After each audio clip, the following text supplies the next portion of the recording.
Death came through Ragna, activating unique traits.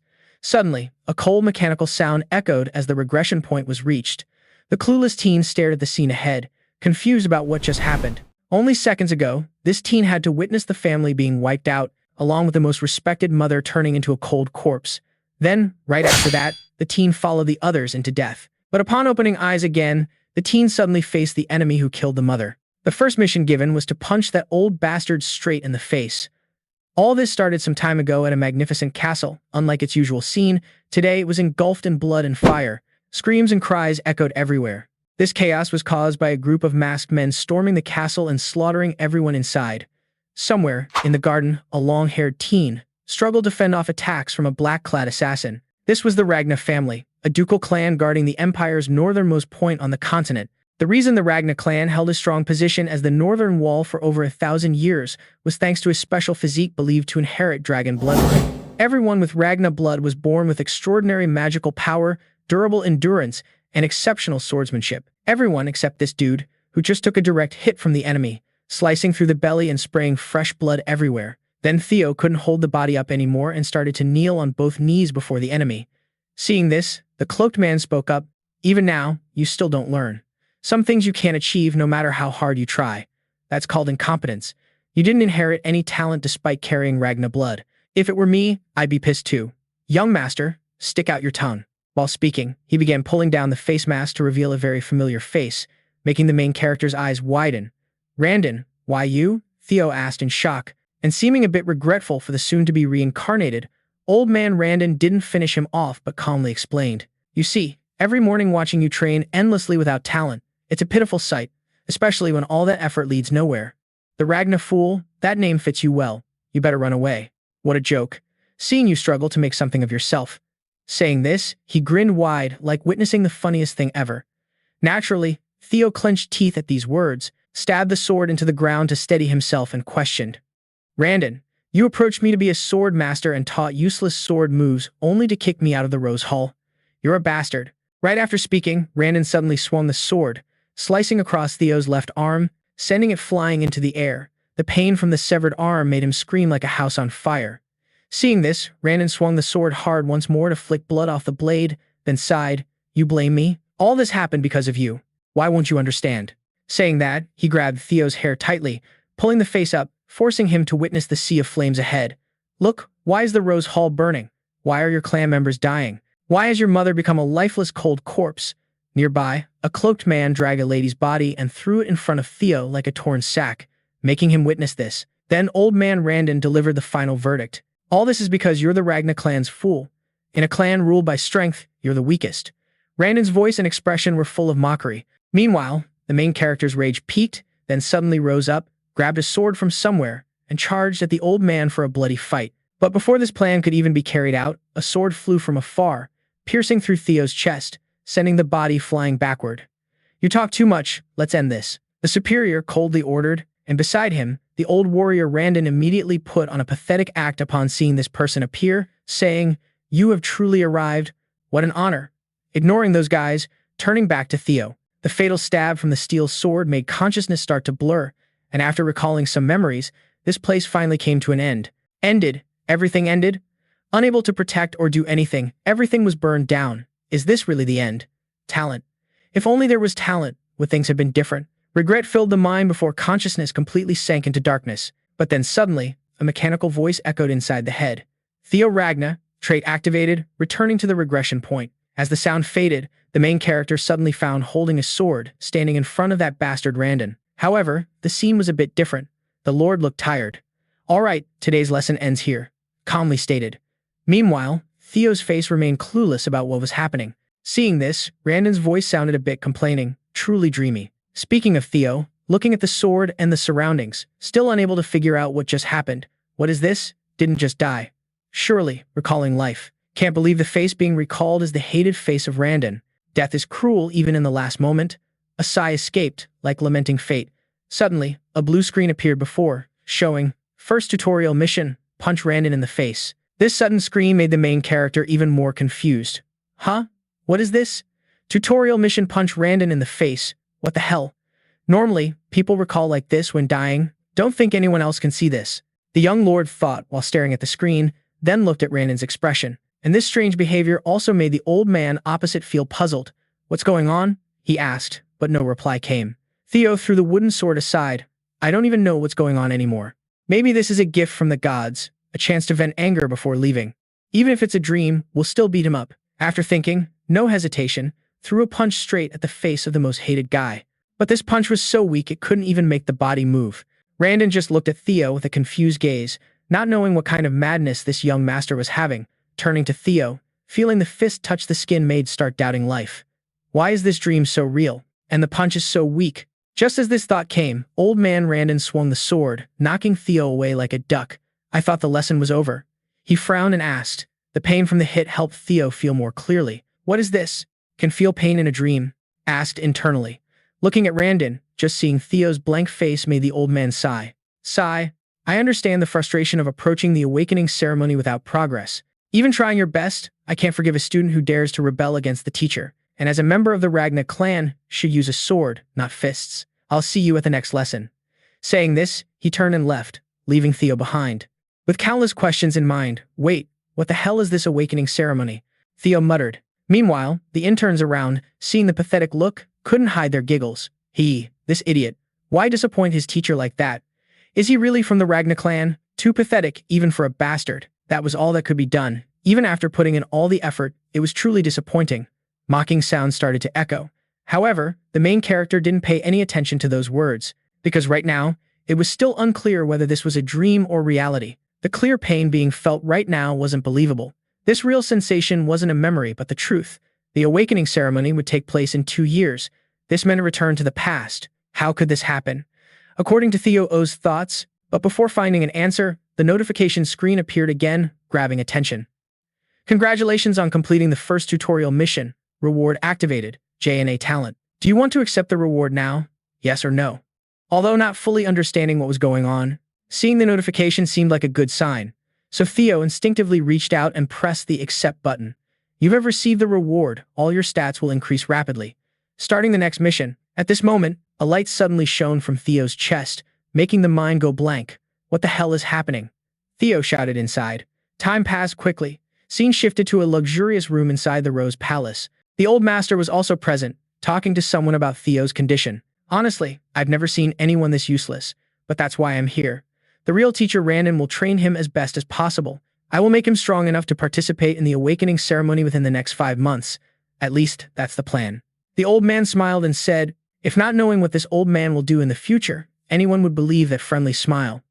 On the opposite side, a beautiful lady pulled out a bundle of money as thanks for the old man's efforts. She was Cecilia, the lady of the Rose Palace. "All right, I'll entrust the boy to you. Randon, please take good care of him." While saying this, she handed over a thick bundle of money. The old master didn't hesitate to accept it. "Of course, I plan to train him day and night, so please don't worry, madam. I trust Theo," Cecilia said confidently. It was unclear where this innocent girl got such confidence for her useless son. Then, after getting the money, Randon strolled away, walking down the hallway while sneering. "Cecilia, you'll have to worry. Even if I don't train him properly, the truth is he's completely useless. Like mother, like son. Yeah, that bloodline won't get anywhere. Let's see, wonderful." Saying this, he started checking the bundle of money. After seeing the shining gold coins inside, Randon laughed uncontrollably. A considerable fee and the title of trainer for the Ragna family's main line as a reward for revealing information about Theo and interfering with his development. That person would secure their own future, just like the idiot from the Ragna family was their benefactor. The more the old man thought, the more a sinister expression appeared, before being interrupted by hurried footsteps from Theo, who then rushed past the old man without even greeting, making the old man's face show clear annoyance. "Damn, that loser." Back to Theo, rushing off like that. It was ultimately to see the mother. "You were doomed in your past life." Theo's mother shouted loudly, catching Cecilia's attention and then asking the son, "You must be tired from today's training." Before finishing the sentence, the main character hurriedly hugged her tightly, making the lady a bit flustered.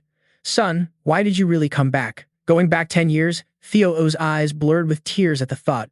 Then, after calming down a bit, Theo looked straight at the mother and promised to change the future.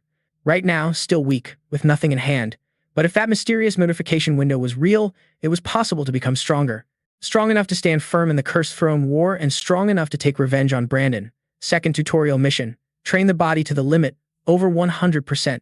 Time passed quickly, strong enough to stand firm in that damn throne war and strong enough to take revenge on Brandon. The second training mission pushed the body beyond 100% limit. Time flew by fast. Cut to the training area. Right now, the main character is pushing hard, running to burn energy and complete that mission. Really want to report Randon right now, but with this weak body, it's impossible. Need to focus on getting stronger first. The intelligence agency joined in the past life, Black Language. Got transferred to info-gathering team due to lack of skills, but never expected to use collected info this way. Medicine that makes the body insanely strong. The Emperor Blood Sword's elixir and its true value will be revealed in the secret manual. And most importantly, the harsh training that was abandoned for lack of talent. Anything can happen because of Ragna's talent. The notification window is real. Theo's mind is hyped and keeps running non-stop, unaware of fatigue. Current body training progress is 27.1%. Around, other cadets see Theo charging like a mad bull, running like crazy, and start whispering to each other. How many laps has he run without resting? Is he really that strong? Unaware of their thoughts, the main character, done running, switches to sword training. Will run more than ever before and swing the sword more than previous times to truly get strong. Current progress is 65.1%. Time flies. A few days later, at night in the training yard, Theo's silhouette is still swinging the sword like a maniac in this area. Not far away, a pink-haired girl sits smoking, bored, watching Theo. This girl is the manager of training ground number 4, Evely Nervo. Theo hasn't slept for days training non-stop. The idiot of the Ragna clan. Huh, but is she really talentless? Evely wonders silently, witnessing Theo's crazy efforts. Back to the main character, now totally exhausted.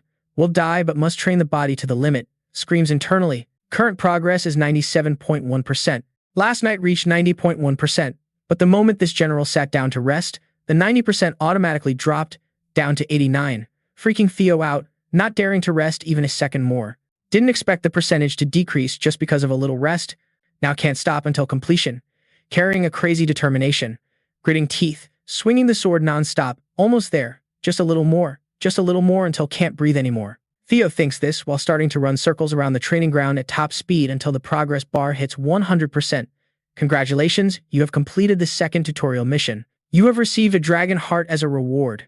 Bonus reward for quick completion. You have received 10 years of magic from your past life. Do you want to claim your reward now? Turning to Theo, though out of breath, seeing the system prompt, presses the go button with a trembling finger. Right after this, the body suddenly bursts with a considerable power, blowing away the dust around.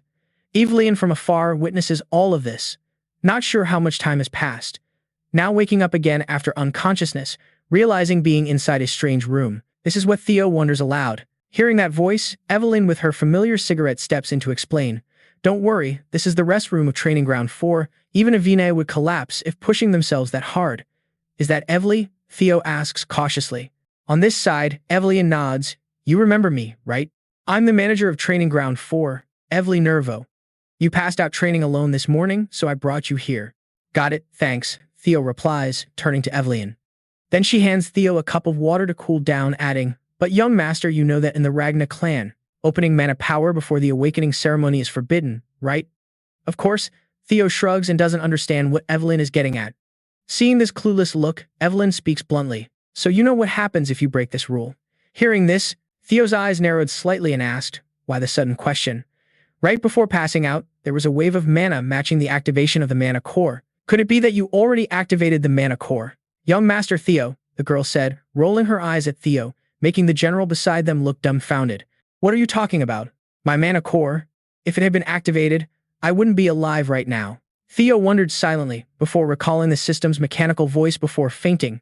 You received the Dragon Heart reward, an extra prize for quick completion. You gained 10 years of magic from a past life. Thinking this through, Theo began to piece together that it was the Dragon Heart. Speaking of the Dragon Heart, it's a mana reservoir that can be placed inside the dragon's heart. Putting the mana core in the heart makes it work more efficiently. But humans, not dragons, place it in the lower abdomen because the human heart can't handle a mana reservoir. That's why every warrior of the Ragna clan dreams of having a dragon heart. It's the easy path to becoming overwhelmingly powerful. However, humans have never surpassed their limits, but now the dragon heart belongs to Theo. The mission reward is truly amazing, Theo thought happily before sensing the cold gaze and tense atmosphere from the girl in front and snapped back to reality. But thanks to that, Theo found self trapped in a tricky situation. Great swordswoman Evelyn Nervo retired after losing her left arm and became the manager of the 4th training ground. Yet she was once the commander of the White Dragon Armor Cavalry. Her skills were so outstanding that even the demon dragons of the White Dragon Armor Cavalry admired her. Plus, she's known as a strict rule follower. She doesn't care about status or power and can't stand any messiness or cowardice. Once, when Theo was too rigid, she gave up being the direct mentor. In other words, if she finds out about the mana core in the dragon heart, Theo might be executed immediately. But what if it's not discovered? Theo could turn the tables. With 10 years of worldly knowledge, Theo started figuring out how to handle this. Responding to Evely's questioning attitude, Theo's face turned serious and said, "Can you handle it? Threatening me just because of a momentary feeling? Will you take responsibility? I'm also a descendant of the Ragna clan. If your suspicion is baseless, this could be considered dishonoring the Ragna clan." Evely nodded in acknowledgement. "Exactly. That's the law." "Do you know the punishment for dishonoring a Ragna descendant?" Theo asked, eyes wide, hinting at execution. Evely replied, and hearing this, Theo pressed on confidently. "Good, you know. Then why not test it?" Speaking with a challenging, confident tone, the vibe Theo gave off made Evely feel uneasy. What's this feeling? What kind of person is this? But that was definitely mana waves. Even if Theo has Ragna blood, the law is the law. No exceptions. Thinking this, Evely didn't hesitate and accepted the challenge. "All right, let me check." She reached out, lightly touching Theo's abdomen while using mana to scan. But immediately, her face changed color. "Wait, no mana core? Did I make a mistake?" Impossible. The more Evely thought, the paler she became. According to her law, she might be doomed. And of course, Theo noticed the confused expression. "Well, nothing found? Please execute me. I'm wrong. I'll pay with my life." Evely knelt on one knee, making Theo feel triumphant. Theo also guessed why she couldn't detect it. How could she? The dragon heart is very different from a normal mana core. The mana core inside the dragon heart can be controlled by the user. In other words, mana can be hidden at will, and it might take years before people realize a human has a dragon heart. How could she guess? Thinking this, while Evely waited, Theo gently patted her shoulder and said, "No need. You're just doing your job, right? Not many would risk their life like that." Speaking of which, Theo already had a plan. Evelyn is one of the strongest who put a debt on that person, so it's better to use that to the advantage. Besides, the reason the mana storage opening was limited before the ceremony was because of concerns about mana overflow. The worry is for me. The bastard child of the Ragna clan overflowing the mana storage makes me very happy. Thanks for taking care of me. After Evelyn said that, Theo turned and left directly, leaving behind countless questions, a dragon heart, and 10 years of magical power from the previous life. This life will be undefeated, Theo thought silently inside. Time flew quickly. A few days later, old man Randon was still continuing the process of teaching Theo like always. "No, not like that. Swing the sword a bit more to the right." "How many times have I told you?" Back to Theo, those words from that Randon guy really made ears itch. Getting stronger. But pretending to learn from Randon is really tough. That damn Randon, secretly teaching weird sword techniques. Definitely someone is pulling the strings behind Randon. The one who killed me must be found. The mission Randon got is definitely to pretend to be a guide to monitor me. Then I'll get him fired. Thinking this, suddenly a thought popped into Theo's mind. Then a smile appeared. "Right, Randon, no talking during training," young master said. He reminded. At that, Theo rolled eyes and snapped the wooden sword in half. "Don't understand what you're teaching. All trash. How could someone with your level be a mid-tier swordsman? Feels like you even struggle against low-tier beasts." What did you just say?" The old man gritted teeth, face full of veins. Seeing that, Theo stepped forward, stared into his eyes and reminded. "Are you deaf? Your skills stink like rotten armor." When Theo made this plan, it was thinking if something happened, Randon would definitely contact the puppet master behind. Scene shifts to Melia Rice Hall. Inside a place like a tavern, suddenly a young soldier ran in and happily said, "Ain, did you hear? The bastard child of Ragna will have a fight with my master next week. Seems like he blames the master for his useless handling. After that fight, he's done for sure." The guy happily said, and to thank him for rushing to report the news in time, a flying plate hit this young man's face at alter speed, making him fly backward. "So what? What does a crippled bastard have to do with me?" Aeon said annoyed. He is the Northern Four Dogs, Black Tiger Aeson Ragna. Next to him, a gentle-faced boy with white hair is also one of the Northern Four Dogs, Silver Tiger Remington Nazio. At the same time outside, probably hearing the noise, a blonde guy came in and said, "He should have been crippled long ago." "Don't be careless, this guy is one of the 9 heavenly dragons, the heavenly dragon's disciple." Remington bowed slightly, while Aeson calmly sat and said, "I only fear the talented ones, you worry too much. Why bother with that bastard?" In response, S's eyes flashed dangerously. For Ragna, impossible things, even from the smallest chance, a spark in the wind can flare into a flame. Back to Asen. Actually, he found this pretty chill, but it's good. That guy will handle this for us. Time flew fast. 1 week later at the 4th training ground, many people gathered there to gossip about this fight. Judging by their faces, they didn't really believe Theo would win. Back to Theo. Sweat appeared on that face. Damn, just wanted to humiliate him and get him fired. But things went too far. Well, since it's come to this, revenge on Randon it is, Theo said while gripping the sword tightly. At the same time, the 3rd mission was also to defeat Randon and win. To explain more about this, at the same time, the 3rd mission was to defeat that Randon guy and win. To explain this in detail, let's rewind to 1 week before when the main character, Theo, after throwing some shade, heard Randon say he got fired and told the old dude to get lost out of sight. Of course, this old guy, who was scoring some sweet gigs, would never just give up such a tasty slice of the pie. So right after hearing Theo say that, the old man blew up. I don't accept being fired. There's still plenty of time left on my contract. Theo didn't even bother explaining much in response. What's the point? If I say you're fired, then you're fired. At this point, even the general himself had to hold back the urge to stab that old dude a few times. Thinking about the past life, the urge to handle him immediately was strong, but confidence wasn't quite there yet. First, better separate from him and gather more info. Turning back to Randon, seeing Theo's firm words with zero room for negotiation, the old man's face wrinkled like an ancient tree trunk. No way, if I get fired like this, my mission fails too. Gotta convince him by any means. Thinking that way, for the sake of the paycheck, Randon swallowed the arrogant attitude and begged Theo, "Oh, young master, please wait a moment. This breaks the rules. If I report this to the court, I don't care about the barking dog behind me." Theo kept walking forward until the 3rd mission notification popped up. 3rd guidance mission, defeat Randon and claim victory. The sudden mission alert made Theo's steps pause for a beat. At the same time, who was watching nearby, overheard the story and ran over to suggest, then let's settle this the Ragna family way. The Ragna way is to question the doubts. She also bluntly stated the K-man rule. Decide with a sword fight, no need for court. Just follow the winner's opinion. Help me out here. Randon screamed inside and quickly agreed. Good idea.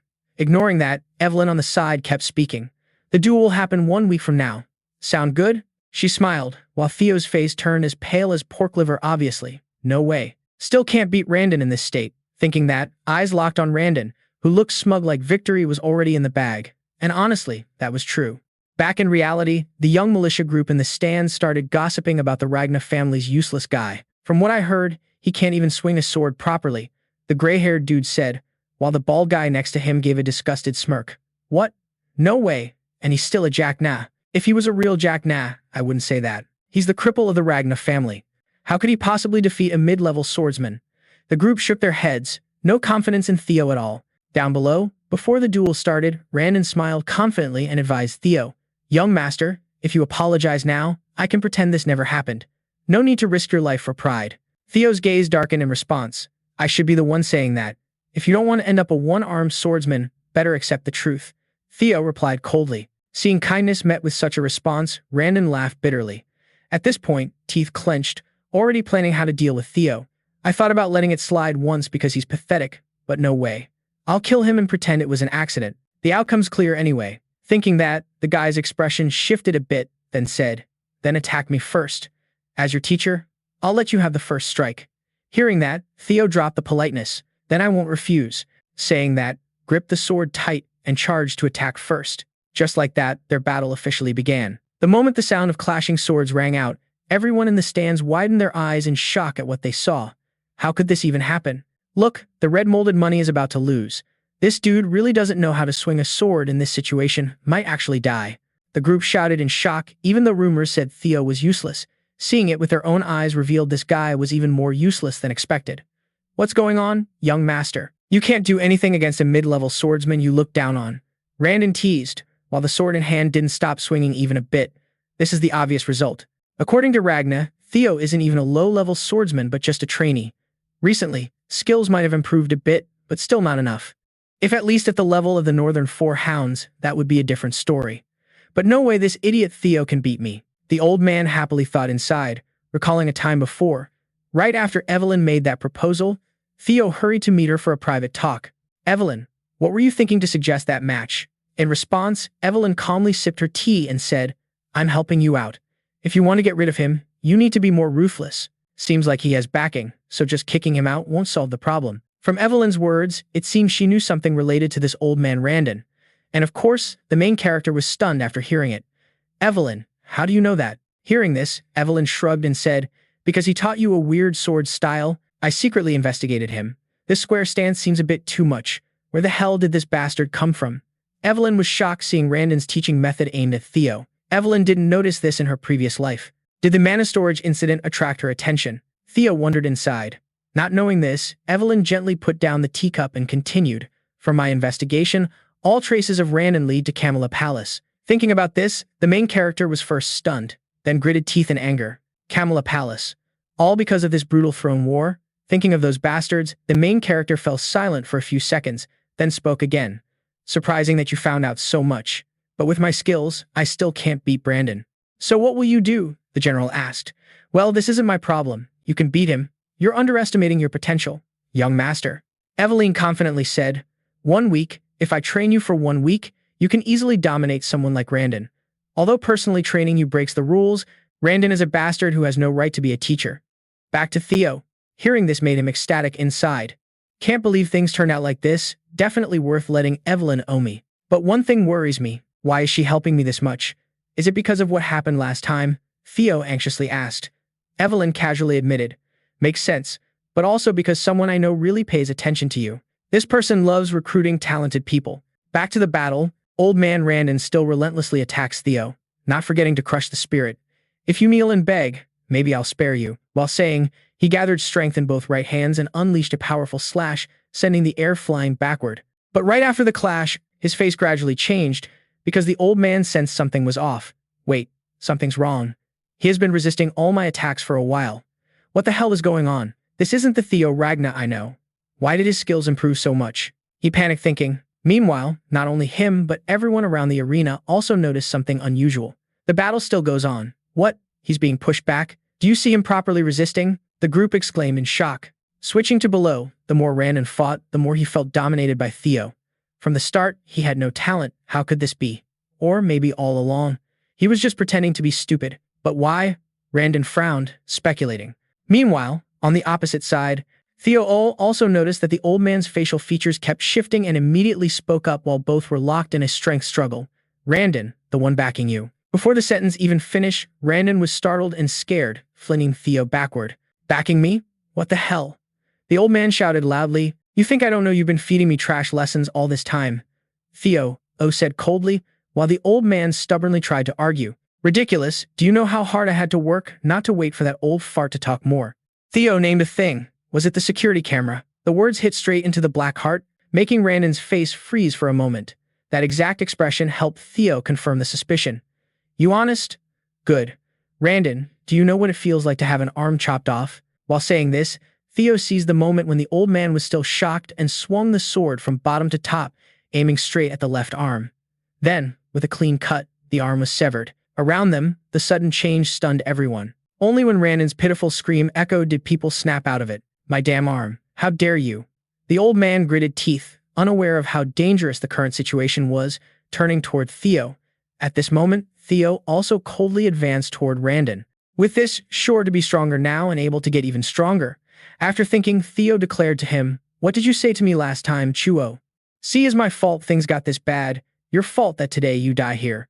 After saying that, without waiting for the old man to deny anything, Theo swung the sword hard and sent the old man's head flying. At the same time, the system's congratulatory sound rang out. Congratulations, you have successfully completed the 3rd tutorial mission. For surpassing the target, you have received an additional reward. Do you want to claim the reward now? Reward has been claimed. Up in the observation stands, everyone was still shocked, unable to believe Randon was just wiped out like that. That idiot actually won. A trainee swordsman fighting a mid-level swordsman. How could that be? The group stammered, turning back to Theo, staring at the unmoving body in front, only felt how ridiculous and weak it was that someone like this had once defeated before, but everything would be different from now on. Theo silently said inside while the system announced the reward.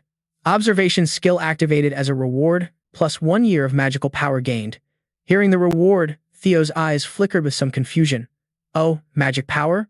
But what's observation? Wondered silently, but before understanding, a shadow of a knight descended from the sky. The landing was so powerful the entire arena floor shattered into countless pieces. Then a loud shout from a man echoed. Hearing the sound, the protagonist quickly turned around to watch. This man was Julius Ragna, nicknamed the Demon Dragon, commander of the White Dragon Cavalry. At this moment, he was smiling like he wanted to sleep, extremely excited as he looked at Theo O. But the main character couldn't be happy. Demon Dragon? Why was he here? Since when? Theo O panicked inside. With his appearance, everyone felt terrified. Even the girl Evelyn was not spared. He was the commander of the White Dragon Cavalry. Why would one of the 9 dragons come here? Speaking of Evelyn, seeing the boss's grand entrance, she just felt a headache. Commander, you destroyed the arena floor. Was it really that hard to enter normally? She said boredly to her boss, turning back to the arena area. At this time, Uncle Julius radiated an overwhelming aura as he approached Theo, making him shipwrecks. Huh, what's going on? What did I do? Theo wondered inside after just sending the teacher guy to the other world. But luckily for Theo, Julius burst out laughing heartily and slapped Theo's back so hard the general spat blood. Haha, so interesting. Very good. Very good. Seriously surprised here. You brought this along? The student just outdid the teacher. The guy said cheerfully before having to rethink Theo's move and wiping that smile off. Nah, just a bit disrespectful since you killed him, right? Anyway, from what I heard, that dude deserved it. Whatever. Theo Ragna, join the White Dragon Cavalry. The guy said, patting Theo's shoulder with the offer. Upstairs, Evelyn caught this and just gave a slight smile, like it was expected all along. Meanwhile, the other students hearing Theo Ragna get that offer started fangirling hard. No way, Jack Nay's dumbass got picked for the White Dragon Knights, even if he's a good fighter. Up in the stands, one of the Northern 4 hounds, Remington, suddenly turned to the person beside and asked, Hey, do you think this ever happened? An apprentice swordsman, someone who hasn't even gone through the awakening ceremony, getting chosen. Hearing this, the curly-haired dude got a bit thoughtful, shrugged, and said, Dunno, man. No need for you to say it, Remington already has his answer inside. Of course, never happened. Can't judge someone's real potential when their mana reservoir is still locked. Even if sword skills are top-notch, magical power can still be lacking. And no matter how great Julius Ragna is, even he can't be sure about everything. But can the Demon Dragon see that potential? To bet on it like that, looking back down, everyone was holding their breath waiting for Theo's answer. But unlike their expectations, Theo just put on a cold face and said, Sorry, but I have to decline. That unexpected answer made Uncle Julius's face scrunch up, while Remington upstairs looked stunned. Even Evelyn couldn't figure out what the hell Theo was thinking. Time flew by fast. The story about Theo beating Randon spread all over the castle. You hear that? The dumbass. No, the young master Theo. Heard he took down his own instructor. Is that okay? Well, that just means the instructor was too weak. Honestly, the guy looked pretty useless. After seeing that, the Demon Dragon tried to recruit him directly into the White Dragon Cavalry. But the young master refused, feeling skills weren't enough yet. A rare humble Ragna. The group sighed. Scene switches to the camera hall. Lady Jack, watching through the camera, frowned, looking out the window. Things got complicated. Can't believe it took down Randon. Seeing her worried, behind her, S spoke up. Don't worry, ma'am. Wasn't Randon sent because his skills sucked? Hearing the familiar voice, Amin turned back to explain more. Yeah, the death of someone like that doesn't concern us, brother. But the Demon Dragon approached him, and they said Evelyn ordered it, meaning we can't even intervene by assigning a new master. If he starts standing out, controlling the Rose Mansion will get harder. She gritted her teeth. Meanwhile, Asen just walked in, hearing his mom, shook his head in disbelief. Standing out? Why is mom so worried? No way the clan leader cares about this.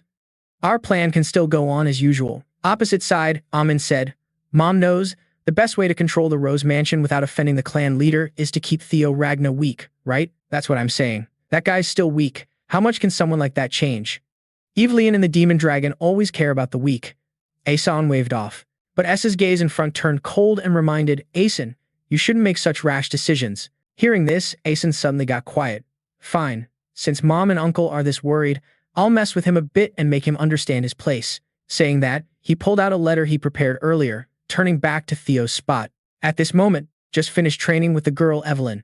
Did great today, young master, she said while sheathed her sword. Thanks, Evelyn. It really feels different learning from a proper teacher like you.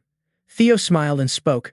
Meanwhile, Evelyn recalled Julius's earlier suggestion and advised Theo it would be better to join the White Dragon Cavalry.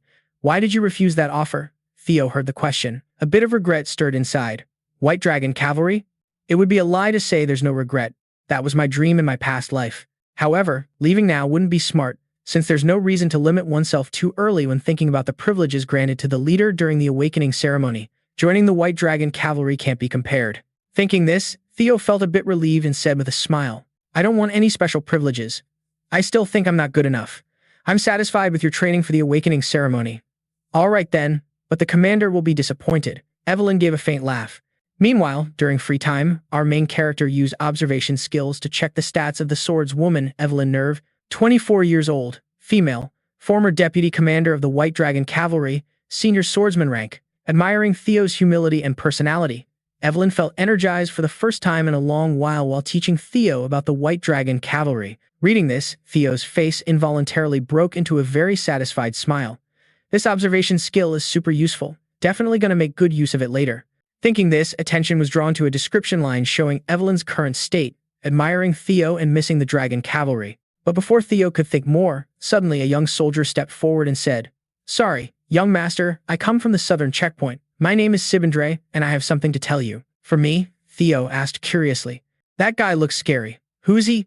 Thinking quickly, Theo used observation skills and soon info popped up. Sibindre, full title of the southern checkpoint. Apprentice swordsman rank. Loyalty level status. A strong desire to spar with Theo burned inside. From both their gazes, Sibin wore an extremely excited expression. So much so that Evelyn behind tightened grip on her sword, cautious. Meanwhile, Theo was confused, wondering if the system gave wrong info. Desire to spar with that look? With me? The final training mission has begun. The fourth training mission, abandon the full title of VNA 28.1%. Back to Sibin. Fearing Theo might not get the point, he hurriedly explained more. I want to follow young Master Theo.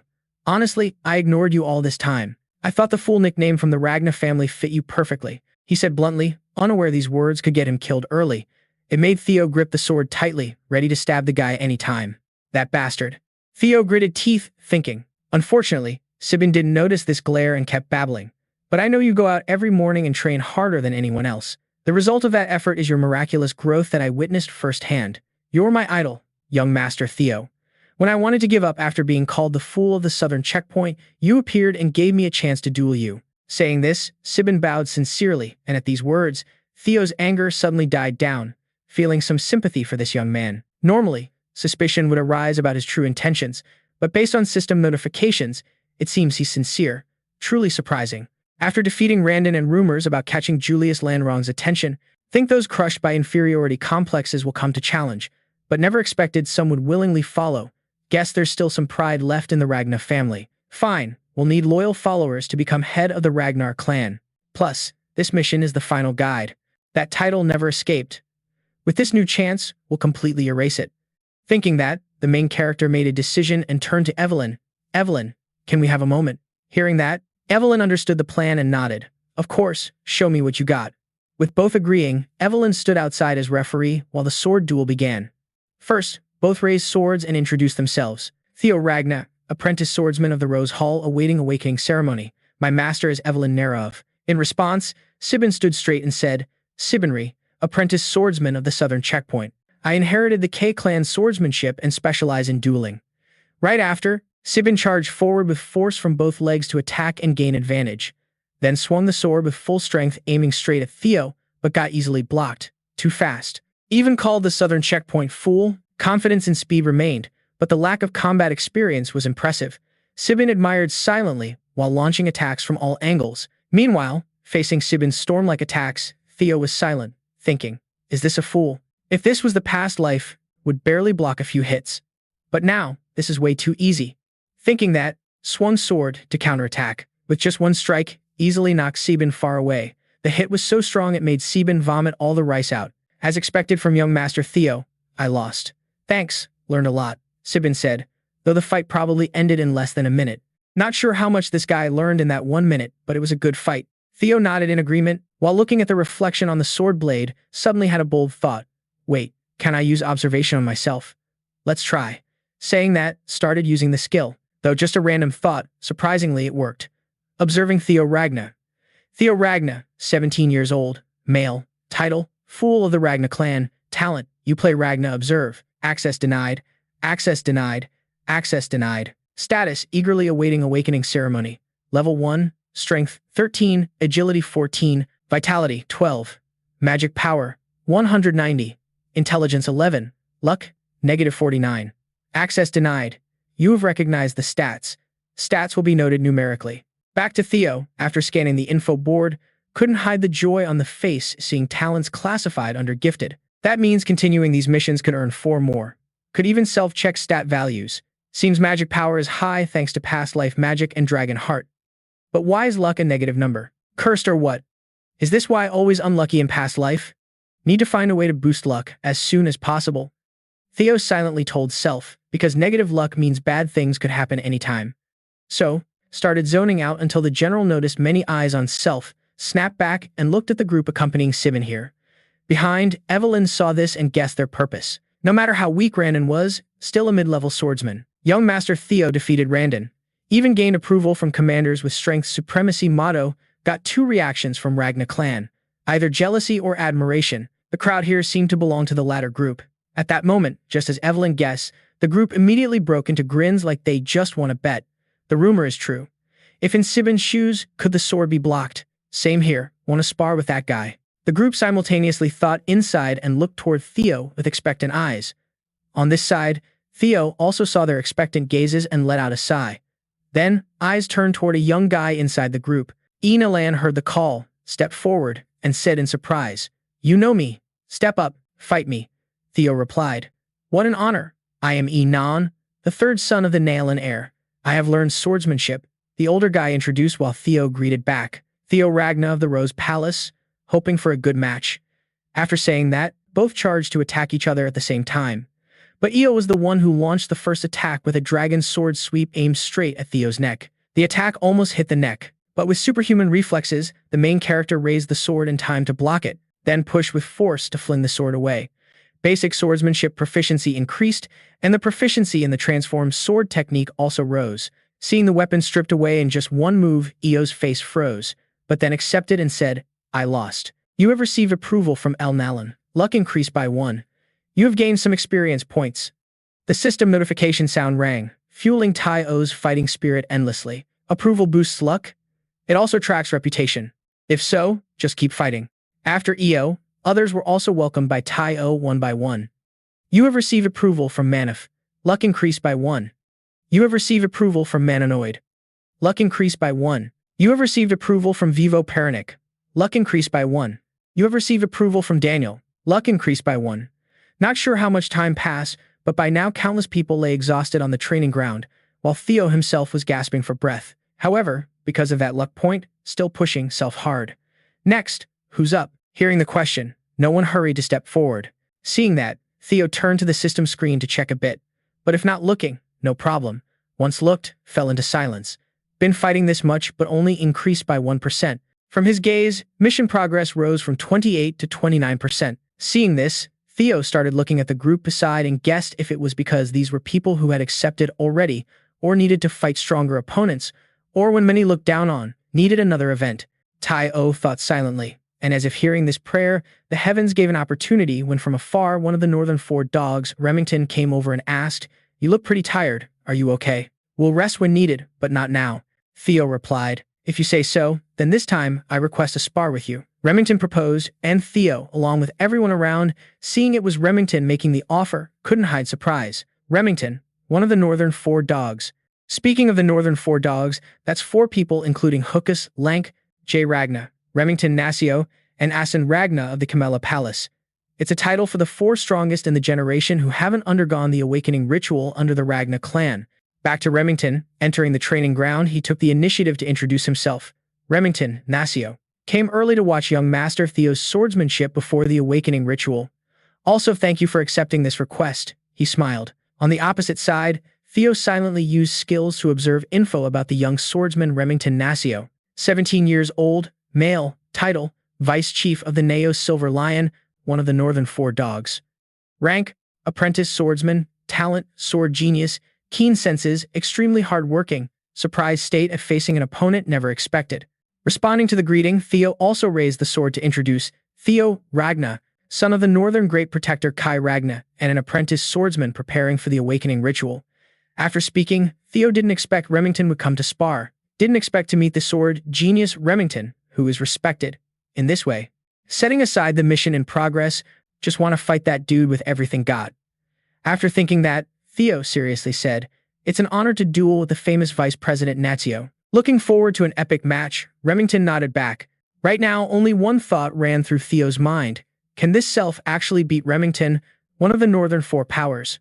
Then, their battle began. But unlike everyone's expectations, right after the first clash, Theo's sword snapped in two, and Remington's sword was already resting on Theo's neck. Seeing this, that guy Sibin bitterly said behind him, "Young Master Theo lost? Unbelievable." Another person wasn't too surprised. That's obvious. No matter how much the young master improves, can't beat the four dogs, the strongest of this generation. But the fighting spirit the young master showed made Sibin shout to cover for Theo. Yet right after, Remington's voice suddenly rang out. "I lost. Thanks for the match. Your sword is worn out, and you're exhausted. This fight is my loss." Hearing that, Theo looked at the broken sword and shook the head, saying, "No one makes excuses like that on the battlefield. I lost the moment I lost my sword." After that, both shook hands happily. "Hope we can have a real match another time." Remington laughed. "Me too," Theo replied. Hearing this, everyone around admired Theo even more. He got recognized by one of the four dogs. See, young Master Theo is different. At the same time, thanks to Remington's recognition, Theo's mission progress jumped to 35%. Nearby, everyone smiled softly seeing the result. Meanwhile, Theo didn't feel disappointed. That guy's strong. By gaining talent and secret techniques through missions, got stronger, way stronger than the last life. But felt right when swords clashed, still far behind. Too bad the fight ended too fast, but learned a lot. Not only did luck increase tenfold, reputation also improved a lot. Too bad mission progress didn't rise much, but can find other ways, which stage will give approval. Theo thought silently, turning to Remington, who then took out an invitation card and said, "Young Master Theo, actually today I didn't just come to duel, but to invite you to join the Serpent Dragon Society." On this side, Sibin heard the name Serpent Dragon Society and open mouth yelling like a fire broke out. Serpent Dragon Society, an elite social group only for chosen ones, and Remington himself invited you? Getting invited to Serpent Dragon Society? Theo was shocked, thought a bit, then asked, "Can someone like me join? Your group is famous," Theo worriedly said, but Remington quickly raised a hand to explain. "Nonsense. You more than qualify. Besides, it's not a super serious group. Just a social group for people our age preparing for the upcoming awakening ceremony? Then why wasn't I invited?"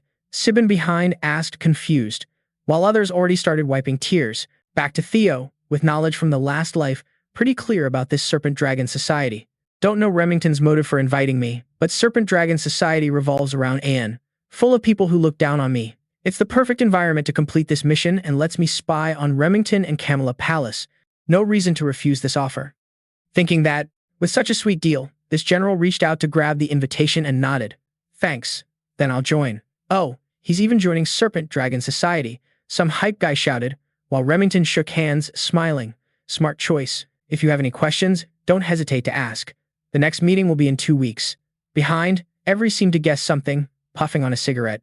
Time flew quickly. Later at Rose Palace, in Theo's private room, before even resting, his mother Cecilia kicked the door open and barged in. "Mom's beloved son," she said happily. "Oh, Mom, I was about to tell you." "Wait, hold on." "Mom, what's going on?" Theo asked curiously, looking at a whole bunch of staff carrying all kinds of stuff standing next to him. At this moment, Cecilia also revealed the reason for coming here. "Mom heard that you were invited to the Azure Dragon Society. The Azure Dragon Society includes Remington, that sly son of Ammon, and talents as strong as Remington. They even caught the council's attention. Everything from how you dress to how you behave will be scrutinized closely. Mom knows you won't break any rules, but clothing and demeanor are totally different matters. Luckily, this is something Mom can help with. Don't forget, your mom used to be an actress. She's happy to help her beloved son," she said while personally taking the measuring tape to measure Theo. Turning back to Theo, hearing Mom's words made him think a bit. The illegitimate child of a concubine is a commoner. Mom always feels guilty for giving you such a bad reputation, even though it's not her fault. In the cold Ragna family, Theo wonders how hard it must have been for Mom to have such a weak child. "Mom's beloved son. Mom trusts you. You can do it," she said with an emotional voice, and Theo gently hugged Cecilia, comforting her. "Mom, no need to worry anymore. Your son is now part of the Azure Dragon Society," Cecilia said emotionally. And with those words, Theo promised himself to crush anyone who dared to bark at him in the Azure Dragon Society. Time flew by quickly. 2 weeks later, today is the day of the Azure Dragon Society's party. At this moment, Remington, dressed luxuriously, was standing by a carriage like waiting for someone. And the person he was waiting for was our main character. Theo was walking out in fancy clothes with servants cheering behind. "Goodbye, young master. You can do it, young master." Those words kept ringing, making even the general blush a bit embarrassed. On this side, looking at Theo's new look, Remington was stunned speechless for a few seconds. "Is that really him? Oh, young master, you look like a new person." "Ha ha, even you tease me." "Remington," Theo replied. "Ha ha, I'm serious. Please come in," the swordsman guy said while pointing toward the carriage. Back to Theo. In the past 2 weeks, he had clear physical improvements, which explained the big change in appearance. He's right, not only taller, but muscles also developed more. This is the result of 2 weeks of hard training during that time. Remington visited every day. Now the two are quite close. Not to mention all the followers gained, they are also being directed by Everine. "I just want to train the young master for a short time. Why would I have to deal with such trouble?" she complained once, making Theo unsure what to say. It really was 2 exhausting weeks. He sighed. Back to Remington. While Theo was lost in thought about those 2 weeks, his friend started a conversation. "I heard this is your first official party." "Yeah, that's right." Theo nodded in acknowledgement. Seeing that, Remington advised, "No need to be so tense. I know you'll do well, but there's your friend Aeon. He might be a bit tricky, but actually Aeon gave me the invitation saying he wants to meet you, so I hope you won't be too harsh on him. He even prepared this party just for you," Remington explained. And with someone experienced like Theo, he knew well that something fishy was waiting. But this was exactly what Theo wanted. Not Remington inviting, but Aeon. "Let's see. Everything is going too smoothly. I'm going to get humiliated badly. Then I'm really looking forward to it," Theo replied. Meanwhile, Aeon was eagerly waiting for Theo. "The idiot from the Ragna family. I'm really excited to have a new toy," he said with an excited smile. Time flew by quickly. Very soon, the carriage carrying Theo and Remington arrived at the party venue. "We're here. Young Master Theo," Remington reminded. And the venue was Camella Palace. Looking at this place, Theo felt zero affection for it. Camella Palace, the one who urged Randon to interfere with personal development. Along with those who swallowed up, Min's mother and the entire Rose Palace frowned in thought. Meanwhile, Remington, unaware of these thoughts, kept smiling and said, "Let's go inside." "Ah, yeah, sure," Theo replied and quickly hid the hateful expression on this side. Just as entering inside, Remington said, "I received news that Asom will personally come out to greet you. He must be waiting at the entrance, blah blah." Not paying attention to the friend's words, Theo was still focused on thinking about what move Asom would play to trip up. The reason Asen invited here is obvious. Because the idiot from the Ragna family is on the rise, surely he wants to stop this. But this visit is not without a plan. Theo will show who's really stepping on whom. Smiling secretly inside. Suddenly, attention was caught by a blue light shining from a nearby window. That blue light signals a mission. Is there a mission inside the palace? Theo wondered. But before thinking further, something suddenly rushed toward Theo from above, accompanied by Remington's startled shout. No sooner had the warning ended than a bag dropped straight down and exploded, scattering countless flower particles. Seems like this is Asen's first greeting move. Inside the dust, Theo calmly stepped out and said, "I'm fine, just flour." Hearing this, Asen relaxed a bit and started angrily shouting from above. "What are you doing?" Turning toward Theo, not too angry because these tricks were already expected. If this were a past life, the hit would have landed. Thought Remington might be involved, but apparently not. Judging by Remington's confused look, the unexpected flower welcome caught off guard. The culprits. Theo narrowed eyes, looking toward the window where some young soldiers laughed at the scene. Behind them, Asen saw his hunting dogs had done their job well and stepped forward to act like it was just a friendly greeting. Isn't that basic courtesy? Remington was so mad couldn't even speak. "What? You're mad? Just consider it a greeting between bros," he smiled. And Asen's info quickly appeared before Theo. Arn Ragna, 17 years old, male, title Black Tiger, rank apprentice swordsman, traits, crazy, psychotic, exceptional sword talent, status, eager for a playmate. After reading, Theo was a bit thoughtful, then switched to acting mode and smiled back. Thanks. Asen was shocked by Theo's unexpected reaction. "Of course, with a welcome like that, I naturally have to thank you. Looking forward to the party today." Hearing this, Asen's face first froze, but quickly his eyes lit up with extreme delight. "You've become way more interesting." Then quickly, Theo and Remington stepped into the main hall. Just seeing Theo appear made the crowd start whispering among themselves. What's Asen thinking? Though from the main line, inviting that idiot to the Dragon Scale Society, he still looked okay. Someone said in surprise, "Seems like this guy knows about the prank, right? He's treating him like a toy." Another opinion. And of course, these words reached Remington's ears. So Remington just turned to apologize to Theo. "Young master, sorry again. They're usually not like this. Ah, no problem. Honestly, I'm even grateful. Theo waved it off, making the doctor guy a bit confused. But Theo had no intention to explain much. Talk too much? You guys need to badmouth me at least this much so I can crush you later. By the way, that blue light seen from outside seems to be this way. Surely a mission, but no natural way to approach it. Theo thought while sipping the wine in hand and talked about Asen. Because the earlier prank didn't work, right after entering, this puppy had to rush over to bite a few more times. Theo sipped the wine in hand while talking about Asen. Since the prank on Theo earlier didn't work, as soon as Theo entered, that puppy had to rush over to bite a few more times. How's it going? Feeling less busy now? Seeing that guy show up, Theo's heart started pounding with a bit of tension. Stay calm. Just follow the plan. After thinking that, a deep breath was taken to calm down, then a smile appeared with a reply. Of course, thanks for the invite. Sorry about what happened earlier, went a bit too far. Will you accept the apology? The guy said while slinging an arm over Theo's shoulder, like they were super close, but that face looked more like a threat. Behind them, Remington immediately noticed the weird vibe between the two and spoke up.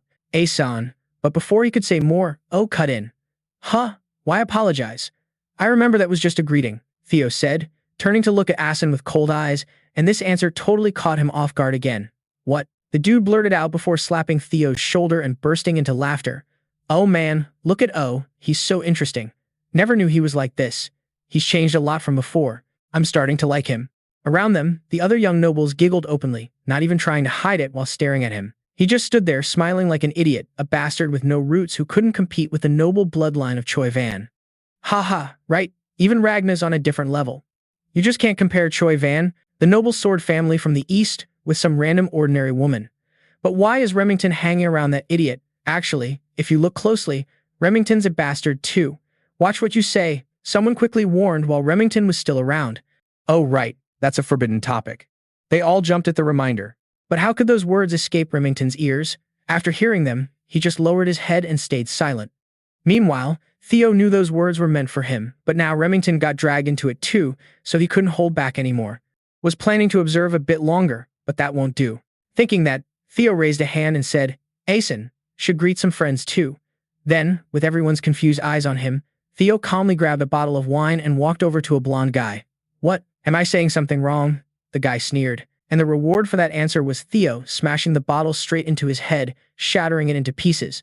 The blonde guy just rolled on the ground screaming, clutching his head. You bastard, how dare you? He threatened. But before finishing, Theo landed another hit on his chin, sending the guy flying backward. Bastard, I just gave you a little greeting. That's a bit too much. Around them, the fight immediately grabbed everyone's attention. What just happened? What's going on? Is Theo really that stupid? Turning to Remington, the main character's sudden move made him worry for Theo. Young Master Theo wouldn't do that. Wait, is it because of me? Remington thought in shock, looking back at Theo. The punishment on the blonde guy wasn't over yet.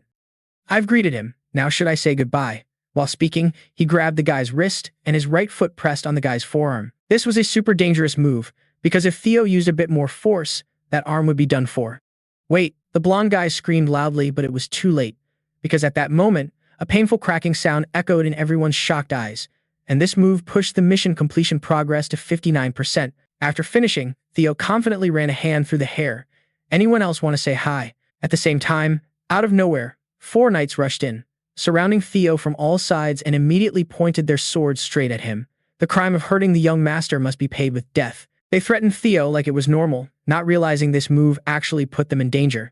That's exactly why I came to the Dragon Exile Guild, a place full of enemies. These guys won't stand still when the idiot they always look down on suddenly acts up.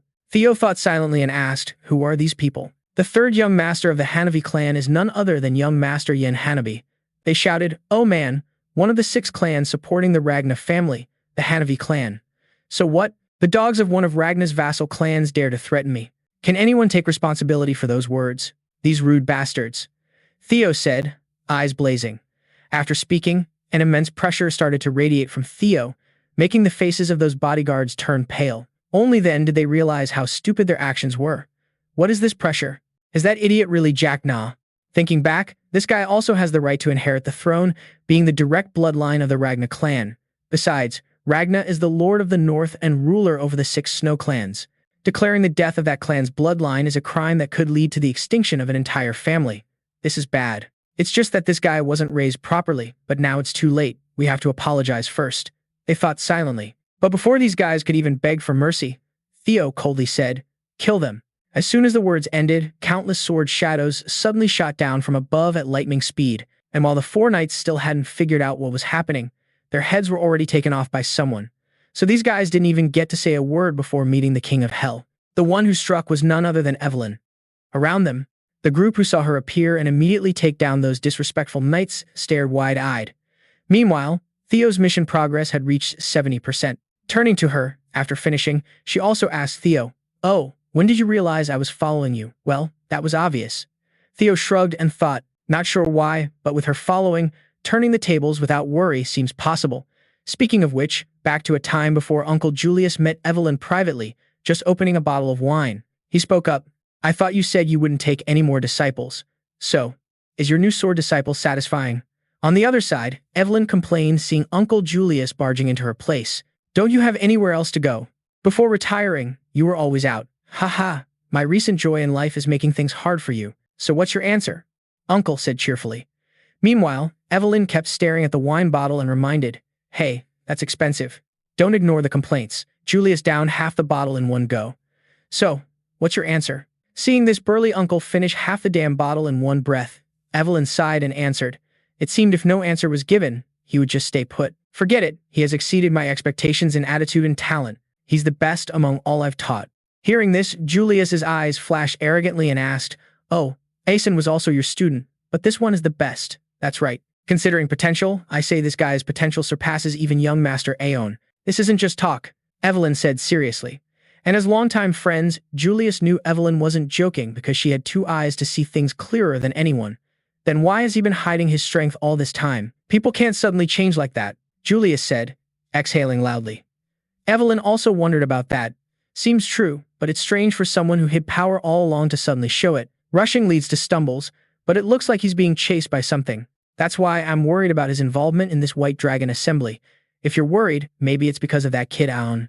Then just follow him, Julius suggested. "What?" Evelyn asked. Maybe that's different from what worries her, but something will happen when wolves hunting blood gather. They're starting to solidify their ranks. Meanwhile, try tempting Theo a bit and get him to join the white armored dragon cavalry. You think you can retire just because you can't ride a dragon? Come back and take responsibility for who you introduced. I'm out. This wine is really good." After speaking, the uncle immediately left, leaving behind a familiar outfit of the white dragon cavalry. At these words, Evelyn paused for a moment, muttering about how expensive it was. Back to the story. Looking at the current situation, Evelyn realized being set up by Theo. Theo had noticed being followed and deliberately arranged this scenario. Maybe Theo joined the Serpent Dragon Guild with this purpose from the start.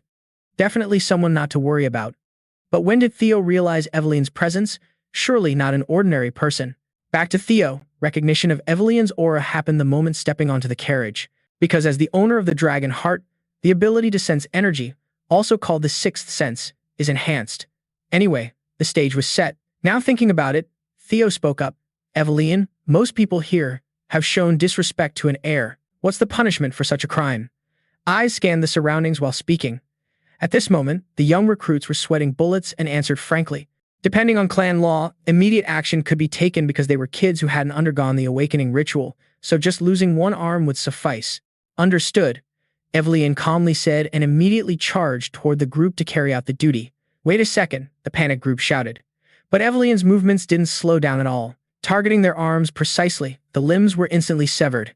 The second son of the Pirang clan, the eldest son of the Red-White Mercenary Squad, the fourth daughter of the CRS Guild, the third son of the Class Clan, the eldest daughter of the W Clan. Names of those who insulted the heir were spoken while cutting, as Theo's mission progress steadily increased. Seeing this, one of the young recruits knelt before Aeson and begged, "Aeson, please save me, please." In response, Aeson showed an extremely cold expression. "Why should help be given? It was just a greeting." "What?" The recruit was shocked by Aeson's harsh refusal. Before any more words could be said, the recruit's arm was already severed. This recruit was the eldest son of the Behenik clan and also the last one left. "Didn't expect to meet you like this, Evelyn," Aeson greeted. "Long time no see, young master." Evelyn nodded in reply. Then Aeson glanced over all those writhing in pain on the ground, deep in thought. Only those who made remarks about bloodline were targeted. Even as an heir candidate, Evelyn couldn't stop this. Aeson frowned, pondering. After executing the punishment, Evelyn returned to report, I cut off the right arms of 14 people you ordered me to. Good. How are they doing? Theo nodded, asking. If they brought their arms to a priest now, they might be reattached, though their lives as swordsmen would be another matter. Evelyn shared this thought. Good, Cyan Long said. Seeing the path to becoming advanced swordsmen for those guys effectively ended. At the same time, Remington, seeing everything was done, ran over and asked, Young Master Theo, are you okay? Behind them, Asen witnessed this scene and laughed angrily. Ha ha, Theo Ragna, the fool of the Rose Palace has really changed. I want to trample you, he muttered silently. Meanwhile, after teaching those losers a lesson, Theo left the area filled with misty energy. Let's go, Evelyn and Remington. Passing by Ason, Theo lightly touched him and said with a mocking tone, Great party, Ason. See you later. With that lesson taught, Theo completed the 4th guidance mission, escaping the full title of Ragna PH 100%. Congratulations on completing the 4th guidance mission with Evelyn. All guidance missions are now complete. No one will call you Ragna's fool anymore. The mission is done, but the real revenge is just beginning. Taking the reward, Theo thought silently. And the reward for this mission was an experience growth potion that increases 5 levels, requiring under level 30. Time quickly passed, scene shifted to Camelot Palace. At this moment, Ammon and S both heard reports from their subordinates about what happened in the Snake Dragon Society. Naturally, that Ammon woman could hardly believe her ears. Say that again. Aeon got knocked down by that idiot, Theo? She said dumbfounded. Meanwhile, Theo and his crew were celebrating somewhere. Ha. To celebrate the sudden debut of the Snake Dragon Society's prodigy. Cheers, Cyan shouted loud. Looking at Theo's crew, a faint smile appeared since never experienced anything like this in the past life. Speaking of the camera hall, after hearing what happened at the Snake Dragon Society, Aming immediately summoned her worthless son Asen and slapped him hard across the face. Not only did you let that idiot justify himself, but you also let your subordinate lose a hand. Yes, ma'am. Asen replied calmly, which only made Amin angrier. Listen to yourself. I warned you over and over not to underestimate him. Forget about forcing him to obey. You just gave him a reason to cause chaos. I told you, once that low-life Theo Ragna starts standing out, taking over the Rose Hall will be much harder, she said angrily. No need to worry, I'll promise, Asen said, but Amin no longer trusted those words after this act. I don't want to hear more. Go reflect on what you've done. You need to question yourself for almost ruining our big plan just chasing shallow pleasures. Hearing this, Asong could only accept. Yes, I'll remember that. After saying that, he quietly left the room. Once gone, Amin spoke to S, hiding in the shadows. Tisk, no idea whose kid is so reckless. S shrugged. Well, he's exactly like his younger self, madam. Do you think this is a joke? Amin frowned. Don't get so angry. This might not be as bad as it seems. S smiled, making Amin curious. Why? Calmly, S explained, Rose Hall originally belongs to the clan leader's harem, so it's hard to claim ownership. Even though the clan leader ignores it since it's just a gathering place for lowlifes, it still has the clan leader's backing. So what we need is a lucky excuse. He created chaos at the Snake Dragon Society. Theo O is gradually becoming the representative of Rose Hall, so we can use this to make an excuse and legally crush him here. Hearing this, Amin's mind started racing. The reason for worrying about Theo O getting stronger is the fear that Rose Hall's influence will spread if the clan leader pays more attention. But by using Theo, who's getting stronger, if our camera hall uses proper legal procedures to eliminate them, Rose Hall will have no choice but to submit to Choi Van. We can manipulate them effortlessly. She smiled inwardly and folded the fan in hand. So how long to prepare? Amin asked eagerly. Everything's ready. Tomorrow morning when you wake up, you'll hear good news. So tonight, just enjoy your bath and sleep well. I even prepared a scented candle from the southern Akgan volcano region. Saying this, he took out a small wooden box, and the gift was met with a warm hug from Amin. You're truly my brother, that's why I can't help but love you. She said something so confusing, making me feel like Theo's old man might be cheating without knowing. Whether Asen really carries the Ragna name is still a question mark. Back to Theo's party. While everyone was raising glasses, Remington sat silently beside him and said, Honestly, I was pretty shocked. Didn't know you cared about me this much. Theo, standing next to Remington, suddenly heard that guy rambling nonstop and got curious. Huh? What are you talking about? I'm talking about the Serpent Dragon Guild, Remington replied. And hearing this, Theo already knew this friend was starting to get heated. Even though only orange juice was being drunk, ignoring Theo, Remington kept quietly sharing thoughts. While enduring insults aimed at self, as soon as they started trash-talking a friend, no hesitation was shown standing up to defend. Young Master Theo, I can't do anything. This is so embarrassing. Saying this, Remington turned to look at Theo with admiring eyes. Yeah, the more looking at him, the more surprising it feels. Endured the whole time being looked down on, treated like a useless bastard, but in the end, became a strong person. Not to mention, even against those who can't be defeated, still had the strong will to completely win against Camelot Palace, a place no one dares to confront. Boldly drew the sword without hesitation, all just because of me. The more thinking about it, Remington Lai couldn't hold back the emotion, eyes starting to well up. At the same time, a notification popped up, reminding that this white-haired youth is deeply moved because of believing Theo cares a lot. Seeing this notice, our main character also broke into a sweat. Ha ha. Looks like he misunderstood something. Smiled awkwardly inside. Meanwhile, Remington here made an important decision. The clan ordered to build a friendly relationship with Asen, but there's a different plan. Thinking about this, Remington loudly said, "From now on, I want to follow you." Around the young master, everyone who heard this proposal screamed like they found gold. Just as expected, the strong always go with the strong.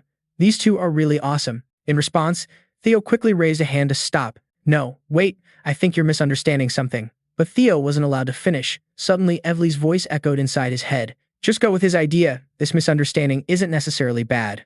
Also, maybe everyone just wants to get along with you. Hearing her say that, Theo was a bit shocked, then just sighed. Not a special person, all thanks to this system window. Whether it's going back to the past or receiving the Ragna clan's talent or becoming this strong, wondering what this really is.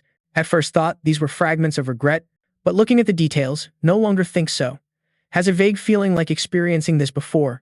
But whatever it is, it's helping, so it doesn't matter. After the dragon release event ended, level also increased. Seems like every level up grants points to boost stats, so thinking can increase abilities freely. Scary, fearing the bright future that this stronger self will bring.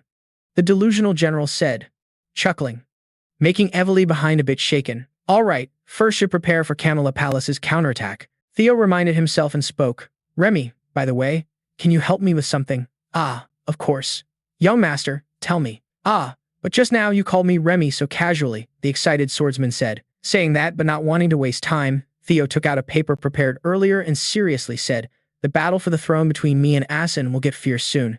To prepare for that, help me. The sudden request made Remington pull back his careless attitude. Meanwhile, our main character had already thought this through inside.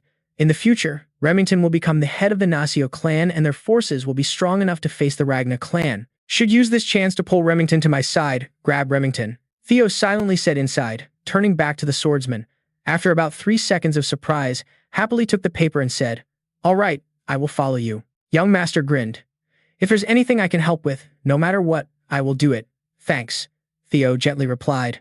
But just now you called me Remy so casually. Remington reminded once more, but before finishing, suddenly a loud shout came from outside. Theo Ragna. This shout caught everyone's attention looking outside. Then, at the main gate, several knights in golden armor stepped inside. They were the lost swords, ignoring those around. The leader immediately looked at Theo and took out a notice. Theo Ragna, you are arrested for threatening an assault.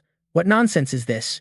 Evely exclaimed in shock seeing the noisy crowd rushing inside in chaos, but just like expected, Liu also turned to tell everyone, no worries, stay calm. Then, attention focused on the notice while mumbling.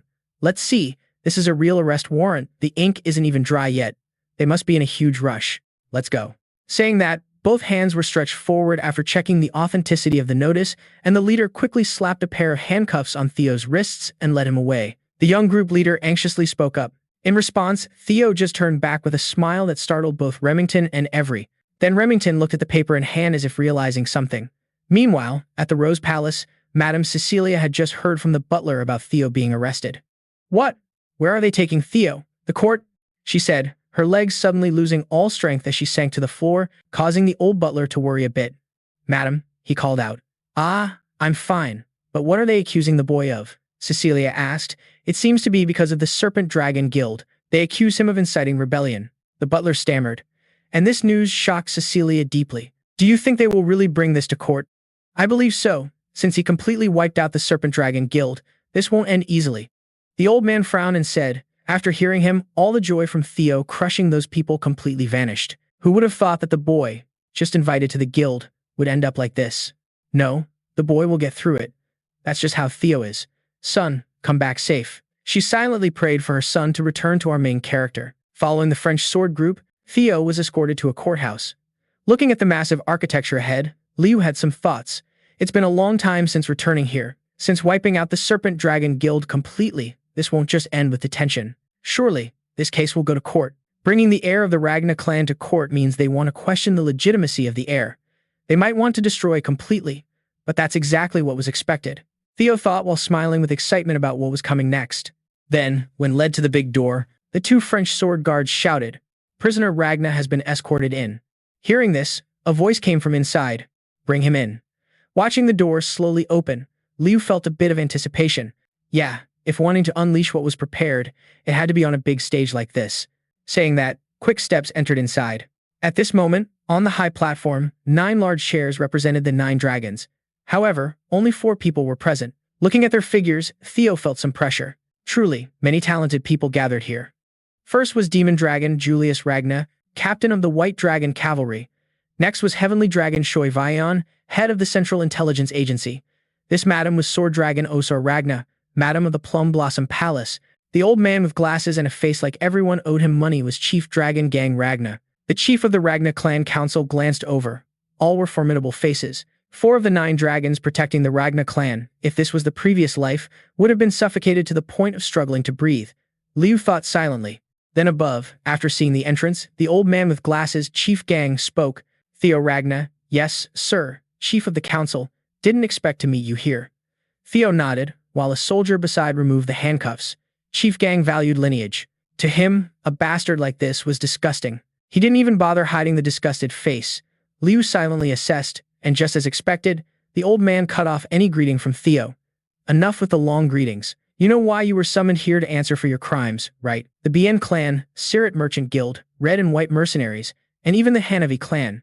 Because of your foolish actions, all of them are shouting to sever ties with the main clan. Can a bastard like you bear the losses caused by others?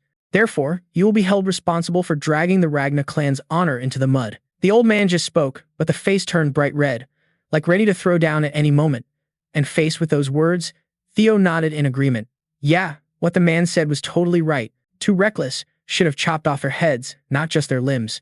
Theo spoke coldly. That sentence made the group upstairs jump a bit. "What?" they all said in unison over here. Theo went on, "They are our subordinates.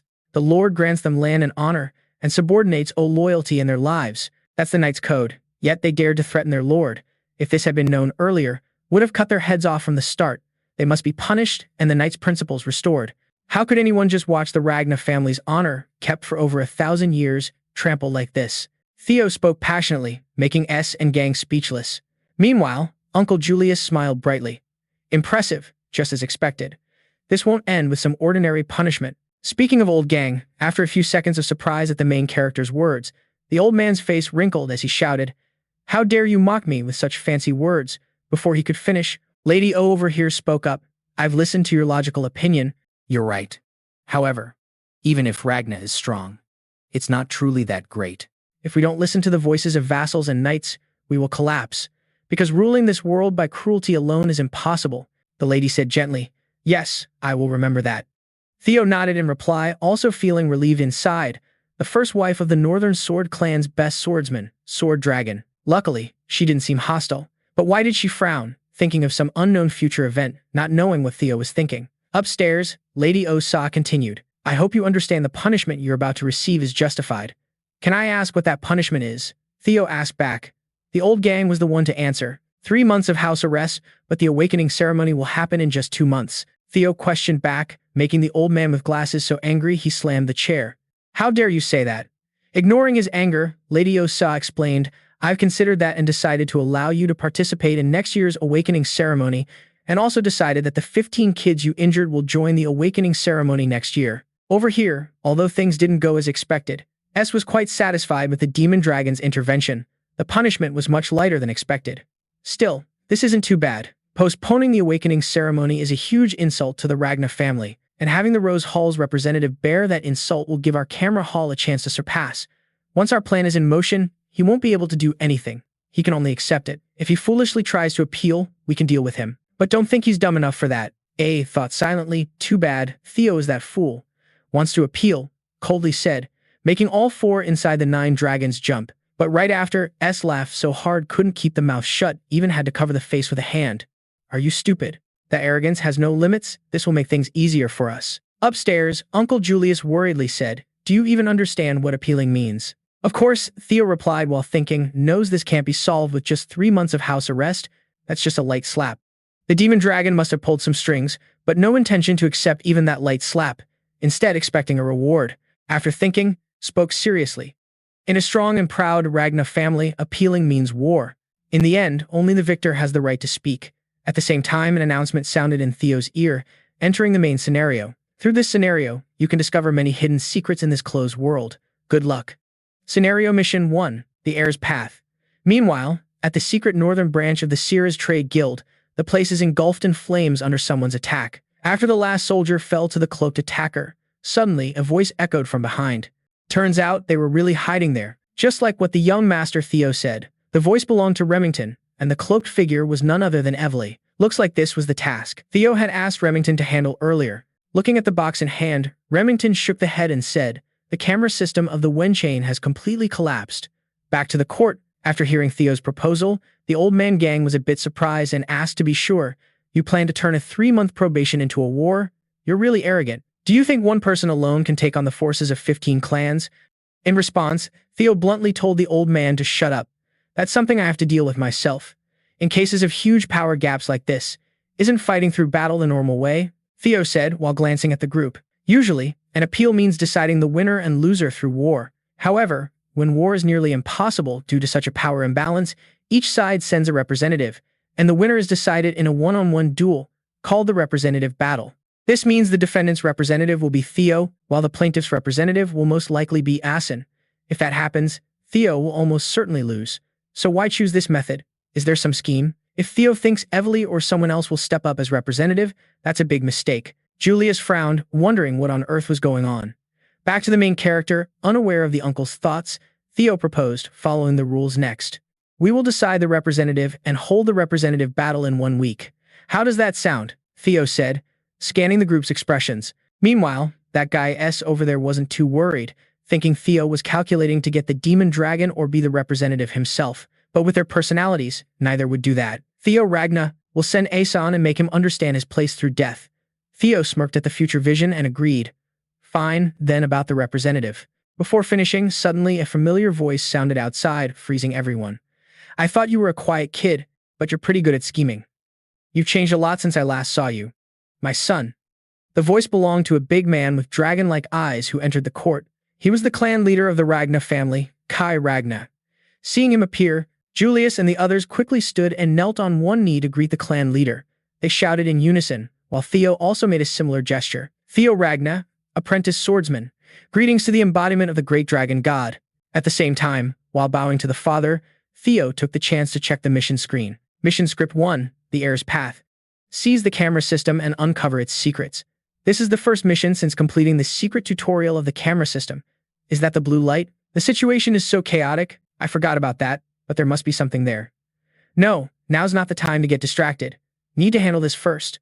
Another variable just appeared. My plan might go off track. Why did Dad come here? Tons of questions started flooding Theo's mind. Turning to Kai, the man spoke. Stand up, my son. I heard about your situation on the way here, and it seems you're in a complicated spot.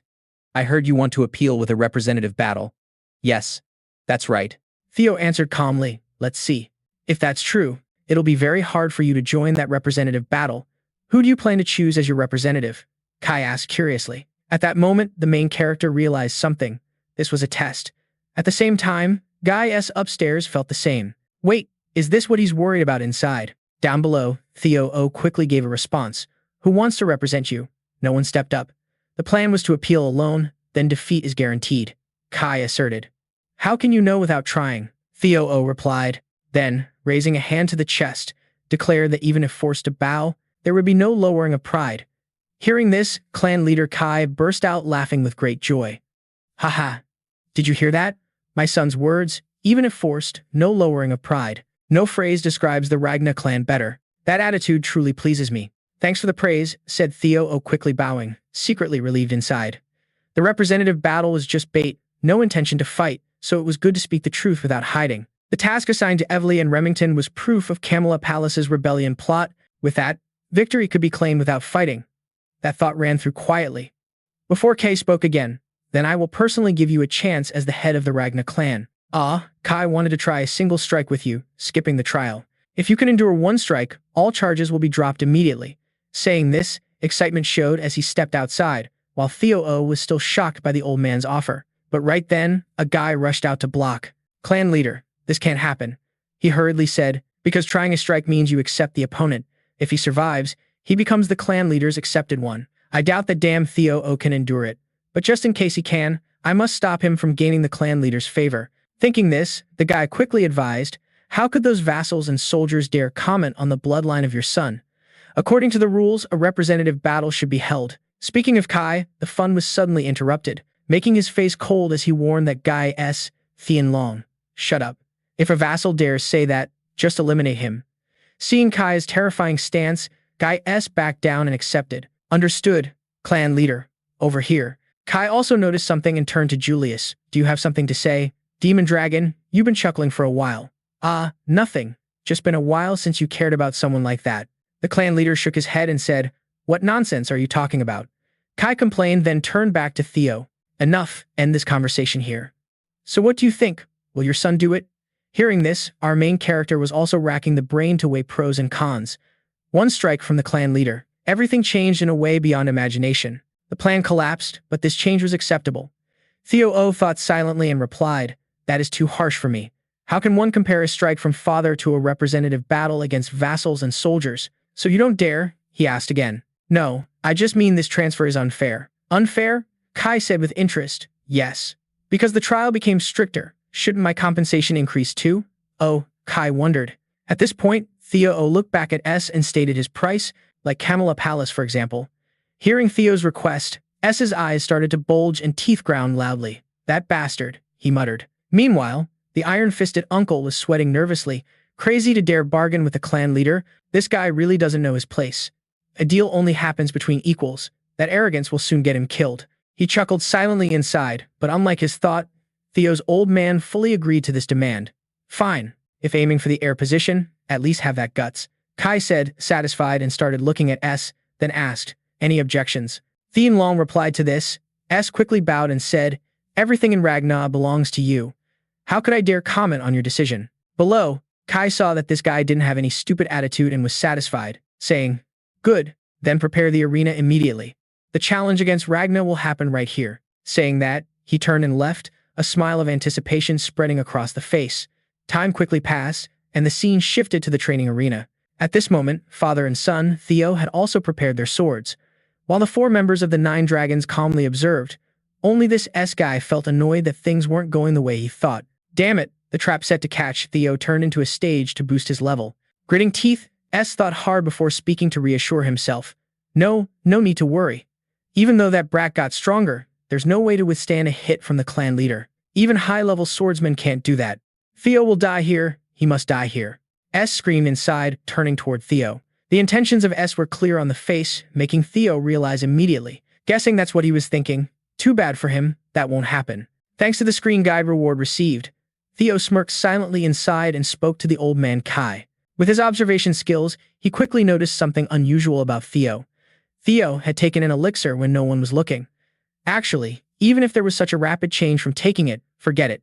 Doesn't really care how the brat got stronger anyway. After all, he's still family. Hearing that, Theo broke out in a cold sweat. The old man really trusted him. Even the 9 dragons didn't notice, ignoring this, like unable to hold back and wanting to rush in to give his son a beating. Then Kai continued, so are you ready?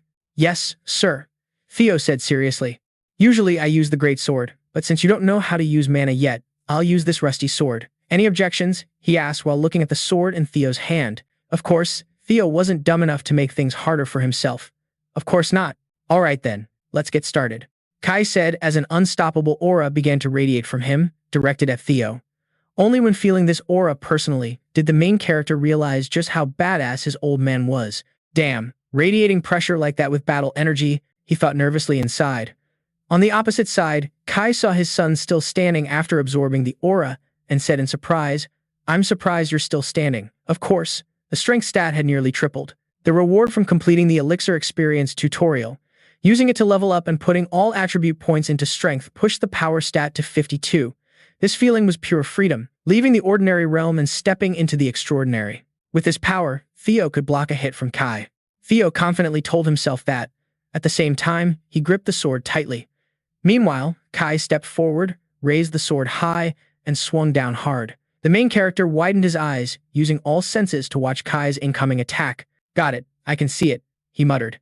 Then a loud explosion happened, cracking the entire floor into countless chunks. After waiting for the dust to clear, Kai turned to look at Theo and smiled with satisfaction. It's been a long time since finding a decent kid, the old man admitted while the sword in Theo's hand shattered into many pieces after just one hit. Then, as agreed in the bet, Kai declared to the others, Theo Ragna had proven innocence through willpower. The trial ended here. At the same time, Theo fainted while still clutching the sword hilt. The system notification sounded in his head. You have completed the sudden mission. One strike from Kai Ragna. You have received inventory rights as a reward. You have received the blue key as a reward. Scene shifted to some palace. Not sure how much time had passed. Now the main character slowly woke from the haze and asked where this place was. Beside him, Lady Camilla heard the voice and quickly grabbed his hand, then said in panic, Finally awake, my beloved son. You passed out. Do you know how scared and hurt Mom was when hearing you got hit by the clan leader's sword? How's your arm? Are you hurt? Try moving your shoulder so I know if I need to call a medic in case it's broken or dislocated. She spoke with eyes already glistening. Meanwhile, Theo, beside her, seeing Mom freaking out, quickly reassured. I'm fine, Mom. Please calm down. But where are you right now? In response, Uncle Julius outside, seeing the awakening, came in to inform. By the clan leader's order, the former Madam of Camilla Palace, Asen, and the intelligence team leader have all been expelled. That means Theo opened eyes wide and asked again. And Uncle smiled, saying, Yes, this is Camilla Palace. The script has been updated. First mission, the path of the successor. Take over Camilla Palace and uncover its secrets. Camilla Palace, taken 1 out of 1. Secret 0 out of 1. Meanwhile, somewhere in the palace, that bitch Amin also received news and is being ordered to relocate. But like refusing to accept this outcome, she started to stomp and rage. Why must the rightful owner of this palace be forced out of own property? Amin stomped and kicked the ground in frustration, making the guards nearby awkward, unsure how to calm her down. Madam Amin, please stay calm. We beg you to keep calm. Far away, the guy called Sky Dragon witnessed this scene, looking a bit thoughtful, then spoke up to remind Asen beside him. Asen. Yes, sir. Asen replied, I have to kill according to Ragna, he said coldly. Yes. I plan to cut off its hand during the awakening ceremony. Asen revealed his plan, but it still wasn't enough to satisfy that guy. Yes. No, its head. You must get its head, he said coldly. Looks like this guy's hatred has blinded reason. Back to Camilla Palace. While wandering around exploring the palace, Theo thought about what had happened. Everything was unfolding according to a plan totally different from own. But this result was way better. Camilla Palace was won without using the trump card. Plus, a second privilege was gained, the inventory. Saying this, thoughts ran through mind and instantly a simulated inventory appeared before Theo. Then, a hand reached inside the screen and pulled out an apple. No idea how stuff like this existed, but it would definitely be useful. Also, this blue key. Theo pulled out a key from the inventory and looked at it with joy. This is a blue key, a miscellaneous item effective for opening hell gates, requiring compatibility with hell gates. This key must be related to this place.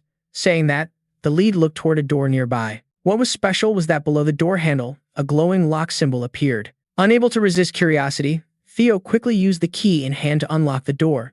As soon as the door opened, a gust of wind blew straight into Theo's face. But that wasn't the most shocking thing. What shocked more was that behind the door was a deep, bottomless cave. That was what Theo said, stunned by the sight. And as if to explain, the system popped up some notifications. You have discovered a dungeon. Experience gained in the dungeon will be doubled as a reward. Reading this, though still a bit puzzled, Theo's eyes lit up with joy. A cave inside a room in Camilla Palace. Surely this was some kind of mission.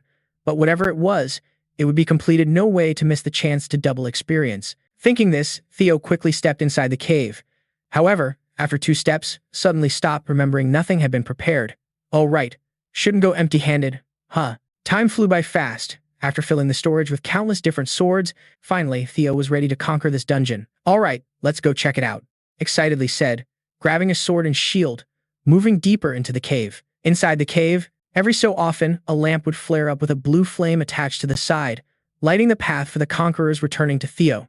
Not long after entering, the first opponent appeared, surprising a bit when right in front was a white wolf with a fiercely bloodthirsty and savage look. Huh? A wolf? Pretty big as a beast. The general frowned and said, but before more questions could be asked, the white wolf suddenly vanished and instantly reappeared right in front of Theo. Luckily, the main character's reflexes were still sharp, so the moment it flashed, the shield was quickly raised between the body and successfully blocked the wolf's snap. Then, both got tangled up as the wolf was determined to bite down hard on Theo's shield. "You're pretty strong, you wild dog, but I won't lose in a strength fight," Theo gritted teeth and said, swinging the sword straight at the wolf, forcing it to release the shield and step back to keep some distance. However, even pushed back by Theo, the white wolf remained ferocious, opening its mouth to howl fiercely at Theo to intimidate. Ignoring the barking dog, while it was howling wildly, Theo charged forward with a sword to seize the advantage. But the moment the sword clashed with the wolf's fangs, flames started to burst out thick and fast. Half-hearted attacks wouldn't be enough to hurt it. Definitely not an ordinary wolf. It might be as strong as a beast from the northern lands beyond the wall. That explained why its strength wouldn't be easy to handle, Theo thought silently. At the same time, the white wolf raised its paw high and lunged straight at Theo. Seeing this, Theo jumped back to dodge, then used the ground's momentum to dash forward for an attack. Wish it was possible to recreate that flash of light, the one seen when facing Trey's single attack. That pure white, beautiful, perfect arc, Theo thought, recalling the memory during the fight. But that flashback didn't make Theo any stronger. With this slash, the wolf only had to turn its head aside to easily avoid it. Then both jumped back to keep distance. After a while, with no one gaining the upper hand, Theo started feeling a bit annoyed inside. Damn, copying that move won't be that easy, Theo muttered. The single strike, a brief way to say a single move that brings instant death. If its key was putting everything into one sword strike, focus would be on sword skills and secret techniques, relying on the speed, in-taught and thrusting. Thinking this, as if to challenge oneself, Theo threw the protective shield aside. Then, with the body weight lighter without the shield, Theo flashed once and instantly disappeared from the wolf's sight, leaving it a bit stunned. By the time it recovered, Theo's sword tip was already right in front of the wolf. The result was a tragic, sharp howl from the wolf. Its left eye was pierced blind by the sword in Theo's hand. Seeing this, a smile appeared on the lips. Good, can do this. Saying that, both charged at each other again. Time flew fast. 2 months later, at the 4th training ground, like any other day, Theo's subordinates were training here. However, today seemed a bit special when a certain guy looked around and said, "Now there are even more people responding to this question." Cyan nodded and said, "Right, at this level, we should change the training ground." Now the rumor that the clan leader teaches young Master Theo the single strike has spread, and more people want to spar with him. Although the young master said this, Cyan felt a bit annoyed inside as one challenger after another came to Theo to fight. Just after saying this, a cocky guy from behind raised his voice. "When will your super young master show up? It's been 2 months, where has he been? Thought he never missed a training day. Guess that coward ran off after his fake story spread too far. It might be a lie since that guy won in the auction, but with no witnesses, it's probably exaggerated. The news that he defeated the Serpent Dragon Guild is just the same." The owner of this voice is Henry Modrich, an apprentice swordsman of the Flower Plum Palace, and before the mocking words could even finish coming out of his mouth, young Sibin rushed forward and punched him right in the middle of the face, making his face look like it was dented inward. Then by momentum, the body of this idiot flew out like a sack of trash. The small black-haired guy beside him was shocked and turned to question Cian. "Henry? Sibin? How dare an uneducated guy like you?" he said angrily, but countless cold stares from Theo's subordinates immediately silenced him, leaving no words to say. Next, Fen Cian turned and angrily argued with them. "You ugly bastards, you're nothing compared to the young master," the general shouted, making the brown-haired friend beside him roll both eyes and remind, "Sibin, you shouldn't comment on others' appearances. But seriously, I don't like these bastards always causing trouble here. Now they even dare insult young Master Theo. So draw swords. This means war." Cian yelled loudly, and at his command, the whole group tightly gripped their swords. Meanwhile, the guys from Flower Plum Palace seemed to have some fighting spirit too, so they quickly drew their swords to fight back. "Do these uneducated fools really want to die?" the small black-haired guy shouted loudly.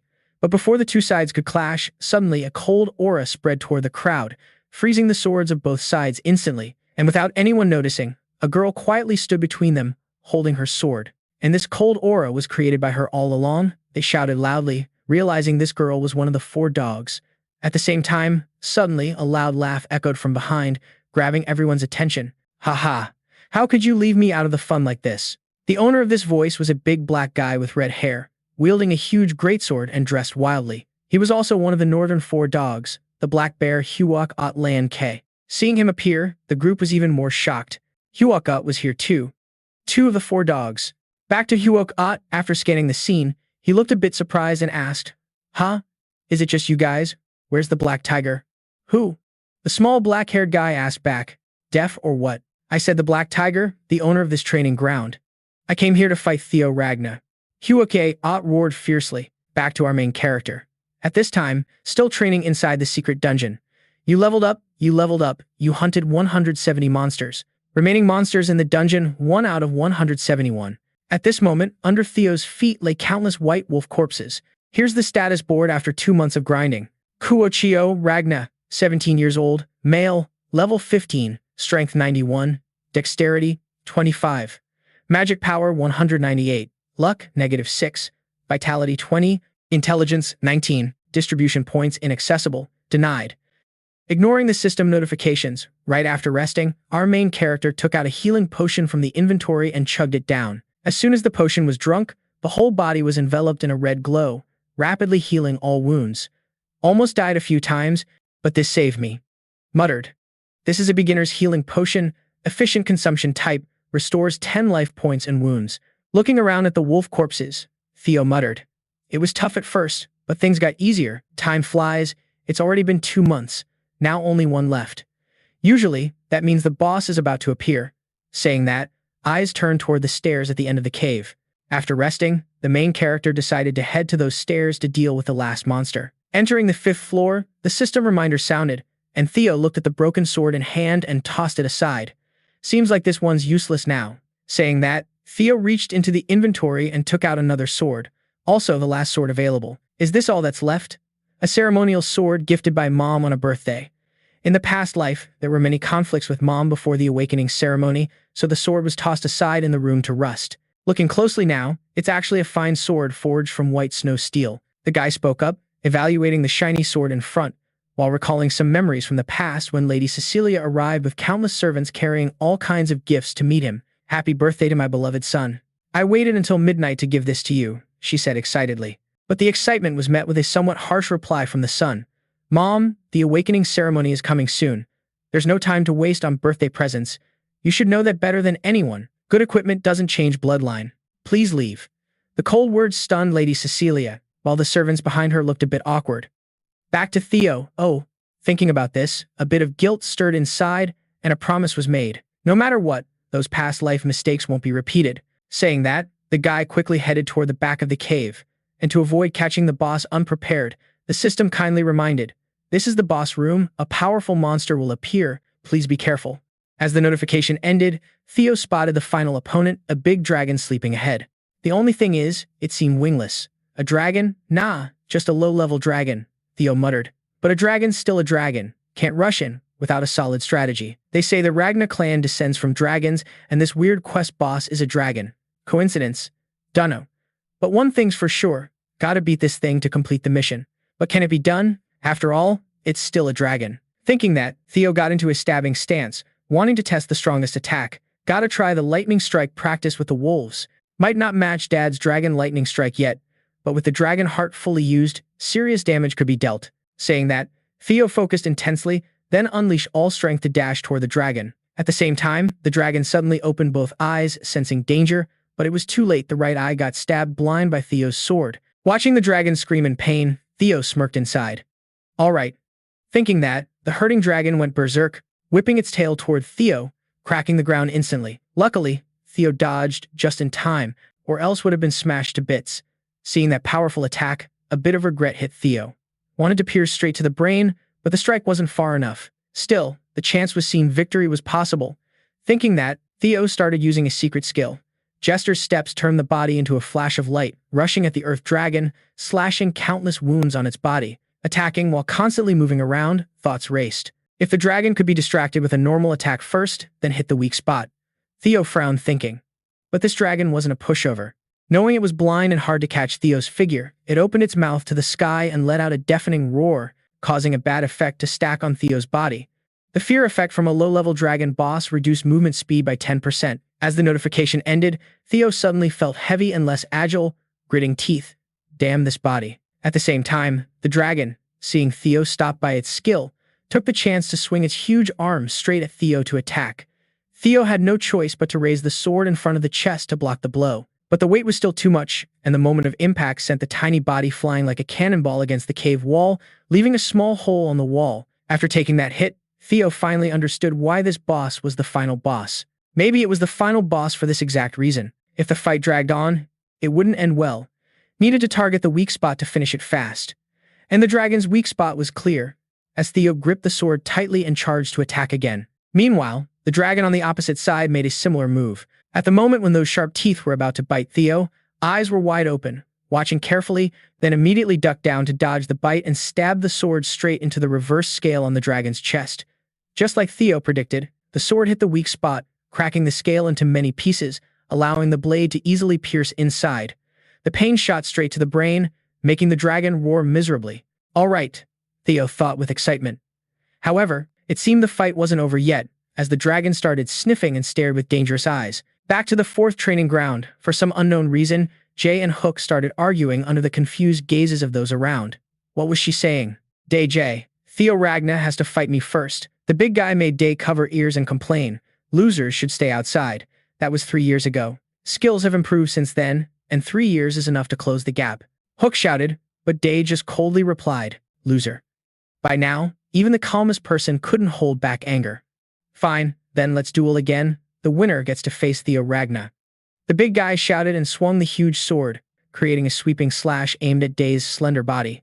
But with this attack, she just lightly moved the sword aside and easily blocked it. Then, the sound of clashing metal echoed repeatedly, making the groups from Rose Hall and Plum Hall stare dumbfounded at their battle. What the hell is going on? I don't know, but I'm scared, Henry stammered. Just as the fight was about to reach its peak, Remington ran over to break it up, blocking their attacks with sword and scabbard. If you want to fight, do it somewhere else. This is the young master's territory. No trouble allowed when he's not here, the Silver Tiger reminded them. But seeing Remington appear, Sibin's eyes lit up excitedly and looked at him. Oh, it's Remington. Perfect timing. I was just wanting to fight you. Hey, Hook, didn't you hear me? Remington complained. But then, all three suddenly stopped as they sensed a powerful aura heading this way. What's this killing intent? Remington wondered. Then all three looked toward the source of the pressure. A shadow was slowly approaching the group. This pressure? What's going on? Remington said blankly. Meanwhile, Hook smiled wider than ever. Finally, the person has arrived, thought Ragna. At this moment, the low-level fear skill covered the battlefield. A few minutes earlier, because of the severe wound on the reverse scale, the monster finally died with its tongue hanging out. At the same time it fell, the system's final congratulatory sound rang out. Congratulations, you have successfully hunted a low-level dragon. Seeing it dead, Theo finally breathed a sigh of relief. It struggled when touched on the chest scale. Thought for sure it was game over. Luckily, over time, it weakened. After all, the reverse scale was its weak spot. Saying that, Theo collapsed on the dragon's body from exhaustion. Meanwhile, the system notification kept sounding. You have received a low-level dragon tooth. You have received a low-level dragon claw, low-level dragon tooth, application materials, enhancement materials used to forge weapons and increase durability, low-level dragon claws. A type of application material, reinforcement material used to forge weapons to increase sharpness. According to the notification sound that rang out, Liu Yifei suddenly saw these two items appear, causing a quick jump up to check them out. Something for forging weapons? Should use these to fix the sword. After all, it was received from Mom. Hunting that dragon really wore it down a lot. While talking, Liu Yifei looked at the birthday gift from Mom, but now it was chipped and damaged from the general's beating. Yet it wasn't over. After that, dragon was defeated. More rewards were given to Liu Yifei. You have acquired the low-level dragon fear skill. Low-level dragon fear skill rank DNG, 1% proficiency, emitting the characteristic dragon aura, overwhelming nearby targets, causing fear in those weaker than the user. Reading this, Liu Yifei's eyes widened, like disbelief. What? A skill? Dragon aura? But heard only chosen ones could use that. Never thought there'd be a chance to try it out. Speaking, Liu Yifei threw all the gear back into the backpack, then shook the head. Wait, still not sure if it's useful in Ragna, since that place is full of experts. Muttering, quickly left the dungeon. The dungeon electric camera is completed, closed the dungeon door. Liu Yifei sighed in relief. At least this mission was done. Main Quest 1, the Heir's path to seize electric camera and uncover its secrets. Seize electric camera 1-on-1, secret 1-on-1. Congratulations on completing the first main quest. As a reward, you will receive a prize. The notification sound just ended. Suddenly, a gem appeared before Liu Yifei's eyes, resembling an animal's eye. It was the compass core. a versatile item guiding the holder toward the core's direction. Reading this description, Liu Yifei's gaze showed curiosity, holding it close to inspect. Compass core, what is this? Could it be related to the next quest? Better keep it for now. Saying that, casually tossed the reward into the backpack and headed toward the room. Should head back to rest, so exhausted. Speaking while breathing like someone about to die. But before the general could take a few steps, a maid hurriedly called from behind. Young Master Liu Yifei, finally found you. Urgent message. Hearing this, though fed up inside, Liu Yifei had to turn back to see what was said. Seeing the bloody state, the maid was stunned. Oh my god, look at you, where have you been? She exclaimed, but Liu Yifei had no time to explain and said, nothing's wrong. Then what happened? Hearing this, the maid remembered the purpose and quickly said, there's a fight happening at the 4th training ground. Back to the story. That's why Liu Yifei appeared there and started using the dragon fear skill to cover the entire training ground. Go away, I need to rest. Liu Yifei grumbled with eyes like someone who hadn't slept for 3 days. Facing this overwhelming haki, a bunch of Flower Plum Palace cadets couldn't handle the pressure and foamed at the mouth, fainting and rolling back toward Huck-Hot. Seeing the cadets keep dropping, Huck-Hot got even more excited. Haha, that overwhelming aura is real. I knew it. I had a feeling you're interesting. You belong to me. Liu Yifei Ragna, let's see how strong you really are. Saying that, this big guy gripped his broadsword tightly and charged with full force to strike Liu Yifei. Thought this hit would at least make the main character struggle a bit, but actually it was the opposite. As Huck-Hot charged and swung, the main character swung the sword at the same time and immediately knocked the giant body of Huck-Hot far away. In everyone's shocked eyes, the attack was stopped so easily. Not just him, even Liu Yifei was surprised could really block it. On the opposite side, after being knocked back in one hit, Huck-Hot seemed to feel his pride hurt and went into crazy mode, charging again. After knocking away the chili pepper in one strike, it seemed like the dude felt his pride was hurt and went berserk, charging again. No way will sit still. Black Bear Hookus, the spicy chili, always seen as the weakest among the northern 4 hounds, because no skill, diversity, and not too smart, but as a member of the Lang clan, never defeated in strength. That's what Hookus was proud of before meeting Theo. Right now, the guy Doo-Doo charged at Theo with a sword, aiming a top-down slash. Try blocking this, Theo Ragna. The guy shouted loud and faced the attack. Theo's eyes turned serious and instead of blocking head-on, Theo used the sword to deflect Hookus's blade by letting it slide down along Theo's sword as it was pushed aside. Then, while Hookus hadn't retracted the sword to defend, Theo didn't hesitate to unleash a deadly slash, cutting through the guy's belly after blocking, even counterattacking. Totally worth the upgrade. Theo chuckled silently inside, seeing the effort paid off. Meanwhile, Black Bear Guy rolled out unconscious after a critical hit to the belly, bloodied and beaten. Theo exhaled heavily, realizing the full power used to swing the sword without noticing.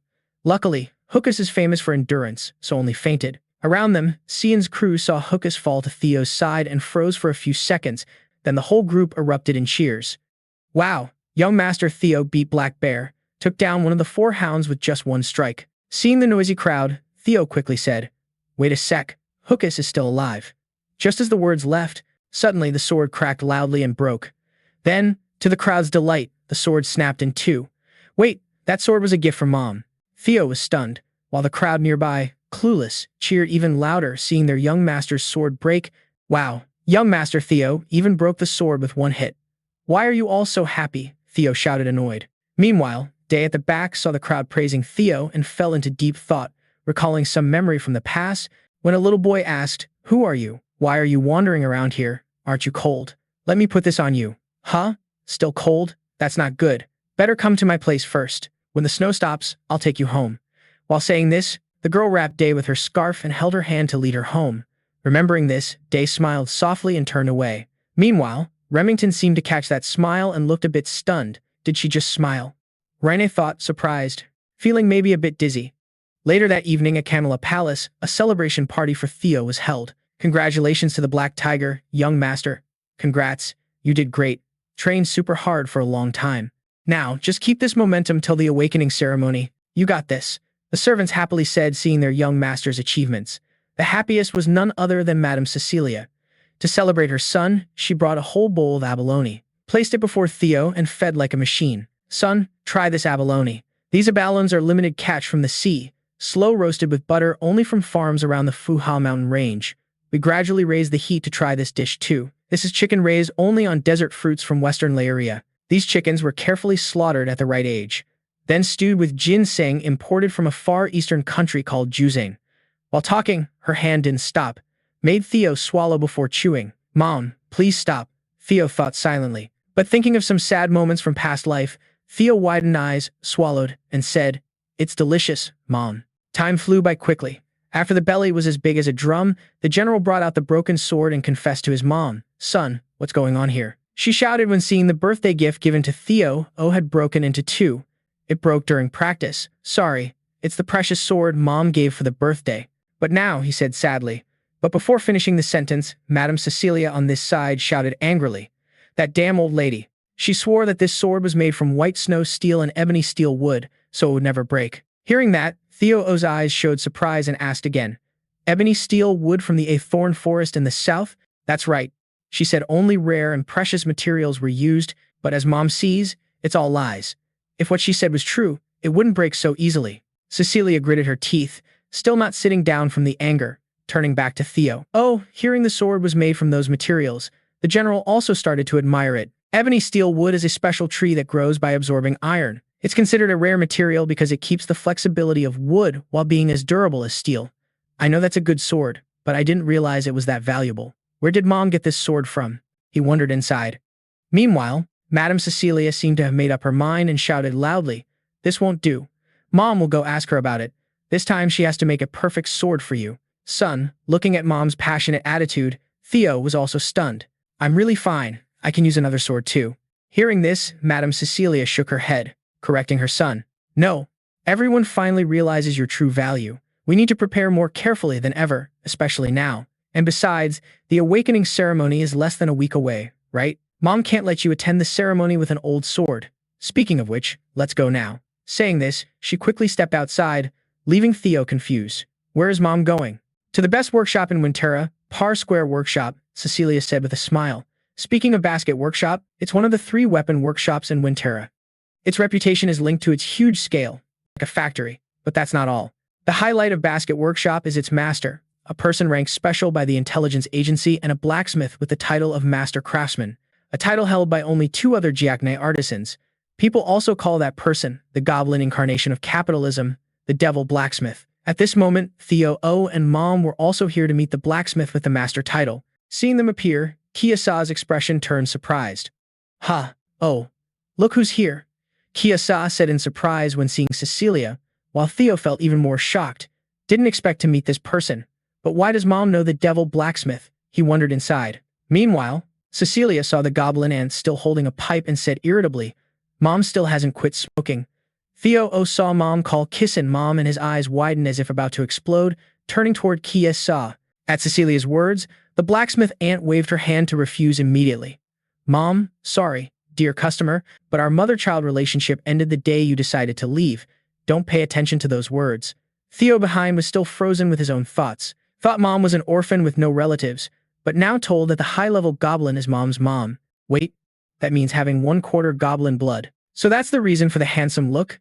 Thinking this, Theo started getting excited to the point of blushing. Unaware of Theo's thoughts, Kia didn't want to waste time and went straight to the point.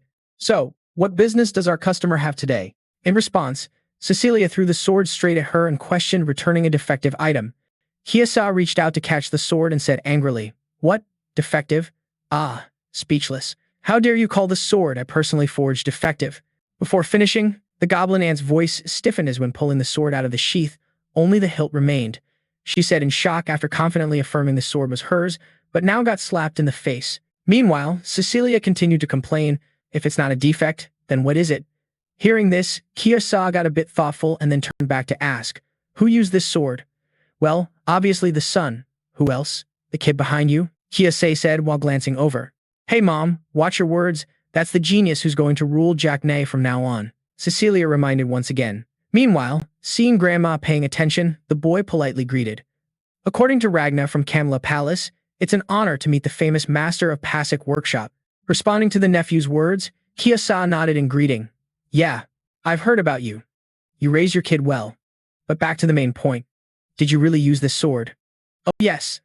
That's right. Is there a problem?"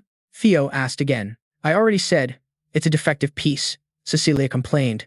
Then, Kiasa's eyes showed a bit of thoughtfulness and said to both, "This is going to be a long story. follow me inside. Let's go. Even though not fully understanding Kiesa's intention, both followed the blacksmith auntie into the workshop. While walking, Theo turned to ask Mom, Mom, are you connected to the demon blacksmith or what? Listening nearby, Mrs. Cecilia no longer tried to hide. Like you heard, so is she really your mom? Theo asked in surprise. I don't know because Mom rarely talks about the past, but even in just 6 short months, she was the foster mom who took care of Mom. Cecilia smiled and explained more clearly, shattering all of Theo's illusions about elf bloodline right away. Oh, so she was Mom's foster mom? The boy thought with a bit of disappointment inside. Unaware of these thoughts from the son, Cecilia continued watching Kia's back ahead and affectionately said, Mom loves all the things she finds beautiful. Whether it's jewelry, music, theater, or even people, that's why she adopted Mom. She must have liked Mom a lot. Up front, hearing these words, the elf auntie also got a bit shy and turned back saying, let's stop talking about the past. It's useless. Haha, I bet Mom doesn't think so. Cecilia covered her mouth, laughing with a teasing comment that made Kiasa annoyed, turning away and back to Theo. Then he turned to wonder, so why did Mom leave this place? About that, an explanation started. However, before she could say much, Kia had answered instead. The girl walked out on her own and said she would become the wife of the Ragna clan leader. Can't believe she voluntarily went to that miserable place. So stupid. It's impressive she survived that long, Kia gradually complained. Meanwhile, the young mom here was still lost in her own illusions. That clan leader is so handsome and manly, loves me deeply. Over here, not sure exactly how much Cecilia liked Kai, but the daughter running away from home to find love made Kia Sa just annoyed. But even after running away, last year she still came back begging me to forge a sword as a gift for the son. Never seen anyone so shameless before. While saying this, Kia Sa clicked tongue admiringly, making Cecilia a bit embarrassed in front of her son. Mom, oh my god. Why say that in front of my son? Is there something wrong with what I said? Kia Sa shouted. And during this argument between the two, Theo couldn't help but smile lightly. Never seen Mom talk like this before. Seems like never really understood Mom in the past life. Really an ungrateful kid. Was I too obsessed with the family, too controlled by it? Moreover, the demon blacksmith seemed very concerned about Mom. So why did she do nothing in my past life? Theo wondered inside but got no clear answer. Time flew quickly. Now the auntie led both to a certain door and said, We're here. This is T's room, the master's office. Hearing that, Cecilia's eyes flashed confusion and asked, Why are you taking us so deep inside? You should forge the best sword for the boy as compensation. Wait outside a bit, Cecilia, Kiase instructed, and before the young mom could react, she pulled her grandson into the office and slammed the door shut. Son of mine, Cecilia shouted. Meanwhile, as soon as Kiasa dragged Theo inside, her expression immediately changed. Hey Theo, I'll ask you straight. Do you have a relic of the primordial dragon? Hearing the question, the main guy's face froze for a few seconds, then asked back, Water dragon, ancestor? So, does that mean the ancestor of the guardian dragons protecting the clan? Already heard the legend that the ancestors scattered the treasures of the water dragon ancestor all over Wintera for the descendants of the Ragna clan, but Theo's tone sounded like not really believing in that legend. However, before he could finish speaking, Kiasa teased with a smirk. Legend, huh? Oh, you're pretending not to know? If you really didn't have the relic, how come my sword ended up like this? Poured all the passion into forging this masterpiece. Nothing else but the relic could have broken it. Do you know how much this thing is worth?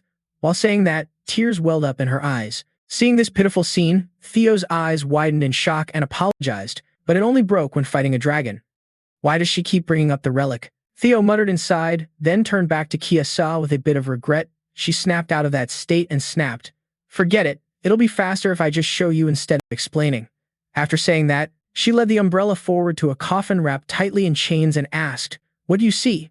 Hearing this, the main guy's eyes flashed red with focus. It was a blue light, the same kind of mission light seen at the gate leading to the dungeon in the camera palace. Theo frowned, thinking, but before he could answer, Kiasa added, I can't see or feel anything from it, but you must sense something based on your reaction. I've tried over and over to open this box to get the item inside, but it's useless. The relic from the water dragon ancestor is ancient. In the myth era, the water dragon ancestor pulled out a fang and forged a sword from it. The monster's sword, the sword of the swordman. If you break the seal on this box and successfully pull out the sword, I'll give you the Crescent Moon sword. But you might die trying. Want to give it a shot? Kiadan said this, looking at Theo with a challenging gaze. Of course, with an offer like this, the main guy couldn't refuse. That sword is mine from now on.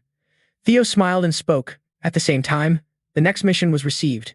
The Giacne Path script mission for the heir chosen by the Water Dragon Ancestors relic. Crescent Moon Sword. Crescent Moon Sword. That's the sword of the Black Snow Leader and one of the 9 Black Dragons, but very few know the true form of that sword, because most who have seen or heard about it are either dead or missing. However, Tin Ko Min saw the true form of the Crescent Moon Sword, but why did the Black Dragon spare him? Is the Black Dragon's Crescent Moon Sword really here? And it really is a relic of the Water Dragon ancestor. Met the Black Dragon again 4 years later. So Kia has kept the sword all this time. Theo thought silently, if that's the case, must take it at all costs. This is like the Camera Palace incident. So with this blue key, Theo took out the key from the gear and started using it to unlock the coffin. The moment the key turned, something strange happened as the coffin suddenly emitted a glow and all the chains wrapped around it automatically snapped open. Before the two could even see what was inside, the coffin started releasing black smoke that sucked Theo inside. What the hell is happening? Choked out loud. Then Theo's vision slowly shifted to the scene of the Rose Palace engulfed in flames. The Rose Palace? Why am I here? Oh right, forgot because too weak. Need more power to defeat Randon and crush the Camera Palace. Theo muttered to self. While memories were still a bit hazy, behind appeared the shadow of a giant crow, claws and sharp beak aimed at Theo. But right then, the main character noticed the black crow sneaking an attack, so as it launched the strike, Theo spun around and grabbed the crow's beak tight. It made that face freeze in shock. Then, Theo looked at the crow and smirked, manipulating others' minds by exploiting their thirst for power. No wonder you're a monster's sword, huh? In response, the crow's eyes flashed with anger. You're so rude, huh? How could someone not wait for it to finish talking? The main guy here also explained.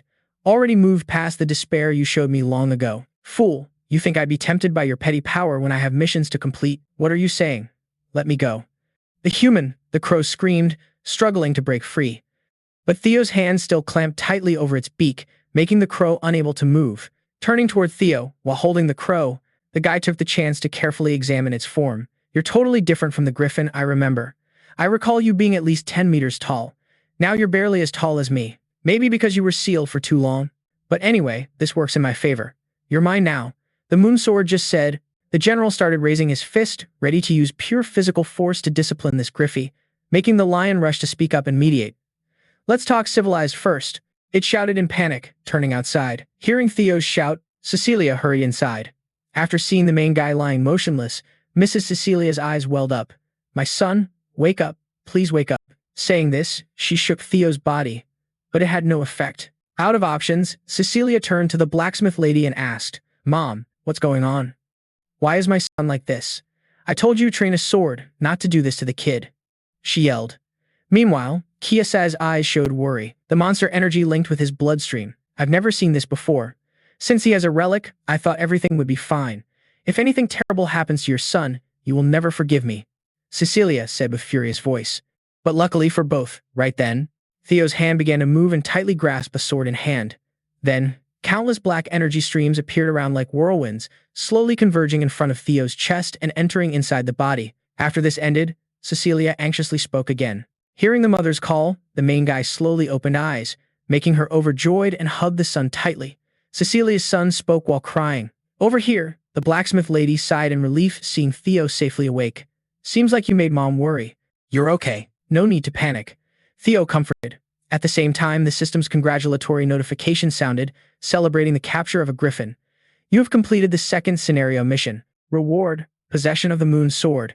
Hearing this, Theo looked back at the sword in hand and thought, lucky me. The griffin was easily defeated because it was just unsealed and its psychological attack no longer works on me. The general sighed at the unlucky luck score but still managed to help this far. But the reward wasn't over yet, because right after, Theo heard even better news. By absorbing monster energy from the moon sword, your mana has increased significantly. Plus 30 mana, your mana has surpassed 200. Your mana has started gaining divine power, a special divine ability effect, enhancing the body, restoring mana 1.5 per second. As the notification ended, Theo immediately felt a burst of power surging inside the body. Mana has risen to the level of a high-ranking swordsman. Too bad can't use all this mana right away. Must restrain until the awakening ceremony. Back to Kiyosa, after the mother and son finished sniffling, the blacksmith lady puffed a smoke and said, You surprised me. Congrats. You really succeeded. Hearing this, Theo smiled and asked back, You'll keep your promise, right? Don't you know elves can't lie? Kiyosa complained. Then, suddenly, the sword in Theo's hand began to shake violently, making him a bit curious, and with experience, Kiyasa also explained on behalf of the grandson. It was showing resistance. Hearing the explanation, Theo's eyes focused on the sword and growled, "You mean it still hasn't accepted me as its master?" Behind, Kiyasa also spoke up to explain for the sword. Not exactly. Maybe it felt frustrated after being locked up for hundreds of years. Once freed, it wanted to release all the pent-up anger. "Why don't you try swinging the sword at that wall with all your strength?" While speaking, Kia glanced toward a metal wall not far from the group. It seemed like a testing wall, as there were some marks left by swords on its surface. But when Theo heard the request, a bit worried, he asked if it was okay. In response, Kiyasa smirked contemptuously. "Worry is pointless. Even if it's the Crescent Moon sword, a swing from a kid who hasn't undergone the awakening ritual can't damage the basket workshop. That sounds annoying." Theo grumbled inside, feeling a bit frustrated that Grandma didn't fully trust his power. "Oh, yeah?" The main character muttered, thinking to himself, since the dragon heart could be hidden anytime, why not take this chance to test the Crescent Moon sword's power and use magic? Thinking that, he calmly walked toward the wall, gripping the sword with both hands and said, "Then excuse me for the trouble." After speaking, the general assumed a stance. And right after, a fierce energy burst from him, instantly wiping away all of Kiyasa's earlier confidence. "Wait, what?" she shouted, but was too late because Theo swung the sword, unleashing a deadly strike that cut the wall in front into two halves. Actually, not just the testing wall, but a whole section of the workshop was sliced, making Mrs. Cecilia's eyes behind sparkle in disbelief at the scene. Nearby, Kiyasa's eyes also glistened, but with regret. "My workshop! My money!" Kiyasa shouted loudly, seeing the huge hole Theo made. Fixing this mess would cost who knows how much money. Ignoring that, Theo looked back at the sword in hand, then panicked. Maybe this is a bit too dangerous. It absorbed all the magic power. Just thinking that, Kiyasa suddenly appeared in front of Theo, touching his stomach to check. When did she get so fast? Theo was dumbfounded, thinking. Meanwhile, Kiyasa finished checking and could only force a smile. "Oh man, you really don't know magic well at all. You actually did this just because of the sword's sharpness." After saying that, Kia turned to look at Theo, confirming her thoughts. "This kid is a genius, and this genius is my grandson." Yeah. Thinking that, the old lady started coming up with countless complicated math formulas. "All right, Theo Ragna, from now on I'll be your sponsor.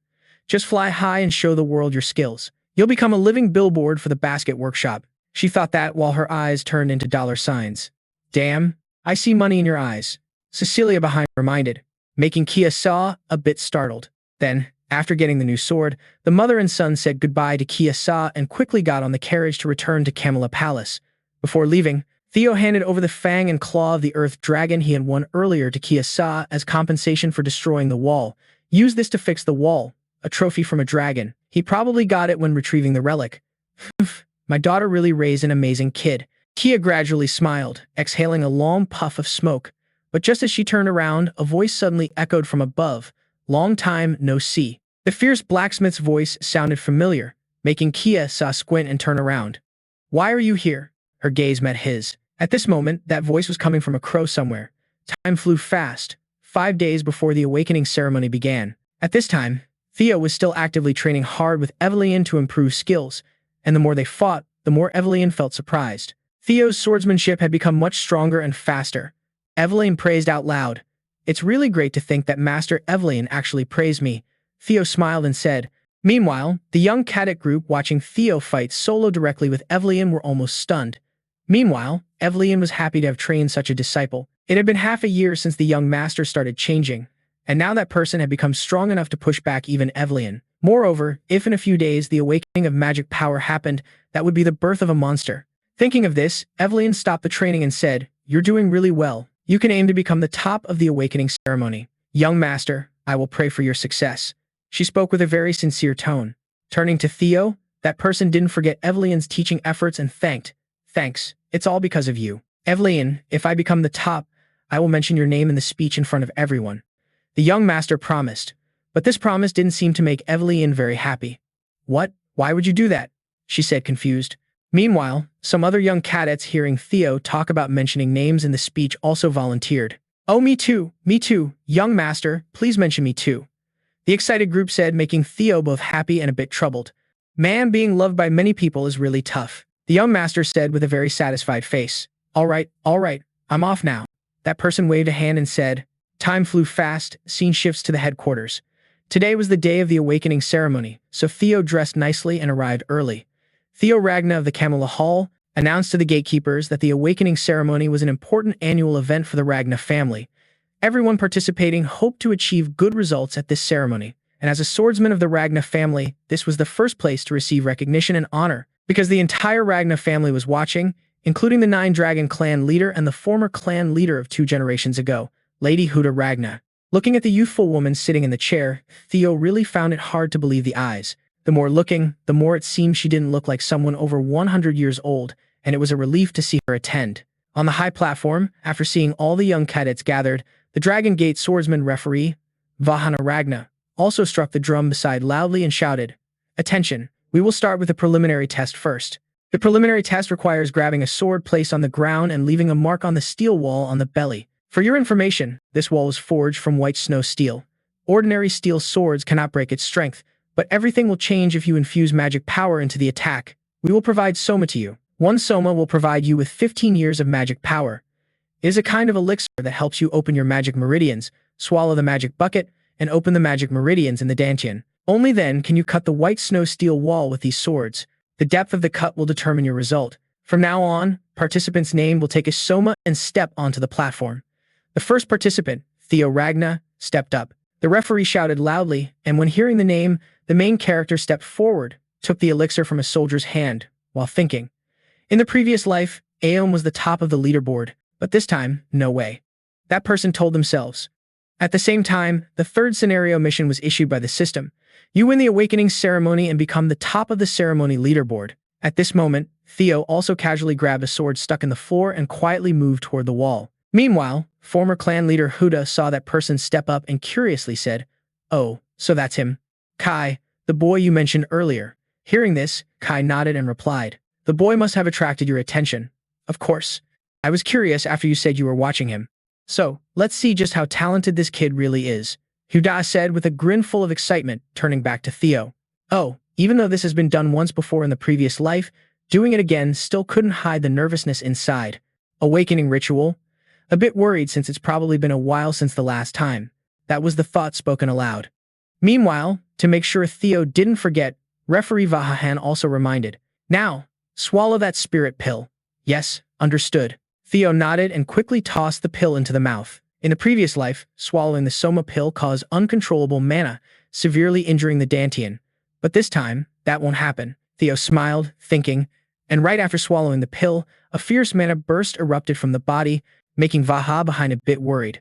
This idiot is causing such a huge mana wave, definitely can't control it properly. When swallowing the Soma, one must be very careful to stabilize the mana flow in the dantian.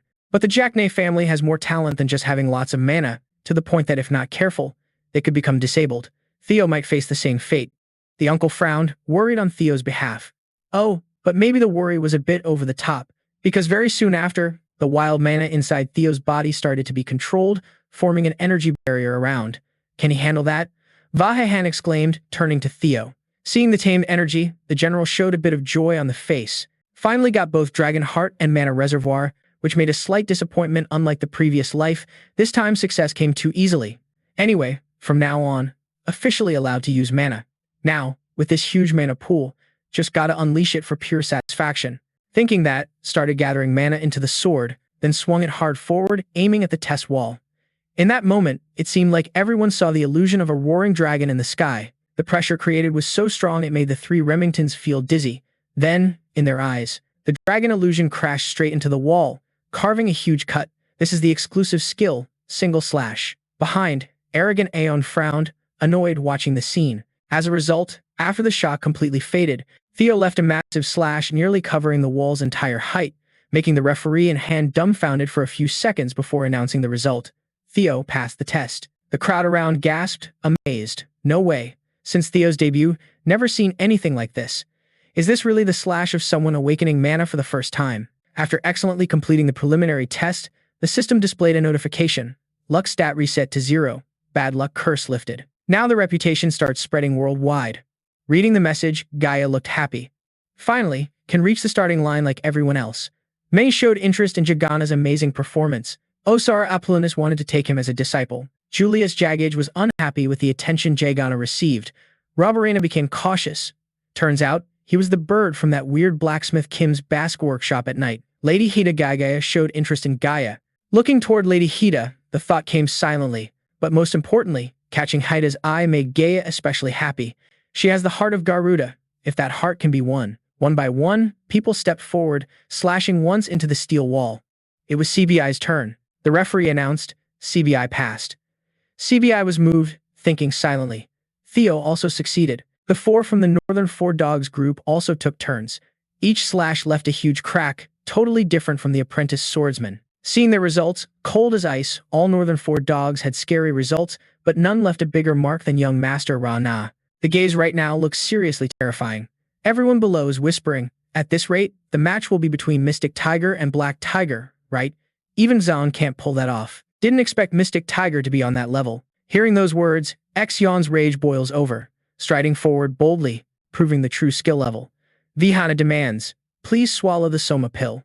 Right after taking the Soma pill, Zion immediately charges at the steel wall with lightning speed. Vihana is furious at that move, shouting, wait.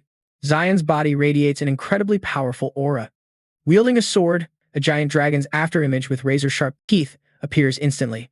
That slash hits the wall hard, causing it to shake violently, no less than before. Witnessing the terrifying scene, Via freezes, exclaiming in shock, these guys have surprised me way too many times already. Zahn's slash cuts across Gia's slash, creating an astonishing result. The crowd gasps in horror again. How is this possible? They're almost identical. So who's the winner? In this case, judging precision will decide the winner. After finishing, Zahn stands observing, thinking for a moment, then turns back to the original spot to wait for the results. Everyone is super eager to know the competition results.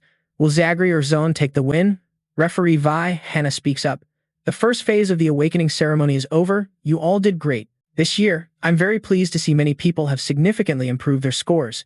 Those who passed, prepare for the second phase of the awakening ceremony in 4 days.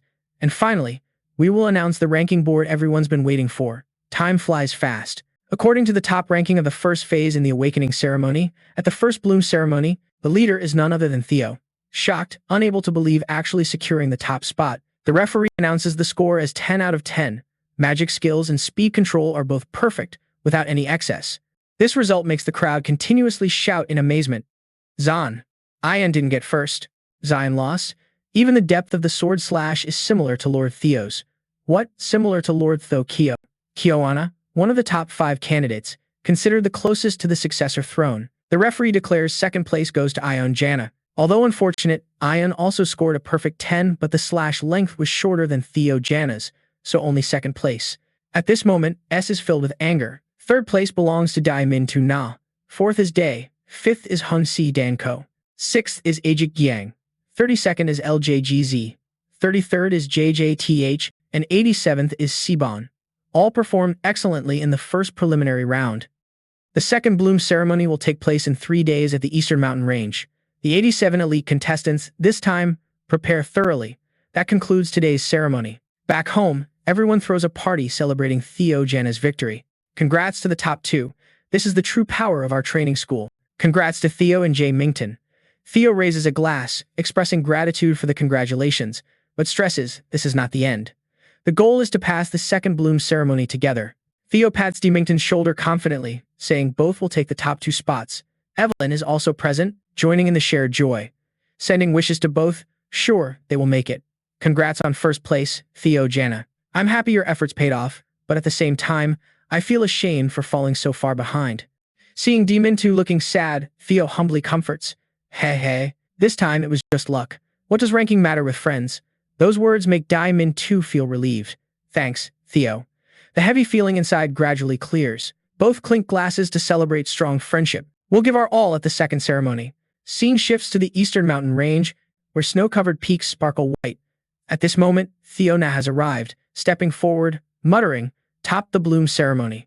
In the past life, that was an achievement never dared to dream of. Even though this isn't a real battle, beating Axion is still hard to believe. Theo Jana clenches fists tightly. But this is just the beginning. Defeating the previous enemy was just a small matter. The real enemies are Axion and Heavenly Dragon. We'll use every plan to repay them tenfold for what they did in the past life. Saying that, Theo puts a hand in the pocket, took out an item, the compass received from the previous mission. The Ancestral Compass, a versatile artifact that helps the owner find the direction to the ancestor. Looking at the compass, it pointed toward the mountain range in the east. At the second blooming ceremony, the true nature of the ancestor would be revealed. Suddenly, someone appeared behind, instantly disappearing, leaving the other person stunned, blurting out, who's that?" Before regaining composure, Theo Ragna's sword was pressed right against the neck. A shout questioned, "Huh, who are you?" Panic-stricken, the person replied, Wait, calm down. I'm not suspicious. I'm GB Tan from the Wind Sword Unit. Our captain watched the blooming ceremony and sent me here." Hearing the identity, Theo relaxed a bit. A scout? Already guessed it. Another person appeared looking for Theo. Surprised by the sudden presence, this person approached Theo Ragna and said, "Not a scout but a test?" "Right, you must have heard of the Sword Wind Unit's reputation. Only invited candidates get this." Before the person finished, a voice called out from afar, "I think the Sword Wind Unit is full of idiots." The one who appeared was a girl carrying a big broadsword on her back, continuing, "Prince Theo isn't like those fools." D-Tan reacted immediately. "What did you say? Who do you think you are to say that?" The girl ignored him, speaking only to Theo. "We want to invite you to join the Iron Black Cavalry. What do you think?" "Who is she?" "Deputy Commander of Iron Black, nicknamed Fire Demon." D-Tan muttered, rereading her name. Fire Demon," she replied. "Yeah, now you recognize me? Step aside." Suddenly, a group rushed in at lightning speed, heading straight for Theo Ragna. They spoke in unison. "Pleasure to meet you. I come from the Black Sword Unit. We guarantee you'll be a captain within 3 years. This is the Law Bureau. The captain personally came. Security is here. If you agree, we'll provide full support, quite a large number."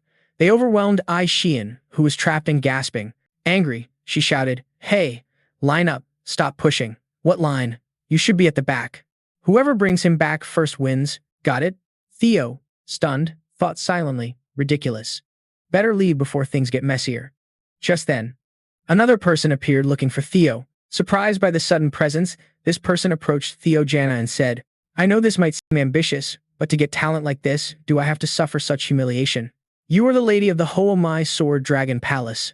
Everyone trembled looking at her. The lady of Hoamai Palace? She actually came here herself. She looked at Theo and said, "I'm just like you, here to meet Theo Ragna. To stroll and see that kid." Scene shifted to training ground number 4. Jan had defeated all opponents here. None survived. Feeling someone approaching from behind, immediately swung the sword with full force.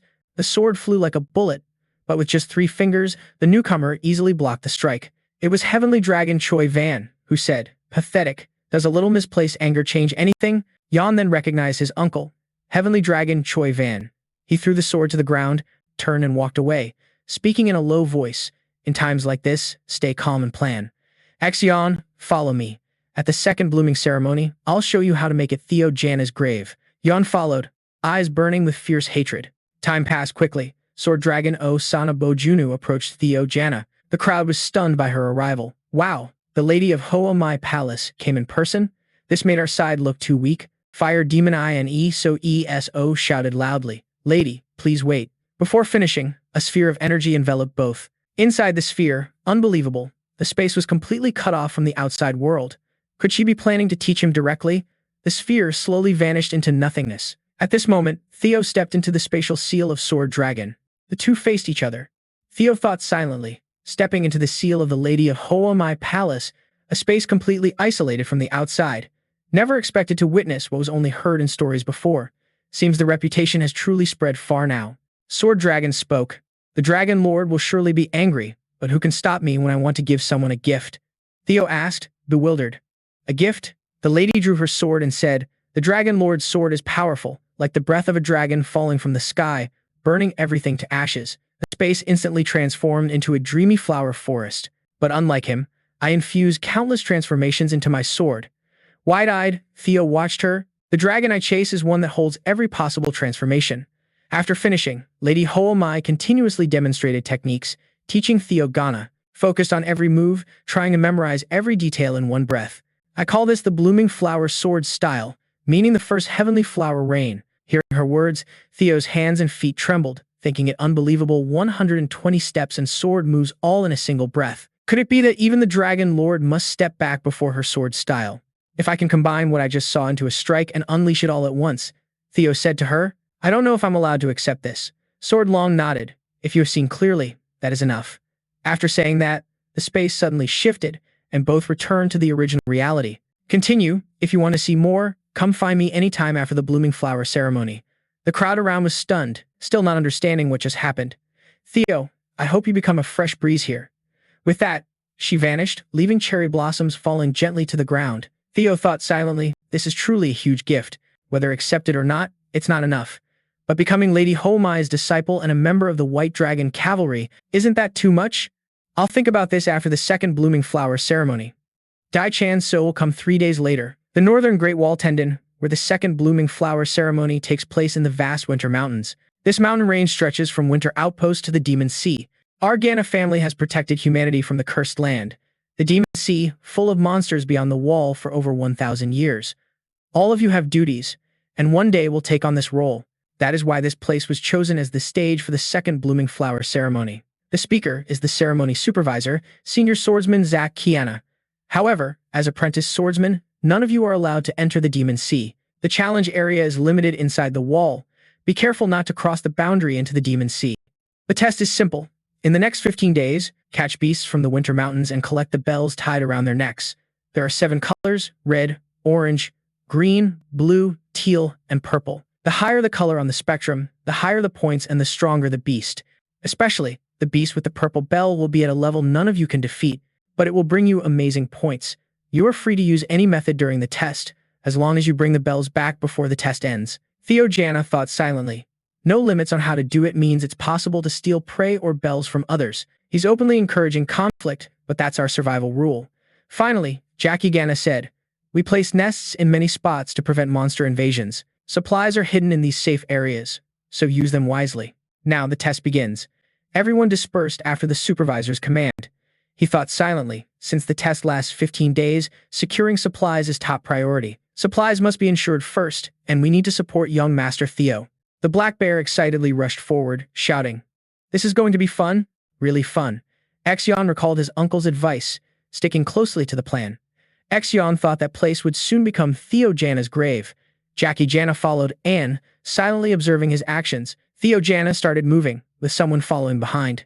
That person called young Master Theo. It turned out to be Di Min Tung. He looked on and said, you once said we are friends, right? Theo asked, why? Di Min Tung replied, after thinking hard for 3 days, I realized I see young Master as both a friend and a rival, so I became ambitious.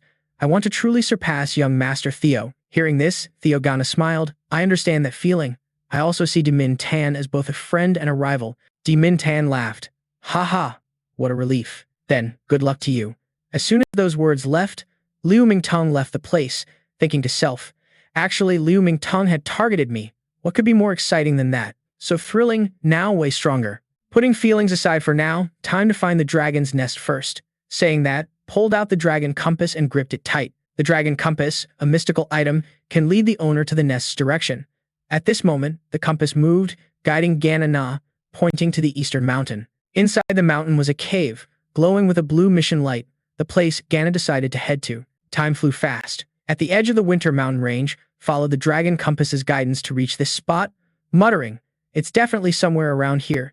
Didn't expect it to be hidden under all this snow. Wait, do I have to dig through all this snow? Yeah. Should have brought a shovel. Using a sword to dig is kind of weird. Drew the sword out, adding, well, if no teeth, just chew with gums. Without hesitation, swung the sword, sparks flew, snow scattered everywhere, revealing a scene with just trees and a cave. Lowered the weapon, coldly said, now, come out, all of you. One guy stepped out, chuckling.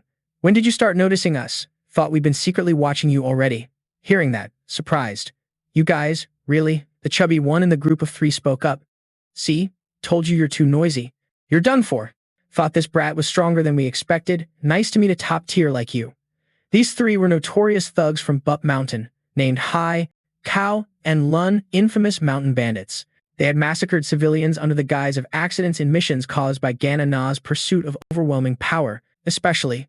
Never forgot the massacre at Bup Mountain Village when working with He Yuk's son and solving the case, understanding their brutality better than anyone. Officially, 761 people died, with 220 missing. The horrifying part was victims' identities couldn't be confirmed because all had crushed skulls, looking at them, thinking.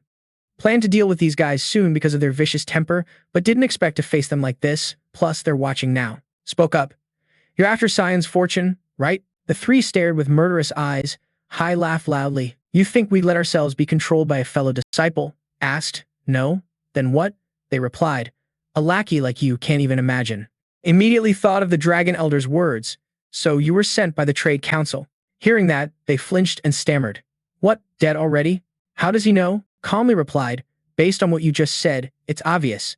Seeing the supervisor didn't follow, looks like he's on your side too. Realizing the knowledge, they sneered. Look at you. Pretty sharp after all. Cao asked. Hai. Think we'll have trouble. Hai answered. No way. He's about to die. Hai grinned proudly, looking at Ghana, said loudly, Nothing satisfies me more than destroying handsome faces like yours. Ghana stared coldly, emotionless. Before making a move, Ghana's technique launched at terrifying speed. The scene happened too fast for them to react. Hai's eyes widened in horror. One sword strike cut off one arm from each. The slash shattered surrounding rocks terribly. Coldly said, I don't want to be like you. Instead, I'll leave your heads intact. The second strike severed all three heads, killing them instantly. In a flash, took down three arrogant thugs, said, maybe because they're young, not too hard to handle. Thought silently, the Flower Rain Heavenly Realm technique from Madame Hoamai after 3 days of practice, finally able to perform 3 consecutive curved strokes with circles and arcs, flexibly transforming. Of course, not reaching Madame's 120 times. Grab each severed head, saying, now gotta clean up their mess. Need to figure out how to get into the basement. After speaking, threw the heads down the mountain. Turning around, a strange sound came from below. Wondered, what's that sound? Approached, looked down and discovered a secret staircase. The mission system displayed a hidden task, find the invisible stairs and explore green actions. Found the entrance, jumped down to uncover the secrets inside. Meanwhile, Dao Bo Jana silently watched from afar. The current number 1 Ion Jana caught 41 demons with a team of 21 people. The second place goes to D Mintun Jana.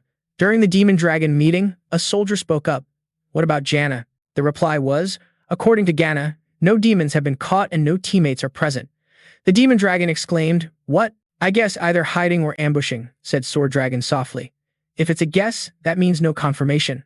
Ah, right. Chief Dragon laughed loudly. Just because someone stood out in the first round, doesn't mean standing out in the second round. Maybe hesitation appears when facing real combat. He laughed heartily, especially since that person is just an illegitimate child. In his mind, he thought those thugs did their job right. Sky Dragon looked at him and transmitted telepathically. Could the upper official be involved in this? Chief Dragon answered, yes. I couldn't send a prior warning. Sky Dragon said, well, as you see, everything is going smoothly, so don't worry. Sky Dragon was startled, cursing silently. Damn it, that crazy old man acted on his own without asking me first. Thoughts raced. After Melia's palace was seized, a quick check was made on the Red Flower Palace, but no record of the ancient dragon was found. The clue leading to the Red Flower Palace must be held by that follower. I have to kill him once I get the clue. Sky Dragon telepathically ordered the soldier.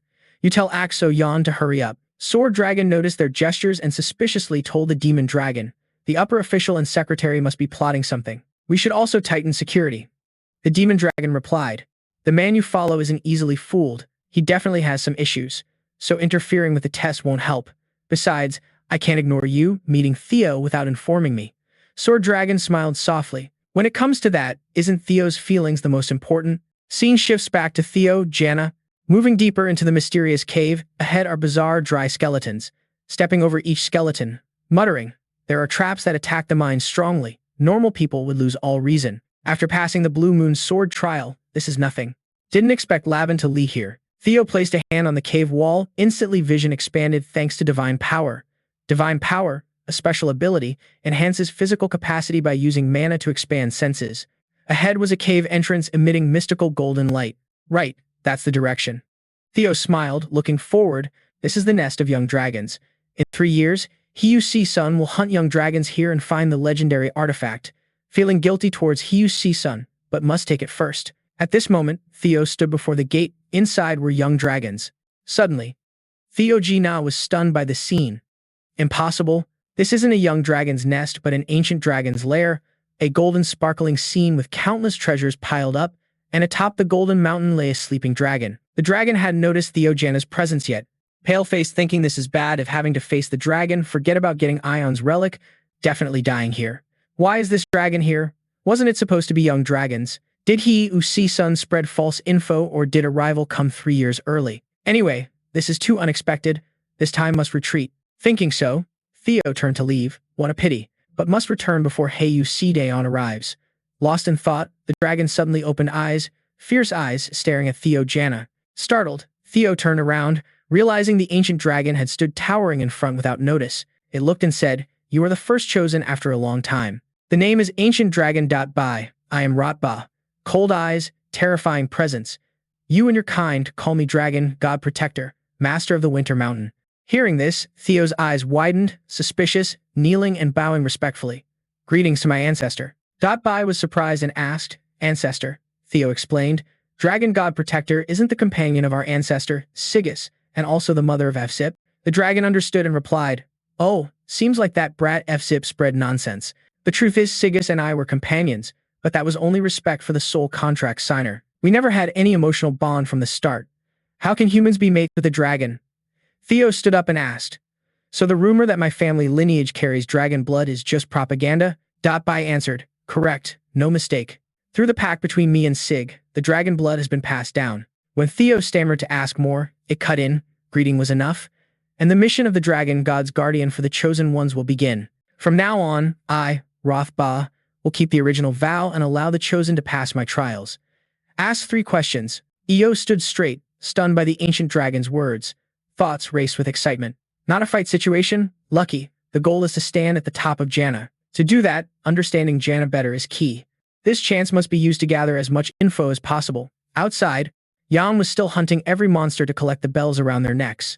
One slash, the beast fell easily under that hand. The bell taken was green. Holding the bell, said, "This is the 57th time." Then tossed the bell to the following soldiers, asking, "What's Theo Ragna up to now?" They replied, "No news on where he's hiding yet. Maybe scared to face monsters?" Haha, those words are from Ion's gang. Oin. Watching closely, thought, he easily takes down monsters that size. Jan really is deadly. Gotta stick close no matter what. Even getting stronger, still lives like a fool. Before finishing, so Yon grabbed the collar, tossed him up, growled, "You don't know because you've never been strong. Have you ever seen me scared of anything? If you had power, you wouldn't fear anything." Eyes full of killing intent, asked, "What are you scheming?" Jan's rage made him panic, shouting, "I'm not apologizing."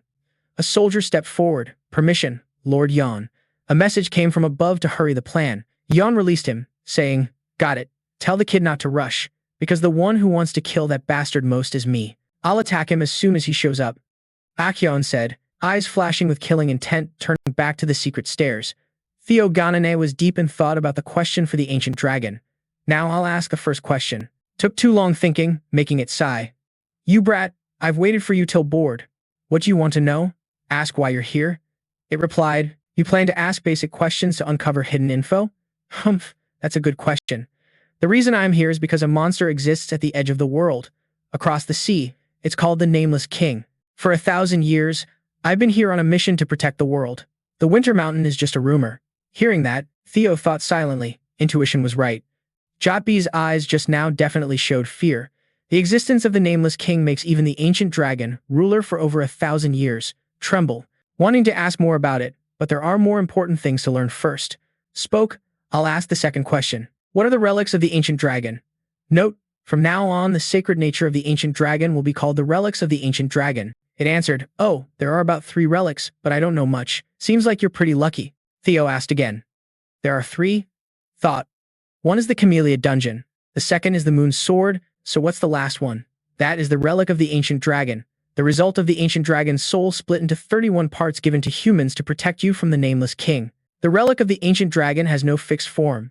It can be an item, experience, or even a strange phenomenon." Theo was amazed at what was heard. Memories flashed, realizing the last relic owned was regression. Turns out it's oneself. If this happened because the ancient dragon messed up, then it makes sense. But something's weird. There's always a dragon relic protecting the ancient dragon's relic, but there's none here. During regression, Theo continued asking, "I'll ask the last question. Why was I chosen?" Looked at it, wondering why a loser like me was chosen to fight the Nameless King. The ancient dragon stepped closer, saying, "I'll answer with a question. Why do you think you're the only one chosen?" Hearing that, Theo froze for 5 seconds, sweat pouring. Not the only one, chosen relic. Started guessing. The S-Clan Black Dragon knows about the relics and wants to collect them. If they're also chosen by relics, maybe they've seen these messages and have regressed too. One step closer to the truth of the world, but everything gets more complicated. The fact there's a Nameless King even the ancient dragon fears, and there are other regressors besides me. The ancient dragon said, Now I've answered your 3 questions. Mission complete, so I'll give you a reward. According to that answer, it was to take Yon's relic, but the plan changed. Something bigger had to be taken, something that can't be compared to just an item. At the same time, the system announced, congratulations, you have completed the hidden mission. The reward is a chance to possess the treasure of the ancient dragon. As you can see, this nest holds all kinds of treasures from around the world, precious gems, relics, elixirs, skill books, weapons. Whatever you want, it's all here. Pick anything you want, and it will be handed over. So what do you want? Boldly and excitedly, the answer came. I want the dragon's scale. The ancient dragon was stunned. What? You want that? The dragon roared angrily. It seems my reputation is eternal. Quite an amusing joke. Now tell me, what do you really desire? Say it again. With a firm voice, the reply was, I already said it. The statement shocked the dragon. Was that really said seriously? Not as a joke. Seriously. Exactly. It's true. I want the dragon's scale. As the words ended, a fierce roar erupted, and an aura formed a shockwave rushing forward. The dragon was enraged, bearing sharp, jagged teeth.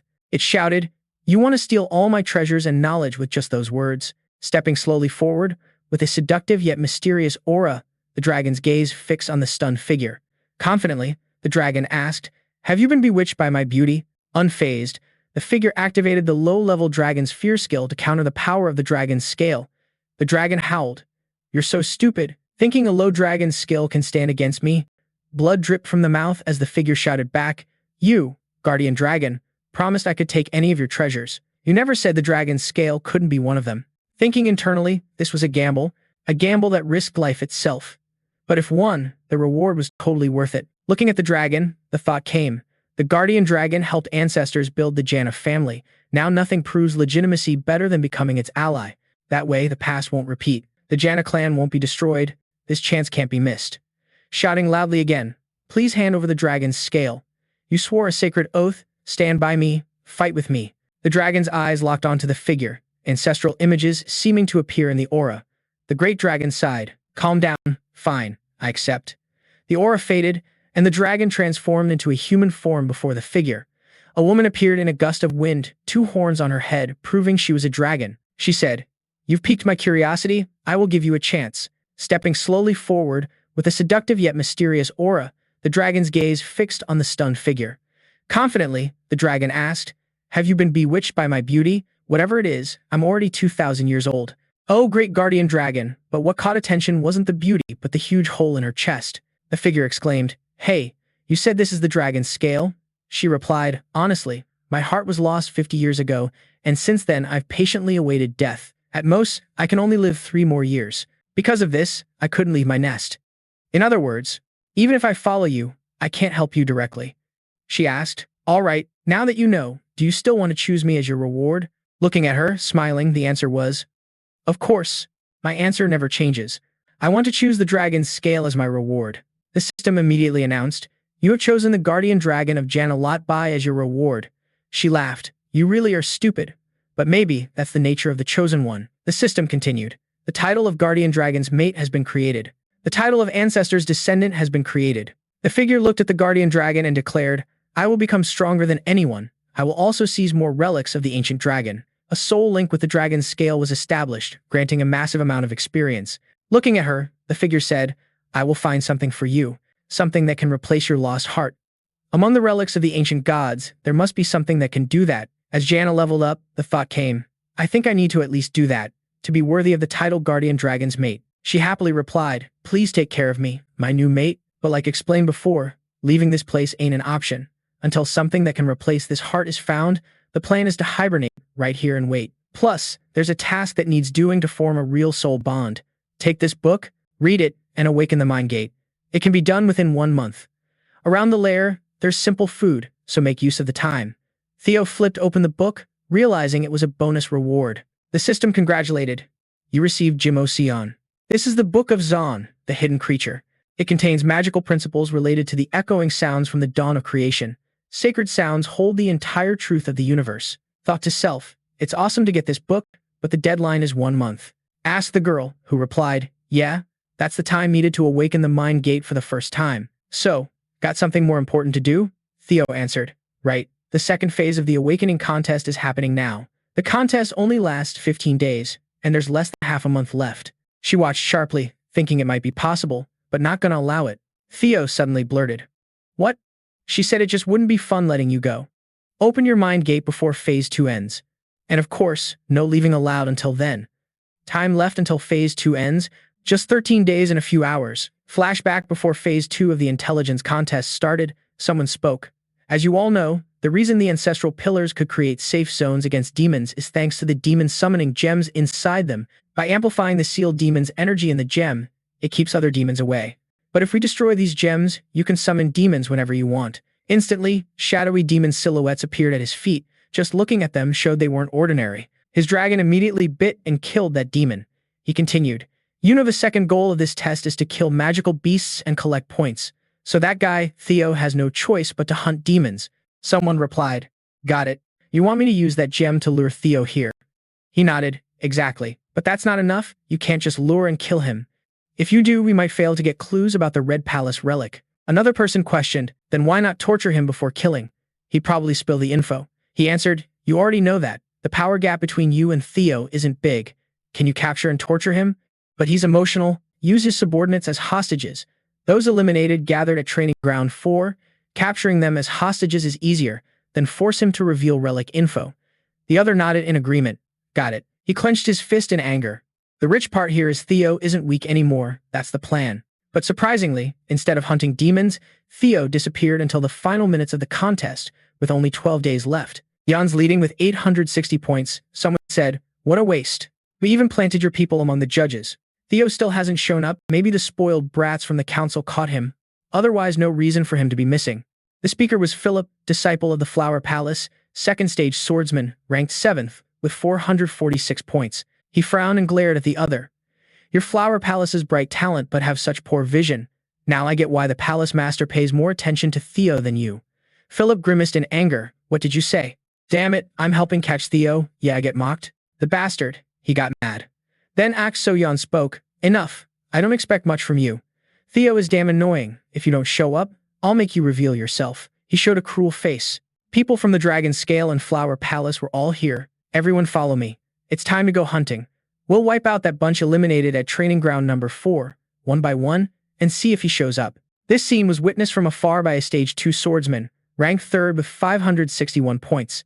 Elsewhere, a group was taking down demons. This demon is a low-level ice lizard, loyal subordinates of the young master. According to Jana, someone shouted, "Finally, we took it down.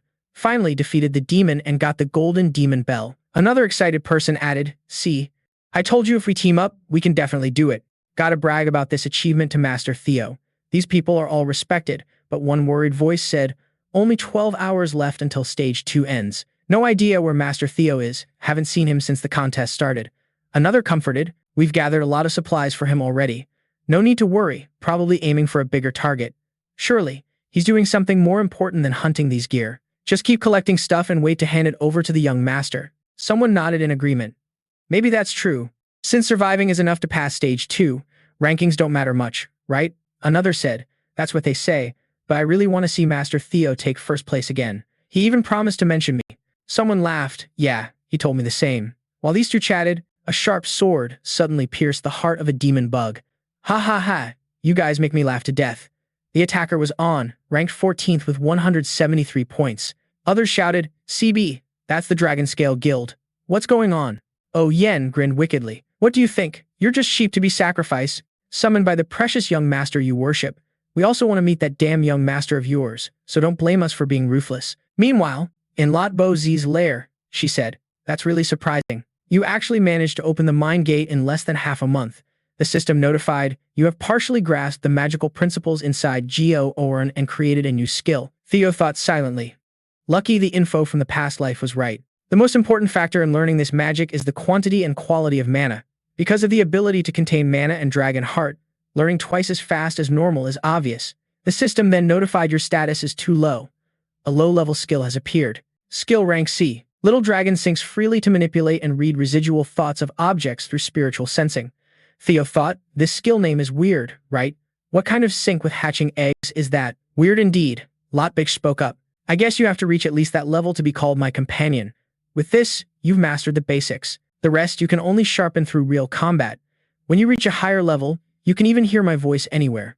You can even borrow my power, a power like an ancestor. Theo was thrilled. She continued. Of course, to do that, my recovery must be prioritized. Don't forget, I only have 3 years left to live. Theo replied, don't worry, I will finish it before the 3 years are up. I will definitely find a replacement for your heart. Lotbo Rich smiled happily at him, hoping you won't disappoint her in the future. Then she reached out to Jana and made a gesture. She said, with this, I declare the original contract between you and me is formed. I will wait until our next meeting. My new companion after 1,000 years. Turns out she used magic to bring it outside. Theo said, that's great. Really great to have made a contract with the Guardian Dragon, but I haven't made any progress with the awakening ritual. Only 12 hours left, like I'm just making it harder for myself. Starting to earn points more than 10 days late, that's harsh. If I just hunt demons normally, there's no way to get first place in just 12 hours. If so, there's only one strategy, steal from everyone. In the past life, Yon was first place, so probably this life is the same. In other words, the only way to get first place is to take him down. That's the fastest way. Even so, but taking him down definitely won't be easy. Suddenly, someone appeared behind, stepped out, stopped, looked toward that person, gripping the sword tightly. Finally, I found you. Mouthful of blood, Diana appeared before, causing panic. You are the real Diana. What happened to you? Were you attacked by a monster? Shocked, continued. What kind of monster could have beaten Diana this badly? The wound on the body was clearly a sword mark. She was attacked by a human. Diana, what exactly happened? Collapsing, whispering weakly. First, head west. After saying that, she fell into the arms. Carefully, the sword was grabbed, activating the synchronization skill to read the nearest memory. Thoughts hidden in the sword streamed directly. The information revealed caused horror, sweat pouring. Still no news about the target, but since things have come this far, he will show up soon, right? Left many traces of the people following him at training ground number 4. Also some monsters that can lead him here. Everything is ready. A voice sounded. Hey. Should I kill them? The person opposite looked confused. Kill? Did I do something wrong? I mean, should we kill some of these guys? Why bring 9 people here? Just 2 or 3 would be enough as hostages. Another voice replied. You mean these guys? Feel free to kill a few. At this moment, Diana couldn't just stand by watching her step forward. What's going on? Diana wants to stop me. You can't do this. You've crossed the line. Akyon responded coldly. Whether it's crossed or not is my business, none of yours. I don't want things to get more complicated.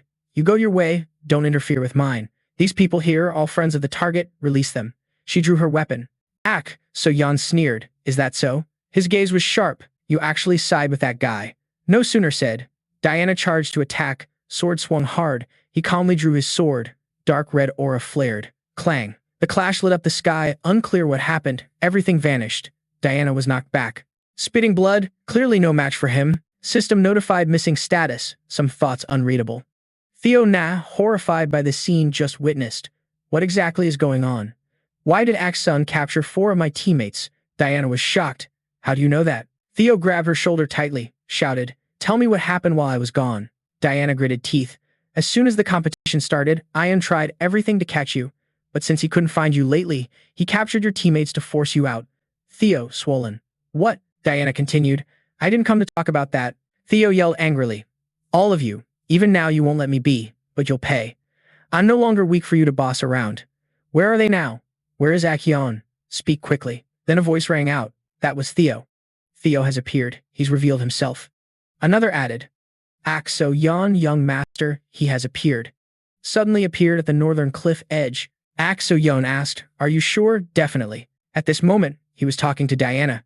I think he'll come here soon. Axon smiled wickedly. Haha. Theo Ghana, I'll prove to you that someone like you will never surpass me. Just after speaking, from afar behind tall trees, a voice transmitted. Don't forget, young master. So Jan, you don't have to face him directly, just get the relic info through the hostages. As for Theo, Jana will handle him carefully and thoroughly. While we deal with him, use the summoning orb to distract the surrounding supervisors. Akyon replied, yes, I understand. Back to Diana, said, no, you can't meet So Yan. The intelligence supervisors also side with him. You have no chance. No matter what, you won't last long against them. They are numerous. Diana screamed in pain. This isn't a battle. It's a massacre masterminded by him. This is a trap to kill you. You can't go alone. That's suicide. Let's find other supervisors, convince them, then go together. This is a trap to kill you. You can't go there alone. That's just asking for death. Let's find the other supervisors, convince them, then go together. Theo gritted teeth. No time left. Really appreciate the help, but while hesitating here, something bad might happen to the team. Tell me where they are. Gotta go right now. Are you crazy? Don't go. If you go, you'll die. What's the point if you die? Even if some have to be sacrificed, you must. Not done yet. Theo snapped right in the face. Don't want to lose another teammate. You know, don't want that. Remember before the second test started, Theo said. Our goal is to get through this initiation ritual together. Jay was firm. You should remember, this is a noble family. Sacrifices are inevitable. You gonna keep going? Didn't you also intervene trying to save them, ending up badly injured? You want to just stand by and ignore it? Theo replied. I'm sick of always suffering miserably. Looked up, voice full of determination. Can't repeat past mistakes. Face serious, a guardian dragon silhouette flickered behind. Now tell me where that damn Ion is. Scene shifted to another place, stuff scattered everywhere. Someone came and picked up a tightly bound box. These were things collected by size group. Also a golden bell and blood stains. Something bad must have happened to them, right? Said while looking at the two remaining of the four hounds. If you forgot, the big guy is Hoka. So, one of the northern four hounds ranked 500th with 499 points. EJA with 521 points ranked 8th. Hoka, so said, sorry, but can you help me with something? The one asked was Wellington, ranked 2nd with 688 points. Scene switched back to Theo Jana being attacked by a giant snow ape. The main dude drew weapon, roared, really don't have time, get lost. A sharp sword strike took down the beast instantly. Without hesitation, headed straight to the place Jana pointed. Determined to rescue those Ion captured alone, high chance CB and other hostages are still alive. S is the mastermind behind Ion, probably set up to quietly eliminate Theo during the test, avoiding chaos. The path to Ion was blocked by rows of snow apes, but going around would waste too much time. Supervisors siding with X or Yan clearly showed they were S's people. With a quick sword swipe, swept the snow apes without much effort. Ordinary beasts can't stop now. Those supervisors were planted to kill, controlling Ion's unusual actions. Still, gotta act faster because Ion is the most unpredictable variable. But thanks to that variable, caught the jump, spun the sharp sword stabbing straight into the ape's skull. Though big, it fell after one strike, dragging out the call. That's right, Theo was like that since childhood. Let's go home first. She stood there recalling childhood memories of the two, then tried hard to catch up. When young, help not freeze to death. This time we'll help back. Blood still flowed from her unhealed wound. Scene shifted to the group captured by XY on. They were brutally tortured. Oxo Yun stomped hard on Seabill's head pinned to the ground. Told you, if you don't shut up, I'll kill you. Didn't you hear me? Or are you not afraid to die? At that moment, supervisors' voices echoed through remote transmission. Young Master Ax So Yan, don't forget the advice from the Intelligence Bureau Chief. You are not allowed to change the plan on your own. Ax So Yan snorted, annoyed but still complied. The sword was sheathed, then sat right on top of Siu, eyes fixed on the front where the supervisors were watching. 4 prosecutors have been sent to kill that Theo guy. So my uncle doesn't believe I can beat that useless Theo? Thought filled with anger. How could that idiot be so highly regarded by uncle? Trembling with rage. Suddenly, a shadow appeared, startling the group. Akion immediately changed attitude. Finally, you showed up. Theo Gana, the one who arrived, was the main character, covered in blood and looking terrifying. Cold eyes stared at the teammates lying in misery, clearly brutally beaten. Glanced to the right where Zerion's men stood, those who massacred many and targeted Theo. A slight smile appeared, eyes radiating deadly intent. A whole gang stood before. Xer spoke. You kept me waiting too long. Looking at Sibu unconscious on the ground, Theo trembled with anger. Yan stood up, hand on the katana hilt, about to charge but was reminded by his supervisor. Stopped. You must have known the situation before coming here, right? EO family. Then I'll get straight to the point. If you want to save your friend, you have to interrupt it. Are you afraid of me? So Yan was stunned. What did you say? Theo continued, are you scared to lose to me? The provocative attitude made Oxo Yan agitated. Yelled. What nonsense did you just say? Theo replied. Not wrong. If you weren't scared to lose, there'd be no reason for you to do all this. Gathering a bunch of people, all with hateful eyes staring at me, even that shameful hostage kidnapping you did. Isn't all this because you're scared to lose to me? That so-called strongest in the north title of yours must be just an empty name, huh? Hearing this, Axo Yon gritted teeth angrily. You bastard, ha. Why don't you try fighting me once? A duel, a real sword fight. Of course, that is if you still have any pride left. Axo Yon flew into a rage, attitude changed. Duel. If I lose, I'll give you everything you want, including my life. But if I win, you interrupted. Theo laughed. Ha ha, a sword duel. That idiot Ghana now wants to duel me with swords. Theo Ghana, don't you know your arrogance has reached the sky? Do you really think I'm scared of you? Saying this, deadly aura burst out. Killing intent flared. Supervisors transmitted a reminder. Young master acts so yawn. He's just provoking you. No need to respond. Don't fall into his trap. Follow the plan already set. Axion shouted. Shut up. Don't you believe me? Fine. Theo Ghana, let's fight. Theo successfully provoked him, a smirk curling at the corner of the mouth. One supervisor said, things are getting complicated. What do we do now? The other replied, no problem. Still within our prediction. Just a bit more work. If the young master crosses the line, we just follow the plan. Back to the fight. Axion declared, this is a duel of Jana pride. None of you intervene until it ends, and don't touch the hostages, because they are my bargaining chips with him. As soon as the words ended, Theo charged at terrifying speed. Clang, sparks flew. Despite surprise, Axion still blocked the main character's sword. The clash left burn marks on the blade. Cyan said, thanks, don't waste time. Come on. Theo spun to gain momentum, swung the sword backward. Yon swiftly closed in, swords clashed again. Clang, clang, clang. Yon growled. Typical cowardly tricks from a bastard's son. Power from both spread, sparks flying with each strike. Yon damn you. I'll teach you the true power of the Jana clan.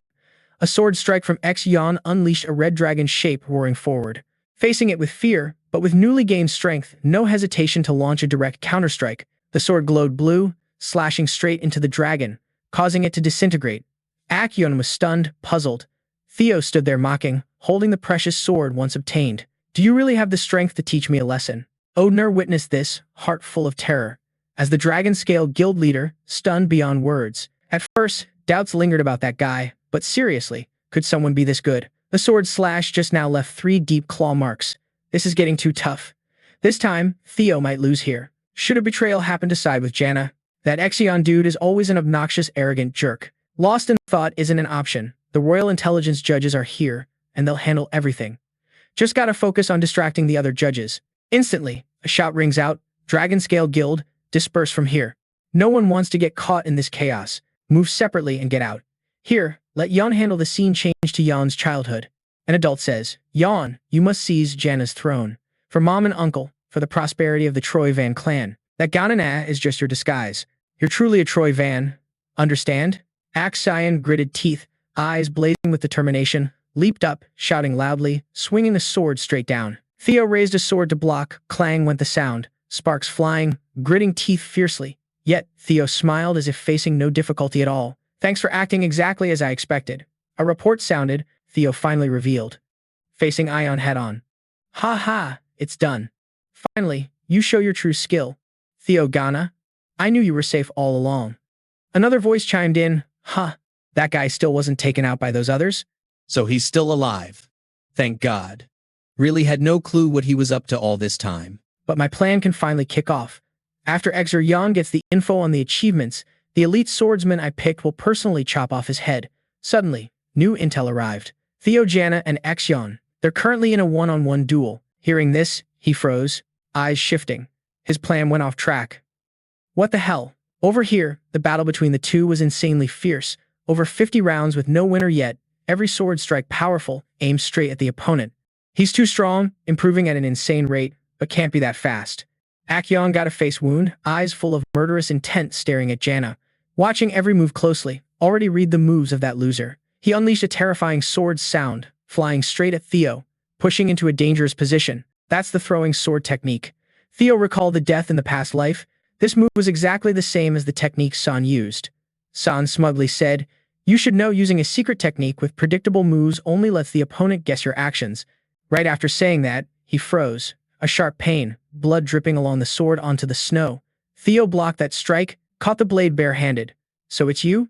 You're the one who killed me in the past life. The person Theo's been investigating all this time is Ion. He's the one who ended Theoana's life. The bastard who did that was you. Theo's eyes went blank with rage, laughing madly.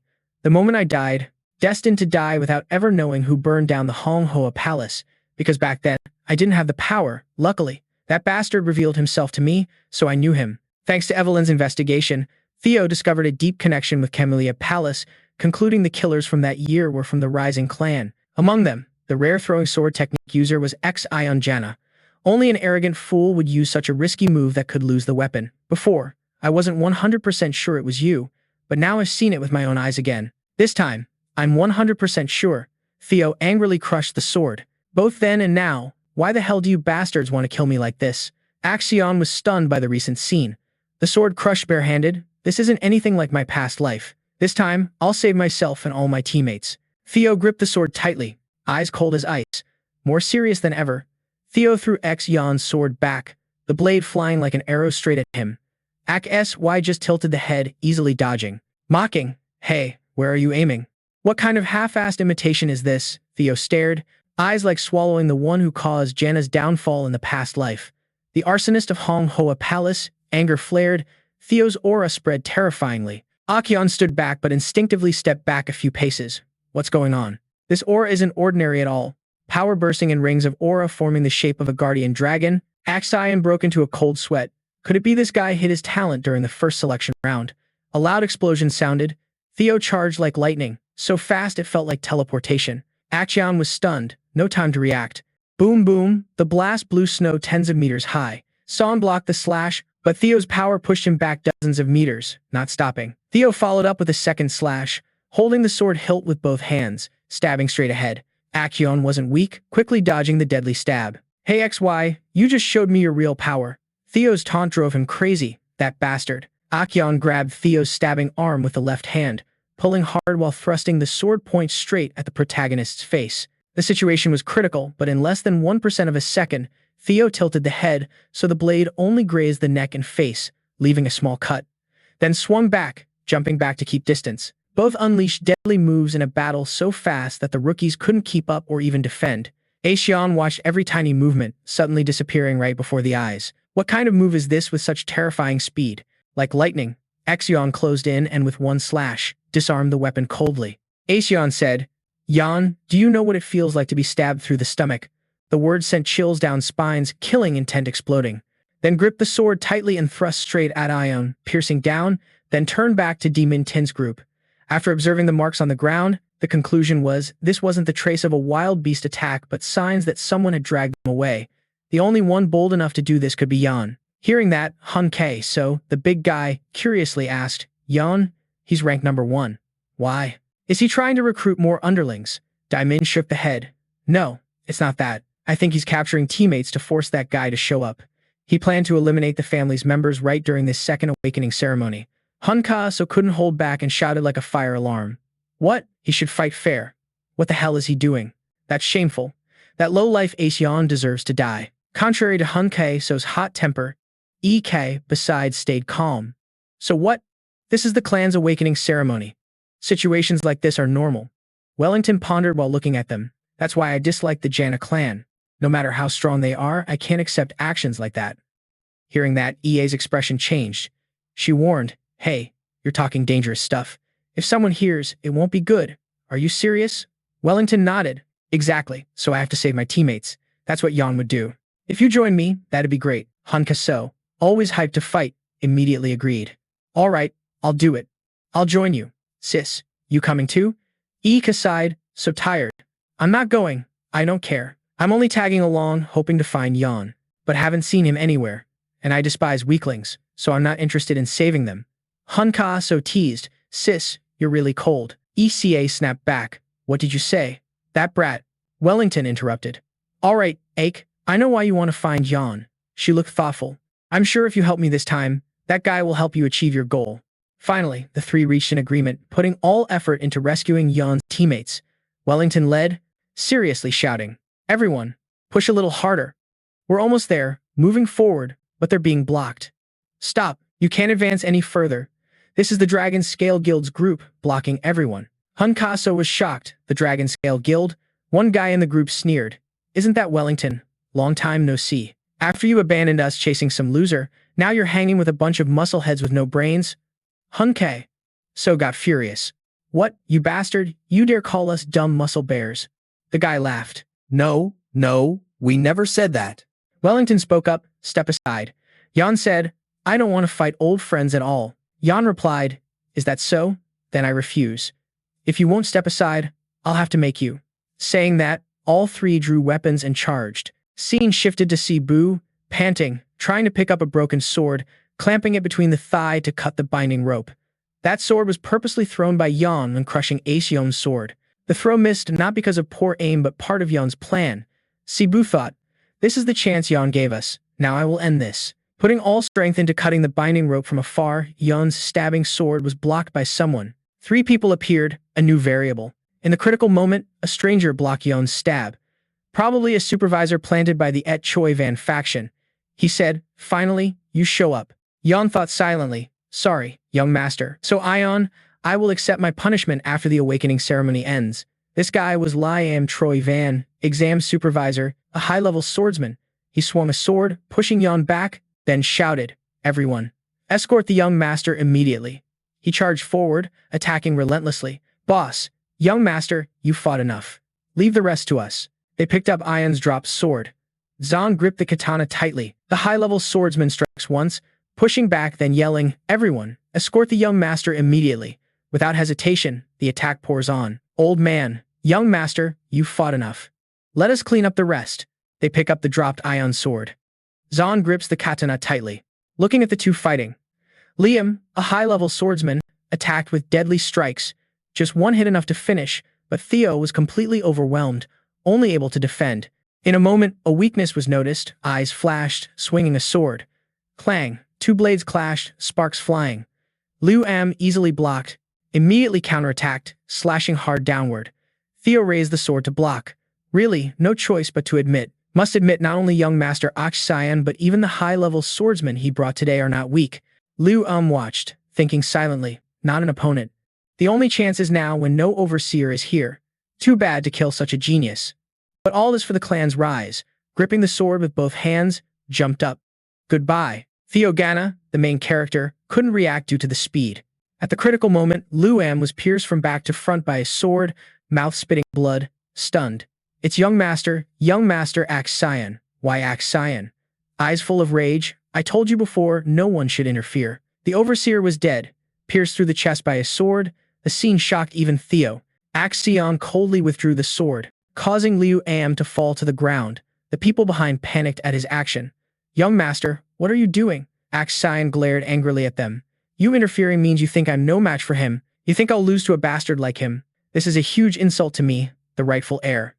Theo Ragna thought silently, he's really crazy, willing to act against his own people. Truly cruel. Akshayan turned to Theo and declared, "I admit you are really strong."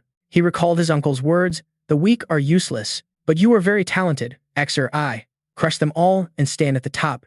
Only then can you seize the Ragna clan's throne." Back to present, Akshayan's veins bulged. "You are strong, but you must always be weaker than me. That's obvious. I am destined to be the strongest. I will take the throne. I will never lose to someone like you." He tightened the sword, a terrifying aura radiated. "Anyone blocking my path, I will kill without mercy." Saying this, he swung the sword, charging straight at Theo's family. The main character squinted with fiery red eyes. Bam! Akshayan's sword strike hit the ground, rock shattered, sword energy exploded. He was stunned, seeing only debris as Theo disappeared. Jumped high, dodging, weapon in hand, ready to face the charge. Theo launched a powerful sword strike, using a sharp crescent blade.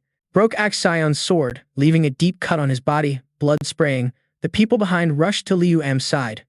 "Senior, Liu are you okay?" Liu coughed harshly. "Damn it. I knew he was reckless, but not this much." He shouted, "What are you waiting for? Don't mind me. Go help young master Akshayan. Kill him fast. Kill Theo's family now." One worried, but he is resisting fiercely, afraid of us. Liu shouted, "What are you thinking? If young master Akshayan dies, can we survive? Go kill Theo's family now." Back to battle, Akshayan roared, swinging an upward sword strike, pushing Theo back. "Ha ha ha, no way, absolutely no way." His eyes were dazed, recalling the past. Even a faint hope with Theo couldn't predict what was happening. Even a weak candle in the wind can suddenly blaze. Back to reality, Sion sweated, muttering, "No way. Why keep worrying about that bastard? He's just a useless worm. You can easily handle him and make him realize his place. You know that, right?" The gap between him and Theo is no longer as big. He recalled his uncle's words before leaving, eyes white with rage. "Trash like you can be torn apart and killed immediately. I am Ion Ragna, destined to rule the north and heir to the Ragna clan throne. Like a beast unleashed, Sion charged to attack Theo again. Theo faced him without fear. You talk about that damn throne? It's because of your ambition. Do you know how many of my people have died? If that ambition isn't dropped, it'll be crushed by raw power. Clenched tight, the Qing Yue sword channels every ounce of skill into one slash. The guardian dragon's silhouette flickers, sword energy thick as fog. A roar breaks out, dragon claws strike. Ah, So-On trembles before the fierce strike, eyes wide with panic. Strength will grow, and all who threaten the clan will be wiped out. The red dragon of Ion shatters to pieces, leaving everyone around wide-eyed. The hero's single slash shakes the ground. Even Wellington feels it from afar. Akyon gasps, unable to block the deadly strike. 2 meters apart, Akyon grips a broken sword, frozen. A thunderous shockwaves cuts through. The sword energy slices off the head, sending it flying without stopping. The sword energy from the dragon claw shakes hundreds of meters, dust clouds swirl.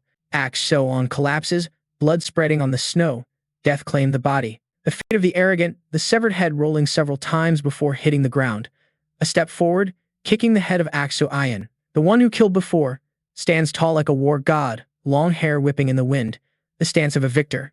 Liam freezes for 5 seconds. The young master is dead. Theo's sword drips with blood, dropping onto the head, still etched with Ion's fury, rolling on the white snow.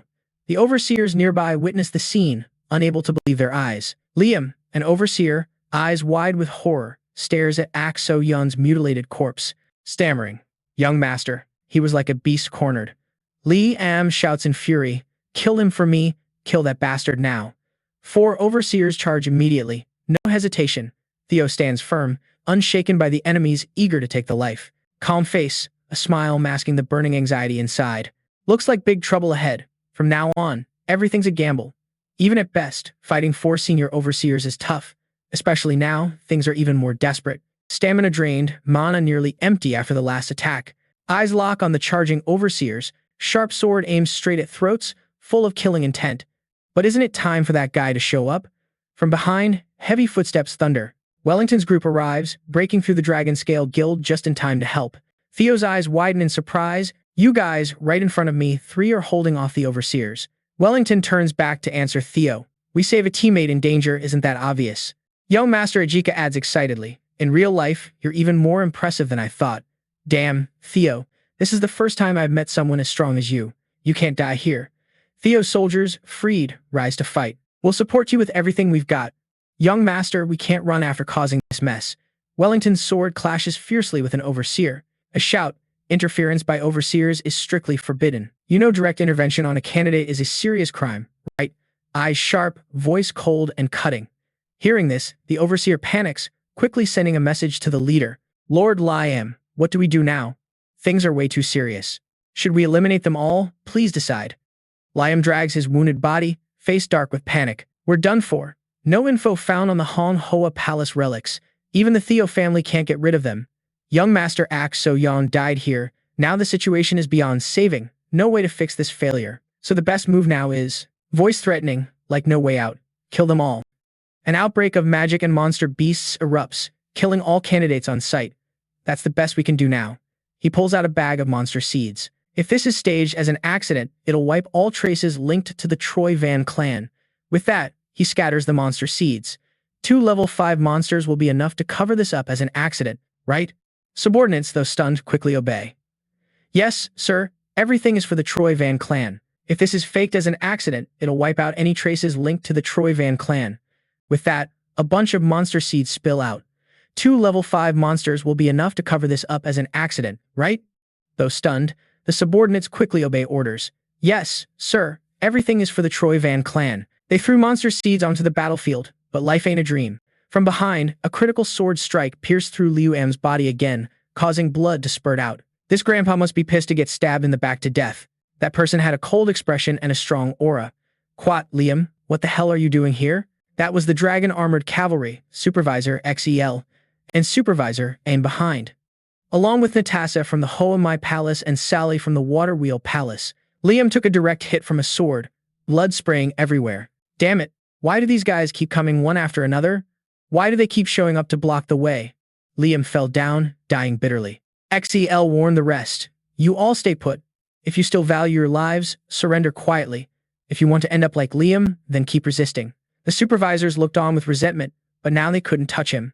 After seeing the supervisors appear, Theo collapsed from exhaustion but was caught in time by Day. Wow, you came just in time, huh? Theo thanked Day for protecting them. But Day retorted, that was reckless. Why did you go that far? Eyes glanced toward the 3 captured supervisors and the headless corpse of X-Yon. Suddenly, Wellington rushed in. Young master, what you did was seriously dangerous. Why didn't you call me for help? The Educa sisters also came to show off. I helped you, don't forget that. Got it? Theo, you can't die until we have a rematch. The subordinates who were rescued ran over crying. Young master risked everything to save us. Even if we die, we won't regret it. Theo's thick skin surprised Day. This is the kind of power Theo pursues. Hearing that, Day felt the judgment wasn't mistaken. Oh, by the way, pick up some bells for me, so I can take first place again. She smiled happily. You still haven't changed at all. Scene shifts to the main mansion of the castle, where the higher-ups are listening to the battlefield report. A showed extreme shock, as if unable to believe what was just heard. The soldier holding the report was trembling. Everyone's faces in the study room were filled with suspicion and confusion. Zahn is dead already? A's eyes flared with insane hatred as all plans collapsed and now the beloved nephew was lost. The second coming-of-age ceremony finally took place. The surviving candidates gathered. Whispers about the harsh test just passed echoed around. A leader stepped forward to announce, everyone worked hard. With what you just accomplished, I declare the second awakening ceremony complete. That is Ju Long Dang Long E Gana, one of the 9 most powerful people in the Jana clan. The crowd stared in amazement. Is Lord Dang Long really here? Someone who rarely appears like him? Why is he here? Among 87 candidates, 45 passed the test.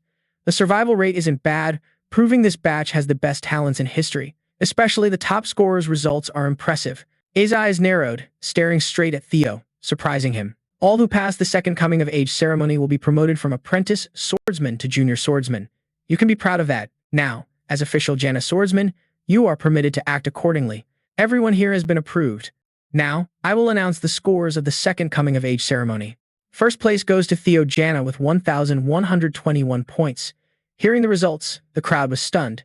Could it really be Theo Jana with 1,000 points again? He didn't score until near the end. How is that possible? Hey, haven't you heard? Yom was defeated by him and lost the top spot. Theo kept a calm face amid the chatter. Pierre continued announcing second place, Demon Tan N CEO with 926 points. Third place, Edge Kalank with 843 points. Fourth place, Janan with 789 points. Fifth place, HS Dan Ko. 45th place, Ann Lehman with 28 points. Those are all who passed the test. Everyone worked hard, but the ceremony isn't over yet. The final part is the third awakening ceremony. The leader's eyes were cold and serious. Those qualified for the third awakening ceremony, raise your hands. Diamond Tan asked, did you collect them all? I see a lot, but don't understand their meaning. One by one, Demon Tan raised a hand, followed by Ejik and Jai, those who collected and grasped them. Finally, Theo slowly raised a hand, confirming the leading position. PH now explained the hidden piece of the second coming-of-age ceremony is the breathing technique by attribute. Candidates must collect magical seeds from random passages and learn them. Collecting is tough, but understanding is 100 times harder. That's why it's called the hidden piece. Only those who master this technique during the test can assign attributes to mana and qualify to participate. The third awakening ritual in the past life was a struggle to grasp those passages. But now, with the larva synchronization, it's easy to read the object's thoughts. The fierce battle scene appears clearly in the mind. The core of the passages describes the ancestors' battle with the dragons. Thanks to that, quickly understanding everything, even without fully grasping the exact meaning of the text, Liu Long bursts out laughing. Surprising, just one person succeeding would be good news, but here there are 4. Liu smiles, thinking silently that in the past life, Dewey and Dimin failed to master the attribute breathing technique. Is this the butterfly effect I caused? Really interesting. The group continues. Alright, now each of you show the judges what you've collected. First up is Liu. With Ian gone, everything will change a lot. Liu steps forward, calm and confident, hair shining smoothly, but no need to be scared. This will definitely be a better future than before. At Liu's feet, a circle of magic power bursts fiercely. What was achieved is lightning, fierce bolts crackling around. But this is only the first step in the 5-step attribute mana control. First, transmit mana with lightning attribute, then display it externally. Liu's eyes blaze like thunder, unstoppable. Powerful lightning bolts strike where Liu stands, making Liu look like the legendary thunder god. This is the second step. Liu's followers gape, truly a boss, not only transmitting but also displaying it. Usually, people stop here, but for Liu, this is too normal. The dragon heart beats strongly in the chest. Liu controls the mana attribute, compressing it into a small energy sphere before the chest, smiling confidently. That is the third step, controlling the energy. Dai Mington outside cheers for Liu's talent. Du is amazed by the power. Ejik also has to express awe. The muscular guy behind probably became a hardcore fan already. Haha, truly amazing. Didn't expect Liu to reach the level of controlling it. Just as rumored, big brother. Before finishing the sentence, Liu makes Liu Long widen eyes again. Heart pounding harder, fierce energy radiates all around. The area lights up with a fierce glow from Liu, eyes flashing with killing intent, like a dragon eyeing prey. Lightning attribute breathing technique. Liu draws the sword, unleashing a slash filled with all power, aimed straight ahead. Its name is Thunder Dragon, a lightning dragon sweeping everything, charging toward the judge. The crowd is shocked, daring to attack the supervisor. Facing the charging Thunder Dragon, the judge remains calm. Haha, interesting. Liu has reached the expansion level. The judge raises a hand to counter the attack. Water attribute breathing technique. Water pressure cross. An easy counter splits the dragon into 4 pieces. You make me much more interested now, Theo Ragna. If you want to test the judges, this is my answer. The crowd can only gape. What kind of devil-level skill is that? Liu Long laughs. Well done. Theo Ragna, I'll add 1,000 points for you. Heir replies with thanks, sir. The crowd murmurs, truly like Dang Long, always generous with brave candidates. The scoreboard now shows a huge gap with Liu far ahead of second place by 1,000 points, 2,100 points total, overwhelming. At this level, is Liu really on par with the ancestor? Could be. The group continues. Alright, the 3 of you, show me one by one. Dai Min, Qin Jie, and Ejik perform. Dai Min from NCEO gets 500 points for water control, 300 points for ice control. Ejik scores 300 points with blazing fire. The scoreboard. Dang Long is amazed. Ha ha ha, truly an elite batch. Usually, exceeding 1,000 points means leading the rankings, but here there are 4 top scorers, definitely worth expecting. Totals, 2,121 points. Dai Mington 1,426 points. Ejika 1,143 points. J 89 points. Everyone worked hard, except those in the third awakening ritual. All others leave, prepare carefully for the establishment ritual in 1 week. Before the judge, only 4 pass the hidden challenge. Suddenly, the mountain behind emits a strange aura, causing 3 people to collapse under the terrible pressure.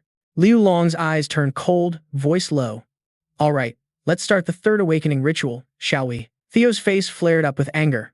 Why this feeling? Why does Jiat Berzik's energy appear here?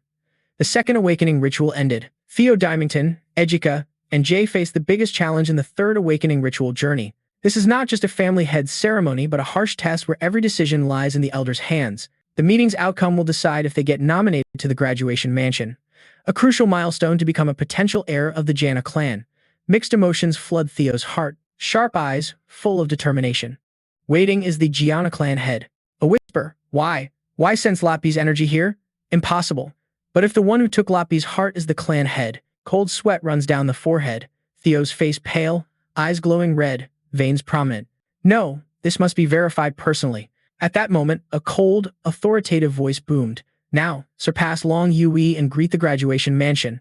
The 9 dragons' voice thundered, shattering the silence. A terrifying pressure instantly covered the 4 candidates like an invisible mountain pressing down, making knees buckle, breaths heavy. Damn it, Ejika gritted teeth, eyes blazing with fury. How can anyone climb the mountain like this? Theo silently regulated breathing, feeling the pressure tightening every muscle. Think I know how to beat this challenge, calmly spoke, breaking the tense atmosphere. Everyone needs to sync with mana waves to go further. Ejika blinked, frowning. Waves? What do you mean? Dymington quickly explained. Meaning we need to create inverse phase waves to interfere and eliminate the pressure, right? Theo nodded, sharp eyes. Exactly. You're always so wise, Dymington. But theory is one thing, doing it is another. This is how they filter those truly worthy. Those who can't control their magical power have no right to meet the clan head. Dymington once pondered, you're absolutely right. Ejika was clueless. Inverse waves, interference. What ancient language is this? Bit the lip, clearly confused. Dymington shook head, smiled helplessly, patiently explained. Listen, magic power is also a kind of wave, like sound or water waves. The clan head's aura creates mana waves. To overcome pressure, we need to create opposing mana waves to cancel it out. Got it? Ejika's eyes lit up. So you mean just create a magical power opposing this pressure, right? Dymington nodded, pretty much. Ejika shouted angrily, you idiot, just hugging complicated rules. Why not explain simply from the start? Dymington shrugged, chuckled softly. Just helped you understand a bit, and you scold me? Anyway, without joining the argument, already knew what to do, EA kept urging. That's right, you're just a rules person. Are you really only 17? Talk like an old man.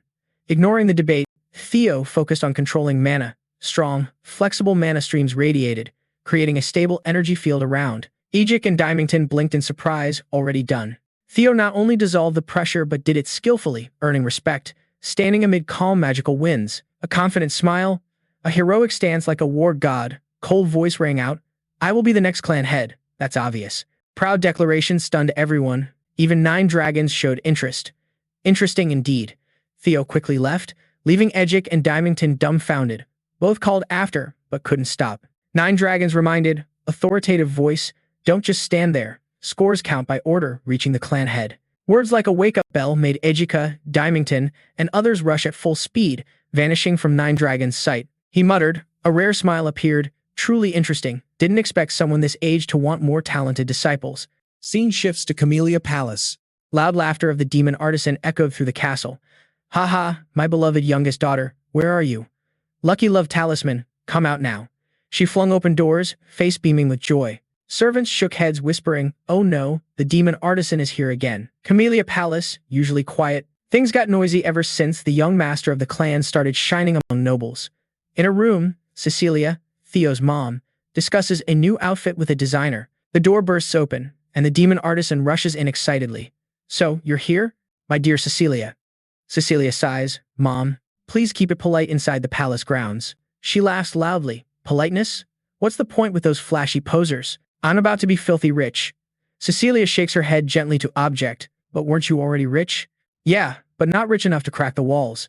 Now I've hit the peak of my career, thanks to becoming a shining star, getting non-stop orders. Finally, I have the fame I deserve.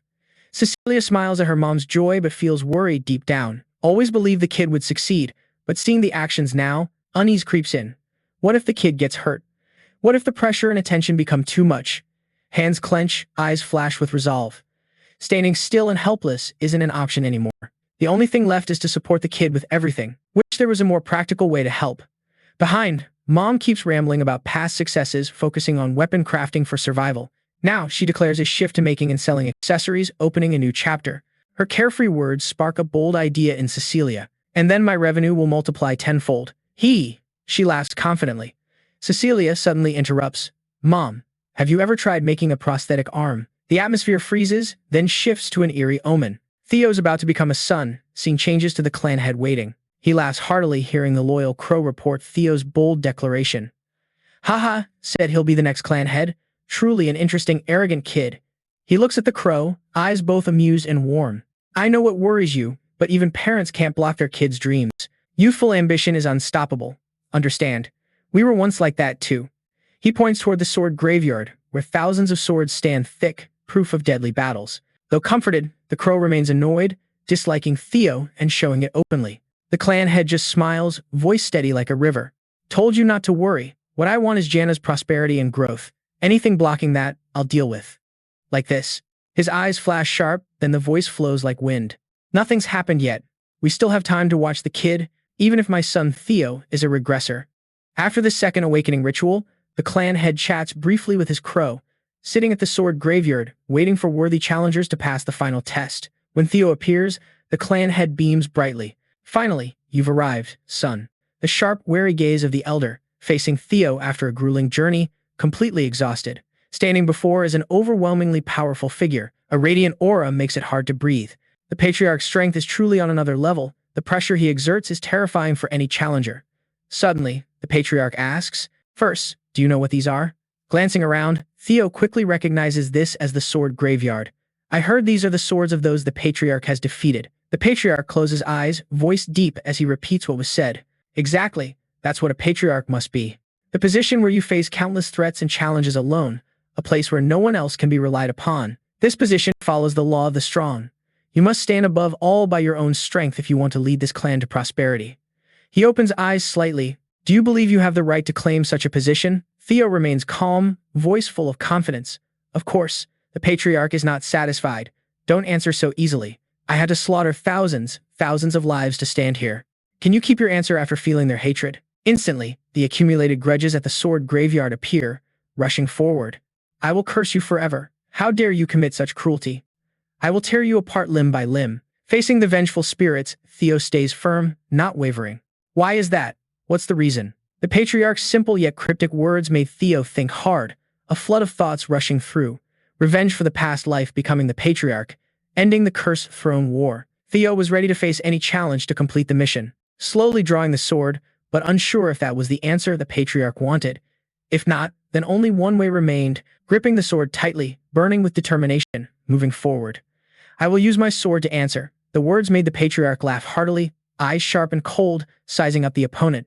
Good. Now I won't treat you like my son, but as an arrogant challenger. Let's see what you learn from her teachings. Theo panicked, the patriarch just said her. Doubting the patriarch was the one who took Lot Bozie's heart. Before the thought could finish, a simple slash cut the body in two, the sword also breaking like a dry branch. Theo was shocked, eyes wide open. Am I dead already? The patriarch said. Just one ordinary slash was enough to take down this naive kid. Truly wishful thinking. Theo's mind was hazy. This is the sword spirit only the greatest masters can create. For a wake-up challenge, this is more than enough. The crow objected. Worried our tiny main character will die? That's exactly right. It's a cruel trial for a naive kid in the process of awakening.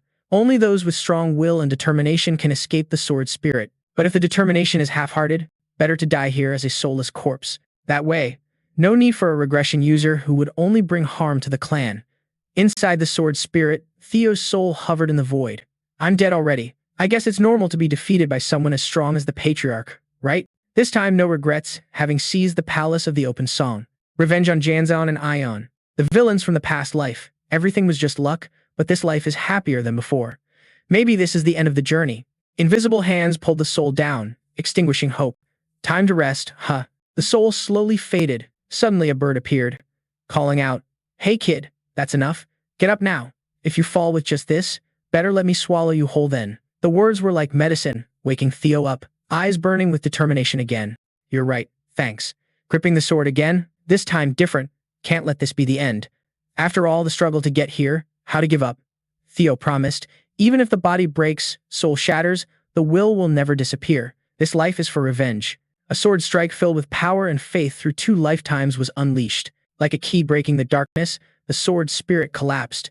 Theo returned to the real world, sword swinging down, proving the chosen path full of hardships. The patriarch approached, face satisfied, eyes expectant. Well done, you passed. Those words ended the difficult awakening ritual. Scene shifted to the nomination ceremony at the clan headquarters. After resting, Theo and the sister spoke up, feeling the place was too crowded, making nervous. AJ teased quickly. Why are you still shy like a kid when you're grown up? Angry rebuttal. Not shy, just too many strong people here. Commanding all units, 9 dragons, the former patriarch, and even the current one. EG casually said, still a kid. Relax, no one cares about someone who can't even breathe according to their attribute like you. Huh? What did you just say? Teeth clenched. But powerless against the fiery lady, can't you tell me? What did you get from the patriarch in the 3rd awakening ritual? Edge remained indifferent. That's a secret. You don't need to know. So stingy. If it were your Theo, he would have shared it already. Edge pressed. Your Theo is delirious? What nonsense is that? You know a soldier's life is to be the sword for the Janna clan, risking life for Janna. In that case, I want to serve a really cool and strong lord. Someone with all the power, personality, and ambition. Only Theoena fits that. I'll risk my life for him. That's why I call him my Theo. Huh. So he agreed to this? Han shrugged. He has to. Why? Planning to join his unit. I don't know why. But the patriarch said he won't bring him back to the patriarch's mansion, so I can follow him into some unit. A drum sounded from the stands, signaling the start of the nomination ceremony. Everyone's attention. The nomination ceremony will now begin. The top student of the awakening ceremony, Liu Yifei, please step forward. Cheers erupted from all sides. Liu Yifei had won everyone's hearts. Standing in the vast square under the clear blue sky, a place that in the past life was just a dream. Liu Yifei shone brightly, eyes full of faith in the future. Surely, nothing would be left as just regret anymore. On the stands, Evelyn was happy. Everyone was watching Liu Yifei. Young Master Liu Yifei, which place will be chosen? She dreamed of joining the White Dragon Cavalry, but knew it was just a selfish dream. Congratulations on achieving the position of overall top student. Hey, Liu Yifei Janna, Your extraordinary abilities in every field are truly worthy of other contestants' efforts. Now, your choice is. Before finishing, Shoy Van stood up, shocking the announcer. As one of the Heavenly Dragons, the director of the Central Intelligence Bureau stunned everyone. What was he planning? Could it be revenge for Exxon? Impossible. The Patriarch and Legion commanders did not take their eyes off him. Central Director, I am unclear about your intentions, but please sit down. Despite the calm voice, Liu Yifei, Central Intelligence Bureau, suspected of being a Heavenly Dragon. Most likely, he was still shocked by Yan's death. However, even he wouldn't dare cause chaos at the nomination ceremony. Contrary to everyone's thoughts, Shoy Van smiled warmly. Voice gentle, I want to offer you the position of Deputy Director of the Intelligence Bureau. What do you think? In the past life, Liu Yifei was considered useless, always last in the Jana family. Achieving first place in this awakening ceremony is an incredible miracle, as if a latent dragon had been awakened. The journey to the top moved the trainee swordsman. It was the dream of many. Despite strength, no one expected Liu Yifei to defeat Yan, even kill the supervisor. Rumors spread that Liu Yifei completely overwhelmed Yan. Stories about Liu Yifei spread throughout the family, gaining more admiration and followers. This change was a positive turning point. Now, contemptuous looks turned into envy and admiration. Liu Yifei was no longer useless, but the leader of the awakening ceremony. The system rang out, "Congratulations, you have completed the winning script mission of the awakening ceremony. The reward for you is an E-core. The reward will be stored in the inventory." Liu Yifei looked at the system board, curious. Oh right, there was a mission. What is a core? Since it's a long-term mission, it must be something very good. Suddenly, Shoy Van's voice cut through the thoughts. Our Central Intelligence Bureau wants to offer Liu Yifei the Deputy Director position. His fake smile made everyone see the intention. Liu Yifei pondered. What exactly was his scheme? Activated observation skill. Targeting Shoy Van, the system board appeared. Shoy Van, 46 years old, title Heavenly Dragon, talented in plotting, strategy, tactics, a hidden knife full of ambition, aiming to use Liu Yifei Jana as a hunting dog to decode the ancient dragon's artifact secret. Of course, that was it. Surely, Shoy Van knew Liu Yifei got the artifact from some intelligence source, but from now on, nothing would go his way. Heavenly Dragon clenched fists angrily. Shoy Van family, I will personally destroy everything. The grudge from the past life, this time I will repay tenfold. Just wait and see. The Demon Dragon immediately objected. What are you doing? Central Intelligence Bureau Director, I'm simply recruiting talent through the nomination process. Is there a problem? His tone was harsh. Do you think everyone here is stupid? Even a 3-year-old kid knows you're trying to avenge your nephew's death, yet you stay calm. That's easy to understand. But you're wrong. As an uncle, I can be very angry, but as the Central Intelligence Bureau Director, I just want to recruit outstanding talent. What's wrong with that? Demon Dragon gritted teeth. This venomous snake only cares about himself, even after his nephew just died. Both paused. The examiner spoke. I understand your desire to recruit outstanding talent, but please wait until the process begins. He looked down. Now, Liu Yifei, have you decided? Actually, I haven't made my own decision yet, so I want to hear reasons from everyone here. Does anyone have any proposals for me? Liu Yifei smiled fiercely, eyes on 9 dragons. A woman's hand rose from the VIP seats. It was Osajana Bunwer. I wonder if anyone here has an offer for me? Theo flashes a sly smile, eyes fixed on the 9 dragons. A woman's hand rises from the VIP seats. It's Osajana Bunwer. The offer was made. I want you to become my disciple. At the same time, a promise was made to give a position as the young master of my Hoa sect. The crowd buzzed. The young master of my Hoa sect has no children, so does that mean they will adopt Jana? If that really happens, the path to becoming the heir of Sword Dragon is set, one of the top strongest sword techniques. D-Min was amazed. 2 of the 9 dragons had already made recruitment offers, which was seriously impressive. Young Master Ejika added, with this, the captains and other leaders won't dare to speak up anymore. Suddenly, a black dragon appeared in the sky. A voice echoed. I want to join this too. A ground-shaking impact cracked the earth, dust swirling everywhere. A man wrapped in black bandages appeared. That was Black Dragon, leader of Black Snow, the Daubur family branch. Black Dragon, even Black Dragon is joining the recruitment? The voice was calm but firm. I've been watching you throughout the awakening ritual journey. Maybe the clan leader was right. You have many qualities that attract others. Join Black Snow. I promise you a spot in Void Snow. An extremely tempting offer. Void Snow is the highest rank in the secret intelligence organization Black Snow, where members can reveal their identities and receive honor. In the previous life, despite trying, the spot in Void Snow was unreachable, but now it's coming way too easy. Next, Ascending Dragon. The master of Ascending Dragon Hall, Jana, spoke up. following the third awakening ritual was truly impressive. Don't forget, our Ascending Dragon Hall always welcomes you anytime. The crowd was stunned. What? Even Ascending Dragon Hall has stepped forward? That means 4 members of the 9 dragons have made recruitment offers. But that's not all. You forgot there's still one more. That's Ghost Dragon, Captain of White Armor Dragon, Julius Sana. Despite the tempting invitations, Ghost Dragon remained cold and stern. Our White Armor Dragon unit offers to recruit Gana. No special privileges at all. Huh, why is he so stubborn about this? Definitely a captain's style.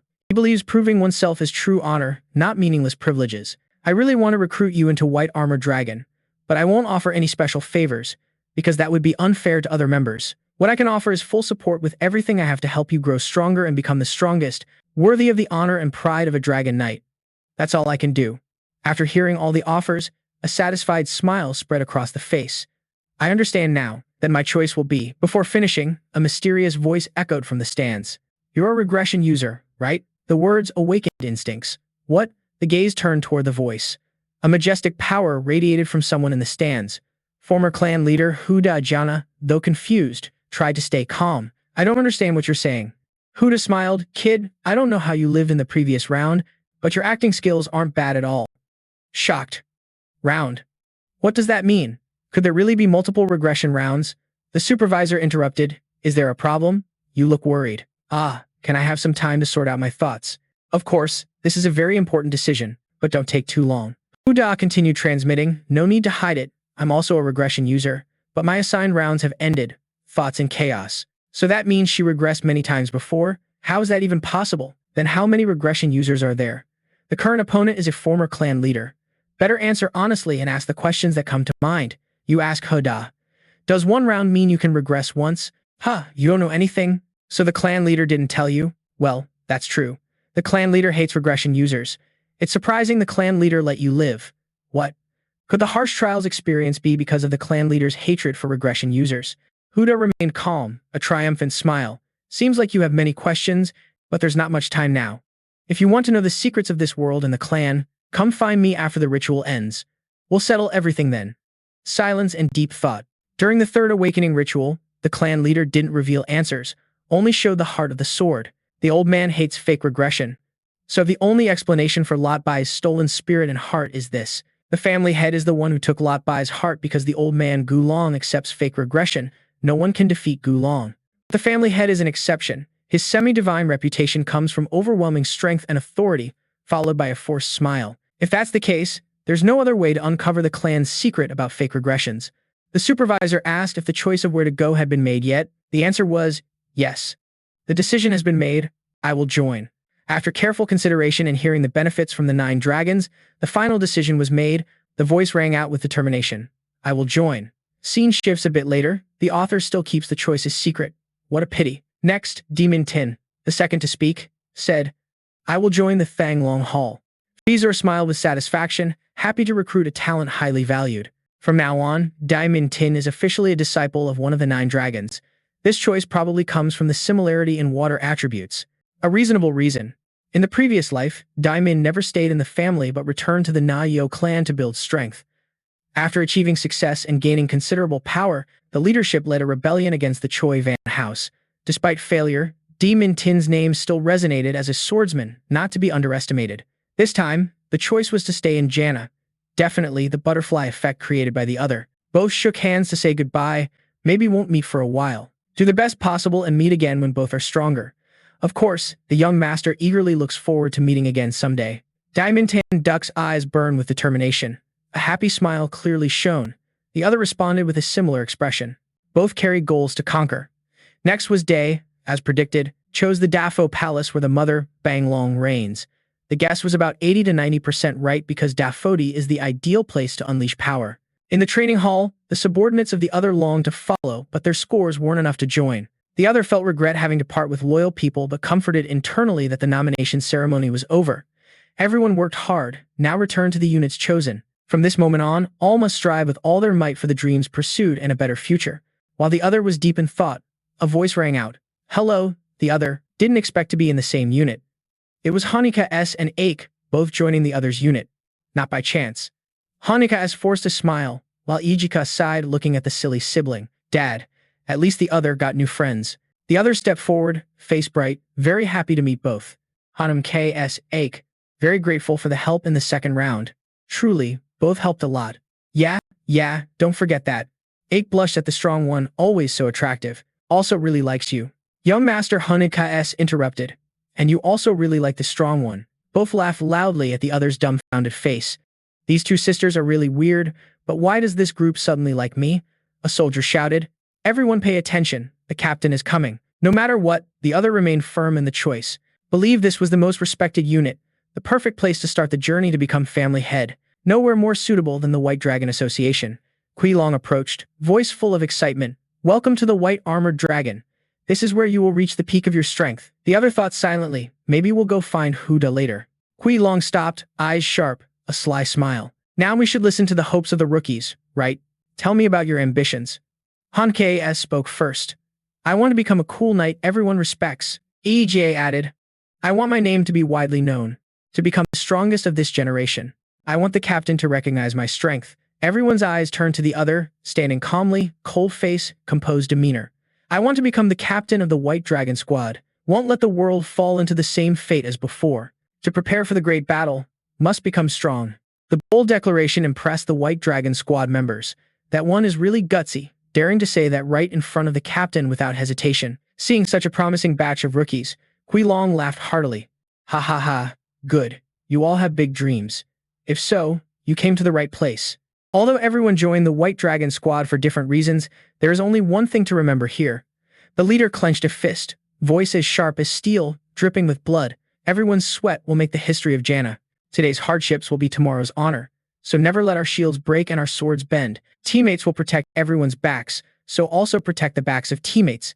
This is a mighty unit thanks to unity and resilience. So never give up, because at the end of the road paved with sweat and tears, even blood. That is the honor of a strong swordsman belonging to the family clan. An inspiring speech that ignited the spirit of the rookies. Welcome all to the White Dragon Squad family. From today, the leader will guide everyone on the path to becoming strong. Suddenly, a dragon landed behind Ghost Dragon, shattering the rocks, creating a spectacular scene. The rookies were amazed. Is that a star dragon? Ghost Dragon's comrade excitedly said, This is my partner, Gula, the leader dragon of the White Dragon Squad. Other dragons flew over, members of the White Dragon, ready to welcome the rookies. Each landed powerfully. Now ride on the backs of your seniors' dragons. The rookies were stunned. Do we have to ride dragons right now? Ghost Dragon jumped onto Gula's back. Now the initiation ceremony officially begins. It's time to find your own partner. Everyone gather at the Dragon Cave. The first lesson of the Knight Squad will be taught there. Gula spread wings, flying straight to the Dragon Cave, leaving the rookies amazed along with the seniors, following friends full of curiosity and excitement. Is this really a true Dragon Knight? Now I will have my own dragon too. This is seriously awesome. A familiar voice rang out, surprising Theo. Let's go too, young master. So finally, you chose to join the White Dragon Squad. I'm really happy about that. Theo stammered to Evelyn. Why did you come back to the White Dragon Squad? Evelyn smiled brightly. That's right. Theo was stunned, realizing the difference. Evelyn, has her hand recovered? In front of him was Evelyn with a perfect prosthetic arm. Maybe a gift from Theo's mother for taking care of him. Rewinding a few days earlier, the meeting between Theo's mother and Evelyn took place. Cecilia spoke. Hello, I came to express my gratitude for what you have done. Evelyn was surprised. Madam of Camolia Palace, why did you come all this way? She raised her sword upright, voice serious. If you came for young Master Theo, it's not necessary. Even without my help, I think the young master's talent would still shine brightly. Cecilia quickly interrupted. Yes, that may be true, but knowing someone sincerely supports and recognizes you definitely becomes a huge motivation for the boy. Above all, that person is extremely trustworthy. I heard you are that person for Theo. Trainees nearby training stopped to listen, stunned by the lady's words. Even Evelyn, experienced, was embarrassed by the praise, stammering. I am just a retired swordsman, even missing a hand. How could I help the young master? Cecilia gently replied. Please don't belittle yourself like that. Sometimes the light guiding out of the darkness doesn't realize how brilliant it is. You are that light. Instead of empty thanks, I will help you shine even brighter in this vast world. Back to the present, Evelyn received an invaluable gift beyond imagination. Thank you, young master. I heard you took special care of this, right? Thanks to your help, I could return to the White Dragon Squad. Honestly, I am very grateful. Theo was confused, not fully understanding. Should have handled this sooner. Seems like Mom took all the credit for herself. Mom hasn't changed at all from the previous life. Thanks. Evelyn solemnly said, I, Evelyn, swordsman of the White Dragon Squad, swear loyalty to you. Young Master Theo, I will be your sword forever. Theo smiled brightly. Thank you, Evelyn. No problem. Please guide me. Both headed toward the mountain range to the White Dragon Lair to find companions.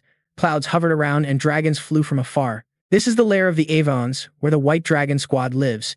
Evelyn explained. As you know, the White Dragon team carries out missions together with the Avons, so the induction ceremony is held here. Looking out at the vast space, excitement fills the heart. If Theo can't find a companion here, that means no joining the White Dragon Squad, right? Yeah, that's right. Although this rarely happens, there are still a few cases like that. Thinking about it, what about rookies like Ejika and Hunkaso? Not sure if this suits their abilities, but whatever, they'll probably handle themselves. Eve pointed forward gently. You can observe around first. Usually, you can immediately sense which Waven will be your companion. Both took a round to find the right dragon. First, they met the Amon as species, giant predators 15 meters long, with brown scales. Next was Avi Lai, a deadly purple-boned venom dragon, snake-like body, tail with poison needles. Then the Earth Sword Sai, a herbivorous earth dragon that hides underground for surprise attacks. And finally, Veloci Gyaptor, a small agile dragon that hunts in packs, smart, and breathes fire. Both almost got roasted when they wandered into their nest, nearly cooked alive. Vane explained, those are the Waven currently managed by the White Dragon Squad, mainly divided into these 4 types. So, how is it? Have you sensed anything from any of them yet? Theo shook the head. Sense? Not yet. You noticed one before coming here, but couldn't find it. Memories from the past life surfaced after the Great Battle. A group of mutants. The Black Dragon Phantom invaded the White Dragon's lair, slaughtering hundreds. It burned 8 villages, killed dozens of swordsmen. The clan ranked it as a level 2 disaster and ordered its extermination. The Black Dragon and Sword Dragon finally defeated it. The name Black Dragon Phantom comes from its ability to hide in shadows. Having a companion like that would be awesome. The dragon's traits seen in the past are undeniable. Suddenly, Theo's eyes lit up. Found it. Far away, 4 or 5 dragons were gathering, doing something. That must be the target. Scene shifts to the cliff, demon dragon and companion casually watching the rookies. A voice rang out. You look pretty happy, huh? Captain of the White Dragon Squad. Demon Dragon turned to the woman with a smug smile. If I didn't look happy, wouldn't that be weirder? I just happened to recruit a dragon under my command. A dragon everyone craves. The woman from the Plum Blossom Palace replied. That's great. I was about to talk to you about that. She stepped forward gently. Captain of the White Dragon Squad, are you planning to follow Gana Na, the future unit center? Am I right? Demon Dragon squinted, suspicious. Just as I thought. You're very careful with your words. Madam, of course. Words are the root of all trouble. If I'm not careful, things get complicated. Seems like you're aiming for a bigger picture. Huh. Demon Dragon coldly said. I don't recall saying anything like that. Madam stepped closer. Don't worry. I'm here to make an offer for that kid only. Huh. What exactly are you scheming? Theo already chose the White Dragon Squad. That kid can't go to the Plum Blossom Palace. What offer is she trying to make? The Plum Blossom Palace lady continued. Let him come with me. What do you think about this offer? Demon Dragon. Demon Dragon was shocked. What the hell is she talking about? Back at the cliff, 4 dragons surrounded a white dragon. Evelyn and Theo Lau stepped in to stop. Here we go again, Theo asked. Huh. You know about that Condian? Yeah. It's been isolated for a long time. I tried to do something to improve the situation, but no luck. It wasn't originally a convene, so maybe the others ostracized it. Huh? It's not a Waven? Exactly. It was born from a V and a male Bip Foe. Theo was stunned. Isn't Bip Foe a level 1 monster living at the ocean bottom? How is that possible? Evelyn explained. That's the mystery. This shouldn't have happened. Level 1 monsters have power comparable to natural disasters like storms or tsunamis. Just one breaking through human defenses can cause massive damage. Bip Foe is a strong demonic species lurking in the forest shadows. They rarely appear, but their power can't be underestimated. If everything is as suspected, at first, we planned to observe it after letting it stay in the den. But the others wouldn't accept that kid. They isolated it from the pack. Still, this isn't a good solution, so we're worried, sympathizing with the dragon being rejected for being different. Theo asks, was it rejected just because it was different from the others? What's that kid's name? Ah. Its name is Ungbo Jia in an ancient language. That name means darkness. Theo beams brightly, even more determined to choose this dragon. Darkness? Huh? That's a pretty cool name. Turning around, ready to jump down, Evelyn gasps. Young master, what are you doing? Looks like the companion has been found. Theo jumps down despite the warnings. What? What do you mean? I'm going ahead. The plunge down the cliff is without hesitation. Evelyn calls out after the young master. Theo thinks while falling, this time, I'll give you another life. Bo-ra. Another life just like mine in this lifetime. A thunderous explosion. Theo lands on the cliff, rescuing the companion spectacularly. Reaching into the inventory. Something is pulled out. Theo immediately throws a bunch of sword rods forward, eyes wide open, activating synchronization skill. You can use psychokinesis to move designated targets. The thrown sword rods are each enveloped by powerful energy sources. Theo's legs push strongly off the air to move like a true cultivation master. Looks just like sword flight. Every movement is smooth and swift, legs stretching through the air like a true artist, each step not only precise but packed with terrifying power. At that age, few can do what Theo does. Behind, Evelyn watches everything in awe. Oh my god, when did he learn psychokinesis? I've never seen it used like that before. His growth speed is unbelievable. On the cliff, Bo-ra is still surrounded and threatened by 4 other dragons. It roars angrily, as if screaming for the dragons to leave. The scene makes Theo nostalgic about the past. In the previous life, always mocked. Is he really one of Janna's? Haha, so pathetic. Truly the child of a mediocre woman. Those hateful words echo endlessly in Theo's mind. They remind not to make the same mistake again. Theo quickly gathers the swords, which emit distinctive lightning bolts. Eyes wide, breath heavy, power activated. Breath of the Thunder Dragon, swords transform into fierce lightning bolts. They rush at enemies at lightning speed, unstoppable. When swords unite, their power multiplies and creates a dragon seal, a power strong enough to scare off all the dragons. After all 4 flew away, the swords stuck in the ground still crackled with lightning. Even though the attack had ended, Theo's legs slowly appeared there, voice calm and measured. Chi, just got scared a bit and ran off already. Those dragons were just a bunch of cowards. Theo quickly approached, face showing worry. You, okay. Thought Bora would be grateful to the one who saved it. But no, Bora immediately looked toward Theo, eyes full of suspicion and caution. Before Theo could say a word, Bora flapped wings and flew away, leaving Theo standing there stunned. Ah, wait. Theo put hands on hips, looking a bit disappointed. Damn, didn't even get to say anything. Evelyn landed behind and spoke up to calm down. It's stressed out, so you won't get close easily. Maybe you should wait a bit longer before trying again. Theo turned back to argue. Dude, now's the best time to be by its side. You think why it still hangs around the nest even though it's being shunned? The answer's simple. It's lonely. Emotional wounds hurt way more than physical ones. Definitely hurt, so it can't go far. Help me chase after it. Evelyn's face showed confusion, seemed like she didn't fully trust it either. Just as Theo predicted, Bora returned to its nearby nest. Its breathing was heavy. The wounds from the dragons earlier seemed to hurt badly. Theo and Evelyn quickly caught up. She warned. Many knights tried to tame it, but none succeeded. Bora is very cautious around others. The current situation just makes everything worse. Theo turns away, ignoring all the warnings. Can you grab me some food or what? Meanwhile, trying to figure out that guy. After all, this is the initiation test. Both step into a no-mercy battle. One thing's clear. Avon's fear is less than these. This fight is one where victory is already in hand. Theo's eyes blaze with deadly intent, staring straight at Bo-ra without hesitation. Across from him, Bo-ra seems to realize it's no match for Theo but refuses to give up. Seeing that, Theo cranks up the pressure another notch. Now Bo-ra can only thrash around in despair but still won't quit. Thought Theo would smash it for its arrogance. Nope. Instead, a healing potion is poured onto the wound on Bo-ra's neck. All wounds heal fast, voice warm and caring. How are you feeling? Pain's eased up, right?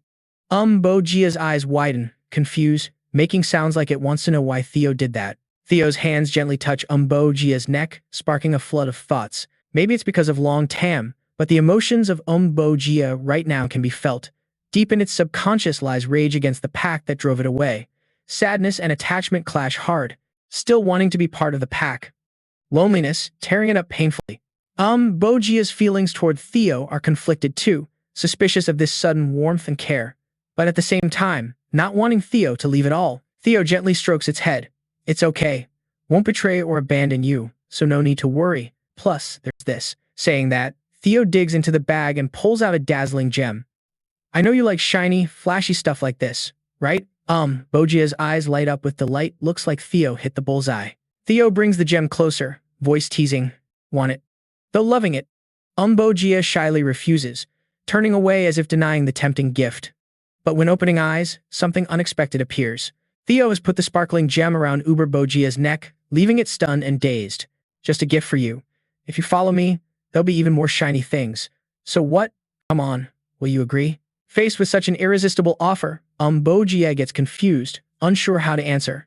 Not letting this chance slip, Theo keeps using the ultimate bribe. Heard you hate reins and saddles, right?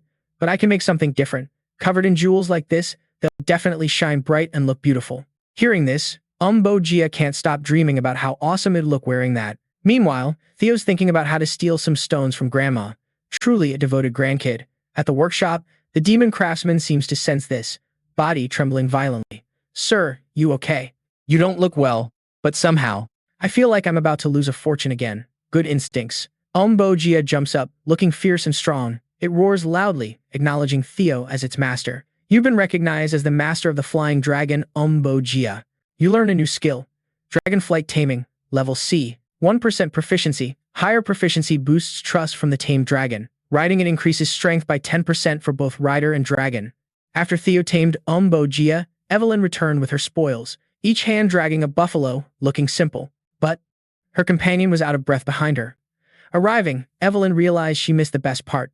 Right in front of her was Theo and Bojia, bonding closely. Evelyn was overwhelmed, speechless. How did that kid do it? This brat never opened up to anyone before. Theo turned around, smiling happily. Oh, you're back? Evelyn? They had a brief chat, then saw Bojia eating heartily. Theo said, really enjoying it. Thanks for the 2 buffaloes you brought. Evelyn, still shocked, hurriedly asked. Seriously, how did you manage to tame Bora? Easy, just took care of the psychological wounds. When Bora's heart wavers, the current gift seals everything. Once the wounds heal, anything can happen. Hearing that, Evelyn still seemed clueless, shocked by the person in front, speechless. You want me to eat that? No worries, already had enough. Eat as much as you want, no need to save any for me. Evelyn closed eyes, a smile spreading. Definitely a spoiled rich kid. Not only is the master good at winning hearts, but also taming dragons. Always surprises me. The young master, she clapped to congratulate. Bora already accepted you as a companion. A dragon flying and resting its neck on the back is a sign of trust. Suddenly, Evelyn's voice got urgent. Wait, suddenly you. What are you doing? The other side calmly replied, Bora told me to climb on. No way, even if accepted as a companion. You're not trained to fly yet. Plus, riding a dragon without reins or a saddle is super dangerous. Taking off now is the quickest way to die. Hearing that, Theo just smiled confidently. No worries, got my own way. Right after, Theo activated the dragon taming skill to make up for missing riding skills. Bora flapped wings hard, soared into the sky, leaving Evelyn watching. Ha ha, this is really interesting. Okay, got it. You want to show me something cool, right? Let's go. Sitting on Bora's back, Theo looks super happy, but past life thoughts rush back again. Something's off. How could a pure dragon like Bora turn into a terrifying demon beast called the Black Dragon Phantom? There's gotta be some twist here that I have to figure out myself. Scene shifts to some waterfall, dark magic slowly leaking with bad vibes. Theo and Bora circled in the sky, heading where Bora wanted to lead, flying to a giant waterfall next to a hidden cave. Easy to miss if not paying attention. Theo stepped forward, voice calm. Thought I knew the winter mountains well back in Hiu-Si, son, but didn't expect a crystal cave right next to that waterfall. You really love shiny stuff, huh? Bora shouted excitedly. Theo looked around, suddenly spotted some strange flowers on the ground. Huh? That's you? Bent down to pick a weird purple flower. Looking at this, I get why you became the Black Dragon Phantom. You've been eating these, right? Really surprising. Didn't expect to find a phantom flower full of demon energy here. Its name is Evil Spirit Flower, a plant only growing deep in the Demon Sea. It absorbs pure magic, soaked under moonlight. For monsters and demons, it's a precious elixir. But dragons and demons are opposites. How can you absorb this? Could it be because Bora has 2 bloodlines? Still, this stuff is super dangerous. Gotta burn them all. Theo used lightning to burn the evil spirit flowers, making Bora panic and protest sadly. Theo stood up to reassure. Don't worry, won't touch your crystal stash. Suddenly, eyes stopped ahead, a glowing corpse on a distant wall, looking super dangerous. Theo approached, shocked. Is that a human? No, a corpse. This body's been here a long time. Observing carefully, thinking, even after all this time, the corpse is still intact. The coal here helps, but that's not enough. This person must have had huge magic power alive. What the hell happened? Why was such a strong person locked up to die miserably here? Something's definitely wrong. Gotta investigate. Went back. Theo turned calmly, First gotta deal with all these evil spirit flowers. Before finishing, the corpse suddenly glowed with hatred. Mouth wide open, black eyes full of rage, attacked unexpectedly. Theo panicked. Damn, slipped up. Luckily, Umbora rushed in, kicked the corpse, saving Theo, who was overjoyed. Umbora roared fiercely, determined to protect the newly found master. Luckily, Umbora charged, kicked the corpse to save Theo, who was thrilled. Umbora roared fiercely, determined to protect the newly found master. The corpse was pinned tightly against the wall, furious, mouth opening wide to bite and spread the poison, causing panic. Not good. Rushing forward to block the bite with a hand. The strong bite made the hand bleed, numb from the pain. The corpse screamed, "Kyle, damn you, you bastards, I will never forgive you." The dead dogs were stunned, not mishearing. Right? Isn't that the name of the master and Black Dragon? What the hell happened between them? Amid the chaos, a familiar figure appeared. Evelyn, with the white armor dragon sword technique, unleashed a series of powerful stabs, blowing the corpse's head away. Rescuing, "Young Master Theo, are you okay? Please answer me." Falling down, hands covered in blood. "Hello. Is that you?" "Evelyn, sorry for causing trouble." Gritting teeth, pain unbearable, the poison in that corpse was full of demonic energy. Theo was being drained of energy. If not quickly given the antidote Core E, the situation would become critical. Evelyn worried, "I will immediately take you back to headquarters for treatment. It will hurt a bit, so please endure." The corpse shouted in protest, "Stop, Evelyn, take me with you." "Huh? I'm not harming him. I'm trying to protect the young master." "You better stop, corpse, or even if you're the young master's companion, I won't go easy on you." Face pale, sweat pouring. "Theo, wait, Evelyn, hold on." Turning to Uber, "Do you have a way to save me?" Uber growled in agreement, though exhausted, smiling. "Fine, I will trust you." Evelyn panicked, but if the young master didn't return immediately, life would be in danger. Theo was infected with poison full of deadly demonic energy. "Calm down. Evelyn, poison with demonic energy has less than 30% survival rate even with proper treatment. Then I want to trust Uber this time." Uber had evolved into a level 2 demon dragon thanks to Manhwa evil spirit, so it must have seen this corpse before. As a result, it learned how to absorb demonic energy and corpse poison. "Please just trust Uber." After saying that, Theo fainted, leaving Evelyn worried and Uber immediately searching for treatment. It bit the evil spirit flower and gathered crystals in front of Evelyn.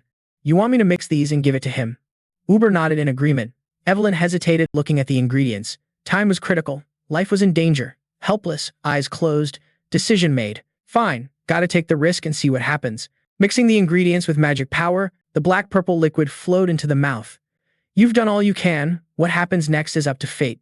Evelyn and Uber held their breath, sweat rolling down. Tense atmosphere. Suddenly, the dragon heart beat strongly, signaling a miracle. This was unbelievable. The body was covered by magic power, was really recovering. Black lightning radiated from Theo, power changing uncontrollably. Evelyn was shocked, never heard of anything like this before. What the hell was happening? Hovering in the air, the body underwent an internal battle. The system announced the start of body purification. The individual would absorb the traits of the Black Dragon Demon Shadow, a new power about to be born.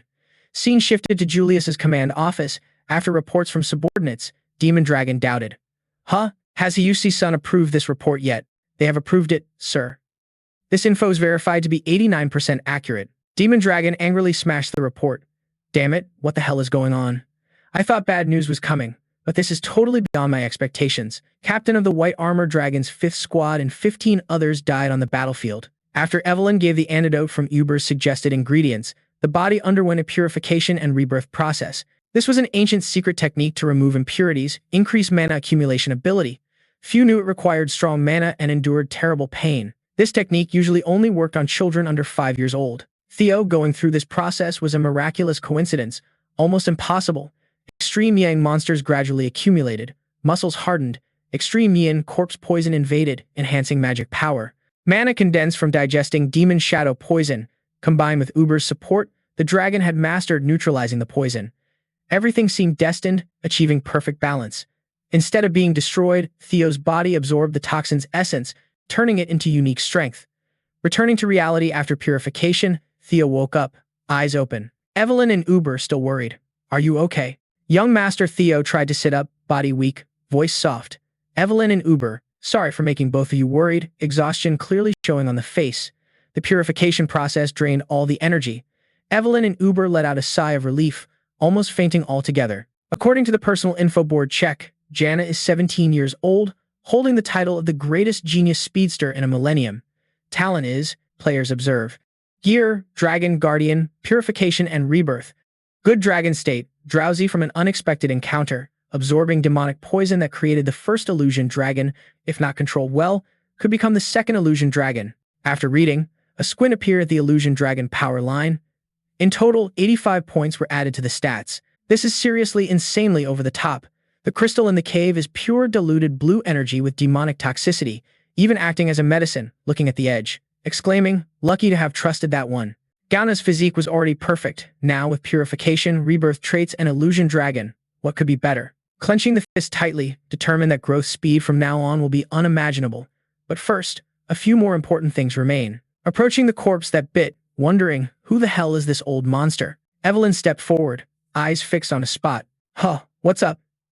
Evelyn asked, noticing something engraved on the wall. Are these lines a diary? But carving such delicate lines on a cave wall isn't easy. Definitely a seasoned master. The diary wrote, I was defeated by Kai Lei and Dao Bo. Now I must hide here to prepare for revenge. But my body's memories are flooding back, confirming what I heard. My body is deteriorating rapidly. Is it because Dao Bo damaged my demonic core? The demonic poison I absorbed might be killing me day by day. My consciousness is fading, demonic nature gradually taking over everything. Damn it, I haven't even started revenge. How did it come to this? I'm losing my mind more and more. Maybe it's time to make my own decision.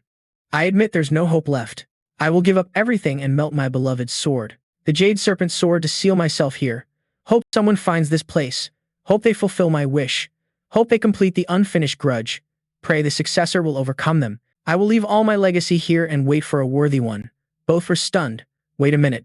The next part is illusion, swordsmanship, and thunderstorm god technique. So this means this person was a legend who freely manipulated wind power and was the tragic hero who once fought for the family head position against the current lord.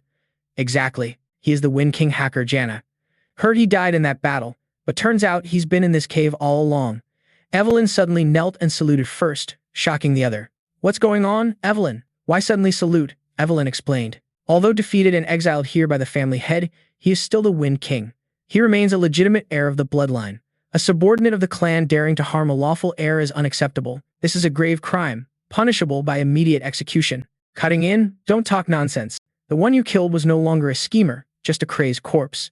Besides, it was to save me. What better choice was there? But rules, it's okay. Everything that happens here will remain a secret forever. According to Kwangju, if you still care about that, take the Wind King's secret techniques. Evelyn, you're the best fit to keep them. Evelyn panicked. Are you serious? The Wind King's secret techniques rival even the 9 Dragons' ultimate skills. Why would you want to give them to me? Huh, isn't it obvious? Become the Wind King's successor and even stronger, and you must inherit his legacy. If you do, the Wind King can finally rest in peace, right? Now that you're his heir, no one can call it a sin anymore. The gaze urged courage in Evelyn. Didn't you say you'd become my sword? Words opened Evelyn's mind. I, Evelyn EV, senior swordsman of the Jana clan. I swear loyalty to you as a forever subordinate. Humbly request the great and noble lord to accept this vow of loyalty. Following the smile, nothing really changed. Always a strict rule follower. Then the sword was drawn, ready for the ceremony. I follow Jana. I swear loyalty to Evelyn ever differently, engraving it into heart and soul. On the long road ahead, I vow to make her my vanguard sword. Both smiled with satisfaction, the bond between them growing stronger. Umbra, though clueless, looked pleased. At the White Armor Dragon headquarters, many candidates returned after finding companions. Han Ca so felt confident, shouting with joy. Ha ha ha, Ghana still hasn't come back yet. Maybe I'm the most talented in the White Armor Legion. Before finishing, a figure appeared from afar. An Ka-so and the companion lost their smug looks, replaced by shock. Huh? Theo Gia, what the hell is he bringing back like that? Umbra showed might. Theo appeared, silencing all rumors. The instructors were stunned. What? Don't tell me that's Umbra. How could he tame that fierce dragon as a companion? So this is why Theo is a once-in-a-thousand-years genius? Seriously, even this counts as talent? What the hell? Ha. So, plop down. Realizing the huge gap, Evelyn stepped forward to report. Senior Knight Evelyn and apprentice swordsman followed Jana. We completed the proficiency test and returned. But where's the captain? Why isn't he here? A swordsman asked. Ah, he just got an urgent letter and went back to the office. Theo was curious. Urgent letter? What's going on? Suddenly, dust flew as the White Armor Dragon captain appeared with a companion, looking rushed. I know everyone just finished the induction ceremony, but sorry, this is an emergency.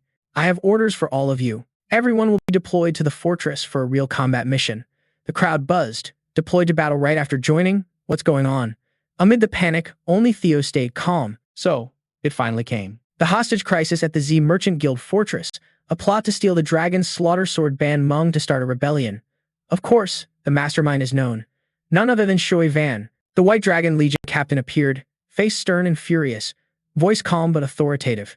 Everyone here will be sent to the Langqi Fortress. The words made the Legion's swordsmen anxious. Whispering sounds rose. Commander, what's this about? What mission is so important that even untrained rookies must be deployed? Kui Long clenched fists, voice bitter. Captain of the 5th Squad, Chiner Is Ben and 14 subordinates have gone missing for unknown reasons. Theo caught every word, knowing Chiner Is Ben, the most veteran knight of White Armor Dragon, even Kui Long respected him. Though not part of the 9 dragons, his strength was not easily defeated. Theo thought silently. Could this be the butterfly effect caused by own appearance? Kui Long continued. According to He Uxian's report, there's 89% chance they're dead, and even if alive, they can't continue the mission. Current forces will form a temporary 5th Squad and carry out their mission. The temporary 5th Squad captain will be Eveliner EV. Training must be completed immediately as the mission will deploy soon. He gritted teeth. I don't believe they're dead, but if so, we'll avenge them. Kui Long's eyes were bloodshot, full of rage. He left, leaving Theo with chaotic thoughts. Looks like things won't be easy ahead. Past life memories surged. The Black Skull event kidnapping the Z Merchant Guild should have had no losses thanks to White Armor Dragon. But this time everything changed. The real target is stealing the Dragon Slaughter Sword Ban Meng, the tool Shui Van used in the coup to overthrow the corrupt clan. This event is different from the past life. If it's own fault, Theo has only one way: to see it with own eyes. A hidden mission board appeared. Collect the Dragon Slaughter Sword Ban Meng. Scene shifted to the watchtower in the cold mountain region. A guard groaned. This weather is too cold. Can't get used to this climate. Looking far away. Huh. Why does the moon look weird tonight? The White Armor Dragon cavalry charged in at terrifying speed, led by Evelyn, temporary captain of the 5th Squad. The guard stuck head out, shouting, "It's the White Armor Dragon cavalry. They're coming here already. Ring the alarm bell fast." Before finishing the sentence, a powerful strike hit the face, knocking down the target. Dust and smoke filled the air. Rocks shattered. Evelyn ordered to quickly throw bombs, not letting them catch up. A series of bombs rained down mercilessly on the fortress. The battlefield was engulfed in smoke and fire. Earth torn apart, dust covering the sky. The fortress leader shouted, "Everyone hide inside the walls. Don't die for nothing." Before finishing, a star fell from above onto Evelyn and the cavalry squad. Easily, the leader was defeated. Now was the moment of cleansing. The sword pointed forward. The voice echoed, "Kill them all for me." The swordsman charged, gripping swords tightly, eyes burning with determination. Show them the price for messing with the White Armor Dragon cavalry. We'll use them as a costly lesson for any fool daring to resist. The fortress was drowned in flames, the destruction visible from afar. Amid fierce fighting, a soldier clutching a dragon sword escaped. Damn it, they said they'd handle the cavalry. If delayed a bit more, it would have been over for me. Looking at the sword, the face lit up, but whatever. Once this is handed over, the mission's done. Then, a quiet place to enjoy the rest of life in peace. Before dreaming, a sword blade sliced across the neck, ending it. A black-cloaked swordsman, the mastermind behind this, wiped blood off the sword, eyes cold. "How's the merchandise?" Respectfully presenting the dragon's sword, "Here it is, sir." Holding the sword with satisfaction. "Good. Exactly what we needed," he ordered. The goal was achieved. Prepare for the next step of the plan. The commander looked toward the burning castle. "We'll wipe out the remaining pests." Behind, subordinates pushed cannons forward, revealing a preset trap. Back at the fortress, White Armor Dragon controlled the situation.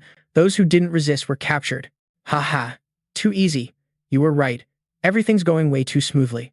Suspiciously, it's hard to believe the 5th Squad, led by a veteran swordsman, was wiped out by them. That's not all. The head of the commander was lifted, sinking to read memories. He knew the gate was stolen, but never saw it firsthand. What really happened among them? The small fries are one thing. But why does even the fortress commander have no clue? Could it be missing some important detail? A senior approached. "What's up? Any problem?" "Ah, sir, just thinking a bit. No matter how fast you are, a rookie's still a rookie. Just admit being nervous because this is the first mission. We've rescued the hostage. Let's regroup with the rest of the team." "All right, almost done here. Want to get home fast. My body reeks of gunpowder already." That comment snapped Theo awake, eyes wide in surprise. waving off the senior, rushing to the cargo without explanation. What's wrong with him? Maybe hates the smell on you. Seriously. Who knows? Theo swung the sword hard at the pile. The hypothesis confirmed immediately. The senior ran over. What are you doing? Theo, what's going on? Both stunned. Was this all explosives? Those bastards, planning to blow us up together? Theo shouted. No time left. We gotta get out now. All right, everyone gather. We must evacuate immediately. Before finishing, a cannonball flew, making Theo turn, shouting, Everyone run now. Explosions echoed through the fortress. The Black Cloak attackers' assault began. Following orders, subordinates loaded cannons. Continuous bombardments swept the battlefield, leaving wreckage behind. Triumphant, I'll wipe them all out. Not a single ant will escape, all for him.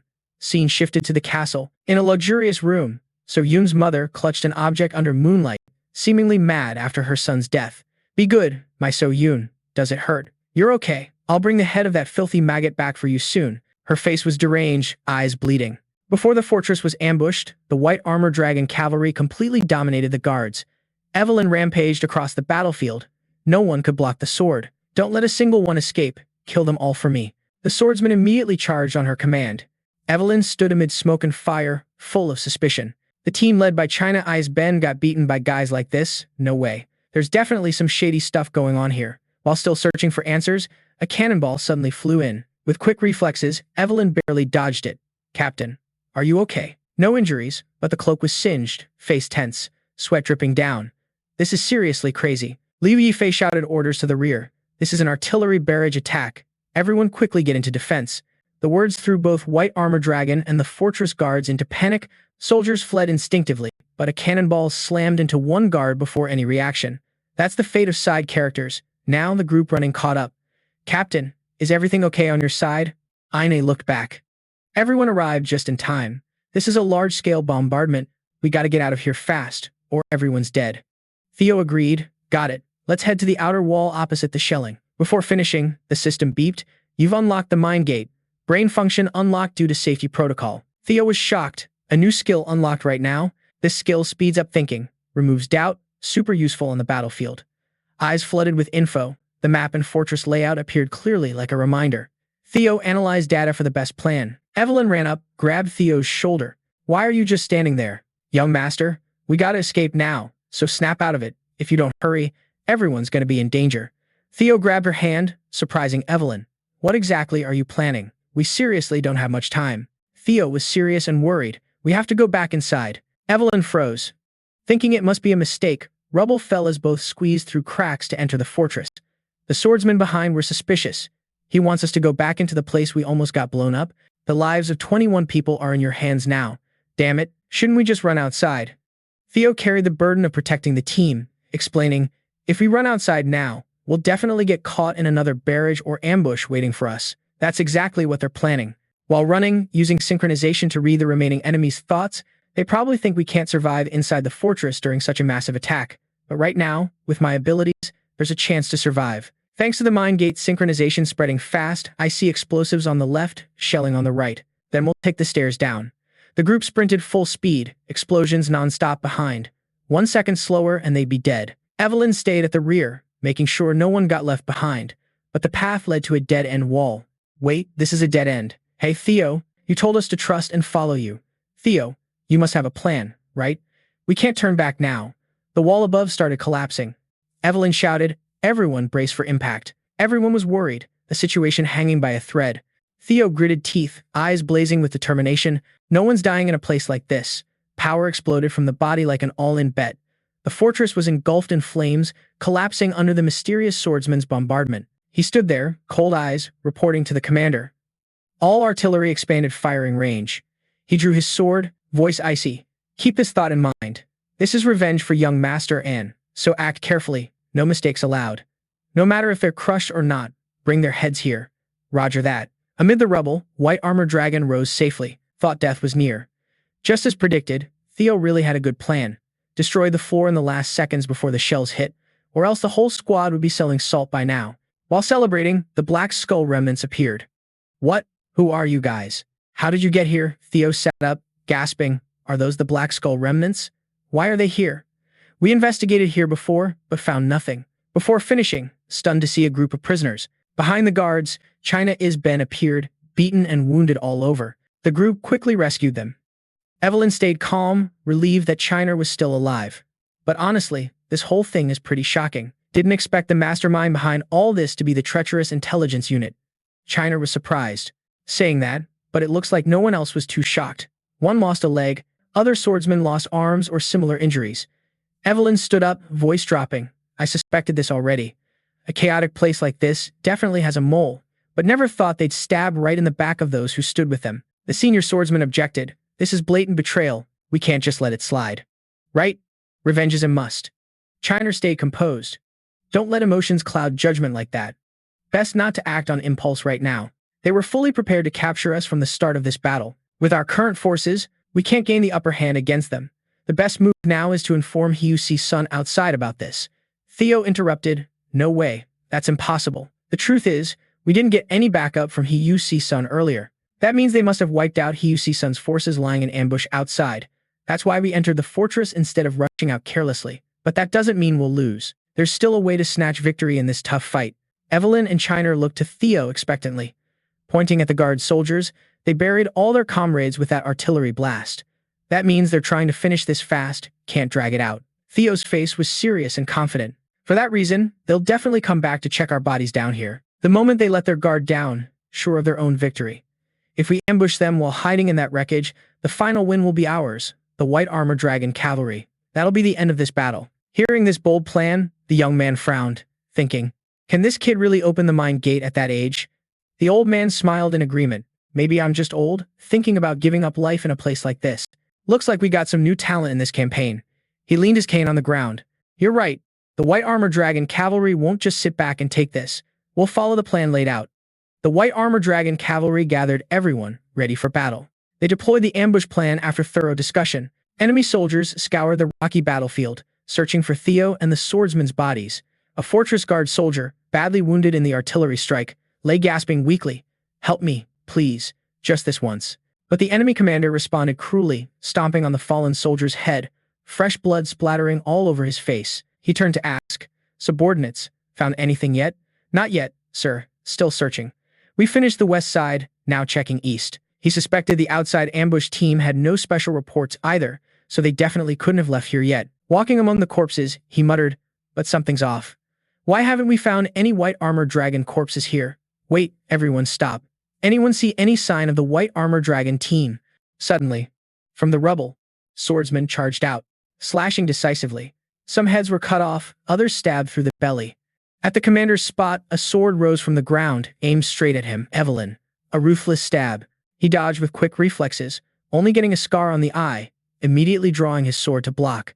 The senior swordsman's instincts were sharp. Evelyn kicked him, pushed off to retreat, then lunged with a sword thrust, but flipped midair, dodging gracefully like a dancer, each jump unpredictable. Landing a few steps away, he shouted, "It's an ambush. The enemy is the White Armor Dragon team. Everyone get ready to fight." But behind, the situation was already dire. White Armor Dragon dominated with terrain and preparation, quickly taking down enemies. Theo alone swept the battlefield. Without surprises, victory would belong to the White Armor Dragon squad. Evelyn gripped the sword tightly, voice full of fury. I hoped it wasn't the intelligence unit, but looks like I was wrong. According to Janna's law, traitors get executed on the spot. Liu Jian's eyes were ice cold. Time for judgment had come. Charging forward, two swords clashed, sparks flying, still not skilled enough. The commander was worried. How did they survive those explosions? Seriously, how? His plan fell apart. In a moment of distraction, Evelyn flipped his sword away, drew a dagger from the left hand, slashing forward. He staggered back, losing balance. Evelyn unleashed a powerful slash, pushing him sliding several meters, declared that the Intelligence Bureau members resisting any longer was pointless. The moment the ambush succeeded, there was no chance left. Better surrender now, and a life would be spared. The commander refused defeat, shouting, "Everyone listen up, unleash the secret technique." The order echoed, surprising China. Secret technique? What the hell is that? The soldiers' bodies transformed, charging with wild bloodlust. Is this the reverse flow destruction? A forbidden spell that drains all life force to gain short-term power. The commander threw a powerful punch to the side, pushing China back. The soldiers charged like moths to flame, eyes crazed. A senior from the White Dragon squad stepped in front, dozens of swords pierced the body. With the last strength, shouted, "Tam Ping, run now." Those words cut deep into China's mind. gritting teeth, killing intent flared. You bastard, how dare you do this? The Dragon Claw third form, a slash that blew away the whole area. Enemies turned to dust, no stopping. China activated Thundergate Death opening, increasing accuracy. All enemies locked in target, position, and power revealed. Lowered center of gravity, swept the strike clean. No one dies here anymore. Dragon Claw third form, hundreds of sword strikes interlaced, creating a giant wall, leaving enemy corpses scattered, a grim scene. When the smoke cleared, the marks on the ground were square and oddly beautiful. The commander was horrified. How could he break reverse flow destruction so easily? Has the army been wiped out? No way, can't let that bastard survive. He charged at China without hesitation. The high-level swordsmen were stunned. Since when could that brat do this? I don't know either, but we gotta try harder. After the last slash, China was in pain, had used Thundergate to forcibly boost strength, but it seemed a bit too much. The commander activated reverse flow destruction, charging with intent to drag China to hell with him. China Ganana, I'll drag you down to hell no matter what. China worried. The core of his dark magic was distorted. No way. He lost his mind, wants to commit suicide. Evelyn appeared, protecting China with Storm Thunder Divine Art, a violent storm. His hands were cut off, body suspended. Evelyn jumped up, channeling magic into him. Storm Thunder Divine Art, chaotic storm. She unleashed energy from his dark magic core. China was stunned. The explosion from his dark mana stopped. Evelyn's power knocked him down. Blood splattered, ending the battle. China breathed a sigh of relief, almost done for. Teammates cheered. You worked hard. China truly deserved recognition. Don't even dream of taking the #1 sword spot. China, it's mine. Thanks to you, we survived. Thank you so much. The senior reached out, confused then smiled. Maybe this was something never experienced in the past life. It's called camaraderie, right? The group turned to China and the survivors. Hey, when did you learn those skills? You really shouldn't know. Might get you into trouble. The group hugged warmly, a truly heartwarming scene, the start of a powerful army. China felt the warmth. Maybe this generation would carry the White Dragon Squad's legacy. The long night passed, a brilliant dawn rose over the land. At the Manhwa Palace, tension filled the air after the failed assassination mission on China. Zion's mother was grabbed by A, strangled and lifted, her face twisted, tears streaming in panic.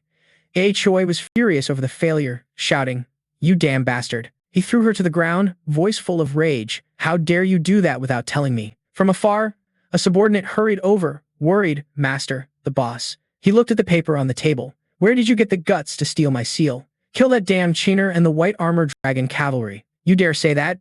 Do you know what you just caused?" Choi Van threw the scroll in front of Lady Hong Hoa. "How dare anyone mess with the grand plan of the Choi Van family?" The woman clutched her ear and screamed, "Ah, I just want the head of that bastard who caused Yon's downfall. Is it too much to ask to get something that simple done?" She cried, desperate. "That damn bastard and everything related to him must be torn apart, stitched up to calm my rage, so Yon's soul can rest in peace. Only then will there be some relief." Choi Van was furious, but silent. Just because some brat died, does that mean forgetting one's role? Crushing the rotten corpse of So Yon right in front of her. What a bunch of useless trash. None of you can pull off anything at all.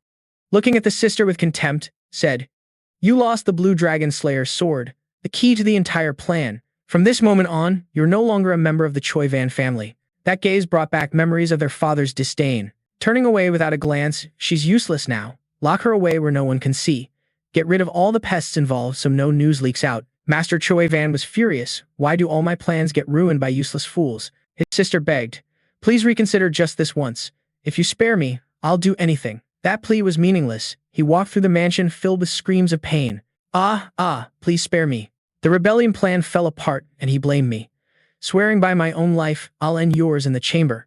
Reviewing the specs of the Blue Dragon Slayer sword, the war trophy is a mysterious heavy sword with 82 unknown cores, effects unclear, sealed, and needing decoding to use. Holding the sword, admiring its craftsmanship and sharpness, it truly lives up to its name. Suddenly, a surge of power burst from the sword into the hand, forcing it to drop. As expected, the name Blue Dragon Slayer sword must have a reason behind it. The hand was covered in wounds just from holding it briefly. Clearly, a weapon incompatible with the Jana tribe. If so, the info from the past life is still true, it can't be wielded. Unless the mystery inside is unlocked, a legacy from the mythical era, a secret like an illusion, not easy for mortals to possess. If solved, it grants legendary power. In the past life, Choi Van unlocked the gift to carry out the coup, a location flashed in mind. For now, should store it in the space storage, until the secret is unlocked, It's just a useless chunk of metal. A knock on the door sounded. Huh, anyone there? Theo opened the door, saw Lin bowing. Sorry to bother you now. Young master, can you spare some time? The commander wants to see you. In the office, Commander White Armor Dragon talked with Chiner. Glad to know you survived and returned. His face darkened. But is what you said true? You really want to retire? Chiner replied, embarrassed to tell you this. But as you see, I lost my legs and Du Sinin, my close comrade, in the last battle. Moreover, with this old body, I can't last long on the battlefield. I'll spend the rest of my time at home remembering fallen comrades. The commander didn't object. Who can stop that stubborn old man? Do whatever you want. Haha, thank you, Commander. I know this isn't a worthy replacement, but I want to talk about the rookie. Go ahead, at that young age. But he already opened the Thunder Gate. Demon Dragon was excited. What? The Thunder Gate isn't that boundary between ordinary and superhuman? Honestly, I was shocked when I saw it. Clearly, he's not a natural-born genius who had it from the start. It's like he forced open a door that was always locked. That feeling was obvious. That door was violently forced open. But no matter how, his potential gap suddenly expanded. Compared to what he holds now, there's still a huge, absurdly large space to unlock hidden potential. Haha, isn't that good news? We have to fill that expanded gap. He might become a pillar of the White Dragon Brigade in the future. Yeah, that's all an elder like me can say to a junior. The rest depends on the guy himself. At the White Dragon Arena, Demon Dragon meets under the moonlight. From now on, gotta learn everything and grow in your own way. Worried. Still don't get what Demon Dragon means. Both face each other in the arena.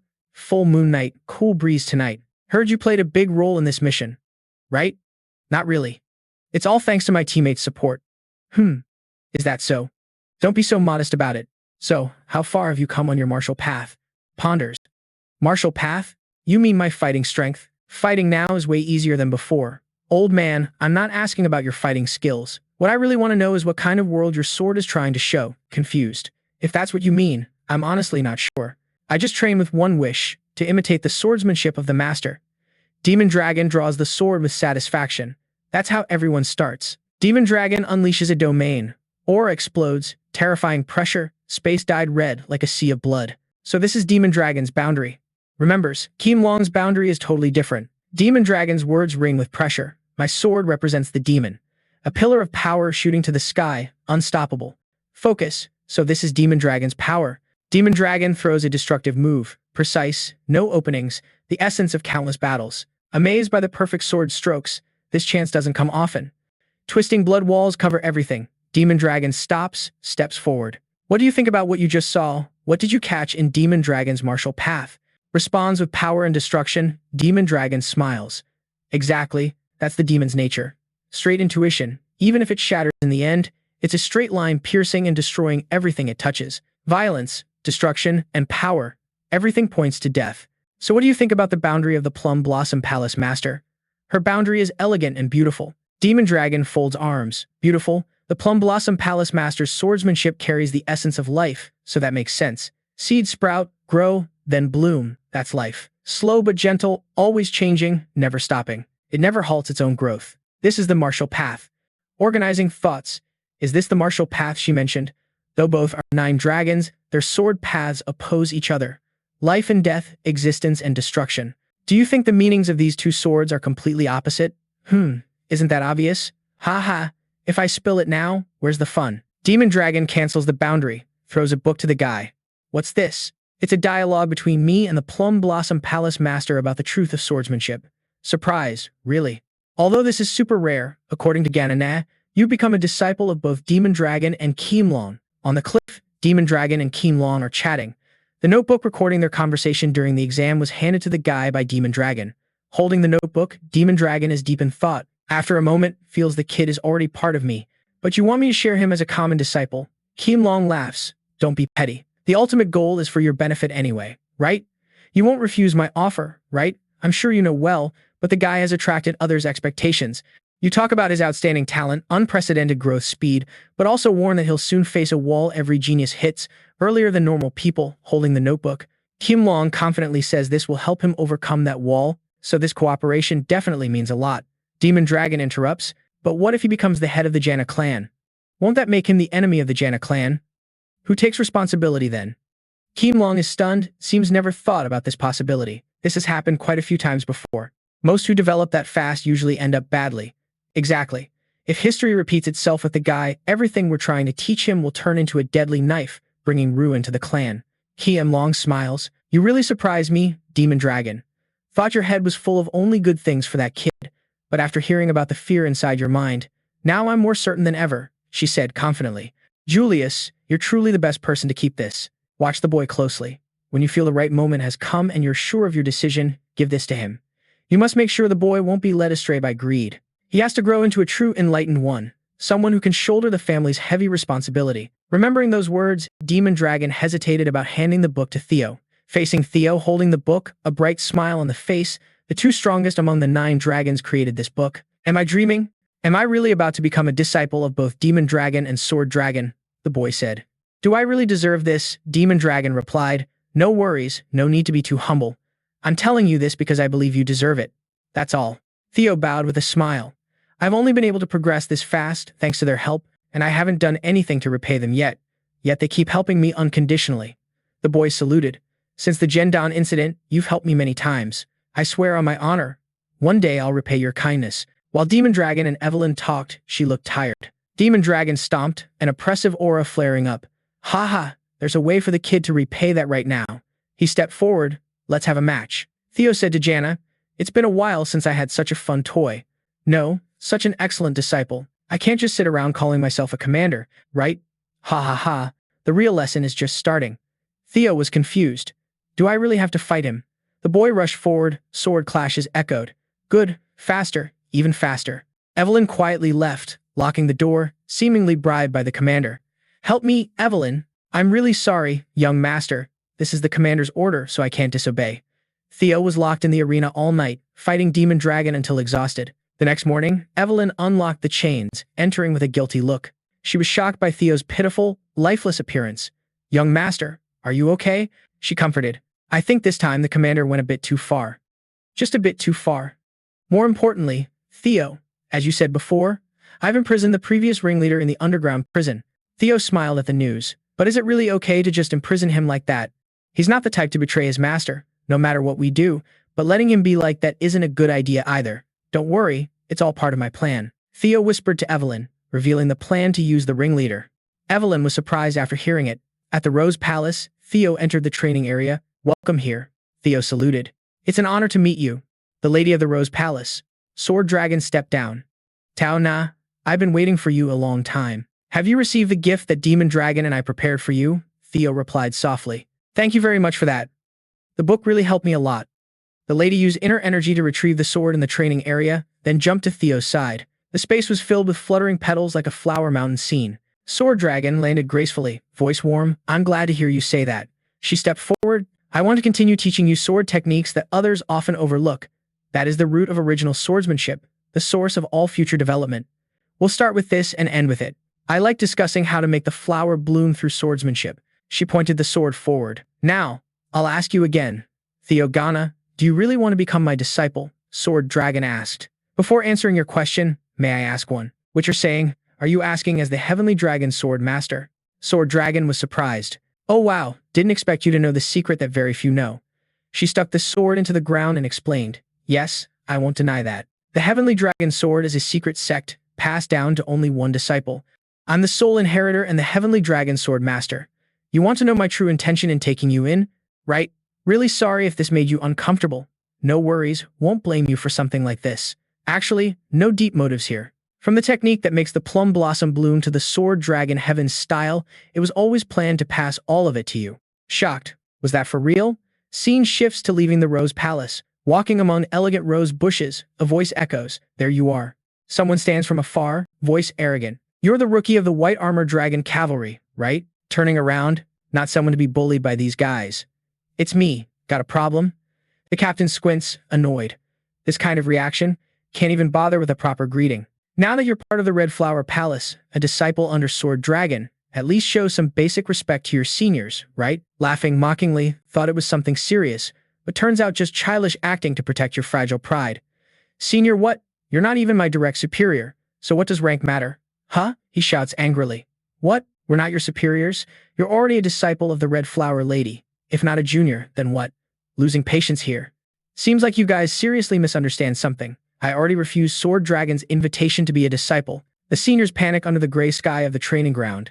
Devilish in the arena, mind tangled with the responsibility from the Red Flower Lady's offer, wanting to pass down the Plum Blossom legacy and the legendary Heavenly Dragon technique with cold eyes, awkwardly. Of course it's tempting, but still can't understand why she treasures you so much.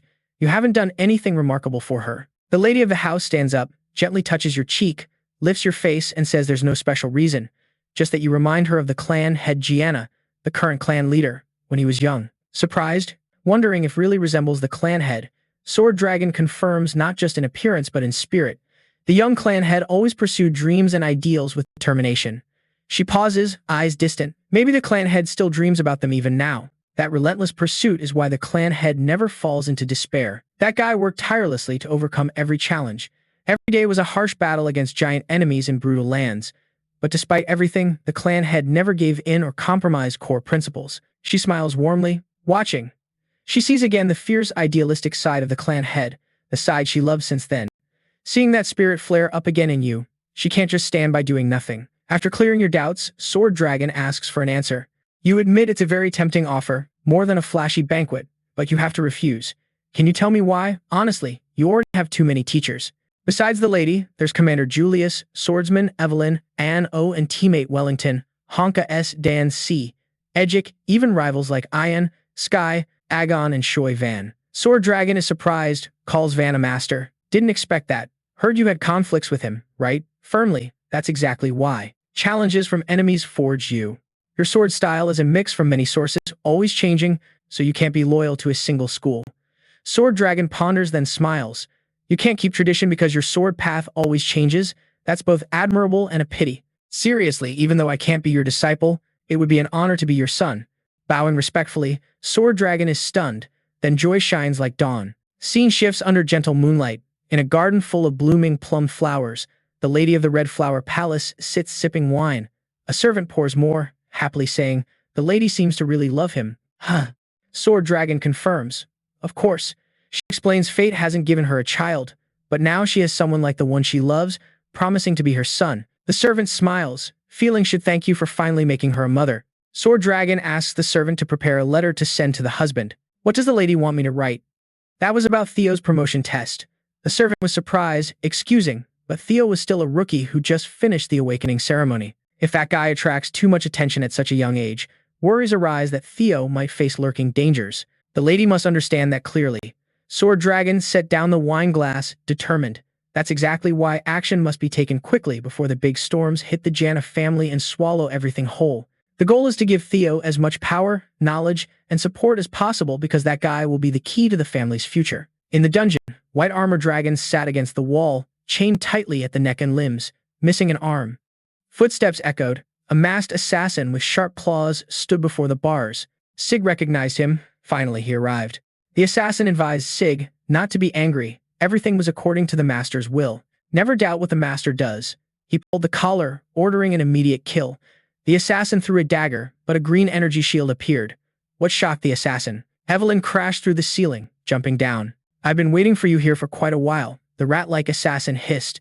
Realizing her presence, the whole situation turned out to be a trap. He fought back against Evelyn's relentless attacks, amazed by her skills. Has she always been this strong?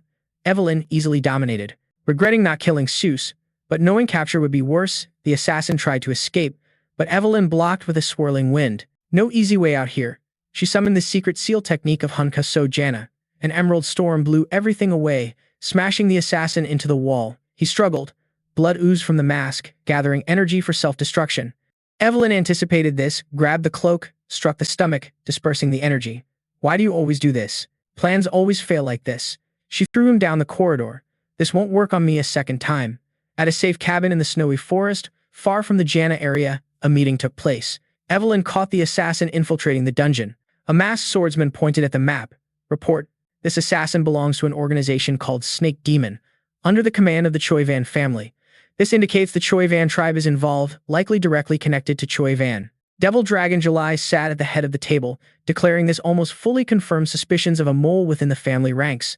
Kleb agreed, emphasizing the meeting was held in a remote place to avoid information leaks. Based on our info, the Snake Demon's base is in an ancient castle in a harsh area.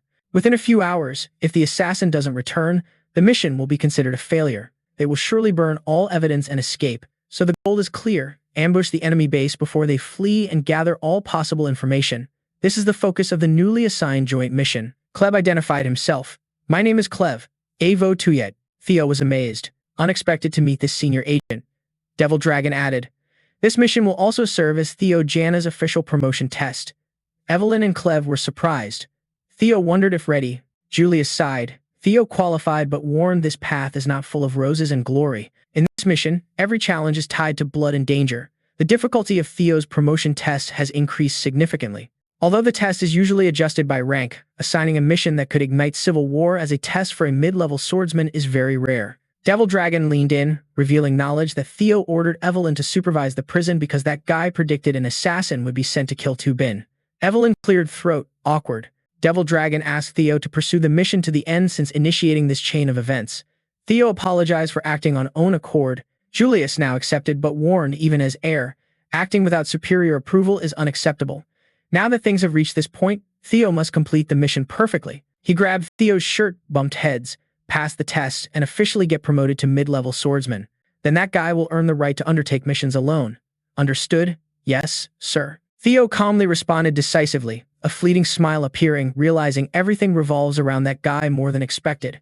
A blue screen appeared. Mission number 4, Dark Ties of the Past Life. The goal here is a chance to wipe out all the dark connections from the past life and stop their sinister plots. Reflecting deeply, the question arises whether an invisible thread links to these characters across timelines. Kola notices the distraction. Got a problem? Theo responds with a determined look. This mission won't just be done, it will be completed at any cost. Good. If ready, then let's start. The hunt for the snakes begins. In the dense forest, where the palace looms in the distance, Theo and Evelyn crouch low, hiding in the shadows. Kola turns back, voice serious. This is urgent. There might be a snake in our team, so this mission is limited to 3 people. 2 have joined, plus me. Squinting eyes, voice firm. Our target is an assassin organization. As swordsmen, there's an advantage in direct combat, but we're at a disadvantage in numbers. Her gaze fixes on the assassin's lair, the weight of the mission clear. No matter what happens, never let your guard down. Theo nods, determination strong, says, understood. Scene shifts inside the assassin's hideout. 2 figures bent over a table examining documents. One squints, voice hurried. We've sorted through the pile of documents. Yeah, let's leave as soon as he returns. But how long has he been gone? About 2 hours, he'll be back soon. While talking, a ball rolls from the corner of the room. Before reacting, thick smoke fills the room. The assassin panics, covers mouth. This is an ambush. Before finishing, a figure darts out of the shadows. Lightning fast, it's Kola, moving with extraordinary speed, taking down enemies with precise strikes. Ending with a stealth move, 2 other assassins are badly injured. Weapons not raised in time, the masked man stunned. How did we get spotted? Blood trickles from the neck, he mumbles in pain. Damn it, what's going on? Kola coldly watches the fleeing man, kicks the table away, lunges forward, snatching the documents midair. Scanning the room, the area is already cleaned out. Evelyn and I will handle things here. Theo, you take the basement. Theo nods, voice resolute, yes. Amazed by Kola's speed and ruthlessness in taking down 3 assassins without hesitation, Theo rushes down to the basement, ready to face anyone hiding there. The mind flashes through meeting details. If the blueprint is correct, the basement stairs should be right ahead, determination pushing forward.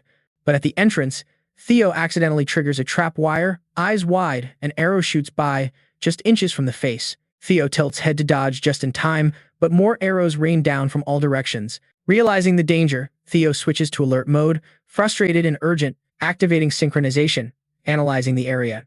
The room layout becomes clear, traps and enemies revealed.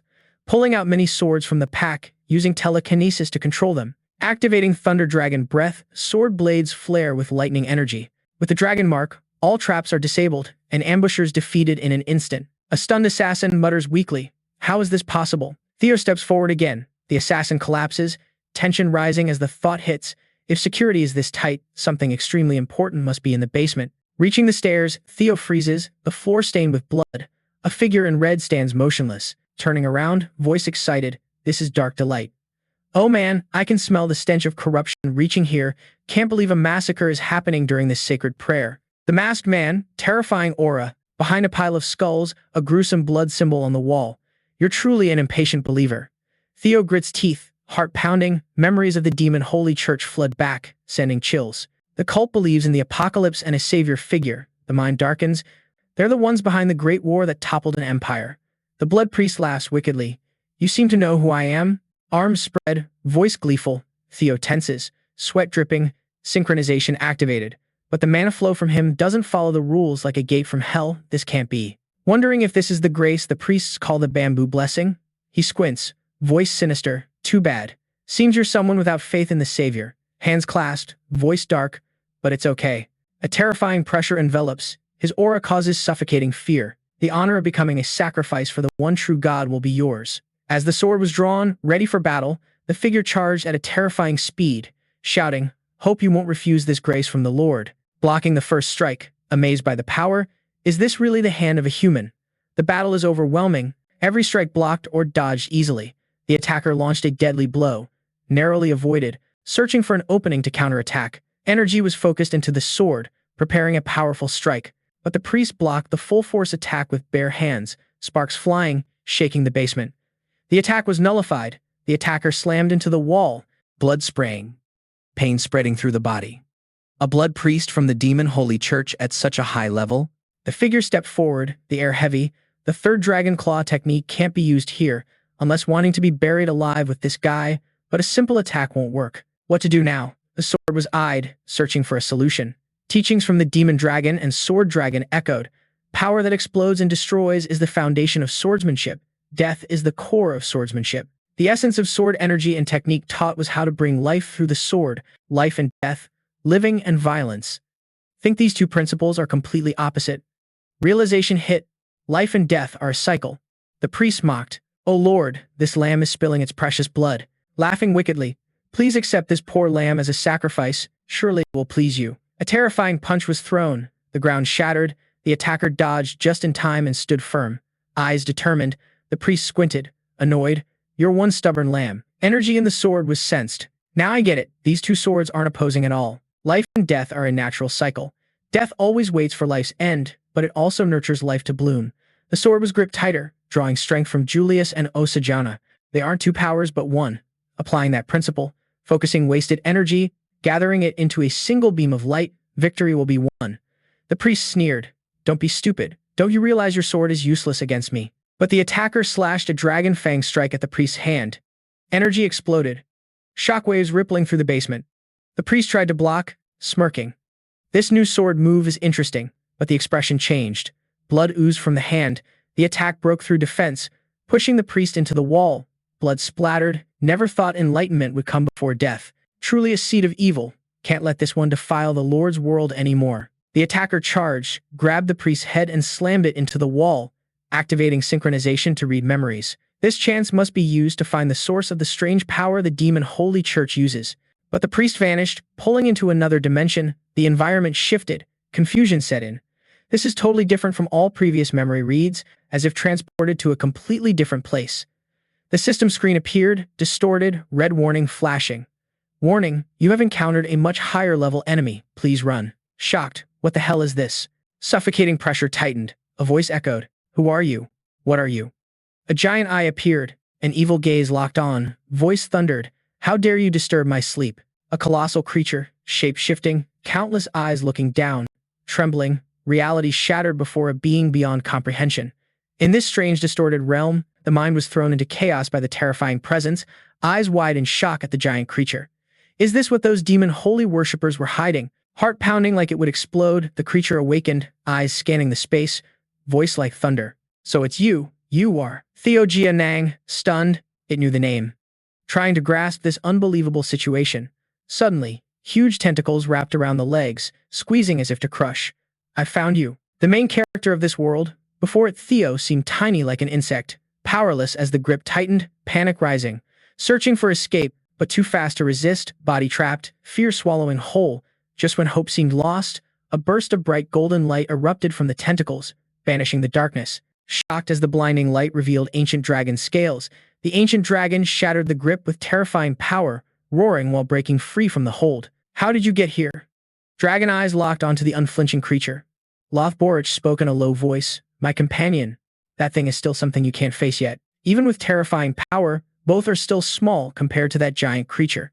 Loth Borich continued, voice stern but determined. Even if you reach C's position, I can't be sure you'll win. Theo shock. What the hell is this? The dragon tail whipped hard, pulling the kid out of the battlefield, but seems like no need now. She looked at the priest's corpse. Did you already take down one? Evelyn and Theo turned when CP spoke, voice admiring. A strong pull dragged the kid back to reality. Falling into the assassin's den, the kid gasped, body trembling, eyes wide open, heart pounding hard, trying to understand what just happened, clutching the head, mind in chaos. What the hell is this? Back again. What just happened? Worry that Loth bitch is facing that thing alone? Reality hit when the kid saw the blood priest kneeling in front, clutching the head in pain and anger. How can a godless person meet God? The priest scratched the face, screaming madly. I gave my whole family to God, yet a godless person got to meet him. But before saying more, the priest was cut down by Theo's sharp slash. Even I would reject a god like that. The kid muttered, body shaking from the battle. Could that be the god the cultists hide? Is that the nameless king Loth Borich once mentioned? Memories from the test ceremony flooded back, when Loth bitch talked about the 1,000-year mission to protect the world from the imprisoned entity. But with the lost dragon heart, Loth bitch only has 3 years left. Past life memories in turmoil. Only 5 years left until the great war started by the cultists, the death of the guardian dragon, the rise of the heresy, and the rebellion. All those events can't be coincidences. Head throbbing, everything connected, staggering, but Evelyn caught the kid in time. You did great, young master. Her voice full of pride. Ko-Lei stepped down to the basement, eyes narrowed, observing. I rushed here because I heard a priest was hiding. Looks like no need anymore. She looked at the priest's body. He already took down one. Evelyn and Theo turned when CP spoke, voice admiring. You're amazing, Theo, Jana said with bright eyes. I can't believe you defeated a priest alone. You don't need to prove anything else. The three gathered around the table reviewing the checkmate documents, voice serious. I think this is all the documents we have, just reports with no solid evidence. Theo held the box thoughtfully. I found this in the basement, take a look. Evelyn was serious seeing the box, recalling memories with Dai Min, who took it under Theo's orders. It was the secret ledger of Xer and Chon. Wondering why Theo hasn't used it yet, did Theo predict this? She flipped through pages, frowning. This is the ledger of the XZ Merchant Corporation with trading history with Choi Van, officially stamped by them. She closed the book and turned to Theo. Awesome. Theo Jana, if we gather enough evidence, we can prove Choi Van's treason plot and connection to the heresy. Theo and Evelyn's faces darkened at the heavy meaning. With the evidence in hand, Ko-Lei continued as if this was enough to take them down. Leaving the den, Ko-Lei's voice echoed, I will confront the XEZ Merchant Guild. Theo clenched fists, eyes narrowed. Just wait, Choi Van, this time it's your turn to be crushed. At the White Armor Dragon headquarters, Julius slammed documents on the table, face twisted in anger. I knew it, Choi Van. I knew that guy would betray me someday. Raobo calmly sipped tea, still uncertain, suspicious activity, but he was only a suspect. Julius crumpled the paper in frustration. Do you think I'm stupid? Raobo didn't blink. The black dragon showed me this, meaning this goes beyond suspicion. This isn't just a hunch. Stop guessing uselessly. Julius glared at the reaction. Sure, you ignored it even knowing the truth. Raobo sipped tea and changed the subject. Theo, nah. I heard from Kleb's report that he single-handedly took down a priest without help, right? Julius was shocked. Now's not the time to talk about that. Raobo teased more. That kid fits my black snow way better, because I let him go. Julius was annoyed. Why are you always like this? Raobo serious. Great reasoning, excellent analysis and planning. From just a small clue, he found the key point, almost trained in Black Snow's style. It's like he had experience before. Julius waved off. Anyway, I already chose him, so don't even think about touching him. Hey big bro, you and Mrs. Oana really act like bandits. Raobo put down the teacup, thoughtful. Wow, it's been a while since that name popped up. Keep going. The crew Osa and Julius feels like just yesterday the four of us were brothers. Julius cut in irritably. That emotional story won't fool me. If you try to sneak away, no mercy. Darkbeard's voice was mysterious. Seems like you haven't noticed yet. Darkbeard quickly stepped behind Julius.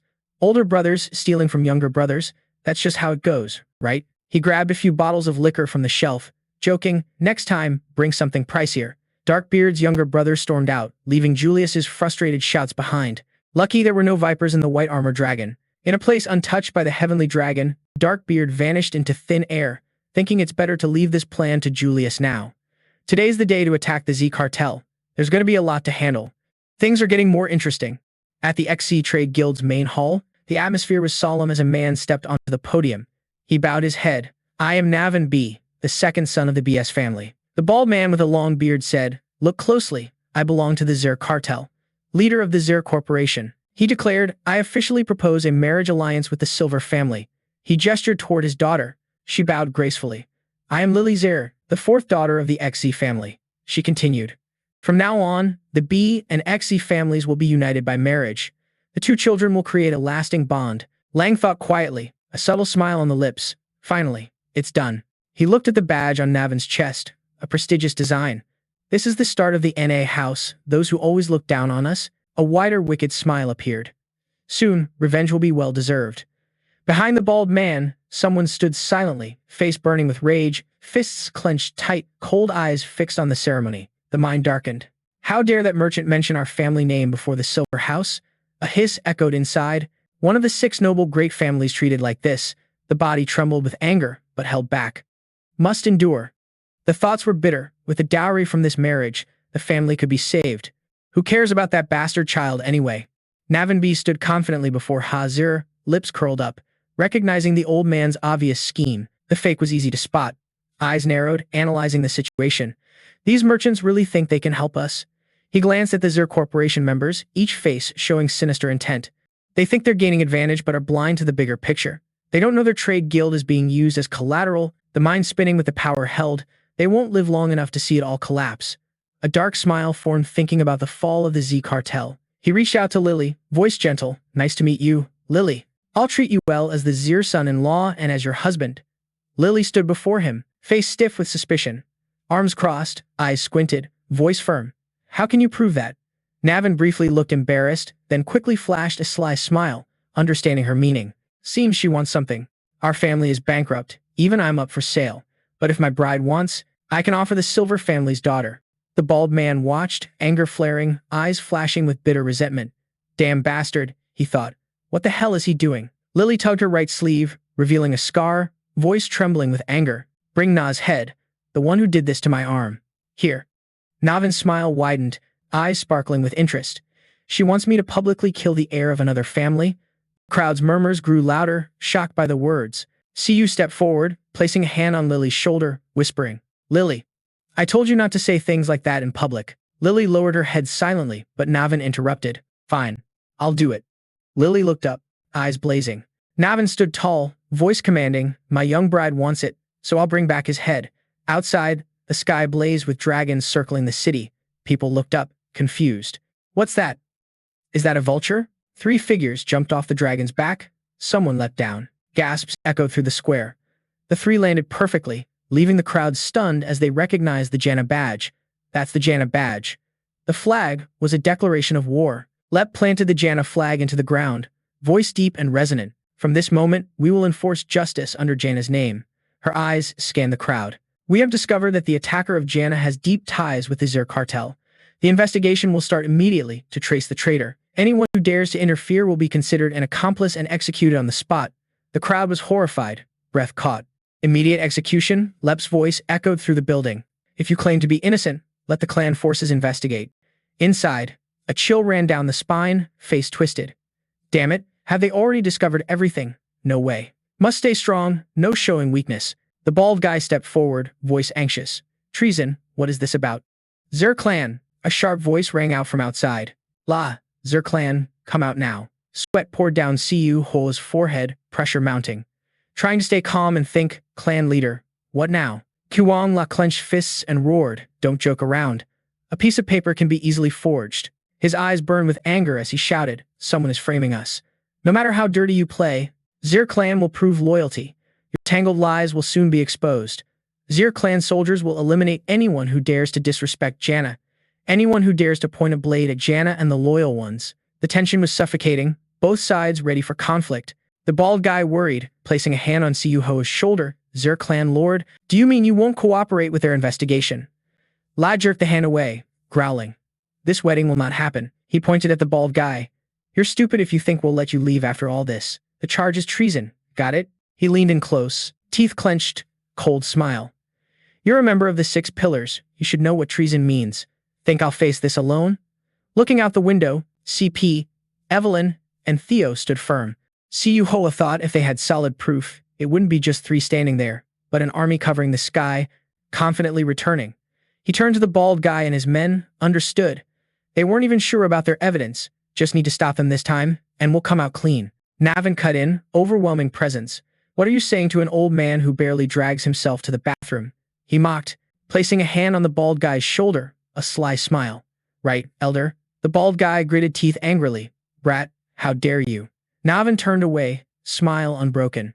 Isn't this better? He provoked, stepping to the window. What a quick chance to bring a wedding gift to the bride. The bald guy froze. Damn, that wild kid. He thought the moment the kid drew the sword, they became accomplices. He turned to his subordinates, voice like a whip crack. We'll support Azure Clan. Soldiers move immediately, armor clanking. Outside, Azure Clan soldiers surrounded CP and Evelyn. Blades pointed straight. 3 stood firm, swords drawn. Klee shouted loudly. This is the final warning. Step back, or you'll be executed on the spot for rebellion. Her words heavy with a death promise. The soldiers were confused, sweat dripping, teeth clenched. Navin descended from above through a hail of bullets, stunning the Ganana group. He sneered. Janna's people sure like to execute others. Evelyn and Clev were shocked how this swordsman easily broke through their lines, cutting into their formation. Navin swung his sword in a 360-degree arc, pushing back all 3, feet slipping on the ground. He mocked, glad to meet Janna's entourage, especially Theo. Didn't expect to say this on the first meeting. Theo was shocked, heart stopped, couldn't believe it was really him. Memories flooded back from the great battle. The one who caused chaos for Janna, along with Azure Clan and Choi Van's sword Mavin B, the second son of the Back family. Navin smirked, pointing the sword at Theo mockingly. I'll take your head. Navin charged, speed paralyzing Theo, the attack beyond anything ever faced. The demon's sword moved like a ghost, must use knowledge from the past life. Theo blocked the strike, shouting to Evelyn and Kleb, I'll handle this guy. Evelyn shocked, young master, that guy is CP. Interrupted. Calm down. It's okay. Trust him. The others are probably destroying evidence. We can't wait any longer. Must finish quickly. Theo blocked more strikes, body aching. I'll try to catch up with you all later. Navin laughed darkly. I don't mind if they interfere, but are you okay? Despite appearances, I'm pretty strong. Theo smiled faintly, even if dangerous, had to say that. Muttered, eyes narrowed. Can I ask something? Navin nodded slightly. Interested. Up to you. Theo smiled, pointing the sword at Navin. That is clear treason. Are you the traitor, or do you want to destroy the Back family? This is revenge for your mother. Navin's face hardened, sword chained, eyes flashing with anger. I have even more reason to take your head now.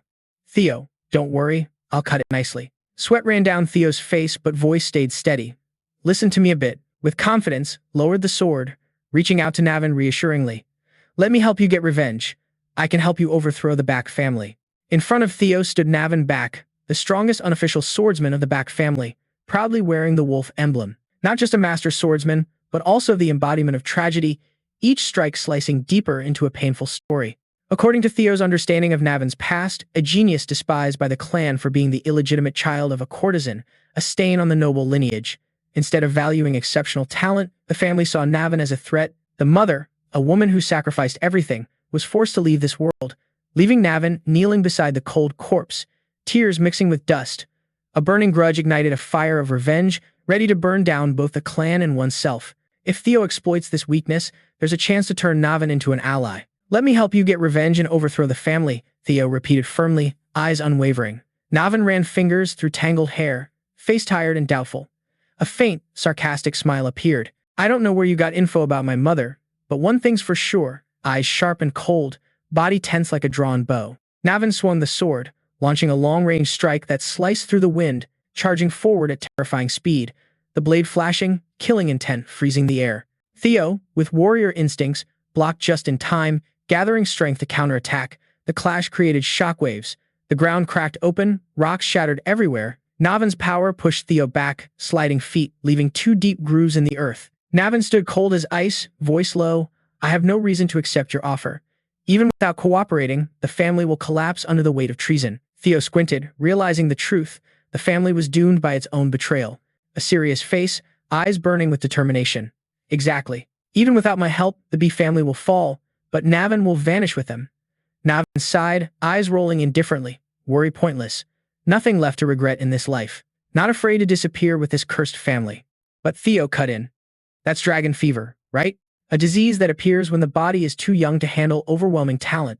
If treated early, it can be easily pushed back. But if the golden window is missed, it becomes a terminal illness, cruelly shortening life. Navin bowed head, fists clenched tight. Theo's words hit a raw nerve. The B family didn't treat you in time, so your lifespan is only. Theo was interrupted, but Navin cut in. 5 years, just as expected from a noble heir. You've dug up all my dirty past, haven't you? Charging forward, anger exploded with every sword strike, each blow deadly. But knowing my illness won't change anything. Today, the B family disappears, and I die as Navin. Swords clashed, a deafening sound like thunder, sparks flying, a strike knocked back. But Theo regained balance, a smile never fading. What if I could cure your disease? Navin hesitated, eyes briefly confused. Nonsense. Dragon fever has no cure. Attacking relentlessly, pushing Theo into defense, but Theo's eyes still burned bright, mind flashing back to past life memories. In the previous life, a cure for dragon fever was found after Navin's death. A device like an arc reactor was the key. Only Theo knew that secret. Standing firm, confident voice, yes, it can be cured. An arrogant smile, eyes glowing red in the dim light. I'm absolutely sure. Navin stunned, eyes wide, mind in turmoil. Theo pressed on.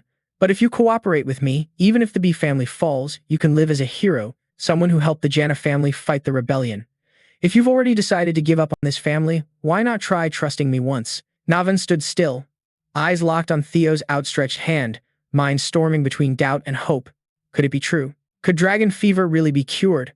The thought sparked a fragile light in the darkness. Scene shifted. Z-Squad soldiers prepared to attack, loading giant bows, arrows as big as spears aimed at Evelyn and CP, the ground shaking as the volley launched. Cutting through the wind, Cole darted forward, caught an arrow, tossed it aside like a dry branch. Evelyn deflected another arrow, sword ringing, powerful moves. This is about to get annoying. Cole squinted, annoyed. Yeah, annoying for sure. Glanced at Theo. Is he still not done? Evelyn searched for Theo's silhouette through the smoke. Seemed like they were talking. Cole lost patience, threw an arrow to the ground, eyes darkening. Can't I just kill them all? Memories of Daobo's words echoed. Sir sat before her, opening a bottle of wine, smiling, relaxed. Don't act if you can't handle the consequences. Our priority is to assess his potential, so recruit him early. Cole was serious. You mean I'm just supposed to observe? Daobo nodded. Exactly. He took down a blood priest, but you didn't witness it directly, so you can't judge accurately. This matter still needs more solid confirmation. Liu Yifei sighed, knowing Rao Burr would nag about interference, so the group held back a bit. Shockwaves spread across the yard. Evelyn jolted, seeing Navin raise a sword. Did the young master just lose to him? But following Navin, a joyful expression appeared, and both dashed past, leaving Evelyn stunned. Navin joined their side to block B's soldiers attacking Clet and Evelyn. Swordsmanship moved like a deadly dance, steel blades flashing. Navin bowed, voice apologetic. Sorry for earlier rudeness to you too. Can this action forgive my initial roughness? Nan smiled, eyes brightened. Now we're on the same side. The system chimed, hidden mission complete. An alliance was formed with sword demon Navin, turning the tide. Navin was like a whirlwind, tearing through silver soldiers, leaping onto the great bow, smashing siege weapons, wood splintering with thunderous blasts. Leader B roared, Navin, you betray the clan that raised you. How dare you point your sword at your own family? Navin landed, voice dripping with sarcasm. My family? What family? Does any family accept a filthy bastard like me? Charging forward, Navin ended the enemy with a clean slash. Evelyn admired. Navin was truly a match for the ancient young master. Evelyn asked, how did you convince him? The reply was short, simply promised him what he wanted. Stop standing still. We should follow Navin. Time to catch that bastard Cuxer. Inside the chapel, Huang Lang watched forces push back. Subordinates reported with trembling voices. Siuha growled, you think I don't know? Time is running out. Others ordered destruction of all documents that could be evidence, especially those related to Choi Van. But he shouted loudly, don't touch those documents. Subordinates were puzzled. What's going on? We should destroy them as soon as possible to minimize casualties. Protecting you means grabbing him by the collar with a greedy grimace. If we burn the documents, how to recover the money invested in the Choi Van clan? You want me to give up that cash just because of those damn G&A bastards? A figure in black appeared behind her, voice low and mocking. You? A blind mortal consumed by greed. You can't get far with such narrow vision. She spun around, sweat pouring. Finally, you've arrived. I need your help. Truly a perfect moment. Outside the chapel, Theo led the charge, unstoppable momentum. But when the door swung wide, he froze, fear rising. A figure in a demonic bishop's robe stood tall, surrounded by twisted, hellish effigies. Believers, rejoice. The time has come to fulfill what you were taught. The scene flashed back to earlier, when two mysterious figures emerged from shadows, the leader a tall man, followed by a powerful black-robed bishop. As they approached, Kyunga Xe's eyes flickered with hope. You came just in time. I really need help now. Inge turned to face them, voice tinged with confidence. I guess there's no way you can die, right? Even sent a bishop from the demonic church. You and Choi Van are no longer on the same front, right? So that means you're on my side. I beg you, please help me. The two figures stepped forward, slow but deliberate. The bishop's voice dropped, threatening, I will help you, but only because on Judgment Day, I might need you. But first, about those documents related to Choi Van, Angon narrowed eyes, suspicion rising, staring directly at the bishop, cold voice, be careful. Why do you want to find them? Those documents are my money source. You think I haven't hidden them well enough? If you want my money, do your job well. Before more words, the bishop's subordinate lunged, lightning fast, grabbing NJ's face, squeezing hard. Nga gasped, breath caught. The bishop leaned in, eyes flashing maliciously. Foolish, arrogant one, do you really intend to oppose the great lord's plan? You miserable atheist with that bored calmness. The bishop turned away. Enough. Kill him. He continued. Those ready to fund are already lined up long. The subordinate tightened the chokehold on the chicken girl, pressure nearly suffocating, vision blurred, body trembling, blood leaking from the mouth. In the last moment, the girl screamed, desperate, I'm sorry. The bishop paused, hearing the plea. Wait. Please wait. I'm sorry. I was disrespectful to you. Bishop, if I die now, Choi Van will suspect you more. You can't let that happen. The bishop waved a hand. The subordinate loosened grip, letting her fall, gasping for breath. The bishop's cold voice immediately burned all documents related to Choi Van. Don't even think about running away, because God is watching everything. Better hurry up if still want to live. Liu Yifei turned pale, the threat sinking deep into the bones, instinct urging to run. The scene shifted outside, eyes following the cold glare, focused on the battlefield. Finally, the guy appeared. The gaze locked on the demon holy church bishop, lips curled into a sinister smile, words echoing with authority. From our blood, God will reign here. The atmosphere heavy and bloodthirsty.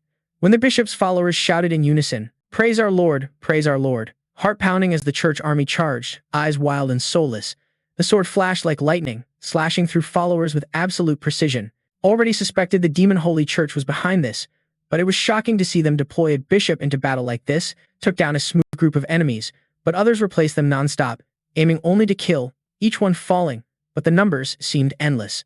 Evelyn stood in the center of the battlefield, voice annoyed, you crazy fools. Navin blocked the fanatics, voice worried.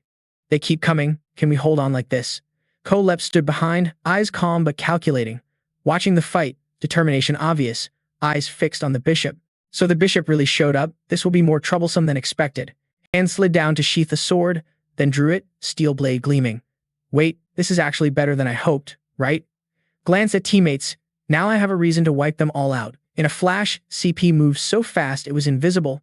Enemies in front of Evelyn and Navin exploded into pieces. The blast sent followers flying, some slashed to bits. Kolep leapt into the air, twin swords causing an explosion shaking the battlefield. Landed, burst energy, from now on I lead. Eyes narrowed, serious. We can't just stand by and watch these trash block the way, I'll destroy this place. But then shouted, wait, don't forget why we came here. We need to get the documents before they're destroyed. Colette paused, sighed, voice indifferent but disappointed. Theo, I think I overrated you. Swung the sword repeatedly. Since the demon holy church has revealed itself, no need to find more evidence. Theo charged up, determined, quite the opposite. Their intervention at this level proves there's something they don't want us to touch. The cult's actions are more urgent. Kolep squinted. Got it. So what do you plan to do? Enemy troops advanced, but the group following didn't retreat. Each sword strike down more followers. Kolep continued. Anyway, our priority is to get past them first. Right. But when we get past them, the evidence might already be destroyed. Slash through a few enemies, determined, I have a way. Theo activated Mind Gate and synchronized with the Blood Dragon, pushing abilities to the max, eyes glowing bright blue, scanning the battlefield with perfect clarity covering the nearby area. Kolep fought, thoughts lacking clear evidence yet, but since Black Dragon mentioned this, maybe should observe more. A blood priest charged from behind, yelled, how dare you slack off? But CP acted. Hundreds of slashes cut him to pieces. Eyes burning with bloodlust turned to teammates. All right, Theo, this time I trust you. We'll handle everything here, but you must ensure to get the evidence at all costs. Theo jumped up, kicked the enemy's face, using him as a springboard. Leave it to me. But a wall of cult members rushed in, eyes blazing. Navin and Evelyn appeared, slashing through the chaos. Navin's skill burst with blue light. Evelyn unleashed a storm god, sparkling whirlwind. They cleared the way for Theo. Navin laughed and shouted, "I've cleared the path for you, master. Keep pushing forward." Evelyn replied, voice annoyed. "Since when did you know the young master to call him master?" With blood dragon synchronization, Theo summoned many remotely controlled swords, jumping between them at incredible speed, turning back to look at Navin and Evelyn with a grateful smile. "Thanks, both of you." Use Thunder Dragon speed to dodge attacks easily, moving toward the building. They wouldn't assign the task of destroying documents to just anyone. Must be a high-ranking commander. Scanning the building, Theo's gaze locked on a figure, a smile spreading. "Finally found you. Hey." The system showed clues about the evil from the past life. "This is your chance to settle the score from the last life. Stop their plot." The scene returned to the moment before, when the demon Holy Church followers formed a human wall. Eyes flashed with a mysterious light, lunging inward, trying to stop him. In the heat of the moment, Navin and Evelyn appeared, tearing through the chaos to provide backup. Navin activated his special skill, body glowing with a bright blue light, while Evelyn unleashed a divine storm, sparkling with vivid green energy. Together, their sharp attacks sliced through enemy ranks like knives, clearing the path forward. Navin grinned brightly, shouting, "I've cleared the way for you, master." Evelyn shot a cold glance. "Since when do you know the master to call him that?" Both landed on the battlefield, their movements graceful yet deadly. Upon landing, enemy heads dropped, blood splattering everywhere. Navin tilted the head, wearing a cocky smile. "Allow me to introduce myself. I'm Navin B, the master's first sword." Evelyn clenched teeth, annoyed. "First sword? You're joking way too much." Navin replied teasingly, "Judging by your reaction, you must be the first sword then, so I don't have to worry anymore." Eyes glanced towards CP, who was eliminating enemies with deadly sword strikes. "Is this really worth mobilizing the entire Holy Demon Church?" The secret notebook I gave CP was enough to catch Choi Van. But that's not all. Even with Thien Long, the Choi Van family can eliminate each Choi Van if threatened, so enough evidence is needed to arrest the whole clan. Looking at the massive bookshelf tiredly, every document here is important evidence. What should be taken first? Eyes stopped at a book, an investigative report on the Rose Palace. Whoever kills more cultists becomes the first sword. Evelyn sighed in frustration. "I'm on a mission, not here for your childish games." Navin laughed with delight. "Afraid you'll lose?" That hit Evelyn's limit. In a flash, the sword was pushed aside, eyes blazing. Before reacting, Evelyn pierced through dozens of cultists sneaking behind Navin, precise strikes at lightning speed. Passing Navin, the divine storm erupted, sweeping enemies away. "Let me show you why I'm the top sword of the young master. You better not regret what you just said." Navin replied, confident. Sword gripped tight. "I'm looking forward to it." Both charged into the cultists. Fierce competition. Scene shifted to a quiet city corner. Empty streets contrasting the chaotic battlefield. A lone tavern appeared. Dim light casting shadows inside a secret passage leading to the basement. She hurried forward, sweat beating, heart pounding. He took a deep breath, unlocking the secret door. The lock clicked in the silence, a torch lighting the small room with a wooden chest in the center. Surrounded by shelves packed with books, he approached the chest, hands trembling as the lid opened, revealing documents related to Choi Van. Mind in turmoil. Just burning this would solve everything. That way escaped from treason charges to some extent. But hesitation held him back, torch flickering, thinking of the document's value. Do I really have to burn all this? Everything here is extremely valuable and important, not easy to restore, including the deal I made with Thien Long. I must recover everything at any cost. The bishop's voice echoed in the head. If these documents aren't destroyed, death is inevitable. He sighed bitterly. Better this than death. Dropping the torch, flames slowly fell toward the chest. But before the fire touched, a black lightning flashed, energy surged, snatching the torch midair, stopping the destruction. She turned around in shock. "Jana, how did you get here?" Eyes burning with bloodlust, voice commanding. "Seems your fourth daughter's arm still isn't enough." Quaha paled, blood trickling from mouth and nose, forcing a smile. "Ah, I'm sorry. I'll do everything. So please spare me." But the sword swung, black lightning wrapping it, decapitating in an instant, the head's fall echoing horrifically. Body collapsing, face furious, voice cold. "Traitors to Jana have only one fate, execution." He checked the documents, system announced, "Congratulations, mission accomplished. Past evil karma resolved." Flipping through the documents curiously, is this really worth mobilizing the entire Holy Demon Church? The secret notebook I gave CP is enough to catch Choi Van, but that's not all. Even as a heavenly dragon, the Choi Van family can eliminate young Choi Van when in danger, so enough evidence is needed to arrest the whole clan. looking tiredly at the huge bookshelf. Every document here is important evidence. What should I bring out first? Eyes stopped at a book, the Rose Palace investigation report. Opened it. The first line sent chills down the spine. Be careful of Black Dragon surveillance when searching for relics. Is this Choi Van's handwriting? So far, 2 relics have been found. I also suspect the hidden relics lie in the Rose Palace. Fists clenched tight, angry. Relics in the Rose Palace? What does that mean? All the discrimination, false accusations, and miserable fate in my past life started here? Theo was the target to be eliminated according to the plan. Fury burning, eyes full of rage, all just because a relic might be somewhere, roared, crumpling the paper for that bastard, but quickly calmed down and closed the book. Now even revealing this report won't change anything. Revenge will be slow but certain. Eyes locked on 2 glowing cubes on the shelf, radiating ancient energy. To make things interesting, I'll take the 2 relics you worked hard to get. When touched, the system appeared. You have discovered 2 relics of the ancient dragons. Scene returned to the Merchant Guild headquarters. Atmosphere suffocating, tense, mixed with clashing swords. The Holy Demon Church forces overwhelmed, but Navin and Evelyn stood firm back to back. Both took down countless cultists, but the battle was still undecided. Navin panted, body covered in wounds and blood from the battle. Evelyn regulated breathing, broke the silence with a cold voice. I remember who you are now. Navin, the church's holy warrior, unflinching, stepped forward with burning murderous intent. No rest for them. Evelyn swung the sword, taking down another enemy, voice serious. Last year, you ranked second in the awakening ritual and then disappeared, right? Navin, though exhausted, charged to strike a cultist's shoulder with a quick, light blow. A smirk appeared. Being remembered by you is my honor. Evelyn charged another enemy. He shouted with determination. But now's not the time for old stories. With this crew, I'll become the #1 swordsman. Suddenly, a burst of blue energy exploded. Navin froze as the energy spiraled into a massive vortex, sweeping everything away. Turning around, Navin sees Evelyn, eyes blazing bright, unleashing the thunderstorm technique. A blue whirlwind tears through enemy lines, destroying everything in a brutal storm. When the whirlwind fades, Navin stands frozen in shock, looking at Evelyn, met with a stern gaze and glowing blue eyes. With this move, it's a tie. Navin pants heavily, nodding with respect. Yeah, agreed. But just as the guard drops, a massive figure charges at terrifying speed. The guy with the bishop grips a weapon tightly, ready to strike. Navin's eyes widen, stunned by the overwhelming force, but quickly dodges the blow by a hair. The giant's slash crashes into the ground, cracking it wide. The giant rises, eyes blazing red. Don't celebrate yet. You punks really think you can ruin the Great Divine's plan? Navin smirks, facing the giant. And this guy. Evelyn narrows eyes, agreeing. Good idea. Let's settle this with him. Both rush in.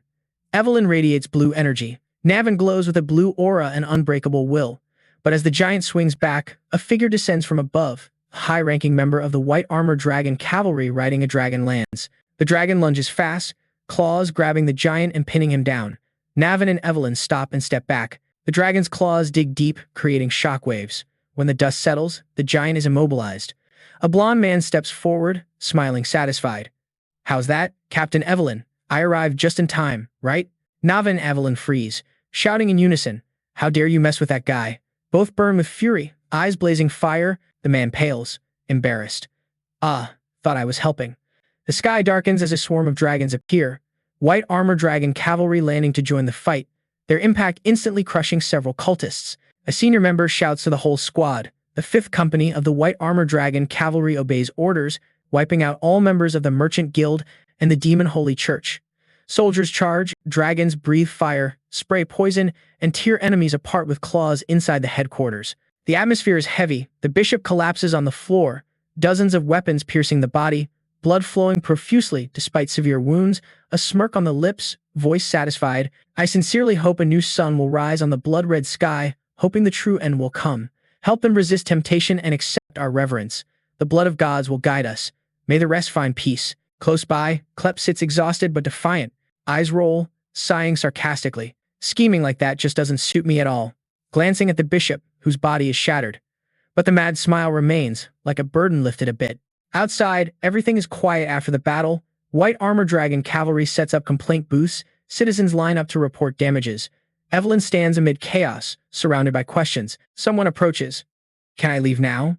Evelyn annoyed. Fine, fine. Just show me your Merchant Guild membership card and you can go. What about damage compensation? The complaint desk is at the far left end. White armor dragon members rush back and forth, shouting orders. Captain, do you need that report? Another voice? Hurry up, bring it here now. Who threw the report? Someone ate the flying dragon's goods. Who the hell is that bastard? Another soldier? Captain, this job pays extra, right? Evelyn grits teeth, eyes shut tight in frustration. Suddenly losing control, eyes burning like embers, veins bulging on the forehead. Why the hell is everyone calling so much, you bastards? Flipping the table, some members fly off, yelling, do it yourselves, I'm sick of all this paperwork. Got it. Looking for Hyuc-sun. Where's Hyuc-sun? Where did she go after ditching us here like this? Scene shifts to a quiet corner of peaceful city inside a simple tent. Theo and Evelyn discuss seriously. Theo looks at documents, voice firm. This is what the merchant guild leader wanted destroyed. Traces of relics, leaked info, and betrayal plans are all recorded in detail. Klep glances at the papers, sets them down, smiling proudly. You did well. The mid-level swordsman following Jana is surprised. Thank you, sir. Klep laughs loudly then turns serious. You work efficiently, like you've been with Hyuc-sun for a long time. So, what do you think about the Black Dragon's invitation? Theo scratches head. Hearing that, Klep chuckles softly. No need to be so nervous, just joking a bit. Theo laughs, but it's hard to tell if that was a joke or not. Klep changes topic. There's one more thing. Got good news for you. The operation to capture the Heavenly Dragon is underway. The previous records are enough to prove his betrayal. You caught him already. Theo's eyes light up, a bright smile spreading. So that means CP interrupted. Yeah, the elite capture squad from Hyuc-sun has stepped in. They're probably escorting the prisoners back to the capital right now. The tent flap bursts open. A Hyuc-sun member rushes in. Urgent. There's a big problem. Theo and Cole turn back worried. The soldier is panting. The soldier had been hiding true strength. Scene shifts to the battlefield. Choi Van swings the sword, chopping off a Hyuc-sun soldier's head. In a flash, the body falls. Cold and ruthless, only fools reveal their power. Choi Van looks over the battlefield, all Hyuc-sun soldiers dead, a wicked smile spreading. Congrats. Theo Gana, Camellia Palace, Axo Yan, Dragon Swordmaster, Exezer Merchant Guild. Everything I worked so hard to prepare. The voice lowers with rage, face twisted into a mad grin. Did you really ruin everything? Theo G is done for, eyes narrow with determination. Fine, celebrate all you want, go crazy as much as you like, because Choi Van's plan will keep rolling. Clenching the sword tight, muttering, we lost the dragon's sword, but I got this instead, that's enough. Stepping into the snow, boots slowly vanish. Whispering, it's almost time. Scene shifts back to Camellia Palace, the once lively atmosphere now buzzing with preparations for a major event. The palace courtyard is crowded, everyone moving with clear purpose, excitement filling the air. In the grand hall, nobles gather chatting in large groups, while tailors carefully measure for new dresses. The vibe mixes excitement and anticipation as gorgeous outfits are prepared for distinguished guests. A noblewoman exclaims, oh my god, this design is so intricate, when's the deadline? Someone replies with a bright smile, you've been waiting a long time, haven't you? Amid the lively crowd, a figure stands silently in a corner, contrasting the chaotic luxury. The demon blacksmith calmly puffs on a pipe, watching nobles with detached eyes. Hearing someone ask when the magic seals will arrive, a voice answers, they just came out, we still have to check quality. Eyes narrow, watching the busy scene. A familiar voice cuts in. Mom, finally here. Cecilia cheers, stepping forward, face radiant. Turning to the daughter, the blacksmith asks, what's up with those tailors? Cecilia excitedly says, I'm planning a new store opening soon, a high-end brand, specializing in luxurious fabrics and dazzling jewelry. The blacksmith stares blankly for a moment. After a pause, Cecilia continues, excitement rising. A smile slowly appeared on the woman's face, eyes full of love and pride. Haven't seen this smile in a long time, huh? A smile more beautiful than any gem or precious stone. Cecilia grabbed her mother's hand brightly. So Mom, don't worry about the cost. What? Cecilia was surprised. You didn't come because of that? The woman clicked her tongue and smiled softly. You catch on fast. But it's not just that. I came because there's another important news about the Rose Palace. Hearing the Rose Palace, Cecilia's eyes widened in fear, sweat beating. The hand gripped her mother's tightly. Nothing happened to my son, right? That evil guy did something again? The woman looked at her, eyes softening with sympathy. You've had to endure so much all this time. The hand gently rested on Cecilia's head, reassuring, calm down, don't worry too much. Actually, everything is the complete opposite. The woman took a drag from her cigarette, smoke curling on. Try not to be too shocked, girl, you're a woman. Sia's expression showed surprise, eyes wide with horror. The scene shifted to the Rose Palace, no horror scenes appeared. blood spread across walls and floors, a strong smell of death, bodies scattered. Witnesses stood frozen in terror, gates hung with severed heads, accompanied by chilling messages, each head marking a traitor in the central house. The mother's severed head hung prominently with a cruel declaration. Cecilia knelt, unable to bear it. Her mother's words echoed but offered no comfort. She looked up at her mother, eyes filled with tears, voice weak. "I'm sorry, Mom, I'm just glad it's finally over." The demonic blacksmith stood beside her, heart heavy. The woman hugged Cecilia tightly to comfort. "Girl, you need me more than ever." Cecilia leaned on her mother, sobbing, letting go of some pain. "It really happened, didn't it, Mom?" The woman looked at her, eyes red-rimmed, voice warm but sad. "Have you ever seen a fairy lie?" Cecilia's crying softened, voice heavy. All this time, never showed weakness, but every day felt like walking on blades. Falsely accused, blamed without cause, even targeted for assassination. "I didn't dare tell anyone. But I almost died several times. Each time, I only begged them to spare my son's life." Cecilia looked up, face soaked with tears. All the pressure inside vanished. "It's really over now, right, Mom?" The demonic blacksmith couldn't hold back tears, looking at her with pride mixed with sorrow. Never fully understood the burden Cecilia had to carry alone. "Yes, it's all over. Darling, you've endured too much alone. You did great, my daughter." The scene shifted to DH Mansion, atmosphere lighter after the battle. Navin, looking indifferent, spoke up. "Heard you're pretty famous now, huh?" Theo poured tea with a smile. "You're later than I thought. Finished everything yet?" Navin leaned back comfortably. You see, On told me not to say, but you already know everything, right? Just as predicted, the Silver House will collapse. Starting with the head of the family, anyone who signed the bill will lose at least their title. They deserve it after what they caused. The Silver House is done for, but Theo isn't satisfied. Is that enough? Navin was surprised. "What do you mean?" Theo looked straight with confidence. "Navin, I propose you become the head of the Silver House." Navin was stunned. "What? Me?" Theo placed a hand on the table, determined. "If everyone else loses their titles, only you can take over the family. Be my strength in the upcoming war with the Choi Van family." Navin was surprised but returned to indifferent. "War with Choi Van? That kid. He's been aiming for that from the start." Theo sipped tea, smiling confidently. "The psychological war has now been revealed. There will definitely be an all-out war with Choi Van. We confirm the Heavenly Dragon Rebellion is linked to Choi Van and the Demon Saint Church. We're investigating their plans in the north. This is almost a declaration of war between Gana Na and Choi Van." Navin was thoughtful. "Right after Choi Van and the cult were exposed, they won't sit still." He leaned back, smiling comfortably. "For someone about to die like me, war isn't a big deal. Don't I need something to act on?" Theo placed something in front of Navin, surprising him. "What's this? Didn't I say? I can cure you." He handed over a paper. "This is the cure formula for E-core fever. And this is the E-core, the main ingredient of that formula. It's not widely known yet. But E-core fever is caused by chaotic mana flow inside the body. This core will neutralize your mana flow." Navin was shocked, head spinning. "Didn't expect that. Thought you'd just cure me enough to keep me alive and then use that to exploit and imprison me." Surprised. "What?" Navin was serious. "What if someone just took everything and ran away?" Confident. "If that's the plan, no one cares. Focusing only on power causes even more problems. Both are victims of it." Eyes blazing, voice firm. No desire to dominate others with strength. The goal is not oppression or threats, but mutual trust. Navin paused, chuckled, then sighed. Didn't want to underestimate because of youth, but turns out still a naive romantic, chuckled along. So no interest in cooperation. Navin stared thoughtfully at the reflection in the teacup, finally sipped tea, stood up, drew sword placed in front, voice solemn. "I, Navin, head of the Silver family, will become the sword of Theo Gana." Theo smiled satisfied. Navin returned to indifferent look. "Is that enough?" Theo raised the cup. "More than enough, actually." After Navan left, Theo stood alone in the hall, pondering the war with Choi Van, everything moving much faster than the last life. Eyes fixed on the table, holding relics, thoughts raced, but no need to worry. Everything still going smoothly. Hand placed on a relic, said, "First, let's see what's inside this Yang treasure."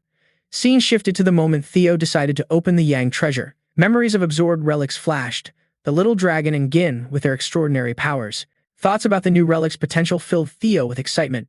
Quickly slipped the Meow ring on. A system notification flashed. Surroundings transformed as Theo was teleported into a new dungeon, standing in the middle of an endless rocky sand desert. Recognized this desert only seen in books before. The scorching heat made Theo wonder if anything could survive here. A blue screen appeared, announcing entry into the Guardian's domain. The mission was simple but harsh. Survive 72 hours. shocked at the thought of enduring 3 days in a furnace-like place. The ground shook violently. A giant creature emerged from the sand dune, sand flying everywhere. Thought this was crazy. System announced the boss's appearance, a desert worm, massive, like a deadly dragon. It hissed, identifying Theo as the intruder. With a deafening roar, it charged, mouth wide open, revealing terrifying sharp teeth. Theo turned. Tongue long gate summoned for defense, aimed straight at the beast. Black lightning struck its head, only cracking the armor without damage. Shocked, chose Chu long gate that barely scratched it. Before thinking further, another attack came. Golden electric sparks flashed on the worm's body. Strong pressure. Gritting teeth, realization hit. The monster shared the lightning attribute, nullifying the attack. It was like adding fuel to the fire. The worm's cold voice echoed. Intruder, die. It shot a lightning energy beam toward Theo. Luckily, Theo dodged just in time, watching the beam carve a trench in the sand, fear rising. Damn, escape route destroyed. The worm dove underground then surfaced right beneath, mouthful of teeth. Attacked the spot, just vacated, blowing everything away. Theo jumped back repeatedly to avoid relentless attacks. Landed sliding, body tense, breath heavy, checked mission timer, shocked. Only 5 minutes passed and it was already like this? New survival for 72 hours was impossible. The worm was too hard to hit underground.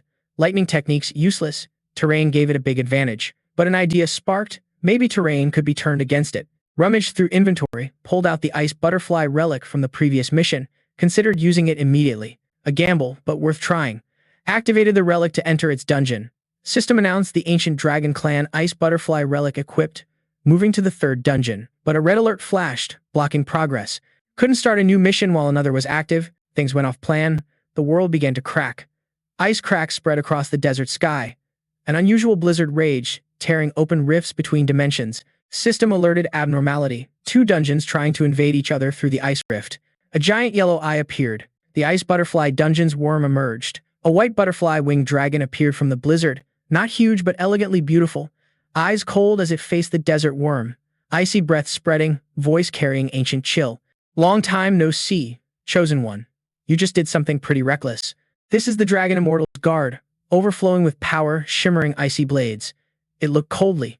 You will pay for your arrogance. The ice shard flew at an unbelievable speed, its trajectory seemingly guided, clashing against a sword defense. Luckily no injury. Cursed silently, never imagined things would go down like this. Stuck between 2 guards at once, this is the price of the gamble. Sighed. Should have just endured 72 hours, that would have been better. Really should have chosen persistence, but now that things have come to this, the only way is survival. Suddenly, the sandworm's attack targeted the Dragon Immortal, surprising it. What are you doing? The worm replied dryly, intruders must be killed. The Dragon Immortal agreed, 2 guards can't coexist in one place. Confused, are they attacking each other? Both charged angrily, die, intruding sandworm. I'll kill you. The system appeared. 2 ancient relics fighting for priority. Scene shifted to battlefield, giant desert worm roared, charging at the Dragon Immortal. Ground shook violently under the clash. The worm opened huge jaws, aiming at the Dragon Immortal, but the shimmering shield held firm against the brutal strike. Standing on the sidelines, amazed by the chaos, the air crackled with giant lightning bolts, ground trembling under the battle's power. Muttered, voice full of shock and worry, just thinking about being in there is terrifying enough. Looking at the sword, a strange black energy radiated, condensing into a ready-to-fight ghoul, smiling, eyes sparkling. Looks like you're itching to bite, huh? The moonlit blade. Battlefield turned into chaotic arena as worm and Dragon Immortal collided. Giant sandstorms swept through icy air, lightning filled the sky. Each clash shook the earth, standing firm, unshaken by the destructive whirlwind. Voice resolute, hold on a bit longer. Looks like they're about done. As the fight continued, Worm's attacks began to overwhelm the Dragon Immortal's shield. Lightning struck, breaking the defensive vortex. A powerful bolt tore through the wing, causing a painful roar, blood flowing from the mouth, staggering in the air. Dragon Immortal crashed down with a thunderous sound, dust settled, growling, stood up, but the worm gave no chance, lunging with deadly intent. Dragon Immortal sensed relentless pursuit, squinted angrily, in a decisive moment, unleashed true power. A fierce aura enveloped the battlefield. A giant snowflake radiated from the Dragon Immortal. Huge ice spikes rose, charging at terrifying speed. The ice spikes were too fast. The worm couldn't dodge. They pierced and stabbed the monster. One spike hit the worm's mouth, shattering teeth. Blood spurted. Worm writhed in pain. Despite injury, the worm refused to surrender. With primal strength, crushed the ice spike in its mouth. Both guards, bloodied, exhausted, stared at each other. neither backing down. With a primal roar, the worm charged, clamping the Dragon Immortal in jaws. Dragon Immortal gritted teeth, summoned more ice spikes, stabbing the worm. Despite the attack, the worm clenched jaws, crushing the Dragon Immortal's arm. The roar was a symphony of pain and rage. The worm still wouldn't let go, stubbornly tightening grip.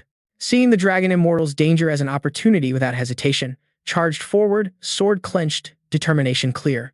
Dragon Immortal stunned, seeing the sword aimed at them, swung sword backward, voice commanding, "You will be the first?" A blue energy burst from the blade, streaking through air, piercing the worm with tremendous power, shockwave cutting across the battlefield. The worm roared, body writhing as it charged for a finishing blow. "Go wild." From the moonlit sword, the ghoul appeared, diving at the worm with deadly precision. The worm staggered, roaring defiantly but too late. Ghoul tore through the air, claws severing the worm's head. Dragon Immortal stood watching, stunned. What the hell is this? The worm's body collapsed, blood gushing from the wound. Calmly landed, looked at the system window. "Congratulations, you have successfully hunted the desert worm. You have conquered one of the 2 restored relics." Smiled, eyes sparkling, just as predicted. Hunting the worm is like conquering the relics. One eye turned dark red, bloodshot, only one left. Dragon Immortal interrupted. "Wait, let's talk a bit." Turned with a relaxed expression.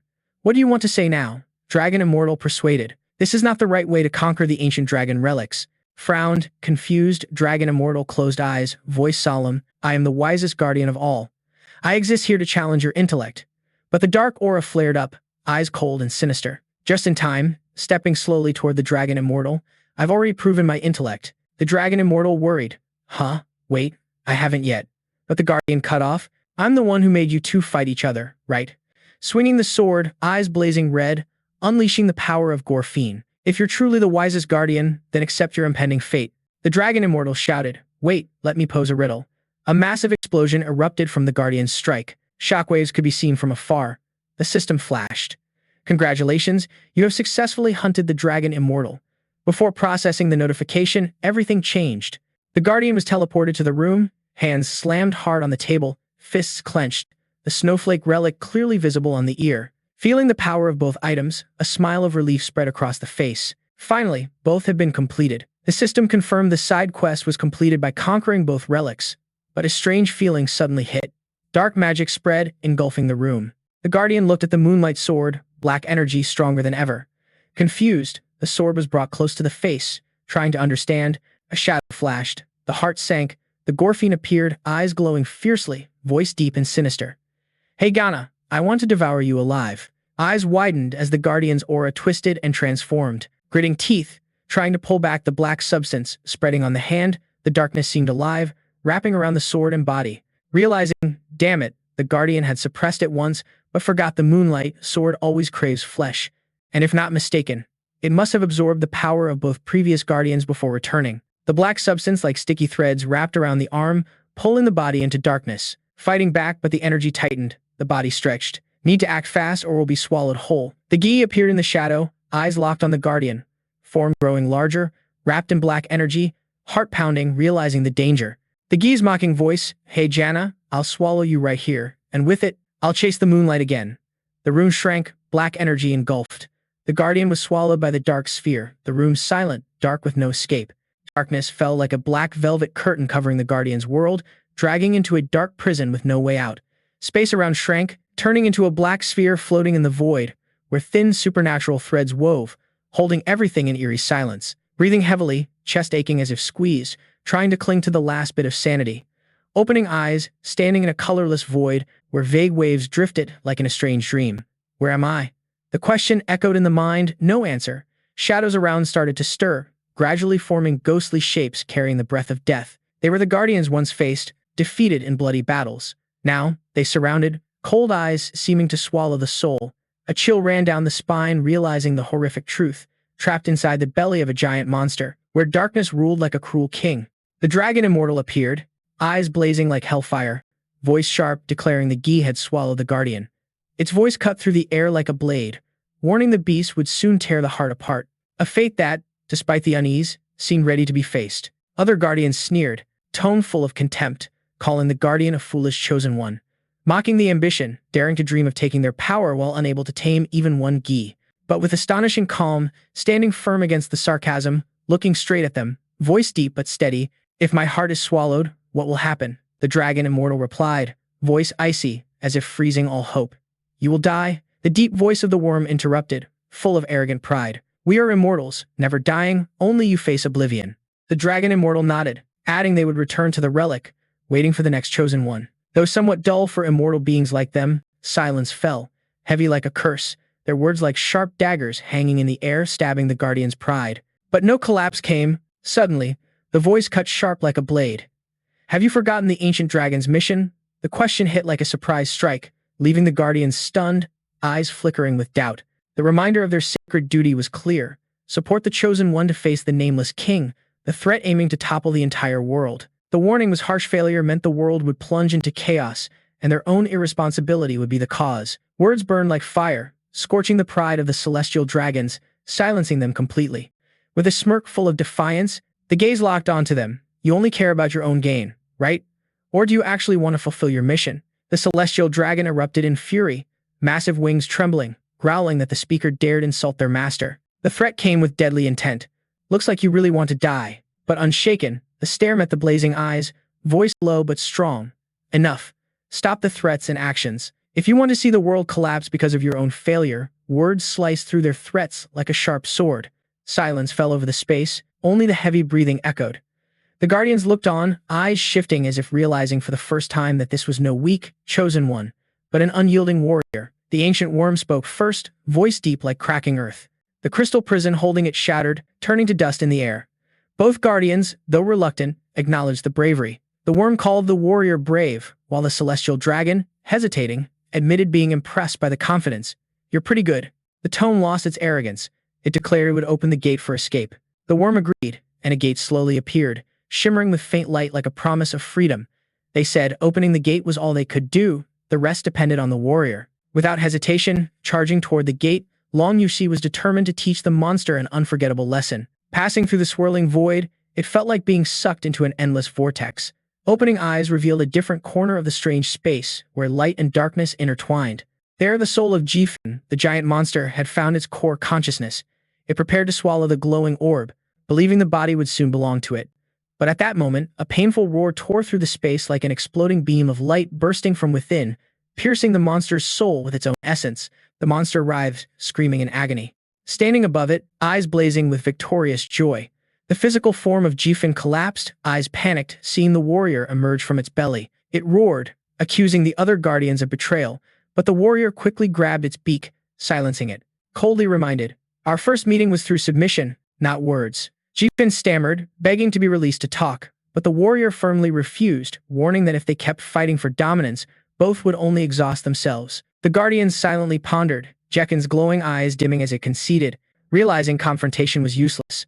That was a wise decision, but the appearance of DZ, the warrior's first achievement, interrupted the thought flow. DZ appeared, a mysterious smile spreading, welcoming the chosen one and asking if the other guardians had forgotten it. It explained that letting souls fight for control of power was how past chosen ones operated. When curiosity arose about the others, the Deklang dodged, saying it was not yet time to know. It only promised all would help the warrior grow and looked forward to what would come next. Back in the room, an announcement rang out, confirming the new power belonged to the warrior. The immune-boosting fairy power. While the ancient worm's power granted resistance and superior attack strength, the dark energy that once gnawed away was now gone, leaving an indescribable relief. The warrior staggered, body tired after the fierce battle, but the final challenge was over. Surprised to realize the guardians were not dead but still alive somewhere inside like eternal ghosts. Eyes squinted, looking at the moonlight sword blade lying quietly on the table. The evil aura that once surrounded it had vanished. Peace, though fragile, finally returns. Stepping towards Long Chu, the mind weighed down with heavy thoughts. Things turn out better now that the ancient dragon's power is understood more deeply. Picking up the relic box, feeling the weight of fate in the palm, whether wanted or not, still tied to them. In the distance, among a snow-covered graveyard where swords pierce the ground like silent tombstones, two solemn figures face each other. Beard bristling, the black dragon with eyes cold as ice asks Julius. So, the man truly acknowledges Theo as the successor candidate. Julius so nods but hides doubt. Of course, now Theo clearly has enough talent to stand among the other 5 candidates. He asks if Beard is worried because Theo is a regressor, right? Beard admits, voice deep and haunting like carrying memories of bloody battles. Julius so notices the deep hatred in the man's eyes. Hatred for regressors that Beard personally wiped out one by one. Without emotion, Beard confirms and says that's why the man wants to personally test Theo. Julius So is stunned, but Beard emphasizes that to become an official candidate, Theo must pass the proper process, an unforgiving challenge. Julius So's gaze drifts down to the sword in Beard's hand, sensing the dangerous aura radiating from it, as if it's alive and thirsty for blood. Beard nods, revealing it's the sword of the former clan leader Jana no Long Vuong, whom Beard killed in a fateful battle. Back at the Demon Dragon's room, a voice calls out, "Hyo Gana, quickly set out. The clan master summoned you to the discarded sword tribe." In the cold air of the sword cemetery, each snowflake whispers softly as it falls. Theo's feet crunch over the ice-covered ground, echoing through the desolate field where blades pierce deep into the earth, each step heavy, carrying a dark purpose as passing by tombstones honoring fallen warriors. An invisible pressure weighs on the shoulders, heavier than any previous visit here. Now, the eerie grudges clinging to this place feel denser, mingling with the new burdens carried. The clan master's last words from the previous meeting echo in the mind, a bitter smile flickers as their meaning becomes clear. Suddenly, a sharp voice cuts through the wind, signaling presence. Theo immediately kneels, respectfully greeting the great clan chief standing tall. The chief waves off the ritual.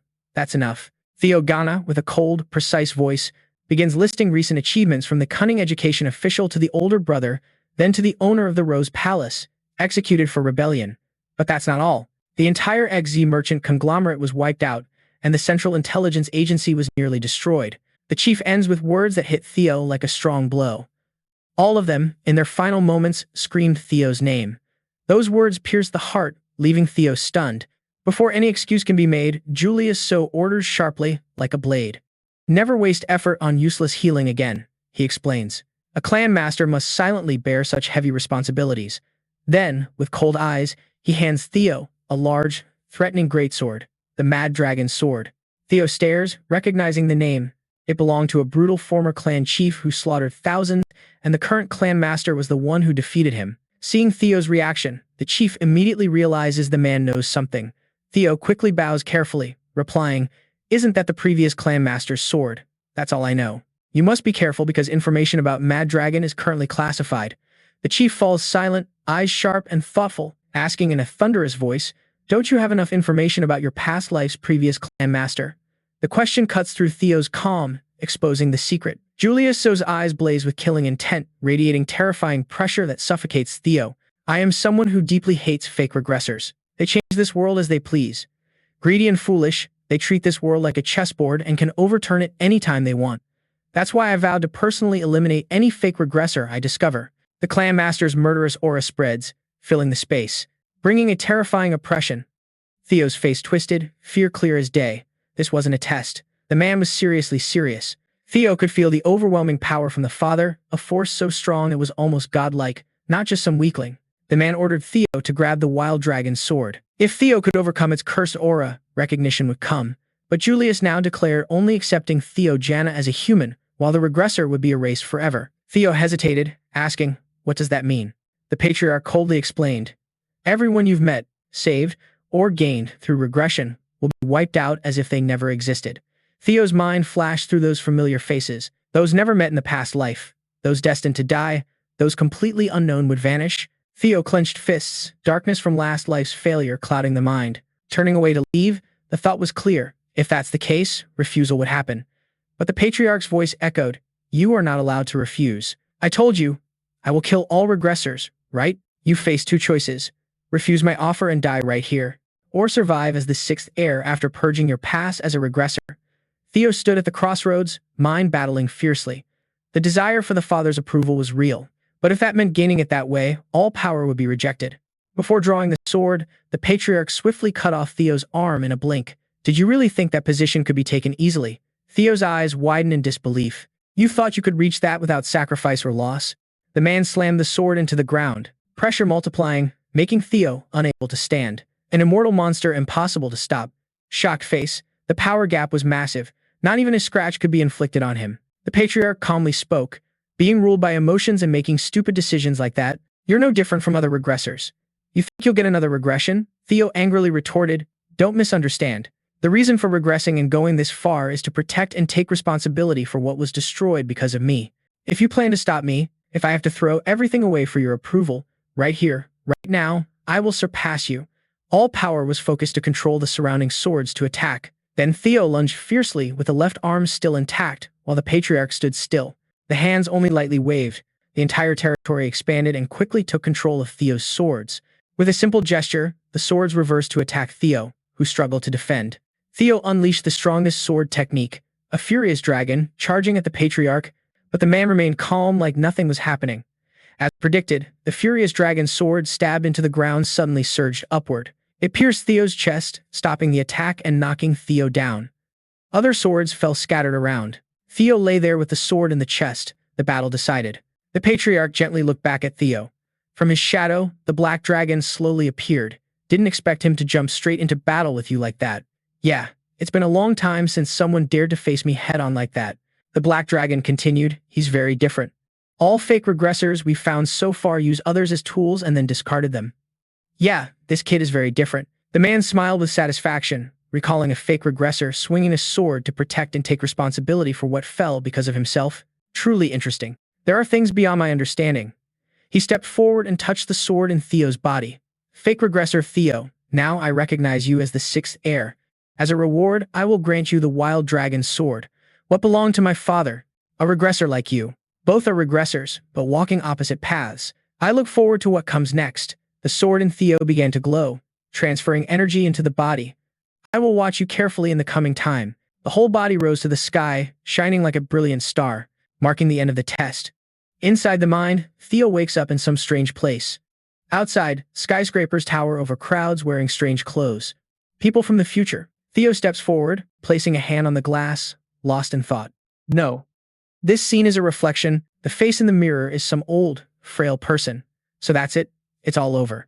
Saying that, Theo suddenly snaps awake, returning to reality, clutching the head in pain, saying, "What was that I just saw?" Suddenly, the mother's voice rings out. "You're awake, son." Turning to look surprised. "Mom. Haha.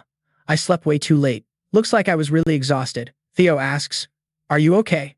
You're not hurt anywhere, right?" "That's for me to ask you. Last night the master brought you here unconscious and drained. I was really shocked then. Seeing you care about me like this means you must be better now." Theo ponders deeply.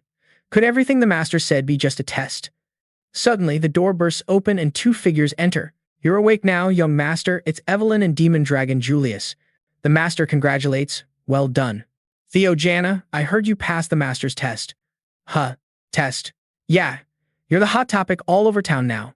Hot news, hot news. The sixth heir of the Jana family has been announced. In a distant place, two heirs hold a newspaper, eyes sparkling with excitement. "Wow, interesting. We have a new rookie, a new heir." Each previous heir reacts differently to the news. On a frozen battlefield, someone stands alone in the snow, deep in thought. A girl runs up, breathless, shouting, "The kid has become the next heir after you, Captain." She yells angrily. "Ah, this sucks. I should have brought him to the Black Cavalry back then. I'm really sorry. Even the Camellia Castle Lord failed. You don't have to blame yourself like that." I Gian. Holding the paper in hand with a smirk. "According to Jana, it's about time to pay you a visit. This guy is the captain of the Black Iron Cavalry, Kyogana.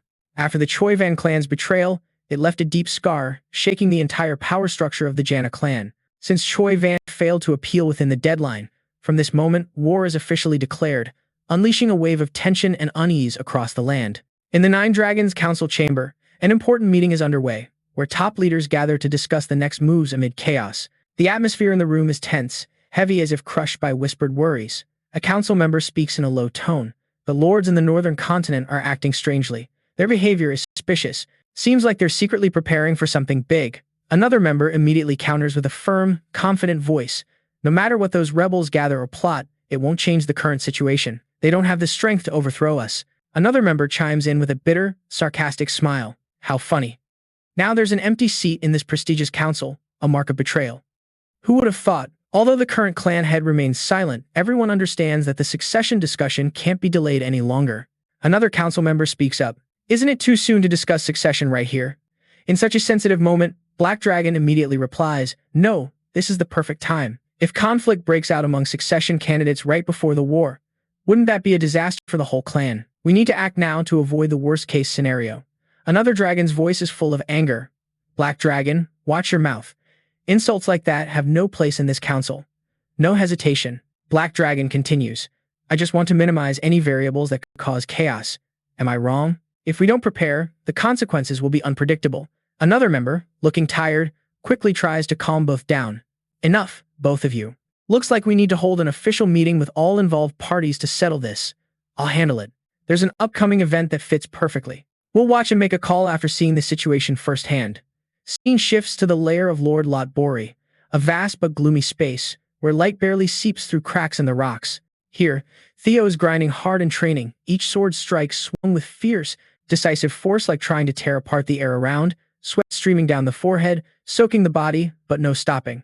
Like every slash is a challenge thrown at oneself. During training, the crescent sword gifted by the father, an ancient treasure, keeps whispering in the mind with haunting words. Kill them all. Take everything. Snatch whatever exists. Those whispers feel like a curse creeping into the mind, forcing a fight to stay sane. After a tense training session, body nearly drained, Theo stops with heavy breathing and chest heaving. At this moment, Lord Lotbori, the guardian dragon who made a pact with Theo, appears from the shadows. In a low voice, asks, "Is it still weighing on you?" The resentment phase of the Mad Dragon Emperor, still lingering in that sword. Theo replies with a worried face, eyes showing clear conflict. "Yes, exactly. It's been quite a while since the father handed me this crescent sword, but the Mad Dragon Emperor's resentment keeps sneaking into my mind, bothering me non-stop. It's not unbearable yet, but knowing this sword once belonged to the Mad Dragon Emperor makes me unable to stop wondering. It's like a ghost that never leaves." Pausing, then continuing. "Thanks to this sword, glimpse the realm of the Mad Dragon Emperor, a terrifying power but also chaotic and dangerous." Lord Lotbori is pensive, eyes distant as if lost in memories. The Mad Dragon Emperor, a name never forgotten, once stole the heart, shook the whole world with that power. Theo nods, because the story was told before, making the heart even more tangled. "Why did father give me this sword? Is it some kind of test?" Lord Lotbori advises calmly, "Don't rush, pack bearer. If you dive in too fast, you'll face things beyond your ability again like last time. You need to be calmer and more cautious." Then stepping closer, voice softer. "By the way, has the severed arm fully healed?" "Ah, thanks to timely treatment by the high priest, it's completely recovered." When Lord Lotbori touches the previously injured area, Theo flinches, wondering, "Are you worried about me?" After thorough checking, nods with satisfaction. "Seems fully healed, nothing to worry about." But then suddenly asks with a slightly annoyed tone, "Why do you keep staring at me like that?" "That's enough for today, you can leave. Looks like someone is looking for you." "Hey, don't mess up my lair every time you come here." Theo asks, surprised, "What do you mean?" Lord Lotbori snaps back, "You make a mess, but I have to clean up that chaos for you?" Theo laughs it off, admitting no excuse. Scene shifts to the palace of Camellia, a splendid place with intricately carved pillars. Seeing the messenger and the letter in hand, Theo mutters, voice full of surprise, "So you're the one looking for me?" The messenger asks puzzled, "What did you just say, young master?" Shaking the head, replies, "Nothing, just talking to myself." Opening the letter, Theo is a bit surprised. "An invitation letter?" "Yes, it's an invite to the 18th birthday party of Miss Shu held at the Dapoy Palace." Theo is surprised, voice full of doubt. "A party right when war is looming, and it's a birthday party for the daughter that has to be so grand? Weird. Why hold it now?" Theo answers calmly, "Precisely because this is a chaotic time, the party needs to be grand. It's not just a ceremony." "What?" Theo calmly analyzes, Choi Van's betrayal completely disrupted the internal balance of the Jana clan. Instead of Sro Ion, supported by Choi Van, Theo unexpectedly became the 6th successor. Moreover, one of the 9 dragons lost the seat due to betrayal by the council, causing instability. This party is not just to celebrate Miss Shu's birthday, it's also a chance for the Jia clan to send a message to outside forces, affirming that the strength remains as before, despite all storms. At the same time, it's an occasion for succession candidates and 9 dragons to evaluate each other, measuring strength and willpower of rivals. Listening to Theo's explanation, the messenger couldn't hide the excitement, eyes lighting up with admiration. So that was the deeper purpose. The young master really has an amazing vision. So, will the Lord attend? Theo smiled lightly but confidently. If they are so eager to meet, then showing up is a must, can't let them down. Scene shifts to the Dafo Palace. The grand banquet hall glows with bright lights, filled with the clinking of glasses and lively chatter. Whispering spreads among the guests as they recognize the presence of an important figure. Finally, he has arrived, the new heir. Young Lord Theo Jana steps into the banquet hall. Theo senses all eyes turning toward, as if becoming the center of all attention. Thinking silently, just as predicted, every gaze is fixed on this figure. This birthday party is just an excuse to evaluate the new heir. Theo understands clearly that to make a strong impression here, decisive action is needed, no sign of weakness allowed. From behind, Navin suddenly approaches, voice teasing. The Lord really can't sit still, causing a storm the moment of arrival. With respect, Navin calls out young master and adds, I've been waiting for you for a long time. Theo replies with a friendly smile, eyes sparkling with mischief. Almost didn't recognize you. Navin, even at the last wedding, you refused to shave that thick beard. Navin awkwardly responds, that day was just too busy. No time to groom. Guests nearby start whispering. Surprised. Isn't that the only survivor after the 8 Turns clan purge? Now he has become the clan head. Another chimes in. Even though the Silver clan fell, they remain one of the 6 pillars of Jana. And now, the Silver clan head calls the 6th heir young master unbelievable. Navin laughs loudly, turning to Theo as if saying the timely arrival. Now all the gossip revolves around us. Theo nods, sharp eyes. Looks like the atmosphere is just right. Now comes the most important part. Suddenly, a voice cuts through their thoughts. So you are Theo na. Theo and Navin startle, turning to see who spoke. The man before them calmly introduces himself. I think this is our first meeting. Let me introduce myself a bit. I am Theo Ragna, the 5th heir, commander of the Black Iron Cavalry. Theo extends a hand, eyes sharp but smile full of cunning. Theo narrows eyes. Sure enough, he approached faster than expected. Whispering rises among the crowd. Finally, they face each other. Former top heir and the new heir emerging from the shadows.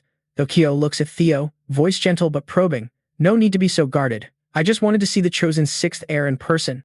And honestly, I'm glad it's not that brat, acts so young. Theo thinks silently, just as rumored. Theo makes a good impression, exemplary and approachable, but in a clan where only the strong are honored, is he really happy to welcome a new rival like this? Theo shakes Theo's hand, voice clear and confident, honored to meet the Lord. Commander of the Black Iron Cavalry Theo Ragna. I am Theo Ragna of the White Dragon Squad. Theo laughs, a booming laugh, releasing a powerful, oppressive aura that makes the atmosphere heavier. He asks, challengingly, so you want to clearly draw the line like that? Theo's aura is so strong it almost makes Theo stagger, but Theo grits teeth and stands firm. Theo laughs loudly, voice weird. Our heir takes rituals too seriously. No need to be so stiff. Relax. Just call me brother. Theo thinks. This is a true fighter, always trying to dominate the opponent, even in friendly moments, refusing to lose.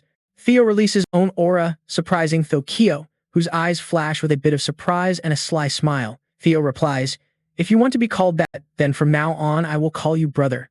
Meanwhile, outside the grand hall, the Danko sisters appear, blending into the lively party atmosphere. Hanamseo, looking annoyed, touches the hot tie, saying, this shirt is too tight, I just want to rip it off. Hearing that, ECA immediately scolds, just endure it. It's because of actions like that people say the Danko clan are all savages. From behind, a voice cut through their conversation. Looks like everyone's finally here. Spotting Liu Yifei, the sisters from the Chess family immediately lit up, faces brightening. Liu Yifei smiled warmly and asked, is everyone doing all right? Anna So turned around and spoke, yeah, you seem pretty famous out west. Heard you're on par with Dragon Sky Peak. Liu Yifei chuckled modestly.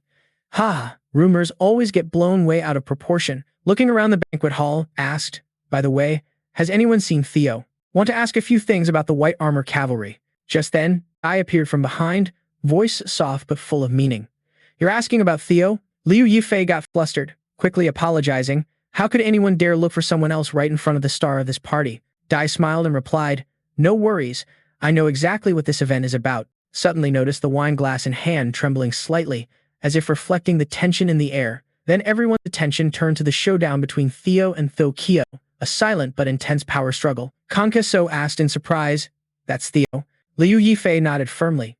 Who else could pull that off right here? The standoff lasted a while, the banquet hall's atmosphere compressed by the pressure from 2 opposing forces. Finally, Theo suddenly gave up, laughing loudly. I admit defeat. Theo laughed back. What are you saying? Clearly, you're letting me win. Theo didn't deny it, but added, I won't argue, though being too humble sometimes looks like mocking the opponent. But everything I said is true. If I were your age again, I'd definitely lose without question. Theo replied softly, you flatter me too much.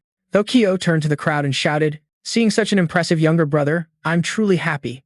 Raised the wine glass and cheered loudly. To the new era of Jana, everyone raise your glasses. Everyone shouted in unison for Na. Theo turned back to Theo. A successful debut for the new heir, right? Theo thanked but thought silently that Theo was really slick. Just showed off strength to solidify status. while openly acknowledging the rival to win the crowd's favor. The vibe that Navin and I created has clearly shifted to his side, though Kyo can't be underestimated just because of that polite exterior. After a while, Theo's friends also arrived. Hankaso turned to ask Theo, "Haven't forgotten the vow to become your sword, right?" Meanwhile, the crowd's whispers continued. How could someone so young reach that level? Another person interrupted. "He's not engaged yet, right? I want to introduce my daughter to him." Scene shifted to the palace's second floor, where an elder was boiling with rage. Thought about condemning Theo's actions and finding a way to kick him out. The elder roared. But then some fools interfered. A common bastard daring to stir up the clan like it's his personal playground. It's disgusting and shocking. Looked out at the banquet hall and saw Eveline, eyes blazing with fury. How dare that filthy creature show up here? The maid respectfully called Eveline captain and praised. "You look amazing today." Eveline blushed in surprise and asked, "Really? Are you sure you've ever praised me without sarcasm? You're truly beautiful and adorable." Hearing that, Eveline got flustered, tried to run off to change into uniform, but was stopped by a subordinate. "You can't wear a uniform to a party." Just then, a wine glass flew straight into Eveline's face, accompanied by a voice full of contempt. "Just that brat alone is enough to make my blood boil." Eveline trembled, recognizing the voice. The door opened and the old man slowly stepped in. He roared, "How dare you drag your sorry self here?" Ain angrily retorted, "Even if he's one of the 9 dragons, he has no right to treat the captain like that." Eveline quickly stopped Ain, whispering slowly, "I'm fine, really." But from the top of the head, dark red blood was streaming down. "I'm fine, really. For me, please don't do anything." Ain thought, never seen the captain so scared before. What did the elder do to put the captain in this state? The old man stepped closer, full of murderous intent. "I told you never to show your face before me again." He looked at Eveline's mechanical arm with disdain. "What's this now?" He ripped off the mechanical arm immediately. Ain shouted in fury. The dragon elder threw it to the ground with a cold clang. "You really think slapping that pathetic toy on will make everything go back to how it was? If it's trash, then just live like trash, crawling on the ground for others to trample on. Next time I see you, I'll tear you apart." Eveline ran away in panic, while the elder stood there, laughing loudly. "Ha ha, finally that stinky smell is gone." Ain turned back, threatening to report this to the tribunal, but the elder challenged back. "Tribunal, huh? Interesting. Do as you wish. Soon you'll clearly understand what survival of the strong means in the Janna family." Ain was so furious that the mouth was torn, but now nothing could be done to that bastard. Eveline fled the palace, heart heavy, just as expected. A place like this should never have been visited. Try to endure just one more time. If you dare call me father with that filthy mouth again, I'll tear you apart. Get lost, never show your face here again. Got it? Tried the hardest to overcome the pain of the past, but in the end, nothing changed. Suddenly bumped into someone. Kui Long appeared unexpectedly, calm but warm voice. "Why the rush? The party is over there." Seeing Kui Long, Eveline felt like seeing the father never had, eyes flickering with faint hope. At the banquet hall, while everyone chatted happily, a shout startled all. Kui Long Julius Sana, commander of the White Armor Cavalry, just broke the elder's arm. The elder screamed in pain. "Do you know what you just did? Captain of the White Dragon Squad." Julius Sana. Kui Long released the grip, angrily replied, "I told you, if you dare touch that child again, I'll make you regret your stupidity." The elder shouted, "You dare turn your back on Janna, arrest this dangerous criminal now." The tribunal immediately surrounded Kui Long. Sharp swords pointed straight at the center, no mercy. As the law enforcers, they intervened. The commander declared, "Captain of the White Dragon Squad Julius Sana, you are under arrest for injuring a tribunal elder. We demand your cooperation." Kui Long coldly asked, "What if I refuse?" The commander trembled before the aura. Kui Long continued, "Janna's law states the oath on the sword must be upheld with life. 4 years ago, I swore on the sword before those fake foxes. If they dare touch that child again, I'll make them wish they were dead." Released a powerful killing intent, causing the tribunal to panic, all stepping back under overwhelming pressure. Theo appeared, hearing about Kui Long breaking the elder's arm. "What? How can an inspector handle this? Should we run? Thought this never happened in the past life, so why now?" Looking at Eveline, understood the reason. Finally, things started to make sense. Eveline is the illegitimate child of Vogue Janna. For Vogang, who values pure bloodline, Eveline's existence is a shame he wants to bury at all costs. He once planned to exile her, but Kui Long saw Eveline's potential and recruited her into the White Armor Cavalry, ruining Vogang's plan. When Eveline became a standout deputy commander with talent, Vogang feared the secret would be exposed and used a mistake to try to kill his daughter. He staged it as an accident. Eveline survived but lost the left arm. Unable to hold reins, forced to retire and manage training ground. Number 4. She didn't even know about these banquets. Vogang didn't expect her to show up here. All this chaos is the consequence of Theo's actions after returning to the past. That's why Theo feels responsible to fix all the variables created. The elder shouted, "Ladies and gentlemen, please look at this scene." Kui Long's contempt for Janna's protective elders, using the authority of the 9 dragons bestowed by the family head to threaten his own bloodline. Isn't that open rebellion? Kui Long angrily replied, "Damn, abusing power, are those words really coming from your mouth?" Theo quickly intervened. Both sides are too agitated. Because of your conflict, my friend's birthday party, which should be full of joy, is now drowned in fear. Hearing Theo, Kui Long gradually calmed down, but the elder was surprised, not expecting Theo to interfere. Theo continued, in a calm but firm voice, "Why don't we settle this the traditional Gienna way? A one-on-one duel," the elder said in panic. "Nonsense.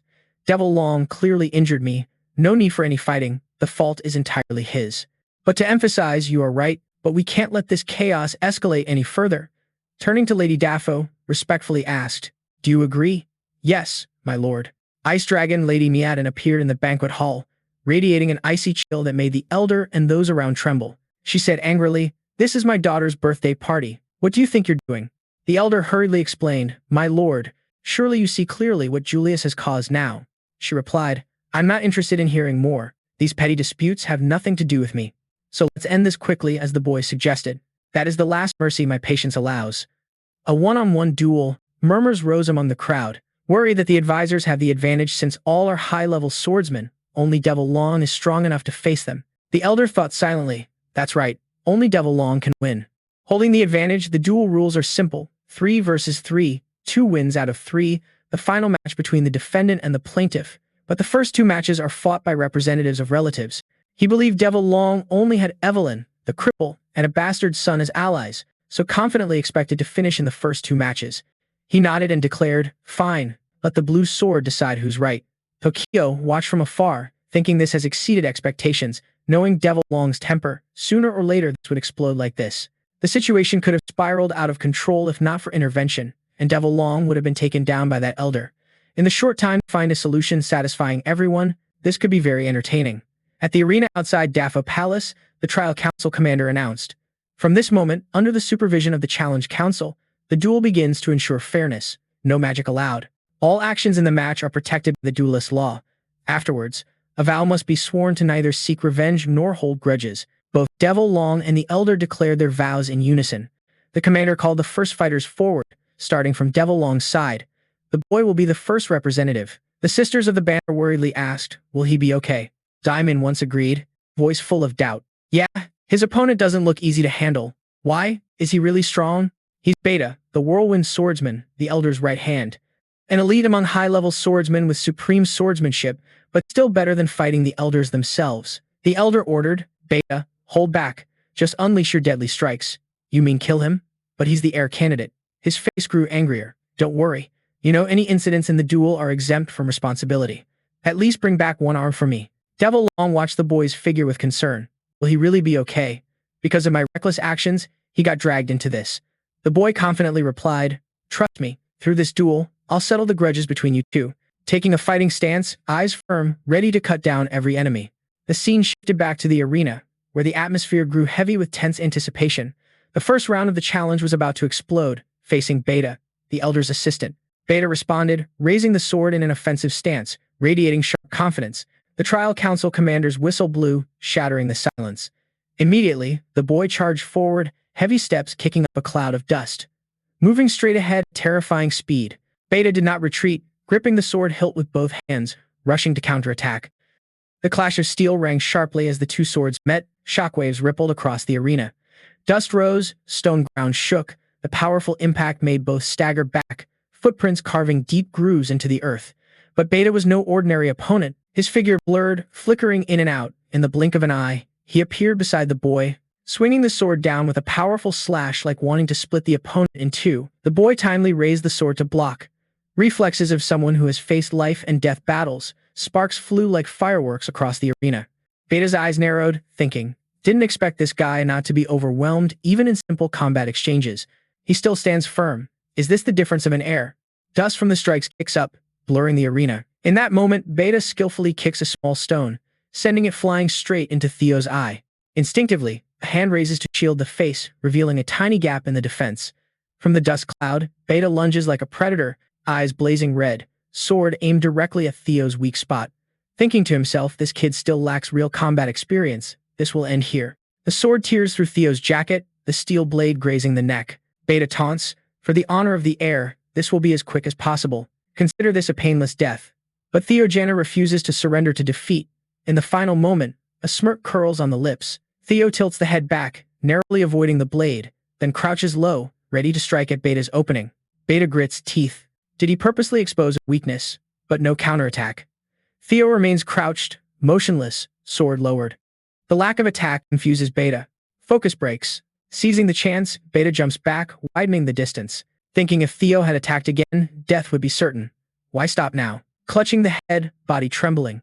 A cold, dark energy radiates from Theo, shaking the arena. Inside Theo's mind, venomous voices scream. Kill them, kill all who mock you. Abandon us, take everything, burn it all. Beta watches, eyes squinting, revealing another opening. Using the old move? You dare underestimate me that much? You the heir?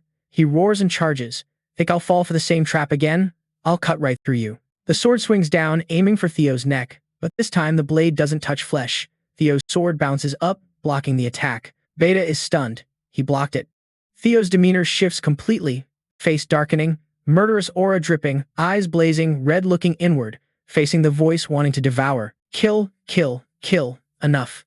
I'll handle this fight myself. Shut up. Beta is confused, sweat dripping, shouting, "You bastard, what did you say?" But before more words come, in a flash, Beta's arms and legs are severed, blood spraying, staining the ground red. Beta doesn't understand what changed, only sees the sword rushing in, panicked, no limbs left to defend. Beta screams as Theo's sword swings down, blade hits the ground causing a terrifying explosion, earth cracking open, shockwaves sending dust and stones flying everywhere. Spectators cover faces, nobles duck behind seats, cloaks flutter in the strong wind.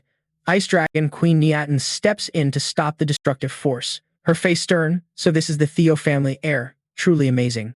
The ground beneath her feet is torn apart, unleashing such power without using mana. At Theo's age, this is unprecedented. Theo has surpassed standards most heirs never reach. The dust finally settles, Beta's shattered body lies sprawled on the ground, limbs severed, consciousness fading. The trial council commander raises a hand, voice echoing through the silent arena. First round one-on-one challenge. You win. Theo's banquet hall erupts with gasps, astonishment, and hurry whispers. Theo's mind keeps replaying the recent moment. What was that feeling? Unlike the usual hatred clawing inside, this was totally different. Strange, like something was guiding, pushing to attack. Theo recalls the strike that split the arena. When letting go and merging with that feeling, a power at a whole new level was unleashed. A soft laugh escapes, bitter yet curious. Does Fumak let hatred control? Dangerous, very dangerous, but if controlled, Theo clenches fists, excitement flashing across the face. If mastered, strength could double. Silence breaks as the commander's voice sounds again, preparing for round 2. Both fighters, please step forward. Theo doesn't hesitate, footsteps echo on the ground, the accused declares to continue fighting. Opposite, the elder grits teeth, sound almost echoing. Theo Ragna continues to round 2, that arrogant bastard. Fine, if death is what you want, it will be here. A new fighter steps out from the elder's side, radiating authority. I count on you, young heir of Ragna. That man is PGG's son, the mysterious swordsman. Once a dragon-ranked swordsman, the Edgic brothers gape in awe. That sword, can he use it without mana? On Kaso grins widely. That sword isn't ordinary, I like it. But Demon Tun's face darkens, voice tense. Hey, why worry so much? He might not win, but won't really die.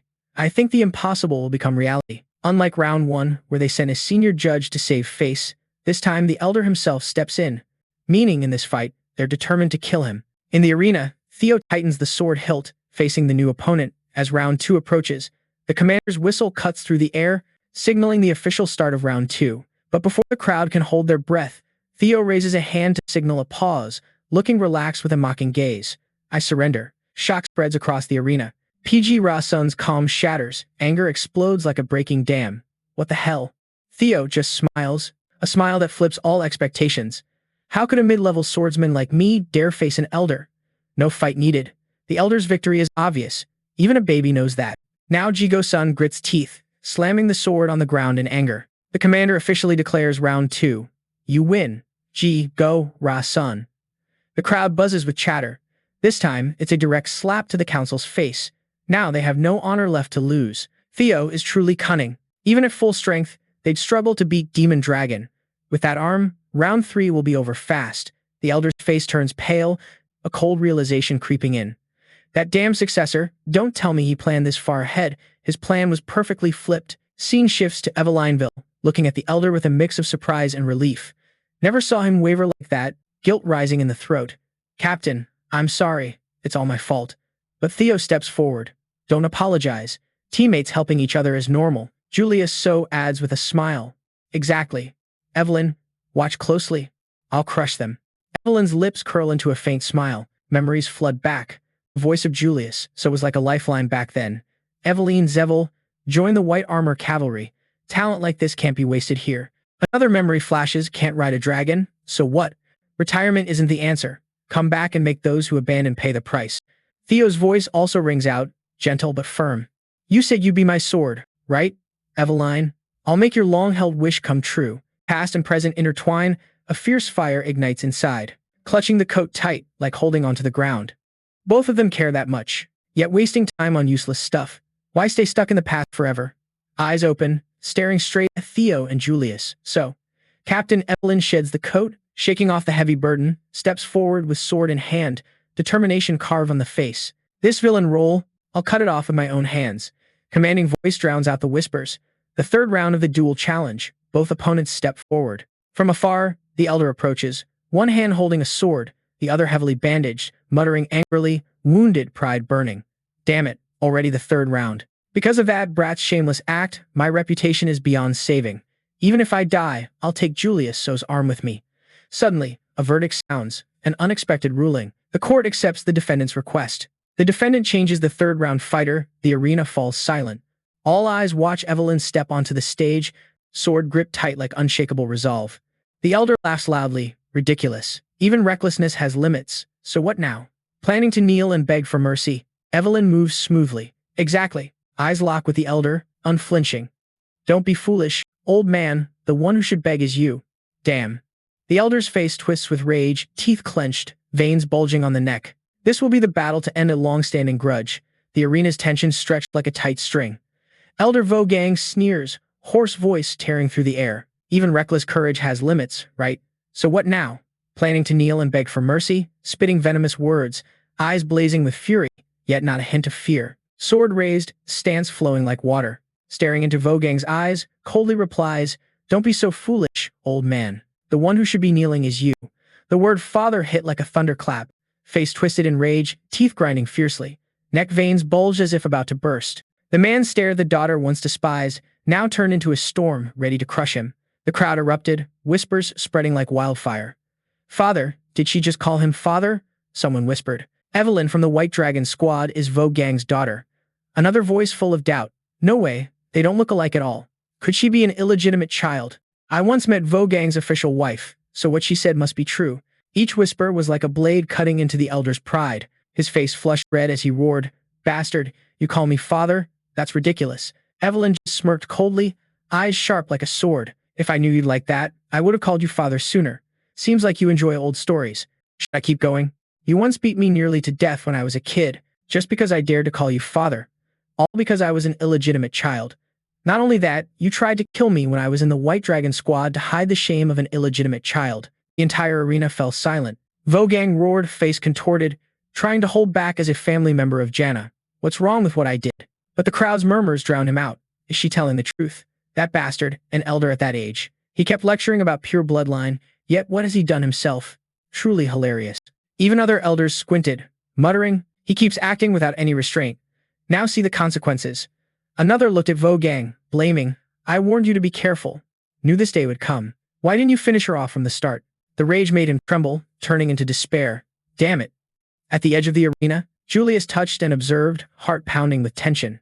Julius anxiously called, Evelyn, you don't have to push yourself too hard. Let me handle it. But with a steel voice, don't worry, Captain. We just need to trust and watch. Let's see Evelyn handle this. Suddenly, the ground shook. Evelyn and Vogang charged at each other. Two swords clashed loudly, sparks flying in the arena. Each strike was a battle of bloodline and hatred. Vogang fought like a wounded beast, fury fueling strength. But Evelyn fought with something deeper, a will sharpened by pain. A gentle swirling energy rose from Evelyn, shaking the air. Julius's eyes widened in shock, whispering, "No way, that's the divine wind technique." A roaring tornado swept the arena, swirling around Evelyn like a summoned beast, pushing Vogang back. Staggering steps faltered. In the stands, the elders were stunned. Divine wind? Isn't that Fong Bao's sword technique? How could she master the lost art of Fong Bao? Evelyn stood firm in the arena, eyes blazing, every move sharp and terrifying. The crowd couldn't believe their eyes. She not only blocked Vogang's sword, but pushed him back too. How did she learn Fong Bao's lost technique? Crushing one of Ganana's top swordsmen, someone in the stands chuckled calmly, thinking, no surprise. This challenge forbids mana use, meaning only pure swordsmanship is allowed.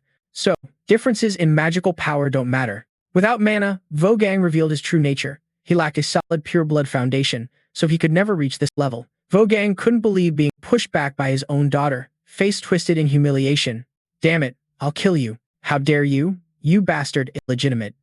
Evelyn gripped the sword tightly, eyes cold as ice. Vogang lunged, sword slashing down like it wanted to crush. Evelyn met it head-on, swords clashing, sparks flying like shattered stars. Vogang roared, "Bastard, you think you can escape me? I'll beat you until you kneel, begging for mercy." But Evelyn gritted teeth, countering with a thunderous strike that stunned Vogang. She stared straight into his face and shouted, "If you're so good, then try me." Vogang's arrogance wavered for a moment. How could this be? Evelyn growled, eyes blazing. "When I was little, you were my whole world. I was always afraid of you, but now I have people I can trust, people who care and won't abandon me. I'm no longer the weak child you once knew." Vogang staggered at the declaration. He never expected the discarded child to be this strong. In that moment of hesitation, Evelyn charged forward, the sword piercing through Vogang's body with unbelievable smoothness.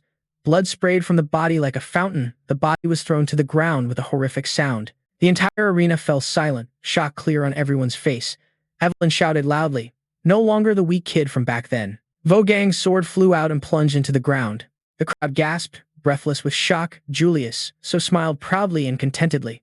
The winner had been decided. Vogang lay sprawled on the ground, clutching the severed arm, blood spreading red. Breathing hissed, teeth clenched tight, but the rage still burned. "Damn it, don't be ridiculous. The fight isn't over yet." Suddenly, the elder's arm froze, stiff and unable to move. Looking down, the bone-chilling cold enveloped. Ice Dragon Queen Nayatan stepped forward, her aura thickening the air. Coldly said, "If you are one of the 9 dragons, don't disgrace yourself further. Accept defeat." Vogang's challenge vanished, a commanding voice thundered. "You won the 3rd match." Evelyn's verdict was innocent. Evelyn turned and stepped before Julius. A warm smile. Evelyn reported the mission complete. Julius so proudly said, "Well done, Evelyn." Eyes closed, cheeks flushed, an innocent smile, all thanks to everyone. On the elder's side, chaos erupted. A guy helped Vogang up and said, "Are you okay, Grand Elder?" Another picked up the weapon and brought it forward. "This is your sword. You are seriously injured. Please go get treated first." But Vogang pushed them away, stood up with killing intent surrounding. Moving forward, eyes blazing. Evelyn and Julius so turned to look with serious eyes. Vogang charged with murderous intent, rage clearly, making reason lost. "You damn brat, I'll kill you right here with my own hands." But before the sword could fall, a giant hand gripped the wrist tightly. Julius commanded the white-armored cavalry, standing between them, eyes burning red with anger, aura like an unstoppable storm. "Want me to take your other arm too?" Vogang clenched teeth, knowing defeat was certain against Julius. So with current wounds, suddenly a tremor came from somewhere, making the arena freeze for a beat. At that moment, a messenger rushed in, voice panicked and urgent. "The Choi Van clan has started attacking. Everyone return to your positions immediately." Julius so was annoyed but quickly turned to follow. Evelyn said, "War has come. Return to the White Dragon squad now." Both replied in unison, "Yes." Vogang screamed, face twisted. "Bastards, how dare they disrespect me? Stop. I said stop, right now. This fight isn't over." But then stepped forward, with a chilling, terrifying aura. Hundreds of thin ice swords hovered around Vogang. "Elder, I'll say this only once. Don't disgrace the 9 dragons any further." Trembling, Vogang replied, "You dare disrespect me, disrespect the Elder Council?" Calmly said, "Who knows, your views might be just like mine." At the same time, Elder Council members turned their backs and left. One said, "Even if the Elder Council's honor is at rock bottom, we can't let a defeated man still wield a sword as a representative." Those words shattered Vogang's pride. He knelt, humiliated under the flag once belonging to him. Julius watched the elder collapse and was satisfied. Finally, it's over. The despicable end of a greedy old man. Scene shifted to Choi Van's headquarters. Choi Van sat on the Supreme Command throne, face cold as ice. A general reported, "We have taken the central plateau of Fuang Ai. Haman Castle is about to fall." Choi Van asked, "Where are the Jia Na forces?" The general replied, "The cavalry lord and six-pillar troops are gathering at the central plateau," sneering, not out of joy but because the plan was unfolding exactly as expected. "Those stupid Jia Na, they act just as I predicted." He clenched his fist. "They will see this war as only a piece of a much greater plan." He stood up from the chair and moved forward, pointing at the map, face full of delight. "While they concentrate forces on the plateau, the place we will swallow is right here." In the Silver Clan territory, the atmosphere over the six great noble clans was heavy and gloomy. Outside the city walls, a soldier whispered to a comrade about the newly appointed lord. He mumbled that since that man took office, he only locked himself in the castle, drowning in alcohol day and night. The soldier sighed deeply. In these times, does that guy even realize he's the head of the family? The other soldier shook his head, his voice full of resignation and despair. He said anyone who could leave already did, so why bother asking? Bitterly, he said, "What good is a lord in a territory drowning in debt? Even the knights and vassals who served the Bar family for generations have abandoned them. So what can the new lord even do now?" He sneered sarcastically. "Maybe that guy should consider himself lucky since at least there's still money left for booze." The other soldier chuckled, agreeing. Then he lowered his voice and asked, "Hey, isn't the family sending reinforcements?" Hearing the word reinforcements, the first soldier snorted and mocked. "Reinforcements? You mean those freeloaders?" At this point, the Jana support team was introduced, including member Nan and Captain Sibo Dre. Another soldier grumbled that this team claimed to be on night patrols, but every time he checked, they were wasted. Lying exhausted near the castle wall, the soldiers' disappointment deepened.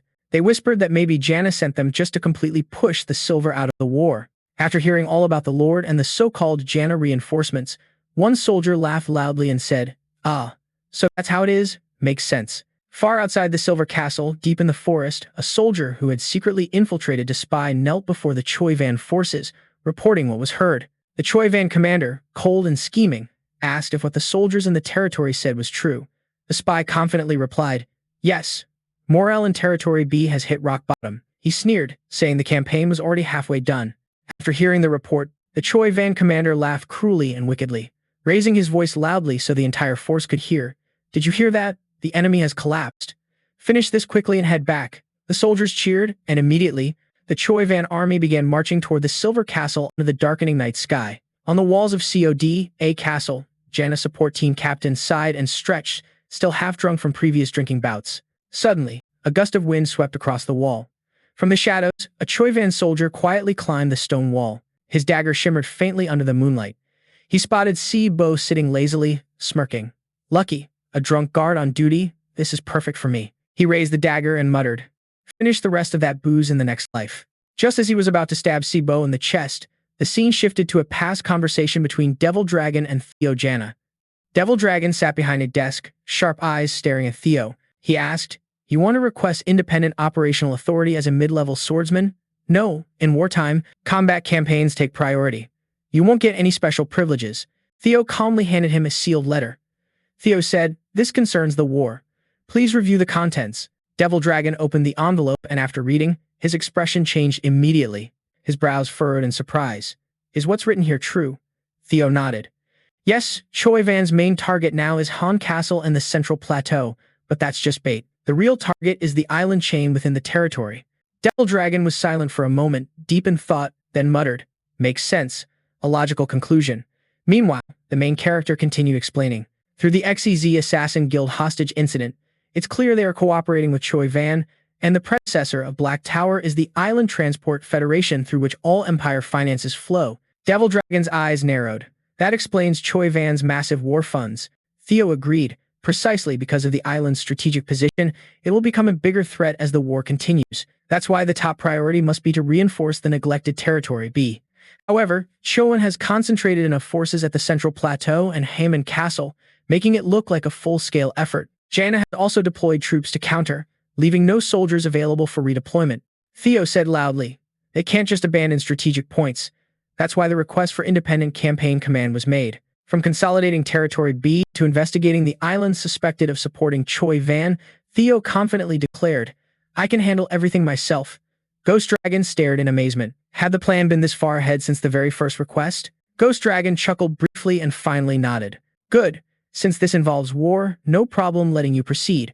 Don't get reckless. Theo slightly bowed. I'll keep that in mind. As Ghost Dragon watched him leave, the old man thought that all the intel Theo brought was top-notch, but the fact that Theo chose to report directly to him instead of the intelligence expert, Black Dragon, meant Theo planned to act solo. In that case, Ghost Dragon muttered inwardly, this permission was just a formality. If it's Theo, everything's already set.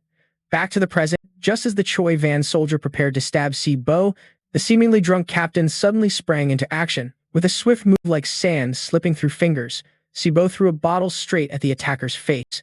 The liquid splashed into the soldier's eyes, temporarily blinding the attacker. The Choi Van soldier staggered back, rubbing the face, then froze, realizing the liquid wasn't alcohol but orange juice. Si-Bo grinned wide and chuckled. I usually don't like drinking. Before the enemy could react, Si-Bo moved lightning fast and took the soldier down with a single decisive move, killing him instantly. Another team member rushed over and reported that the vanguard soldiers trying to infiltrate had been dealt with. Si-Bo nodded firmly and said, Good. Hurry up and light the signal fire. His subordinates exchanged excited and confident looks. One remarked that their swords would slice right through Choi Van's forces, something never imagined during the previous flower opening ceremony. Another laughed, saying they weren't exactly taking it easy either. As Si-Bo prepared to light the signal fire, a Choi Van soldier pretending to be dead suddenly stirred. The soldier grabbed a dagger and lunged at Si-Bo with wild eyes. Si-Bo and the others realized too late. The dagger swung towards Si-Bo, but before the attack landed, a flash of metal zipped through the air and the soldier's head dropped neatly to the ground. Standing behind the corpse was a calm and confident man with a faint smile. It was Navin B, head of Clan B. He lowered the sword and said casually, Careful, if any of you get hurt, how am I supposed to face our lord? Si-Bo, embarrassed by Navin's presence, quickly bowed and promised to fix things. Navin smiled warmly and waved his hand. Just kidding, relax. Then his tone suddenly turned icy. But if you want to relax, there's something the lord should handle. Si-Bo casually handed the torch to Navin and said, Please keep the fire going. I need to talk with the team. Navin immediately responded with a cold expression, raising the sword threateningly. Si-Bo got punched by Navin for joking around. Screams echoed along the castle walls. Just kidding, just kidding. I'll get to work right away. Signal fires along the castle walls flared up one by one, lighting up the dark night. Soldiers rushed to their positions, shields raised high, bows drawn, ready for the upcoming attack.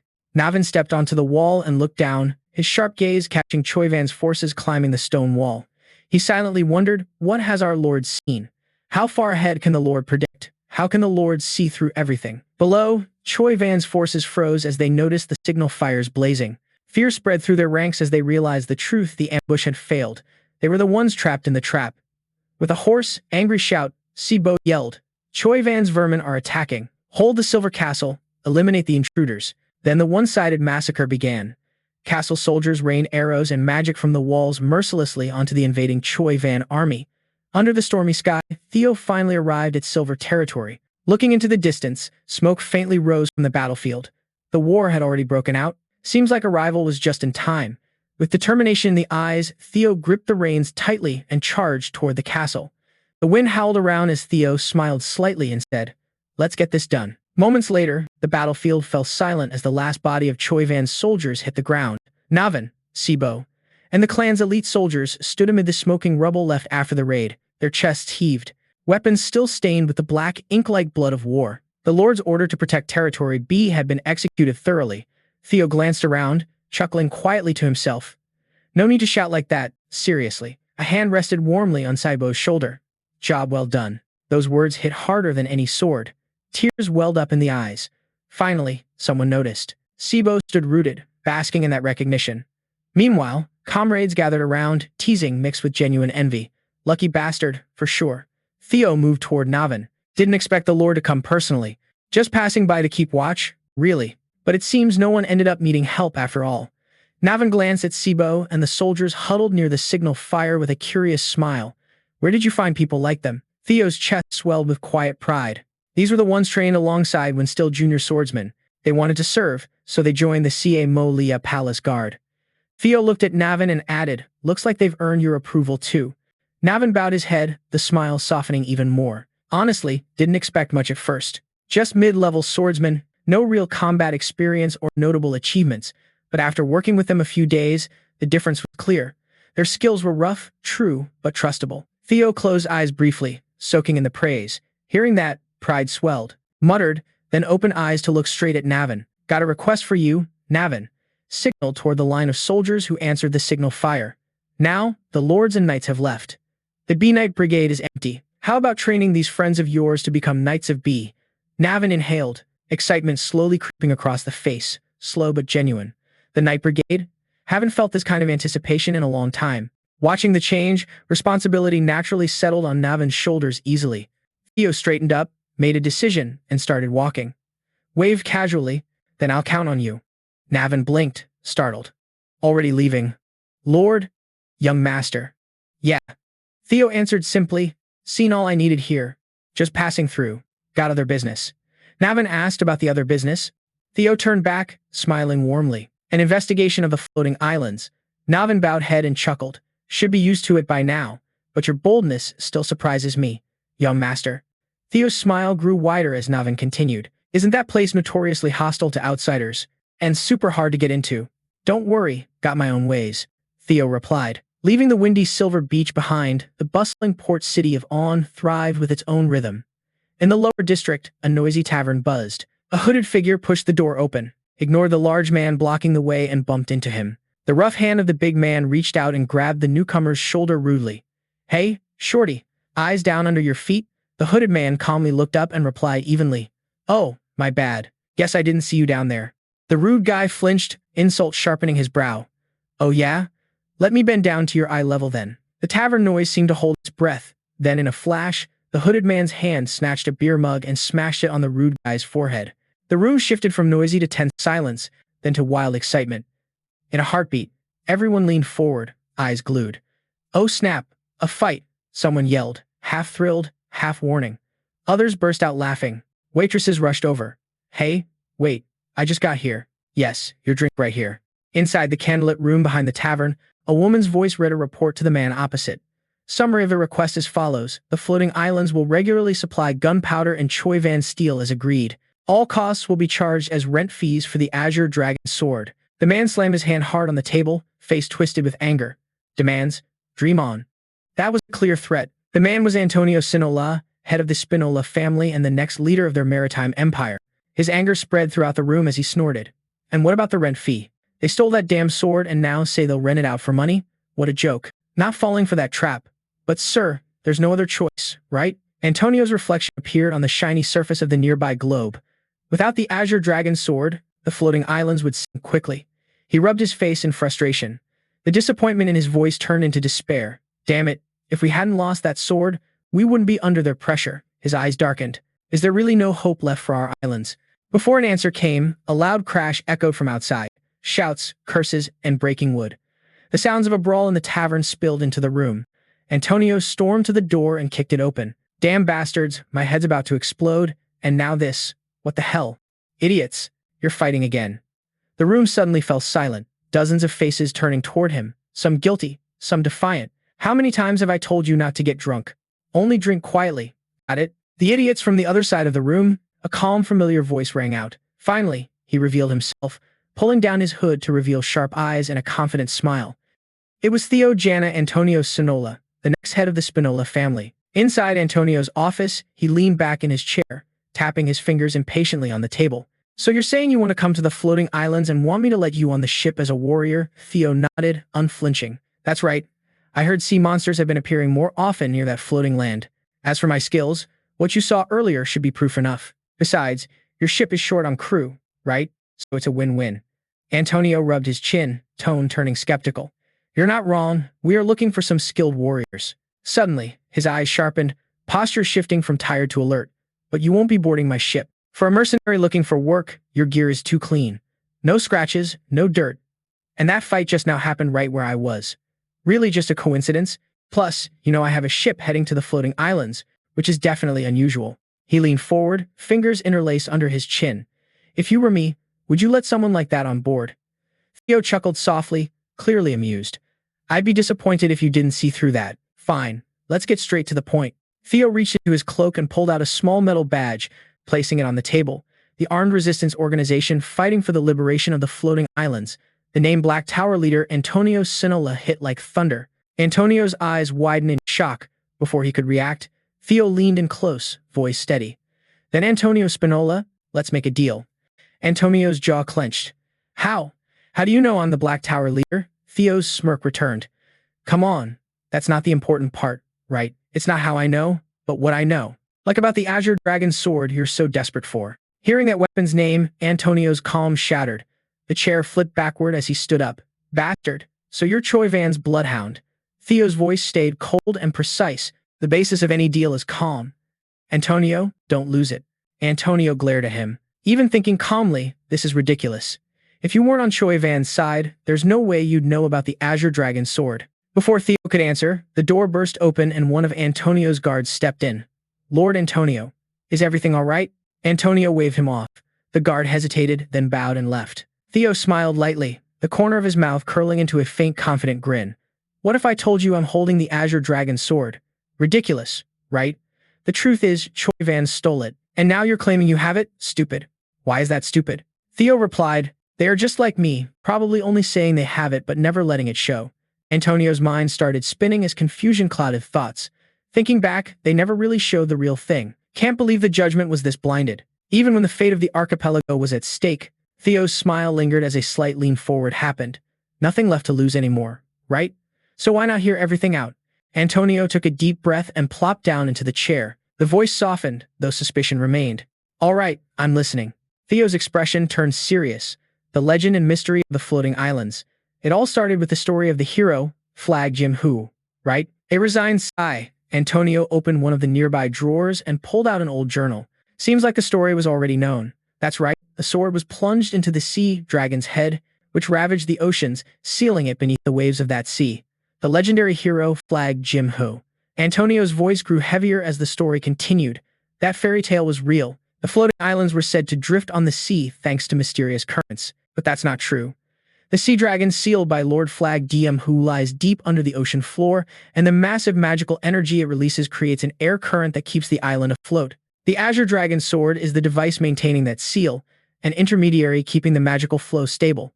But since Choi Van stole the Azure Dragon sword, the magical currents have become unstable. If the Azure Dragon sword isn't returned soon, the archipelago will sink to the ocean floor. Giant waves will rise from the sea, tearing everything apart. Buildings, infrastructure, people living there, homes, their lives, everything will be swallowed by the sea. He looked straight at Theo, voice full of urgency. I'm not joking. The lives of everyone on the archipelago are at risk. If you really have the Azure Dragon sword and return it to us, we will grant you anything you want. Theo's face darkened. Returning it wasn't a real solution. Anyone could steal it again. The image of the Azure Dragon sword flashed in Theo's vision, its dark light still etched deep in memory. But most importantly, that meant having to give it up completely. Antonio's voice turned resolute. Then let's continue the deal. What do you want? If it's money, we can pay whatever you want. Theo's eyes looked up, face calm but determined. Man, what's needed isn't money. Theo's eyes glowed faint red. Already prepared for this. A way to keep the Azure Dragon sword and still save the archipelago. All you have to do is take me to the floating islands. The scene shifted to the sea, stretching out like a living map, restless and shimmering under the blazing sky. A sailboat cut through the waves, bow bobbing as Antonio and Theo headed toward the horizon thick with islands. Theo stood by the railing, wind messing up the hair. And when the sight ahead was spotted, the smile widened. Finally, here it is. The floating islands hovered over the ocean like a cluster of towns and harbors patched together. Big and small ships traded around its harbor. A complex of sails and dust, once a legendary trade alliance with customs so distinct even the emperor recognized its autonomy. The islands now bore scars of occupation. Under Choi Van's control since the Great War, it had been exploited and turned into a military production center. Watching a row of forges spitting sparks like fireflies, a cold chill gripped Theo's chest.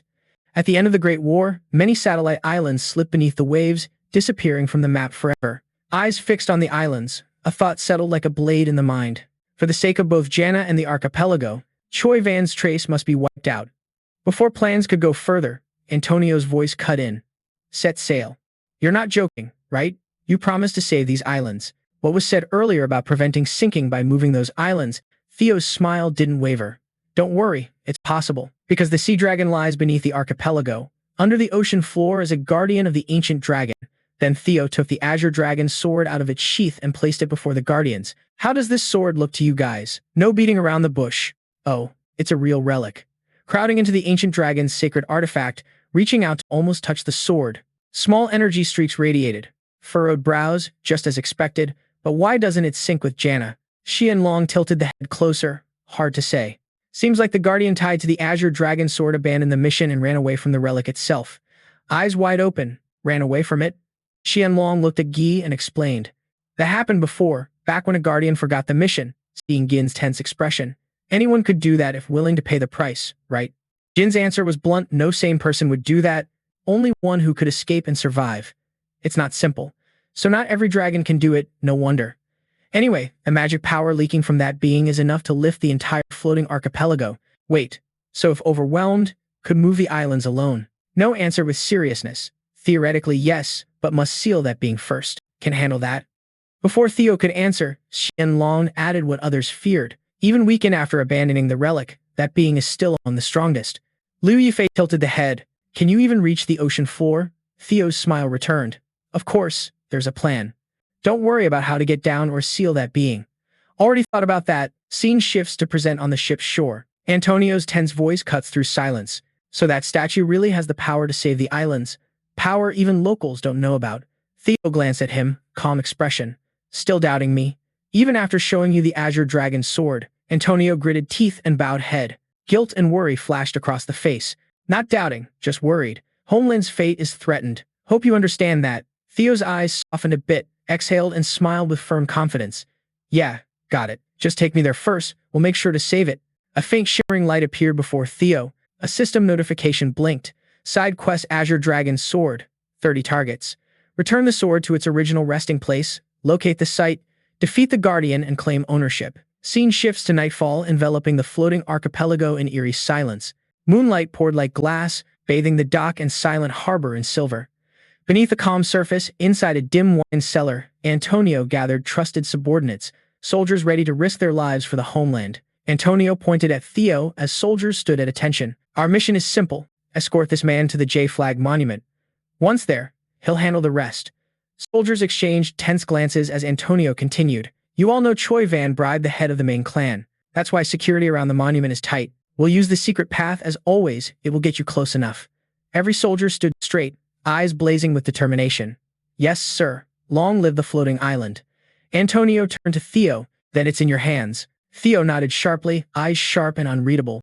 Got it. Among the gathered soldiers, one lingered behind, lips curling into a sly smile. Eyes glittered with something other than loyalty. Scene shifts to the archipelago center, the giant statue of the Da Mudi flag towering at the center. A dragon-shaped memorial carved into the cliff face. Around it, tall walls and watchtowers shimmered under moonlight, guarded by soldiers gripping weapons tightly, unaware of shadows lurking beneath. Deep below the surface, Theo and the group silently slipped through a secret passage, an ancient damp staircase smelling of sea salt, eyes narrowed as the hand brushed along the stone wall. So they really have a secret path here. One of Antonio's soldiers whispered, We've gotten inside. Like a waterfall, detection chance is very low, but please be careful. Theo nodded softly, opened the pack and drew the Azure Dragon sword. The blade shimmered faintly, resonating with invisible power. Turned to the soldiers with calm voice. Thanks for your effort. From here on, going alone. Soldiers stared in amazement at the sword's light. One whispered, Eyes open. Is this the real Azure Dragon sword? Eyes followed the towering statue of CJ Muss. The sword in hand trembled with energy. The closer it got, the fiercer the reaction. Tracking the statue's length up to the giant dragon's head, the source was definitely up there. Taking a deep breath, the figure launched upward, the body moving like a shadow under the dim moonlight. Below, one of the soldiers watched the climb closely. The sword was real. Finally, there was hope for the archipelago, but relief lasted only a second. Before the soldier could react, a hand covered the mouth and a dagger sliced cleanly across the neck. Eyes widened in shock, blood dripping silently onto the stones. The assassin stepped back, face cold, the dagger gleaming under the moon as a whisper came. Now, we reclaim the stolen Azure Dragon sword. Above, at the peak of the giant J-Flag statue, the figure touched the dragon's crown. Staring at the towering statue, the strongest reaction was here. The question was, what happens next? Without hesitation, the figure plunged 30 deep into the ground, recoiling as pain tore through flesh, the hand burned by the sword's power, stabbing the earth as before, causing nothing. pulling out a healing potion and drinking it. Time to think carefully. Maybe there was a hidden message. But before thoughts could finish, the air shifted quickly. The assassin emerged from the shadows, eyes blazing with bloodlust. Without a word, lunged forward with a deadly sword slashed through the air. However, the blade sliced through empty space where the figure had just stood, hitting nothing. Assassin's eyes widened. What? Before calming down, a burst of pain exploded in the belly. The figure reappeared behind, legs kicking hard into ribs. The impact sent the assassin flying backward, body twisting midair with a crack. Coughing blood and clutching ribs, dizziness flashed across the face. How did the figure get behind? Landing lightly, posture adjusted, eyes sharp like lightning. Assassin stabbed the sword into the ground to steady, breathing heavy. Two more shadows appeared behind. Lord Guy, are you okay? I'm fine, Guy growled, eyes locked on the figure, very strong. Duwang Lulin charged forward, the figure still holding the healing potion in one hand, slowly smiling with mockery. Outside the DM flag statue wall, a deafening explosion shattered the silence. Guards shouted, "Did you hear that?" Sounded like something broke. Then another soldier pointed upward with trembling voice. Look, the JM flag statue. All eyes turned to the giant statue, and what they saw froze them in disbelief. Damn, how could this happen? The statue is crumbling, huge stones breaking off and falling like meteors. The roar of collapse drowned the night, scene shifting back to moments earlier beneath the giant J flag statue stairs. Antonio paced anxiously, brows furrowed, staring up the tunnel above. Why the delay? What exactly were they doing up there? Before anyone could answer, hurried footsteps echoed down the corridor. A female soldier staggered out, gasping, face pale under flickering torchlight. Lord Antonio, big trouble. Guy and his gang, those with us, suddenly attacked the guest. Antonio's eyes widened. What? Damn. So Choi Van's minions have infiltrated this deep already. Meanwhile, atop the giant statue, the figure's sword clashed with three assassins at once, spinning to block and counter, pushed back by their relentless attacks. Damn, these bastards weren't amateurs. Eyes scanned them. Even when openings appeared, they didn't recklessly rush in. They were stalling, controlling 3 C-zones, waiting for reinforcements to quietly move in. The figure tightened grip on the sword. No way to let that happen. The voice startled the leader. What was the figure trying? Immediately, the sword sliced through air with a wide slash, unleashing energy tearing apart the rock beneath. The ground shook violently, shockwaves ripping the stone floor as if the sky itself was split. When dust cleared, the ground beneath cracked open. Something ancient shimmered below. Guy's eyes widened in horror. How did that guy know? Theo's expression shifted from tense to excited. So, it had been right under the feet all this time. Theo lunged forward while Guy shouted orders to the subordinates to stop him at all costs. But Theo moved faster than their reaction, the Dragon Slayer sword vibrating with energy in hand. A faint bell rang, another system notification flashed before the eyes. Side quest, Dragon Slayer, sword, Ban Meng, desire to return to original resting place. Objective, find its location, defeat the Guardian, and claim ownership. Theo's thoughts aligned, realizing the complicated thinking was useless. It wanted to return. The sword reacted strongest here. This is its original spot. Theo raised Ban Meng high, the blade shimmering with blazing blue flames, miniature versions of their true forms. Theo raised an eyebrow. What the heck was that weird shape? Xianlong sighed, crossing tiny arms. Energy exploded from the ruins like a tsunami of light, shaking the giant statue to its core. Guy and his men were thrown, tumbling over shattered stone floors, their screams drowned by the roar of unleashed power. Theo stood firm, hands gripping the sword hilt tight, body trembling as the ruins' energy surged through, blinding light engulfing everything. Outside, guards along the Jew flag fortress replayed as a deafening crack shattered the night. Did you hear that? Something just broke? Then a scream froze everyone in place. Look, the monument. Look at the DMUD flag monument. All eyes turned upward, horror engulfing the fortress. The giant statue, once the pride of the archipelago, was starting to collapse. Damn it, how could this happen? Theo's body twitched while slowly waking, vision blurry, and a dull pain stabbing behind the eyes. What happened? Was unconscious? Theo blinked, trying to focus, then froze. The battlefield was gone, no ruins, no monument. Around stretched a dense forest with ancient tree roots twisting on the ground, so survival was confirmed. Just as predicted, this was definitely inside the ruins dungeon. A familiar voice sounded beside Theo. So this was the land of that guy. Theo turned and saw the Guardians standing before, miniature version of the true form. Theo raises an eyebrow. What the hell is that weird shape? Fairy dragon size, crossing tiny arms. I directly manifested using your mana as an intermediary conduit.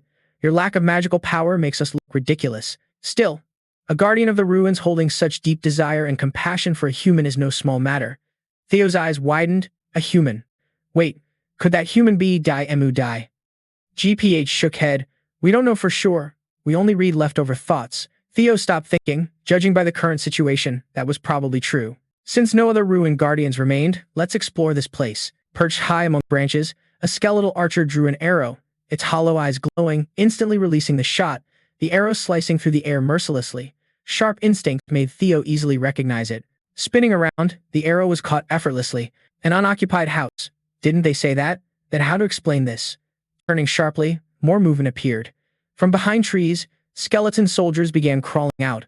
Bones creaked eerily. They climbed over roots and rocks, dozens then hundreds. Intruders. Intruders. Ban Meng belonged to Ju. The air thickened with decay as their numbers grew. In moments, Theo was surrounded, a skeletal army forming a jagged circle of rusty sword blades around. For Ju, we will eliminate intruders.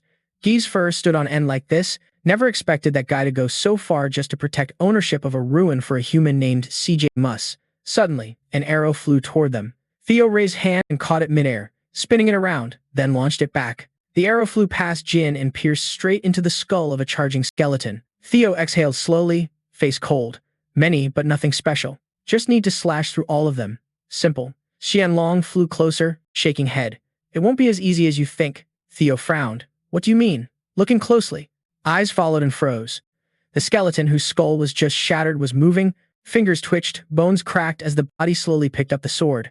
Skull fragments started to fuse back together, glowing faintly as they regenerated. These weren't ordinary soldiers. They were immortal warriors. The dragon bone soldiers wiped out the intruders, and like a wave, others followed suit. The sword raised high, eyes hollow but burning with a warning light. Theo's eyes widened, watching the shattered skeletons begin to reassemble armor on themselves, but then that familiar smirk returned. Yeah, this definitely wasn't going to be easy. Without hesitation, bone soldiers poured in from every direction. The forest erupted into chaos. Theo's sword sliced through the air. Metal clashing against bone echoed throughout the woods as skulls shattered and ribs crumbled. J-Fi hovered nearby, annoyed. We can't keep fighting this endless battle forever. Got any better ideas? G-Fi's golden eyes narrowed. I'll give your dumbass a piece of advice. That schemer, CJM, you said he's human like you, right? Then tell him to give up ownership. Simple as that. Theo blocked an incoming arrow, frustration boiling. That guy's a legendary hero. If he's still alive after all these years, can you still call him human? Fool. GD-Fi bristled, glaring at Theo. Insolent mortal, giving advice to a dumbass is pointless. Theo grabbed GD-Fi's beak midair. What did you say, you big oaf? Before finishing the sentence, a brilliant blue light flashed before the eyes. System notification. This dungeon is the last gift Lavin left for GJ. Reclaim ownership of the gift from CJ. M. Theo's expression froze. Reclaim ownership of the gift. Wait, maybe that bastard GH was right. But before Theo could piece it together, the bone soldiers attacked again from all sides like a deadly wave. In a flash, Theo leapt into the air, summoning multiple swords remotely, using them as launch pads to shoot upward, grabbing a thick branch dangling above the chaos. Hanging from the branch, Theo scanned the crowd below. This can't be just endless resurrection. Activating soul gate synchronization, eyes flashed bright blue. Awareness expanded like ripples on a pond, sensing movement. The aura of the bone army. If the gut feeling's right, something's definitely different. Then Theo spotted it, standing out in the crowd. A bone soldier radiating deep red aura, unlike the dull blue of the others, lips curled into a confident smile. Found you. Wasting no time, Theo jumped off the branch. But a sword appeared beneath like a stone pedestal, like trailing as Theo dashed through the air toward the red aura bone soldier. As they charged, one turned to flee. Should have known. The fleeing bone soldier's head whipped around as Theo closed in, panic flickering in the hollow sockets. Theo raised the sword, blade sparking black lightning. Too late. Black dragon technique. Lightning bolts erupted from Theo's sword, striking down in filthy streaks. They tore through the air, hitting the ground and bone soldiers simultaneously. A deafening explosion followed, engulfing the area in blinding light. A system chime rang in the mind. System notification, collected remains of GJ. Collect remaining relics to confront CJM. Theo glanced at the right hand, palm glowing deep red. A small bone fragment rested in the palm, ancient and pulsating with energy. Item obtained, third cervical vertebra of CJM. Theo's smile widened, excitement clear in the eyes. Just as predicted, this is right. Just keep collecting them like this. Scene shifted to the floating archipelago's harbor, shrouded in an endless storm. Sheets of rain lashed the wooden docks, night torn apart by lightning. Amid the chaos, one of them spotted a lone figure heading toward the shipyard. A man cloaked in black, walking deliberately and unhurried. He's late again. What's going on? The cloaked figure stopped abruptly. Nothing much to say, but the storm made things easier. What's happening here? The navigator stammered, eyes wide, corpses everywhere, passengers, sailors, guards, even merchants, all motionless. Hollow, pale eyes. The deck was slippery from rain and blood. One of the young sailors whimpered, trembling. What the hell is this? All the passengers, they were all dead. A figure cloaked in a robe stepped over them, completely unfazed. The stupid soldiers of the floating island. The Azure Dragon sword was right at their throats, yet they still let it slip away. The figure reached under the cloak and pulled out a metal mask. Who held it didn't matter anymore. After all, the floating archipelago was now in our hands. As thunder roared, the man's name hung in the damp air like a curse. The ninth phoenix fist of Choi Van Noi poured down like rain, water flooding the entire floating archipelago. Roofs slick and streets turned into rivers. Windows opened and people ran outside, faces full of disbelief. Whispered words spread through the storm as they stared into the void, where a sound like a mountain splitting shook the night. How could this be? What are we supposed to do? Out there, towering over the waves, the giant statue of the water dragon, a guardian who had watched over the archipelago for hundreds of years, was collapsing. A young man's trembling voice whispered, "Our island's guardian statue, it's falling." Meanwhile, deep inside the dungeon ruins, cutting through the legion of rising bones all around, the shattered bones crumbled to dust under the blade. A final notification flashed before the retrieval was complete. The remains of the die flag 206 out of 206 were finally gathered. But when the last bone fragment was lifted, small and delicate, glowing faintly, a confused blink petal bone. Where is this from? Before uncertainty could settle, another notification flashed. Do you want to access the memories of the die flag engraved in the die sea? Without hesitation, the world blurred and consciousness felt pulled to another place. So this is the hero of legend. What did the hero look like? What kind of life was lived? Light enveloped everything, and the dungeon vanished into a distant memory replaying. The memory of the die mildy flag engraved in the DC. A barefoot child ran along the shore, clinging to a leg while calling loudly toward a hidden cave carved by the sea waves. "Levi, Levi, I'm here." The voice echoed throughout the cave. Inside, nestled in a stone cradle, lay the Dragon Slayer's sword, its surface humming with a faint glow. The child approached with curious fearlessness, placing a small hand on the sword's hilt. "Wake up, Levi, I'm here." A burst of blue light flared, and a giant sea dragon appeared before the child, scales shimmering like tides under the moonlight, voice booming like thunder. "How many times must I tell you? What is a child like you doing here?" The dragon's roar trembled with irritation. "I am the cloud guardian of the ancient dragon ruins. You're not even from the Gianna clan. How dare you call me by that name?" The child just smiled, raising a basket of bread as if greeting an old friend. "I'm stubborn, but your real name is too long, so I call you Levi." The giant sea dragon shrank until standing before the child like a large beast. "Do whatever you want, foolish child. Talking to you just tires me out." Then it stared at the bread, mumbling, "Why does that innkeeper always give you bread?" The child beamed, unaware. "Yeah, I don't get it either. Ah, today's got some great stuff." And the child started talking fast about the baker, the dock, random chit-chat, while Levi silently listened, chewing. Days passed, the child grew up, voice deeper, hair longer, but always returned to bread and endless stories. Levi kept showing annoyance, groaning at every tale, but never chased the child away. And slowly, somewhere between stories and silence, the water dragon began watching over the child, not as the guardian of the ruins, but as something close to family. Years passed, the cave remained the same, cold, misty, filled only with the sound of the sea breathing in and out. One night, under pale moonlight, those familiar footsteps returned. The water dragon exhaled in irritation and bowed its head.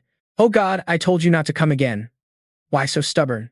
However, before finishing, something wet fell to the stone floor, the smell of blood filling the cave. DMLD flag appeared, body covered in cuts and bruises, blood streaming from arms and legs. A trembling voice reached out a hand, calling for Levi's help. "Save me." Strange people suddenly stormed into the town and captured the villagers. Before taking another step, a soldier burst into the cave and grabbed the hair. The sword plunged straight down in front of Koi Dmu. Horror was clear in the eyes. The soldier grabbed the hair to lift the head and said, "Got you now, stupid man, deep rat. Why run away like that? Our great emperor is blessing this remote sea. You should be grateful." His face twisted in a vile sneer, and at the same time, a bit of joy flickered. The sea dragon silently watched all this, but its eyes changed. The yellow and red flames in its gaze blazed like molten fire, and the whole body tensed with a deep rage that shook the air. Instantly, the cave cracked from the unleashed power of the sea dragon. The entire island felt the fierce tremors. The attack came suddenly, and in the blink of an eye, the whole town was engulfed in flames. The greedy fire devoured every roof, spreading fast from street to street. A creature that refuses to die. He pointed his sword at Koi JM. If you're its master, you should know how to kill it. Tell me. The sea dragon completely ignored him and instead looked only at CJM. It's okay. Koi J, I'm a guardian spirit. I can't die. I'll just return to a deep sleep. Koi DMU collapsed, body trembling with remaining magic inside the ruins. When I awaken again, you can surely wake me up. The commander lost patience and raised his hand. Soldiers tightened their grip and lowered spears toward the hostages' throats. The sea dragon's eyes softened, as if saying, our time is running out. And on top of the sea dragon was Koi J. Tiny compared to the giant dragon form, with fresh wounds still visible, but gripping the blessed dragon-slaying sword tightly with both hands. The soldier's eyes widened when spotting the girl atop the giant sea dragon. Rain poured down his face as he shouted, there's a brat standing on it. She's controlling it. Kill her first. But he never got the chance to raise his sword. A compressed bullet of air and seawater formed in the jaw and shot out. It pierced through the soldier's neck so fast, his head snapped off in an instant, falling onto the wet ground before the body collapsed. However, around the islanders, a liquid barrier shielded every helpless villager from danger. Koi DMU still stood on the sea dragon's head, looking down through tears, voice breaking almost beyond hearing. I'm sorry, Levy. I'm so sorry. A trembling hand pressed to the forehead, guilt twisting every syllable. You should have waited for the chosen one, but because of me. The sea dragon's voice deepened. Don't cry like that, everything's fine, right? Suddenly, a gentle and bright light blossomed around her. The protective layer the dragon created wrapped Koi JM in a soft cocoon, slowly lowering her to the ground among her people. No need to apologize. The moment her feet touched the ground, the villagers called her name again and again. CJMC saved us all. CM looked up at the sea dragon, eyes full of sorrow. But you said, I might have abandoned my duty, but I feel at peace. This is my choice. Its eyes softened, recalling the little child who once came to talk and laugh beside it. By my will, not the ancient dragons, I was able to protect your smile, but peace doesn't last under an empire. In a throne room, the emperor slammed his fist down in rage. His voice echoed through the great hall. My royal army was defeated by a mandy brat riding a sea dragon. Yeah, unacceptable. I was too complacent because it was a distant territory. Send the royal guards and take back that land for me. And the attack came. Thick iron chains wrapped around the sea dragon's body, binding it so it couldn't move. The beast roared, struggling against the traps as soldiers poured onto the island. Villagers were blindfolded, lined up, with spears pointed at their throats. The commander watched from horseback, smugly saying, interesting, a creature that refuses to die, pointing the sword at CJM. If you're its master, you should know how to kill it. Tell me. Water Dragon completely ignores him, instead just looking at CJM. It's fine. CJ, I'm a guardian spirit, I can't die. I'll only return to deep sleep. CJM collapses, body trembling with residual magic inside the ruins. When I awaken again, you can definitely wake me up. The commander loses patience and raises a hand. Soldiers tighten grips and lower spears toward the hostages' throats. Water Dragon's eyes soften. Looks like our time is running out. Liu Yifei froze, unable to move as tears streamed down the face.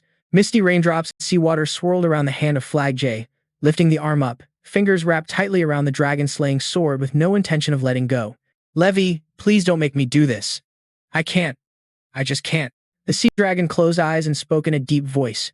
Maybe our fate was sealed the moment I broke the rules, so don't carry the burden of guilt for protecting your people. I will help you one last time. I was truly happy. Silence followed. Then with a hollow sound, snow tore at the heart as the sword plunged deep into the sea dragon's body. A roar ripped through the sky. The dragon collapsed, its massive form crashing hard onto the ground as chains clattered wildly around. The commander stared at the still creature's body, eyes wide before twisting into wild triumph. Head thrown back, a mad laugh burst out. The voice shattered the rain like jagged lightning. But just as the laughter peaked, the expression vanished, the smirk faded, pupils shrank, breath faltered. Something was wrong. Soldiers around stiffened, fear sinking into their voices. How could this be? From the horizon, a wall of water rose higher than the cliffs, taller than the watchtower. A massive tsunami awakened by the dragon's last breath. The ground trembled beneath the people's feet as roaring waves surged forward, swallowing everything in their path. Soldiers screamed and tried to flee, but the sea swallowed them without hesitation. Yet, at the heart of the archipelago, the people did not drown. Water curved around them, forming once again that familiar protective barrier. The shimmering liquid glass, Liu Yifei stood soaked in the storm with empty eyes, watching the waves carry the fading form of the sea dragon back into the abyss. A broken voice whispered, "Levi." Tears blending into the sea, the scene fading. Back to the silent ruins where Theo stood, the face softened, a quiet sorrow settling in the eyes. So that's how it was. Liu Yifei wasn't the legendary hero everyone thought. Just a girl, an unlucky girl who only wanted to be friends with the Guardian. Theo's thoughts were cut off by a voice behind. Turning around, the past flag Jay stood holding the dragon-slaying sword. The gaze followed, voice heavy with meaning. "So you're the one Levi was waiting for, the chosen one." Bowing head, a sad smile appeared. "Because of me, Lord Levi couldn't complete the mission. I caused pain he never deserved." Stepping forward, the sword was handed to Theo with both hands. "Please make Levi happy. He means everything to me." Theo held the dragon-slaying sword, feeling its faint hum in the palm. "Looks like I don't have to do that." Liu Yifei blinked, confused by the meaning. Theo lifted the sword slightly and smiled confidently. "This guy already looks happy." Those words hit Flag J like any sword's blade. Breath caught, shoulders trembling as tears spilled and fell.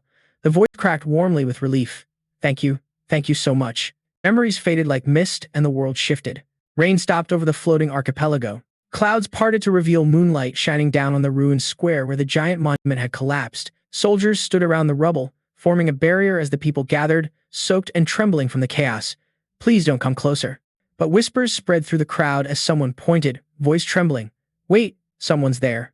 Heads lifted, breaths held. On the highest shard of the fallen statue, a lone figure stood. As light gradually reached the figure, every eye widened in disbelief. "No way, that's the one who saved our island from sinking years ago, right?" Theo stood among the debris, cloak fluttering in the sea breeze, surrounded by nonstop cheers. "It's Flag J. Flag J has returned." Scene shifted to the secret meeting room in the flying archipelago. A secret council chamber shook with panicked whispers. Senators from the 3 maritime clans had secretly gathered. A cold, authoritative voice floated through the dim hall.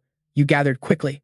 Everyone in the room froze. Standing at the threshold was one of Choi Van's 9 noble subordinates. His presence was like a blade pressed against the throat of the entire room.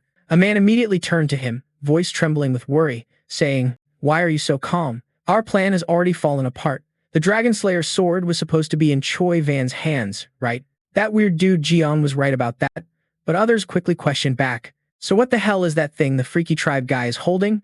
Because of him, everyone on the archipelago is rushing toward the statue, shouting that he is the legendary hero of the Daimus flag. At this rate, the power of the 3 maritime clans will fall into his hands.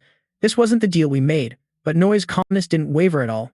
That's right, he handed over the Dragon Slayer sword himself, in exchange for Choi Van's promise that the clans would keep their status. His gaze swept over them like a cold-blooded predator, but watching you all stir up chaos over such a petty issue was annoying. That annoyance hit like a slap. One of the senators, offended by Noi's contempt, stepped forward and grabbed his shoulder. "What? A petty issue? Noi, what do you think of our 3 maritime clans?" As soon as the words left his mouth, Noi's sword flashed and cleanly split the man in two. The corpse collapsed with a wet thud. Blood spread out, and the room instantly filled with the stench of fresh blood. Noi didn't flinch, just looked down at the body and spoke in a cold, steady voice. "What do I think of you? Obviously, you're just pests. I can crush you anytime." Another senator backed away in horror. "Noi, what are you doing?" Noi wiped the sword clean on the cloak, face still terrifyingly calm. "You're traitors who sold out your country for personal gain. You should be grateful Choi Van has tolerated you for so long. Instead, you complain about ruling the floating archipelago even as it sinks. Greed has limits if you expect forgiveness." The remaining senator trembled, trying to defend himself. "Are you serious? Without the archipelago's capital, Choi Van will collapse too." Hearing this, Noi stepped closer until the man could feel the breath, eyes reflecting nothing but bloodlust. "Fool, you still don't get it, do you?" The man froze, every hair standing on end. Noi whispered, "If you don't want to be slaughtered right here, shut up and do exactly as I say." The senator's lips immediately pressed tight, sweat dripping down the chin as he struggled to breathe. Noi turned away like nothing was bothering him. "If you want to live, bring me the Dragon Slayer sword." A bunch of trash. Just before stepping out, a soldier knelt respectfully before him.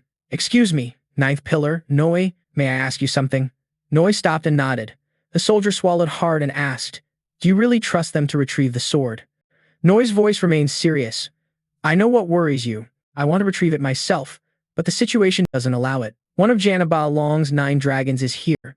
Noi's eyes narrowed further. "Since he's arrived, controlling him is our top priority." The day had just begun on the other side of the archipelago, As crowds gathered around the ruined remains of the giant dragon statue washed away by storms, the fragments glittered under the sunlight. Whispers spread through the sea of people descending the broken stairs. The crowd erupted, voices overlapping into a thunderous chant. Semsi forced a worried smile. Knew they worshipped the J flag like a god, but didn't expect it to be this intense. Thoughts drifted to the girls seen in memories. The Daimu flag bearer wasn't a mythical savior, not a divine hero, just a kind girl caught in a tragedy too big. Fingers clenched around the Dragon Slayer's sword. Even this sword was believed to be hers, but in reality, it was a relic of the primal dragon, only usable by one. Reaching the foot of the stairs, a man broke from the crowd and shouted desperately at the J flag. I beg you, please listen. Those damn scoundrels Choi Van are dragging the archipelago to ruin. Many here can't escape. If your heart still holds mercy, please save this island. In a blink, then exhale a small laugh. Maybe it won't hurt to go along with this a little. Raise the Dragon Slayer, sword high, voice confident echoing through the ruins. People of the floating archipelago, I promise you this. I will do everything to save this island. A wave of hope surged through the crowd. Their voices rose again as they shouted the name while finally stepping down to the lowest stair. A calm but respectful voice welcoming. We've been waiting for your arrival. Flag DM. A woman wearing a ceremonial cloak stepped forward with dignity. Dark hair. I am Madi, the High Priestess of the Flag JM Temple. Please allow us to guide you from here. The scene shifted as they crossed the long mountain bridge leading to the temple. People lined the path in awe, whispering prayers and blessings as they passed inside the temple, where ancient murals lit up the corridors. Madi whispered, through many generations, our priests have maintained this place, believing in the prophecy that one day a hero will return. Please proceed this way. Eyes widened, pointing at a statue revealing a small pearl necklace. It was said to belong to the very hero of Flag JM and the key to the Abyssal Sea. A system notification flashed before the eyes of the magic accessory, the pearl gate key of Flag J. Madi continued. Now that you possess it, shall we continue? Hesitating, then sighing. Before we go, there's something I need to tell you. But the priestess only smiled calmly. There's no need to fear. Sir. Frozen in place. How does she know? Madi turned to look and replied. The Dragon Slayer's sword is a relic of the primordial dragon. Naturally, only one family can awaken it. That's why we call this place the home of Flag JM. Even I can feel it after guarding the sanctuary for generations. The sorrow of a girl with no choice but to hurt her dearest friend. Her final wish was to protect this island. Sam has acknowledged you, so you deserve to be treated accordingly. Madi led down an ancient staircase carved beneath the temple. At the bottom was a stone altar overlooking a pitch-black abyss. If you throw the necklace from here, a gate connecting to the water dragon will open. She placed a small ring into the hand. Keep it with you. It will allow you to breathe and move underwater. With eyes closed in a formal prayer, I prayed for your success and the salvation of the floating archipelago. The ring was slipped onto the hand and clenched tight. A gentle but determined smile appeared. No need to worry, this place will be saved. No matter what it takes. The scene shifted back outside the Flag JM Temple, where a crowd had gathered under daylight. Everyone knelt on the stone bridge, hands clasped, eyes closed as they prayed for the legendary hero. Suddenly, a thunderous crash shattered the silence. A soldier slammed a pole onto the ground, shouting loudly, "Everyone evacuate immediately." Another soldier stepped forward, voice cold as steel. The 3 maritime clans have completed their investigation.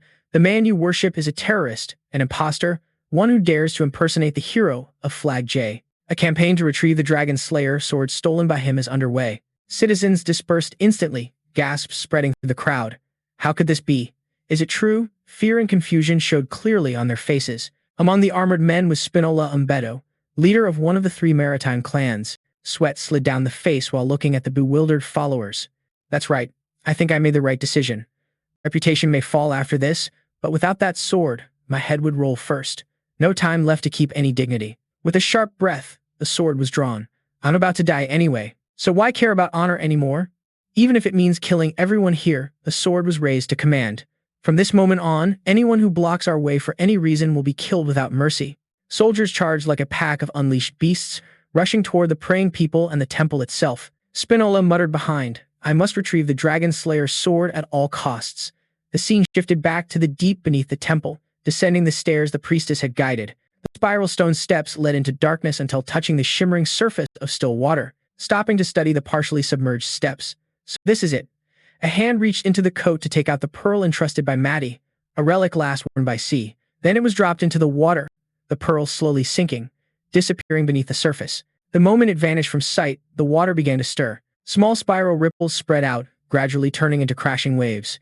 The water circle suddenly split apart, forming a floating circular path like a gate made of light. It shimmered faintly, droplets suspended in the air like drifting stars. Liu Yifei took a deep breath, stealing determination before rushing into the path. The moment the body passed through the spinning water ring, the world violently shifted around. Then, with a sudden jerk, everything stabilized. Liu Yifei opened eyes to find floating deep inside the vast, unfamiliar darkness of the ocean. Slowly turning head, the endless underwater world stretched out ahead. Made it in, but still no clue where to go from here. Drifting forward, instincts guided through the abyss when something brushed past the edge of senses. Frozen mid-water, eyes squinted but only empty water was visible. No sound, no shape, no trace. Scanning the area again, fists clenched, thinking this wasn't imagination, there was definitely something here. From behind, a series of ominous red lights flickered, glowing like burning ghost lanterns in the dark. Eyes widened, Liu Yifei turned head to watch massive shapes thrashing through the water. Their scales shimmered like liquid obsidian, jaws full of razor-sharp teeth, accompanied by terrifying growls and hisses. One by one, creatures fully emerged from the shadows. They surrounded like wolves stalking prey, slowly exhaling, tightening grip. A silent smirk formed, sea serpents. The deep sea's guardians, glancing around at dozens of giant sea serpents tightening the encirclement. If they're here, that means Spino Umbit's voice tore through the air as the sword raised high, yelling. From this moment on, anyone blocking our way for any reason must be eliminated. Following his command, soldiers charged forward like a pack of unleashed wolves, rushing at the civilians kneeling and praying outside the Jimui flag temple. Confusion spread through the crowd as everyone tried to understand what was happening. Some murmured anxiously, why are Ha-Un's 3rd District soldiers here? Did they really call innocent civilians terrorists? Before Spinola's mercenaries could reach the people, Supreme Nunmati stepped forward with a cold, authoritative voice. Stop. All of you stop immediately. With steady steps, placing herself between mercenaries and praying civilians, her white cloak soaked from the bone-chilling sea wind. Terrorists? On what grounds do you make such a claim? The man you speak of is clearly the reincarnation of Flag J. Behind her stood the temple knights, shields raised in support. I swear on the honor of every priest who has protected this temple through generations. Aren't you the ones who owe explanations? Why bring Choi Van mercenaries into a sacred worship site? The Jimui flag saint. Gasps erupted from the crowd. Choi Van, faces turned pale as the truth spread. Another shouted, they are the ones who stole the dragon's sword. Not the 3rd District who lost the Dragon Slayer's sword in their ambush, right? Wait, don't tell me. An angry man stormed toward a soldier and roared. You colluded with the Choi Van clan, didn't you? Stealing the Dragon Slayer's sword wasn't enough. Now you plan to betray the Da Mill flag saint too. The people exploded in fury. We won't let you do whatever you want. This time we will protect C. Spinola Umbetto's expression twisted with panic and rage as he watched the crowd turn their backs on him. A subordinate leaned in, voice tense and pleading. Lord Spinola, you've gone too far. We should retreat and regroup before this gets out of control. But Spinola snapped, eyes wild, shoving the subordinate aside and shouting to the Choi Van mercenary legion. Kill them all. Chaos erupted instantly. Citizens screamed as mercenaries hacked through the crowd, blood splattering on the temple bridge. Another of Spinola's commanders grabbed his arm and yelled, calm down, Lord Spinola, this will only provoke the people more and ruin your reputation. But reason was dead in Spinola's mind. The one who needs to calm down is you. John Merlin, will reputation save your neck from being cut? Once you choose to betray the floating islands, we only have one role left, to become Choi Van's perfect hunting dogs. His soldiers hesitated briefly before obeying the brutal order. No matter who stands in the way, kill without mercy, all responsibility will be carried. Must reclaim the Azure Dragon sword. On the side of the Supreme Nun, the temple guards stand firm, a flicker of fear in their eyes as they see the entire Spinola force charging at them with murderous intent. One guard leans close to Ma and urgently says, we should retreat now. This is getting way too dangerous. But before the words finish, Mahdi lands on the ground and shouts, Sir, we will fight alongside the people. Clashing sounds erupt as both sides collide. Spinola's soldiers roar, like we're gonna let you do whatever the hell you want. Meanwhile, the temple knights and citizens shout back, holding their ground, don't let them break through. The spear lunges, brutally closing in on unarmed civilians. A man ducks as the spearhead presses against his chest, breath caught in fear. But at the last moment, the sharp clang of steel rings out. Antonio Spinola personally steps in, swinging his sword with precision and knocking the spear aside, saving the man by a hair. Antonio isn't the only one advancing. His subordinates rush in beside him, forming a steel wall between Sino La Umbetto's army and the terrified citizens. Blocking blow after blow, the sudden intervention makes Sino La Umbetto's eyes widen in disbelief. Anger twists across that face. You fools, what the hell are you doing? Antonio blocks an incoming strike, gripping the sword tight. Long time no see, father. But Sino Lambeto shows no warmth. Instead, the rage sharpens. Abandoning the rightful heir position just to pull this stunt? What a ridiculous story. Antonio's jaw tightens at the accusation, anger flaring, swinging the sword so hard the incoming spear snaps in two, metal shards spinning on the ground. What nonsense do you mean, father? Selling out the country or killing innocent civilians? Spinola Umbeto's fury only deepens, eyes trembling with rage as insults spit out. You damn bastard! Both armies clash fiercely. With Antonio and his men joining the temple knights and citizens, their side finally gets a slim chance. Antonio pushes forward amid the chaos. All Black Tower members are present. Move forward. Suppress those wicked bastards and protect the citizens at all costs. The battlefield explodes with renewed power as swords clash against spears again and again. Sparks fly like glowing embers scattering in the air. While Antonio fights fiercely, shielding civilians whenever possible, a cruel thought weighs heavily. No matter how much morale is raised, the reality is still wildly uneven. Still outnumbered and outpowered, the front line won't hold for long. Please, hurry up. Cut to the one currently hovering in the deep sea as sea serpents surround, watching their movements carefully. Expected sea serpents, but didn't expect so many.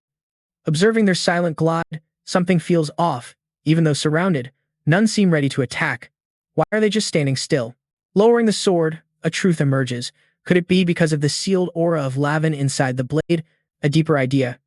Cautiously reaching out to a sea serpent while thinking if the gut feeling is right, this might work. The sea serpent doesn't back away. Instead, it closes glowing eyes as the palm rests on its head. A system notification appears. Sea serpent trusts you. You have been accepted as its master. Blue light spreads from the hand, scattering in the water like drifting sparks. Then another notification. Taming Avon activated. Sea sand tamed. Watching the glowing energy swirl around the hand and exhaling, the feeling is just like the first time taming Janna. An emotional echo flows through the dragon's heart. Memories of Lavin beneath the waves can be felt. Curiosity, fear, and everything the great guardian felt when sinking into the abyss. All vibrating through now, exactly like the sea serpents remember. Starting to communicate with the sea serpents through pure telepathy, their thoughts flow through like a stream. All of you are drawn by Lavin's power gathering. That's why you don't attack me. You're just watching and waiting because I carry the same aura as him. Another sea serpent glided toward the kid, eyes clouded with worry, whispering directly into the mind. Theo's expression softened with surprise. Was this really happening? But instead of fear, a slow smile spread across the face. Theo reached out, gently stroking the sea serpent and spoke warmly. Don't worry, just trust me. I'll handle this no matter what. Take me there. Theo climbed onto the sea serpent's back, gripping the Azure Dragon Slayer sword tightly as the creature coiled through the water, leading straight to Lavagin's resting place. They plunged deeper into the abyss. The world darkened until only faint shimmering blue lights remained, with heavy pressure surrounding. The currents twisted violently. Theo raised a hand to shield the face, feeling the ocean tighten like a fist around the body. The deeper the descent, the stronger the currents.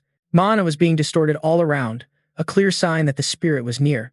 Activation of the dragon egg mines sink, eyes glowing with strange blue light, cutting through the darkness, and finally at the ocean floor. Theo saw it at last, the massive form of the water dragon Lavin lying motionless on the seabed. Purple streaks of corrupted Ma wrapped around the colossal body like chains, breath caught, whispering, so this is Lavin. It really had been lying still under the sea all this time, and even with its size, the pressure it exerted was terrifying. Yet something about the mana felt off, distorted. The mana flow was strange. Just like the sea serpent said, this wasn't the Lavin seen in CJM's memories, right? Suddenly, G-Fine appeared beside, feathers bristling as it hissed in shock. Damn, this thing is totally rotten inside. Theo blinked in shock, eyes wide open. But before any reaction, the fairy dragon floated forward, softly agreeing. Its condition was unstable to a dangerous degree. Theo watched between them, tension rising. Is it really that serious? The fairy dragon sighed, voice calm but heavy. Thought you'd feel it yourself. You also have the same energy flow as that guy. Eyes widened as if faint purple mist curled around the energy flow possessed. Could this be the corruption of the toxic spirit from the cave earlier? The fairy dragon nodded. Right. Lavin is completely overtaken by corruption. It has lost all reason. Before Theo could focus thoughts, the purple streaks flared violently. The water dragon's eyes opened wide, glowing like molten amethyst. Then its roar exploded through the abyss, sending a tidal shockwave tearing the ocean floor, shaking the currents around. Scene shifted to a building built atop a cliff right by the shore, the interior in ruins, like it had just survived a brutal battle. Noe slowly stepped in, calmly saying, Our two nations might be at war, but there's something we need to clear up. Ba Long stood before him, a man sitting back on a pile of rubble. The man chuckled softly, lips curling with mockery. Long time no see, huh? The ninth Phoenix official from Choi Van said this tall man was Dan E, one of the 9 dragons of the Ragna clan. Seeing Dan E's calm, silent demeanor, Noi's eyes flashed with anger. You think this is a time to laugh? Have you forgotten the pact between us? The voice roared, shaking the entire hall. While we fought the Ragna clan, you took the north. In return, the Choi Van clan's takeover of the archipelago was to remain secret. Ba Long propped his chin, pretending to ponder. Don't remember breaking the deal at all. What's the problem? That mocking smile was like a knife stabbing through Noi's last restraint. He stomped hard on the ground, cracking the stone floor. Stop playing dumb. You dare say you don't know the 6th heir candidate pulled stunts behind our backs. Images of Theo Ragna and the Azure Dragon Slayer sword flashed in his mind, blood boiling, Noi's eyes blazing red, filled with murderous intent. Be honest, Ba Long. A massive killing aura erupted around, so dense the air warped, yet Danny still sat calmly, even smiling as if watching a trivial show. Noi pointed directly at him, growling. Without a reasonable explanation, our pact ends here. Scene dove deep back to the ocean floor, returning to Theo facing the giant form of Lavin, stained with toxic black-purple streaks of the corrupted spirit. Purple veins pulsed beneath the once majestic blue scales, making Lavin's entire body look like it was poisoned down to the soul. Frowning while recalling, don't tell me this is demonic pollution. The dragon spirit beside him nodded, face darkening. That's right. Lang has been completely possessed and lost all reason. Before Theo could react, Lavin jerked violently. Purple light flared up, its eyes opened into 2 deep amethyst pits burning with orange hatred. A roar echoed, loud enough to tear apart the ocean currents below, the pressure from the roar shaking the entire area. Gritting teeth, what the hell is going on? How could Choi Van do this? The dragon spirit pointed at the purple crystal embedded deep in Lavin's forehead. When the Azure Dragon Slayer sword is drawn, the old seal will be broken. Then it will surely stand to protect this archipelago. But look, Choi Van has something powerful enough to poison an entire guardian deity. Lavin is starting to lose control. The sea dragon is about to go mad. The dragon spirit panicked and stepped back. It still hasn't seen us. But before it could finish speaking, Theo dashed off. His eyes lit up with a cold blue glow. Can't wait any longer. This is the only chance before it realizes we're here. Must seize this advantage at all costs. Activating the sync system, eyes sharpened like blades. Theo looked through every scale, every toxin trace, and finally found the source of the demonic poison. Rushing to the Azure Dragon Slayer's sword, pointed straight at the crystal. Just need to destroy it to dispel the demonic poison. But suddenly, suspicious lightning bolts quickly radiated from the demon stone. A backlash force blasted out like a compressed storm, throwing Theo backward like a rag doll. His body slammed into the seabed, creating a deep crater of wreckage. Clenching teeth in anger, blood trickled from the corner of his mouth and forehead. Damn, they set up a defense mechanism. Before getting up, a giant shadow covered him. Lak Xian had spotted the enemy. Damn it, it crashed down like a meteor. But Theo barely dodged in time. The seabed exploded from the impact. Gien rushed over, shouting, "You can only choose one. Destroy that demon stone before everything spirals out of control. Hit it right in the center, exactly where it was just now." Theo stepped back to keep distance and tried to think, but how to close the gap now? Not fast enough to get past that wall. Before finishing the thought, Lavin gathered energy and fired straight at him. A huge glowing orb appeared in its mouth, so bright and dense it made Theo's lungs tighten. Then came a deadly beam, destroying everything in its path. Theo twisted to dodge at the last moment. The energy wave tearing through the water like it wanted to annihilate the entire ocean, swept up by the shockwave. Spinning in the water, an unexpected movement appeared ahead. A sea serpent lunged forward, catching him and pulling him out of the area being bombarded by the guardian deity. Theo barely grabbed its body. The sea serpent pulled him away from Lavin's second strike. A flicker of surprise crossed his face. Why save me? No time to understand. Theo immediately climbed on its back and gripped its scales tight. Moving underwater is tough, but with you helping, it's different. He slapped the sea serpent, moving forward. Right to the wound on Lavin's forehead was the target. The sea serpent charged like a spear, the demonic poison pressure growing thicker the closer they got. The water around him started to tremble. The perfect moment approaching. Theo leapt off the sea serpent's back. The Azure Dragon Slayer sword in his hand blazed brightly, eyes glowing red with condensed killing intent. Lesson from the fight with Jin, he activated active skills. A flood of system notifications appeared, activating Jin's claws, greatly increasing the chance to dominate a strong opponent, activating the Dragon Clan's enhancement to protect the body from demonic energy with immunity, activating the Dragon Rider, using power to resist demonic energy. Theo roared, half blood for blood, guardian deity against guardian deity. Spinning, a huge wave of energy slashed through the ocean, striking the crystal. 5 dragon claws. The crystal cracked, then cracked more, but still didn't break. Gritting teeth. Still not enough. He poured all remaining mana and kept pushing. A familiar sound rang out. Crack. The crystal shattered into countless fragments, a blast of light sweeping across the seabed. Theo gasped for breath, but suddenly felt someone standing behind. A familiar figure appeared. The last fragment of C's memory. She trembled, eyes lowered, filled with sorrow. The ocean shook once again. A giant beam shot straight up to the sky. Lavin was dying, eyes flickering between light and dark. Finally, the guardian deity's reason returned. It saw the sword-wielding figure and croaked hoarsely. Could it be C? D? Emu? But the figure faded, leaving only Theo standing there. He smiled softly. Sorry, not her. I'm Theo Ragna, the chosen one. Came to pass on her final words.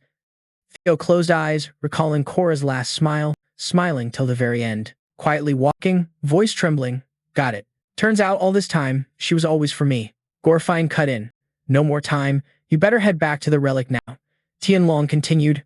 Agreed. Let's give power to the chosen one. LV Yen frowned. Though I want to, it's impossible.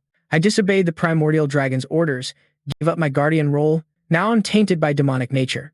Even if you save me, my fate won't change. Claw pointed at Theo. So before fading away, I'll pass all my power to you. But warning, it'll be excruciating pain. Can you endure it? Theo smiled confidently. I can handle it. Who else but me? Lahan exhaled, tired but relieved. At least like your confidence. Then use it to protect what Koramoti wanted to protect. Protect the island. Theo's heart tightened. Raise the Dragon Slayer sword with determined eyes. Swear to protect the island's people. Lavin closed eyes peacefully. Thank you. Theo jacked nah. Its giant body started dissolving into swirling golden energy around Theo like a storm. Gorfine shouted. Lavin's sea flow is vanishing. The archipelago will sink soon. Hurry. No more time. Absorb that power now. Theo looked up and said, Don't worry, L. Rush straight into the energy storm's core. I'll take your power and lift the whole archipelago myself. The moment absorption began, a terrible pressure spread across the archipelago. From mountain peak to seabed, everyone felt Lavin's final wave descending. M.